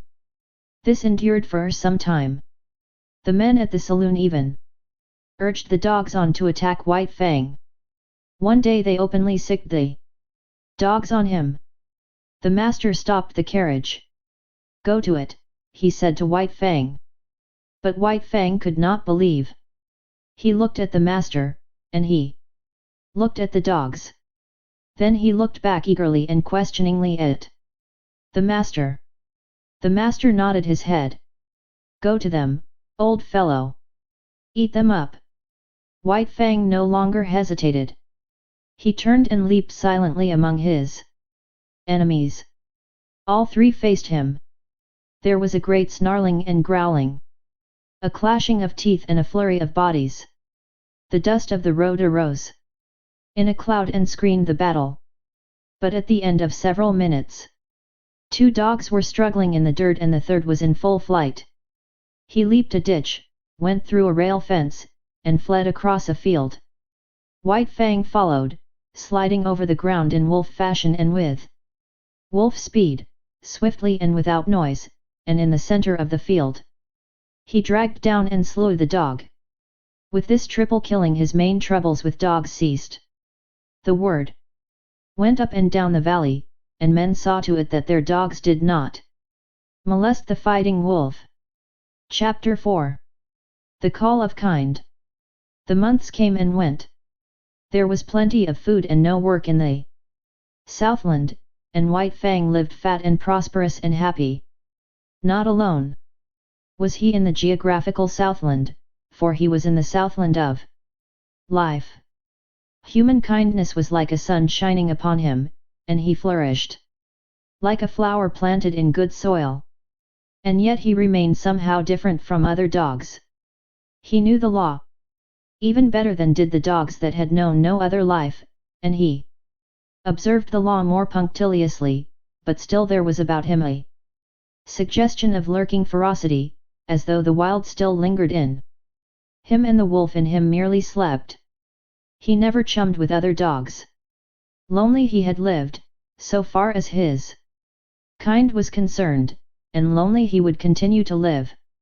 In his puppyhood, under the persecution of Lip Lip and the puppy pack, and in his fighting days with Beauty Smith, he had acquired a fixed aversion for dogs. The natural course of his life had been diverted, and, recoiling from his kind, he had clung to the human. Besides, all Southland dogs looked upon him with suspicion.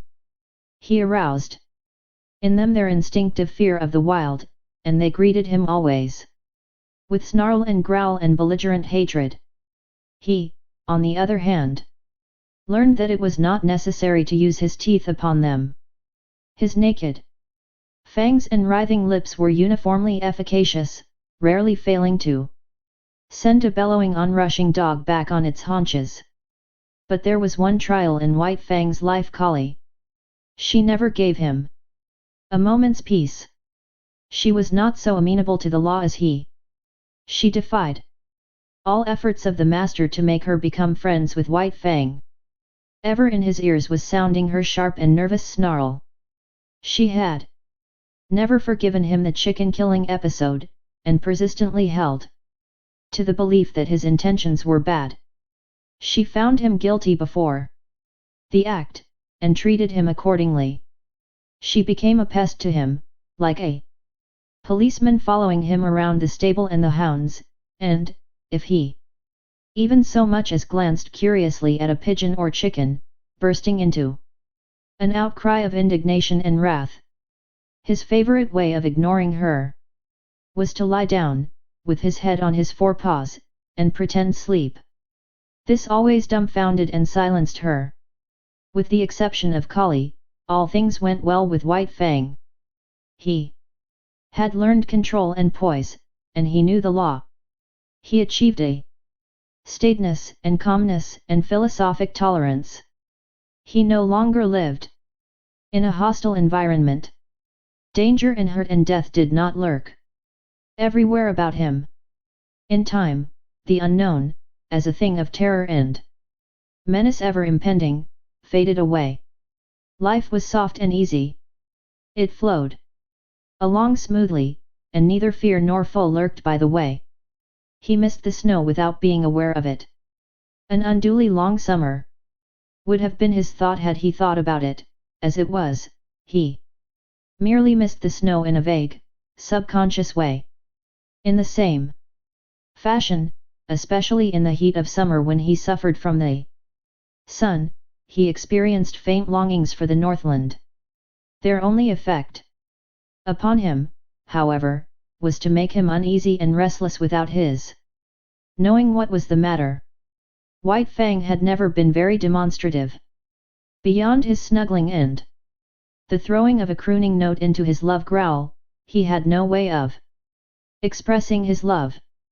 Yet it was given him to discover a third way. He had always been susceptible to the laughter of the gods. Laughter had affected him with madness, made him frantic with rage. But he did not have it in him to be angry with the love master, and when that god elected to laugh at him in a good-natured, bantering way, he was nonplussed. He could feel the pricking and stinging of the old anger as it strove to rise up in him, but it strove against love. He could not be angry, yet he had to do something. At first he was dignified, and the master laughed the harder. Then he tried to be more dignified, and the master laughed harder than before. In the end, the master laughed him out of his dignity. His jaws slightly parted, his lips lifted a little, and a quizzical expression that was more love than humor came into his eyes. He had learned to laugh. Likewise he learned to romp with the master, to be tumbled down and rolled over, and be the victim of innumerable rough tricks. In return, he feigned anger, bristling and growling ferociously, and clipping his teeth together in snaps that had all the seeming of deadly intention. But he never forgot himself. Those snaps were always delivered on the empty air. At the end of such a romp, when blow and cuff and snap and snarl were fast and furious, they would break off suddenly and stand several feet apart, glaring at each other. And then, just as suddenly, like the sun rising on a stormy sea, they would begin to laugh. This would always culminate with the master's arms going around White Fang's neck and shoulders while the latter crooned and growled his love song. But nobody else ever romped with White Fang. He did not permit it. He stood on his dignity, and when they attempted it, his warning snarl and bristling mane were anything but playful.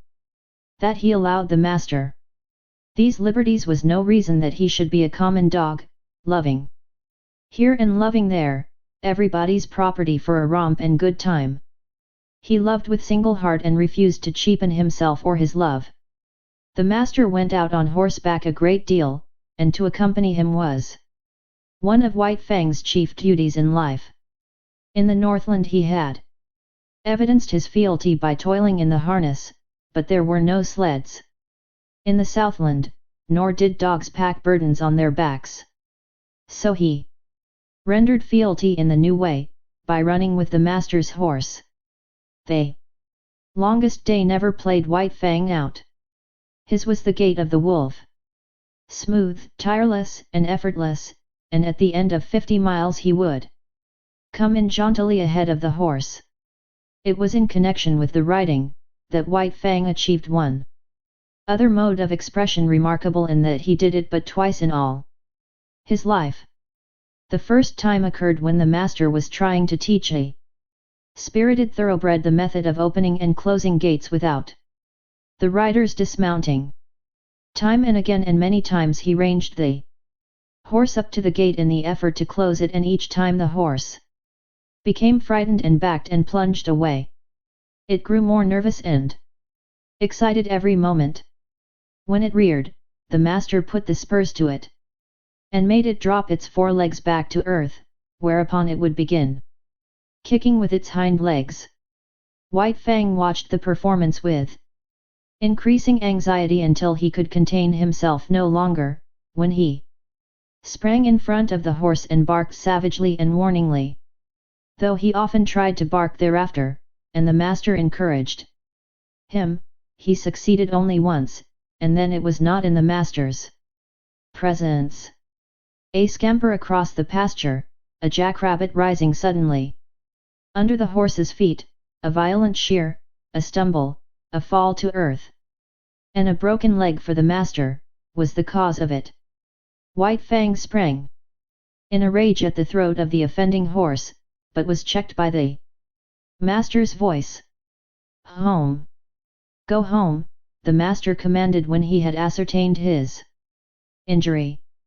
White Fang was disinclined to desert him.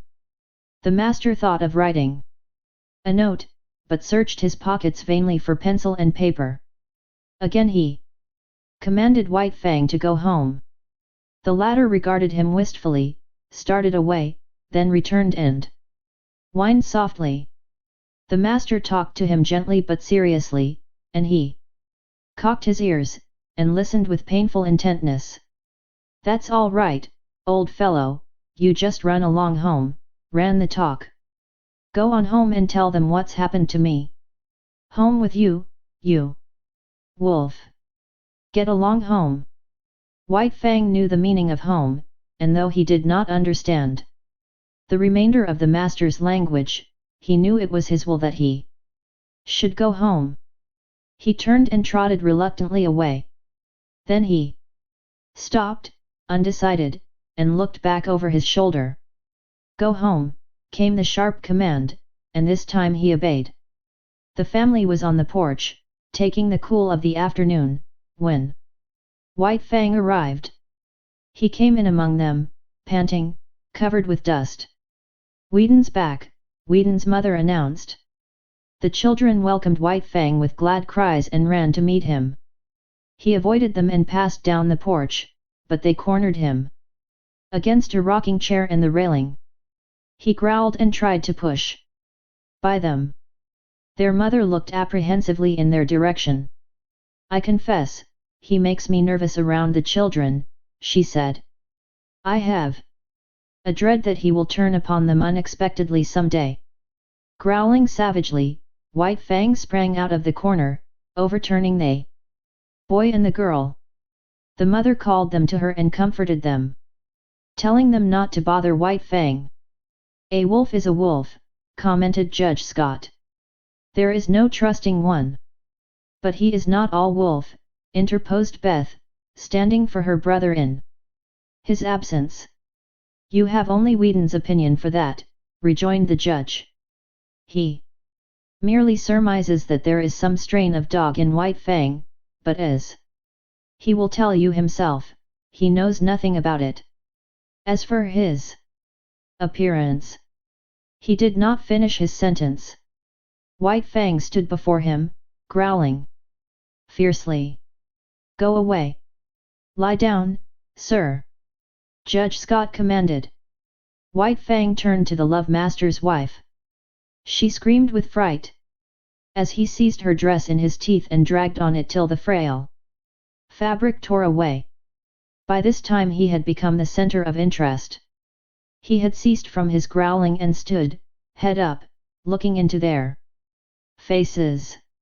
His throat worked spasmodically, but made no sound, while he struggled with all his body, convulsed with the effort to rid himself of the incommunicable something that strained for utterance. "I hope he is not going mad," said Whedon's mother. "I told Whedon that. I was afraid the warm climate would not agree with an Arctic animal." "He's trying to speak, I do believe," Beth announced. At this moment speech came to White Fang, rushing up in a great burst of barking. "Something has happened to Whedon," his wife said decisively. They were all on their feet now, and White Fang ran down the steps, looking back for them to follow. For the second and last time in his life he had barked and made himself understood. After this event he found a warmer place in the hearts of the Sierra Vista people, and even the groom whose arm he had slashed admitted that he was a wise dog even if he was a wolf. Judge Scott still held to the same opinion, and proved it to everybody's dissatisfaction by measurements and descriptions taken from the encyclopedia and various works on natural history. The days came and went, streaming their unbroken sunshine over the Santa Clara Valley. But as they grew shorter and White Fang's second winter in the Southland came on, he made a strange discovery. Collie's teeth were no longer sharp. There was a playfulness about her nips and a gentleness that prevented them from really hurting him. He forgot that she had made life a burden to him, and when she disported herself around him he responded solemnly, striving to be playful and becoming, no more than ridiculous. One day she led him off on a long chase through the back pasture land, into the woods. It was the afternoon that the master was to ride, and White Fang knew it. The horse stood saddled and waiting at the door. White Fang hesitated. But there was that in him deeper than all the law he had learned, than the customs that had molded him, than his love for the master, than the very will to live of himself, and when, in the moment of his indecision, Kali nipped him and scampered off, he turned and followed after. The master rode alone that day, and in the woods, side by side, White Fang ran with Kali, as his mother, Kick, an old one-eye had run long years before in the silent Northland forest. Chapter V. The Sleeping Wolf. It was about this time that the newspapers were full of the daring escape of a convict from San Quentin prison. He was a ferocious man. He had been ill-made in the making. He had not been born right, and he had not been helped any by the molding he had received at the hands of society. The hands of society are harsh, and this man was a striking sample of its handiwork. He was a beast, a human beast, it is true, but nevertheless so terrible a beast that he can best be characterized as carnivorous. In San Quentin prison he had proved incorrigible. Punishment failed to break his spirit. He could die dumb mad and fighting to the last, but he could not live and be beaten. The more fiercely he fought, the more harshly society handled him, and the only effect of harshness was to make him fiercer. Straitjackets, starvation, and beatings and clubbings were the wrong treatment for Jim Hall, but it was the treatment he received. It was the treatment he had received from the time he was a little pulpy boy in a San Francisco slum, soft clay in the hands of society and ready to be formed into something. It was during Jim Hall's third term in prison that he encountered a guard that was almost as great a beast as he. The guard treated him unfairly, lied about him to the warden, lost his credits, persecuted him. The difference between them was that the guard carried a bunch of keys and a revolver. Jim Hall had only his naked hands and his teeth. But he sprang upon the guard one day and used his teeth on the other's throat just like any jungle animal. After this, Jim Hall went to live in the incorrigible cell. He lived there 3 years. The cell was of iron, the floor, the walls, the roof. He never left this cell. He never saw the sky nor the sunshine. Day was a twilight and night was a black silence. He was in an iron tomb, buried alive. He saw no human face, spoke to no human thing. When his food was shoved into him, he growled like a wild animal. He hated all things. For days and nights he bellowed his rage at the universe. For weeks and months he never made a sound, in the black silence eating his very soul. He was a man and a monstrosity, as fearful a thing of fear as ever gibbered in the visions of a maddened brain. And then, one night, he escaped. The warders said it was impossible. But nevertheless the cell was empty, and half in half out of it lay the body of a dead guard. 2 other dead guards marked his trail through the prison to the outer walls, and he had killed with his hands to avoid noise. He was armed with the weapons of the slain guards, a live arsenal that fled through the hills pursued by the organized might of society. A heavy price of gold was upon his head. Avaricious farmers hunted him with shotguns. His blood might pay off a mortgage or send a son to college. Public-spirited citizens took down their rifles and went out after him. A pack of bloodhounds followed the way of his bleeding feet. and the sleuthhounds of the law, the paid fighting animals of society, with telephone and telegraph and special train, clung to his trail. Night and day. Sometimes they came upon him, and men faced him like heroes, or stampeded through barbed wire fences to the delight of the Commonwealth. Reading the account at the breakfast table. It was after such encounters that the dead and wounded were carted back to the towns, and their places filled by men eager for the manhunt. And then Jim Hall disappeared. The bloodhounds vainly quested on the lost trail. Inoffensive ranchers in remote valleys were held up by armed men and compelled to identify themselves, while the remains of Jim Hall were discovered on a dozen mountainsides by greedy claimants for blood money.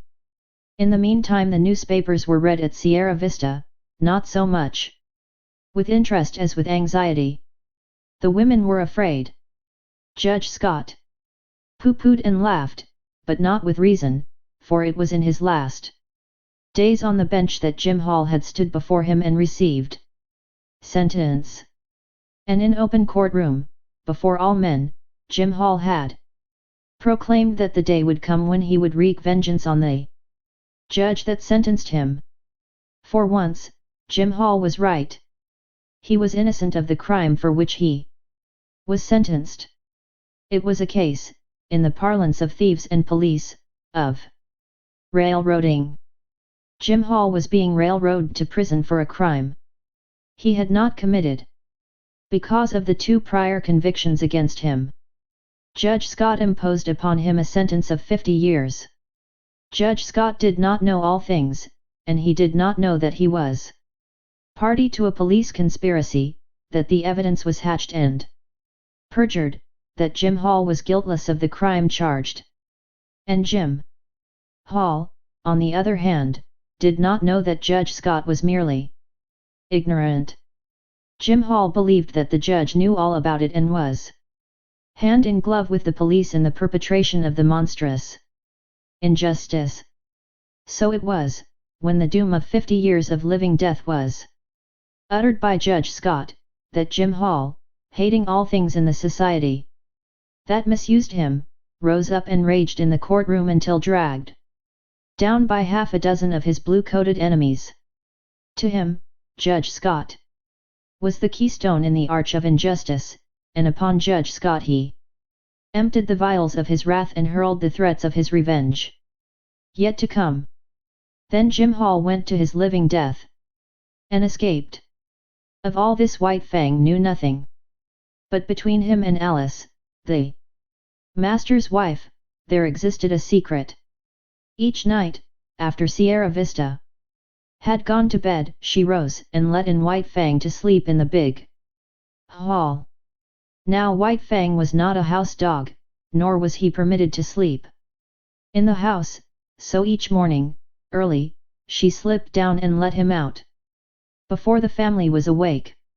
On one such night, while all the house slept, White Fang awoke and lay very quietly. And very quietly he smelled the air and read the message. It bore of a strange god's presence. And to his ears came sounds of the strange god's movements. White Fang burst into no furious outcry. It was not his way. The strange god walked softly, but more softly walked White Fang, for he had no clothes to rub against the flesh of his body. He followed silently. In the wild he had hunted live meat that was infinitely timid, and he knew the advantage of surprise. The strange god paused at the foot of the great staircase and listened. And White Fang was as dead, so without movement was he as he watched and waited. Up that staircase the way led to the Love Master and to the Love Master's dearest possessions. White Fang bristled, but waited. The strange god's foot lifted. He was beginning the ascent. Then it was that White Fang struck. He gave no warning, with no snarl. Anticipated his own action. Into the air he lifted his body in the spring that landed him on the strange god's back. White Fang clung with his forepaws to the man's shoulders, at the same time burying his fangs into the back of the man's neck. He clung on for a moment, long enough to drag the god over backward. Together they crashed to the floor. White Fang leaped clear, and, as the man struggled to rise, was in again with the slashing fangs. Sierra Vista awoke in alarm. The noise from downstairs was as that of a score of battling fiends. There were revolver shots. A man's voice screamed once in horror and anguish. There was a great snarling and growling, and over all arose a smashing and crashing of furniture and glass. But almost as quickly as it had arisen, the commotion died away. The struggle had not lasted more than 3 minutes. The frightened household clustered at the top of the stairway. From below, as from out an abyss of blackness, came up a gurgling sound, as of air bubbling through water. Sometimes this gurgle became sibilant, almost a whistle. But this, too, quickly died down and ceased. Then naught came up out of the blackness save a heavy panting of some creature struggling sorely for air. Whedon Scott pressed a button, and the staircase and downstairs hall were flooded with light. Then he and Judge Scott, revolvers in hand, cautiously descended. There was no need for this caution. White Fang had done his work. In the midst of the wreckage of overthrown and smashed furniture, partly on his side, his face hidden by an arm, lay a man. Whedon Scott bent over, removed the arm and turned the man's face upward. A gaping throat explained the manner of his death. "Jim Hall," said Judge Scott, and father and son looked significantly at each other. Then they turned to White Fang. He, too, was lying on his side. His eyes were closed, but the lids slightly lifted in an effort to look at them as they bent over him, and the tail was perceptibly agitated in a vain effort to wag. Whedon Scott patted him, and his throat rumbled an acknowledging growl. But it was a weak growl at best, and it quickly ceased. His eyelids drooped and went shut, and his whole body seemed to relax and flatten out upon the floor. "He's all in, poor devil," muttered the master. "We'll see about that," asserted the judge, as he started for the telephone. "Frankly, he has one chance in 1,000, announced the surgeon, after he had worked an hour and a half on White Fang. Dawn was breaking through the windows and dimming the electric lights. With the exception of the children, the whole family was gathered about the surgeon to hear his verdict. "One broken hind leg," he went on. "3 broken ribs, one at least of which has pierced the lungs. He has lost nearly all the blood in his body. There is a large likelihood of internal injuries. He must have been jumped upon. To say nothing of 3 bullet holes clear through him. One chance in 1,000 is really optimistic. He hasn't a chance in 10,000. But he mustn't lose any chance that might be of help to him," Judge Scott exclaimed. "Never mind expense. Put him under the X-ray anything. Whedon, telegraph at once to San Francisco for Dr. Nichols. No reflection on you, doctor, you understand, but he must have the advantage of every chance." The surgeon smiled indulgently. "Of course I understand. He deserves all that can be done for him. He must be nursed as you would nurse a human being, a sick child. And don't forget what I told you about temperature. I'll be back at 10 o'clock again." White Fang received the nursing. Judge Scott's suggestion of a trained nurse was indignantly clamoured down by the girls, who themselves undertook the task. And White Fang won out on the one chance in 10,000 denied him by the surgeon. The latter was not to be censured for his misjudgment.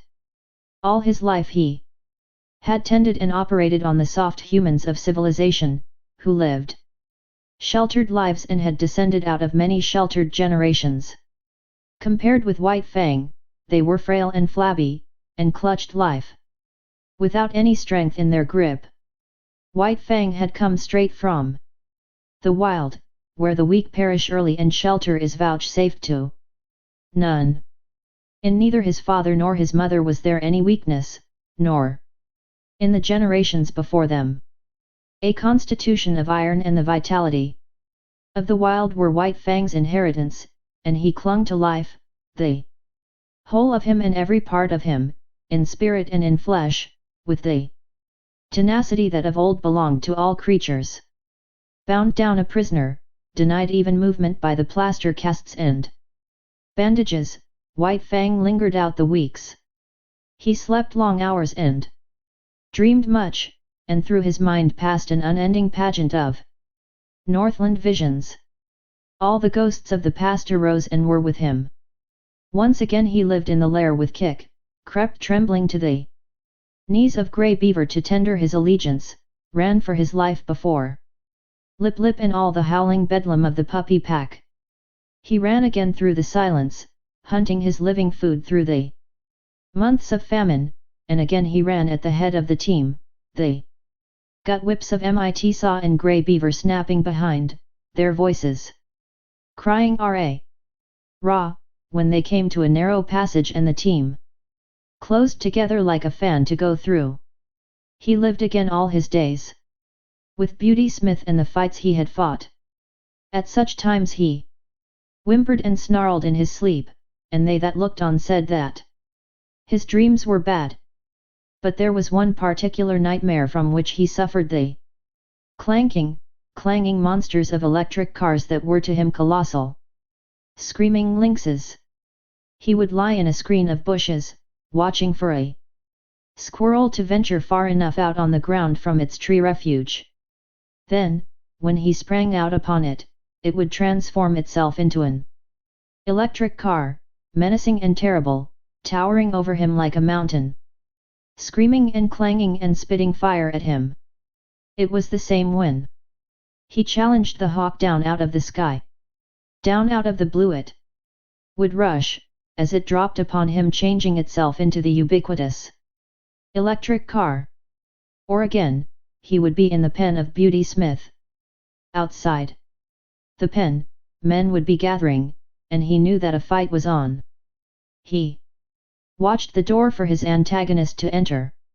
The door would open, and thrust in upon him would come the awful electric car. 1,000 times this occurred, and each time the terror it inspired was as vivid and great as ever. Then came the day when the last bandage and the last plaster cast were taken off. It was a gala day. All Sierra Vista was gathered around. The master rubbed his ears, and he crooned his love growl. The master's wife called him the blessed wolf, which name was taken up with acclaim, and all the women called him the blessed wolf. He tried to rise to his feet, and after several attempts fell down from weakness. He had lain so long that his muscles had lost their cunning, and all the strength had gone out of them. He felt a little shame because of his weakness, as though, forsooth, he were failing the gods in the service he owed them. Because of this he made heroic efforts to arise, and at last he stood on his 4 legs, tottering and swaying back and forth. "The blessed wolf," chorused the women. Judge Scott surveyed them triumphantly. "Out of your own mouths be it," he said. "Just as I contended right along. No mere dog could have done what he did. He's a wolf." "A blessed wolf," amended the judge's wife. "Yes, blessed wolf," agreed the judge. "And henceforth that shall be my name for him." "He'll have to learn to walk again," said the surgeon, "so he might as well start in right now. It won't hurt him. Take him outside." And outside he went, like a king, with all Sierra Vista about him and tending on him. He was very weak, and when he reached the lawn he lay down and rested for a while. Then the procession started on, little spurts of strength coming into White Fang's muscles as he used them, and the blood began to surge through them. The stables were reached, and there in the doorway lay Collie, a half-dozen pudgy puppies playing about her in the sun. White Fang looked on with a wondering eye. Collie snarled warningly at him, and he was careful to keep his distance. The master with his toe helped one sprawling puppy toward him. He bristled suspiciously, but the master warned him that all was well. Collie, clasped in the arms of one of the women, watched him jealously and with a snarl warned him that all was not well. The puppy sprawled in front of him. He cocked his ears and watched it curiously. Then their noses touched, and he felt the warm little tongue of the puppy on his jowl. White Fang's tongue went out, he knew not why, and he licked the puppy's face. Hand clapping and pleased cries from the gods greeted the performance. He was surprised, and looked at them in a puzzled way. Then his weakness asserted itself, and he lay down, his ears cocked, his head on one side, as he watched the puppy. The other puppies came sprawling toward him, to Collie's great disgust, and he gravely permitted them to clamber and tumble over him. At first, amid the applause of the gods, he betrayed a trifle of his old self-consciousness and awkwardness. This passed away as the puppy's antics and mauling continued, and he lay with half-shut patient eyes, drowsing in the sun. End of the Project Gutenberg ebook White Fang. Updated editions will replace the previous one. The old editions will be renamed. Creating the works from print editions not protected by U.S. copyright law means that no one owns a United States copyright in these works. So the Foundation, and you, can copy and distribute it in the United States without permission and without paying copyright royalties. Special rules, set forth in the General Terms of Use part of this license, apply to copying and distributing Project Gutenberg TM electronic works to protect the Project Gutenberg TM concept and trademark. Project Gutenberg is a registered trademark and may not be used if you charge for an ebook, except by following the terms of the trademark license, including paying royalties for use of the Project Gutenberg trademark. If you do not charge anything for copies of this ebook, complying with the trademark license is very easy. You may use this ebook for nearly any purpose, such as creation of derivative works, reports, performances, and research. Project Gutenberg ebooks may be modified and printed and given away. You may do practically anything in the United States with ebooks not protected by U.S. copyright law. Redistribution is subject to the trademark license, especially commercial redistribution. Start, full license. The full Project Gutenberg license. Please read this before you distribute or use this work.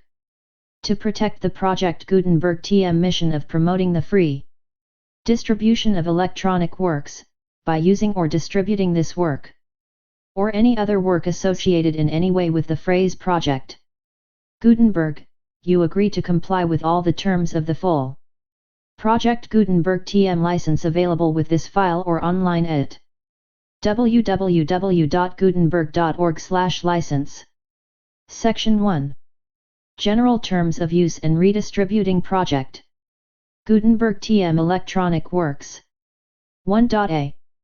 By reading or using any part of this Project Gutenberg TM electronic work, you indicate that you have read, understand, agree to, and accept all the terms of this license and intellectual property, trademark/copyright, agreement.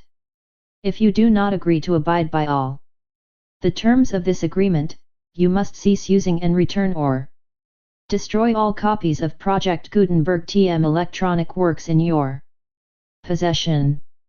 If you paid a fee for obtaining a copy of or access to a Project Gutenberg TM electronic work and you do not agree to be bound by the terms of this agreement, you may obtain a refund from the person or entity to whom you paid the fee as set forth in paragraph 1.e.8. 1.b. Project Gutenberg is a registered trademark. It may only be used on or associated in any way with an electronic work by people who agree to be bound by the terms of this agreement. There are a few things that you can do with most Project Gutenberg TM electronic works, even without complying with the full terms of this agreement. See paragraph 1.c below. There are a lot of things you can do with Project Gutenberg TM electronic works if you follow the terms of this agreement and help preserve free future access to Project Gutenberg TM electronic works. See paragraph 1.e below. 1.c. The Project Gutenberg Literary Archive Foundation, the Foundation or PGLOF, owns a compilation copyright in the collection of Project Gutenberg TM electronic works. Nearly all the individual works in the collection are in the public domain in the United States. If an individual work is unprotected by copyright law in the United States and you are located in the United States, we do not claim a right to prevent you from copying, distributing, performing, displaying or creating derivative works based on the work as long as all references to Project Gutenberg are removed. Of course, we hope that you will support the Project Gutenberg TM mission of promoting free access to electronic works by freely sharing Project Gutenberg TM works in compliance with the terms of this agreement for keeping the Project Gutenberg TM name associated with the work. You can easily comply with the terms of this agreement by keeping this work in the same format with its attached full Project Gutenberg TM license when you share it without charge with others. 1.d. The copyright laws of the place where you are located also govern what you can do with this work. Copyright laws in most countries are in a constant state of change. If you are outside the United States, check the laws of your country in addition to the terms of this agreement before downloading, copying, displaying, performing, distributing or creating derivative works based on this work or any other Project Gutenberg TM work. The Foundation makes no representations concerning the copyright status of any work in any country other than the United States. 1.e. Unless you have removed all references to Project Gutenberg. 1.e.1. The following sentence, with active links to, or other immediate access to, the full Project Gutenberg TM license must appear prominently whenever any copy of a Project Gutenberg TM work, any work on which the phrase Project Gutenberg appears, or with which the phrase Project Gutenberg is associated, is accessed, displayed, performed, viewed, copied, or distributed. This ebook is for the use of anyone anywhere in the United States and most other parts of the world at no cost and with almost no restrictions whatsoever. You may copy it, give it away or reuse it under the terms of the Project Gutenberg license included with this ebook or online at www.gutenberg.org. If you are not located in the United States, you will have to check the laws of the country where you are located before using this ebook. 1.e.2. If an individual Project Gutenberg TM electronic work is derived from texts not protected by U.S. copyright law, does not contain a notice indicating that it is posted with permission of the copyright holder, the work can be copied and distributed to anyone in the United States without paying any fees or charges. If you are redistributing or providing access to a work with the phrase Project Gutenberg associated with or appearing on the work, you must comply either with the requirements of paragraphs 1.e.1 through 1.e.7 or obtain permission for the use of the work in the Project Gutenberg TM Trademark as set forth in paragraphs 1.e.8 or 1.e.9. 1.e.3. If an individual project Gutenberg TM electronic work is posted with the permission of the copyright holder, your use and distribution must comply with both paragraphs 1.e.1 through 1.e.7 and any additional terms imposed by the copyright holder. Additional terms will be linked to the Project Gutenberg TM license for all works posted with the permission of the copyright holder found at the beginning of this work. 1.e.4. Do not unlink or detach or remove the full Project Gutenberg TM license terms from this work, or any files containing a part of this work or any other work associated with Project Gutenberg TM. 1.e.5. Do not copy, display, perform, distribute or redistribute this electronic work, or any part of this electronic work, without prominently displaying the sentence set forth in paragraph 1.e.1 with active links or immediate access to the full terms of the Project Gutenberg TM license. 1.e.6. You may convert to and distribute this work in any binary, compressed, marked up, non-proprietary or proprietary form, including any word processing or hypertext form. However, if you provide access to or distribute copies of a Project Gutenberg TM work in a format other than plain vanilla ASCII or other format used in the official version posted on the official Project Gutenberg TM website, www.gutenberg.org, you must, at no additional cost, fee, or expense to the user, provide a copy, a means of exporting a copy, or a means of obtaining a copy upon request, of the work in its original plain vanilla ASCII or other form. Any alternate format must include the full Project Gutenberg TM license as specified in paragraph 1.e.1. 1.e.7. Do not charge a fee for access to, viewing, displaying, performing, copying, or distributing any Project Gutenberg TM works, unless you comply with paragraph 1.e.8 or 1.e.9. 1.e.8. You may charge a reasonable fee for copies of or providing access to or distributing Project Gutenberg TM electronic works, provided that you pay a royalty fee of 20% of the gross profits you derive from the use of Project Gutenberg TM works calculated using the method you already use to calculate your applicable taxes. The fee is owed to the owner of the Project Gutenberg TM trademark, but he has agreed to donate royalties under this paragraph to the Project Gutenberg Literary Archive Foundation. Royalty payments must be paid within 60 days following each date on which you prepare, or are legally required to prepare, your periodic tax returns. Royalty payments should be clearly marked as such and sent to the Project Gutenberg Literary Archive Foundation at the address specified in Section 4, Information about donations to the Project Gutenberg Literary Archive Foundation.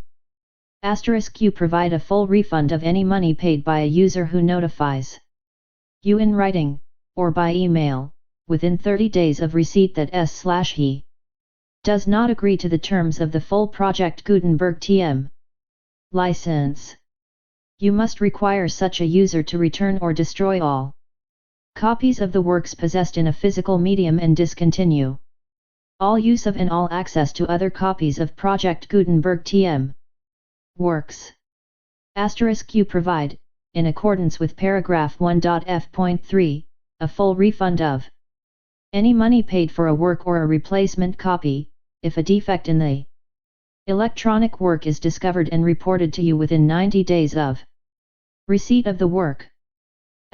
You comply with all other terms of this agreement for free distribution of Project Gutenberg TM works.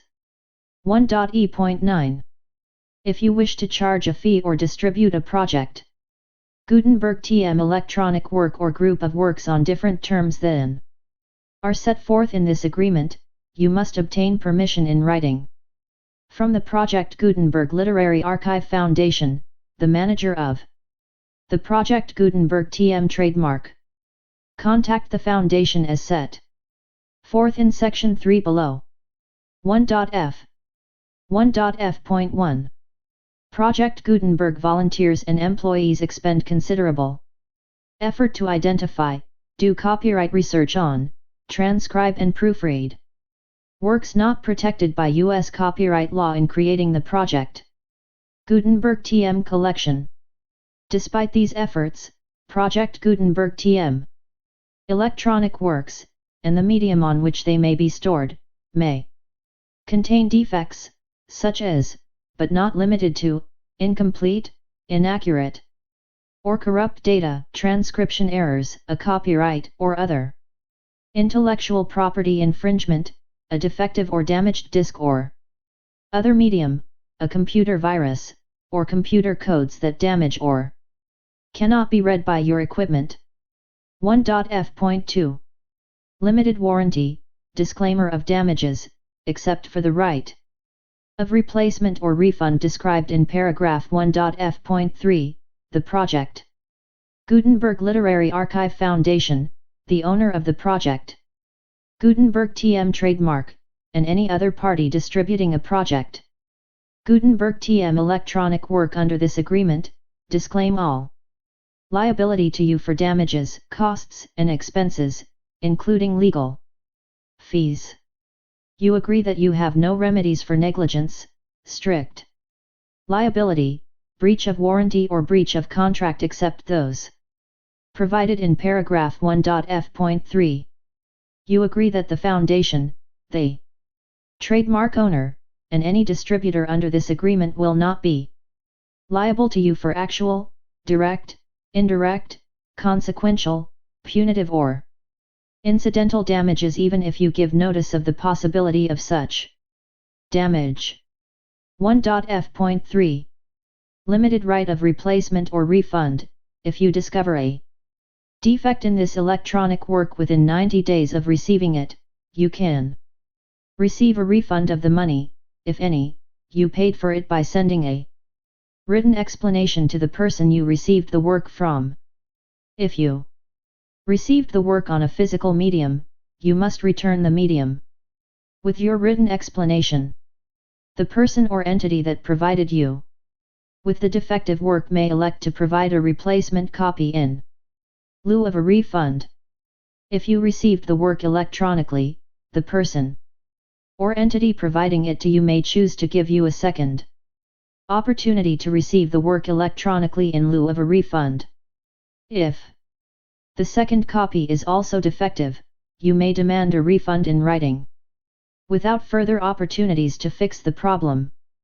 1.f.4 Except for the limited right of replacement or refund set forth in paragraph 1.f.3, this work is provided to you as is, with no other warranties of any kind, express or implied, including but not limited to warranties of merchantability or fitness for any purpose. 1.f.5 Some states do not allow disclaimers of certain implied warranties or the exclusion or limitation of certain types of damages. If any disclaimer or limitation set forth in this agreement violates the law of the state applicable to this agreement, the agreement shall be interpreted to make the maximum disclaimer or limitation permitted by the applicable state law. The invalidity or unenforceability of any provision of this agreement shall not void the remaining provisions. 1.f.6 Indemnity. You agree to indemnify and hold the foundation, the trademark owner, any agent or employee of the foundation, anyone providing copies of Project Gutenberg TM electronic works in accordance with this agreement, and any volunteers associated with the production, promotion, and distribution of Project Gutenberg TM electronic works, harmless from all liability, costs, and expenses, including legal fees, that arise directly or indirectly from any of the following which you do or cause to occur, a. Distribution of this or any Project Gutenberg TM work, b. Alteration, modification, or additions or deletions to any Project Gutenberg TM work, and c. Any defect you cause. Section 2. Information about the mission of Project Gutenberg TM. Project Gutenberg TM is synonymous with the free distribution of electronic works in formats readable by the widest variety of computers, including obsolete, old, middle-aged, and new computers. It exists because of the efforts of hundreds of volunteers and donations from people in all walks of life. Volunteers and financial support to provide volunteers with the assistance they need are critical to reaching Project Gutenberg TM's goals and ensuring that the Project Gutenberg TM collection will remain freely available for generations to come. In 2001, the Project Gutenberg Literary Archive Foundation was created to provide a secure and permanent future for Project Gutenberg TM and future generations. To learn more about the Project Gutenberg Literary Archive Foundation and how your efforts and donations can help, see Sections 3 and 4 and the Foundation information page at www.gutenberg.org. Section 3. Information about the Project Gutenberg Literary Archive Foundation. The Project Gutenberg Literary Archive Foundation is a non-profit 501(c)(3) educational corporation organized under the laws of the State of Mississippi and granted tax-exempt status by the Internal Revenue Service. The Foundation's IN or Federal Tax Identification number is 6426221541. Contributions to the Project Gutenberg Literary Archive Foundation are tax-deductible to the full extent permitted by U.S. federal laws and your state's laws. The Foundation's business office is located at 809 North 1500 West, Salt Lake City, Utah 84116801-596-1887. Email contact links and up-to-date contact information can be found at the Foundation's website. An official page at www.gutenberg.org/contact. Section 4. Information about donations to the Project Gutenberg Literary Archive Foundation. Project Gutenberg TM depends upon and cannot survive without widespread public support and donations to carry out its mission of increasing the number of public domain and licensed works that can be freely distributed in machine-readable form accessible by the widest array of equipment, including outdated equipment. Many small donations, $1 to $5,000, are particularly important to maintaining tax-exempt status with the IRS. The Foundation is committed to complying with the laws regulating charities and charitable donations in all 50 states of the United States. Compliance requirements are not uniform and it takes a considerable effort, much paperwork, and many fees to meet and keep up with these requirements. We do not solicit donations in locations where we have not received written confirmation of compliance. To send donations or determine the status of compliance for any particular state, visit www.gutenberg.org/donate. While we cannot and do not solicit contributions from states where we have not met the solicitation requirements, we know of no prohibition against accepting unsolicited donations from donors in such states who approach us with offers to donate. International donations are gratefully accepted, but we cannot make any statements concerning tax treatment of donations received from outside the United States. U.S. laws alone swamp our small staff. Please check the Project Gutenberg web pages for current donation methods and addresses. Donations are accepted in a number of other ways, including checks, online payments, and credit card donations. To donate, please visit www.gutenberg.org/donate. Section 5. General information about Project Gutenberg TM Electronic Works. Professor Michael S. Hart was the originator of the project. Gutenberg TM concept of a library of electronic works that could be freely shared with anyone. For 40 years, he produced and distributed Project Gutenberg TM ebooks with only a loose network of volunteer support. Project Gutenberg TM ebooks are often created from several printed editions, all of which are confirmed as not protected by copyright in the US unless a copyright notice is included. Thus, we do not necessarily keep ebooks in compliance with any particular paper edition. Most people start at our website, which has the main PG search facility, www.gutenberg.org. This website includes information about Project Gutenberg TM, including how to make donations to the Project Gutenberg Literary Archive Foundation, how to help produce our new ebooks, and how to subscribe to our email newsletter to hear about new ebooks.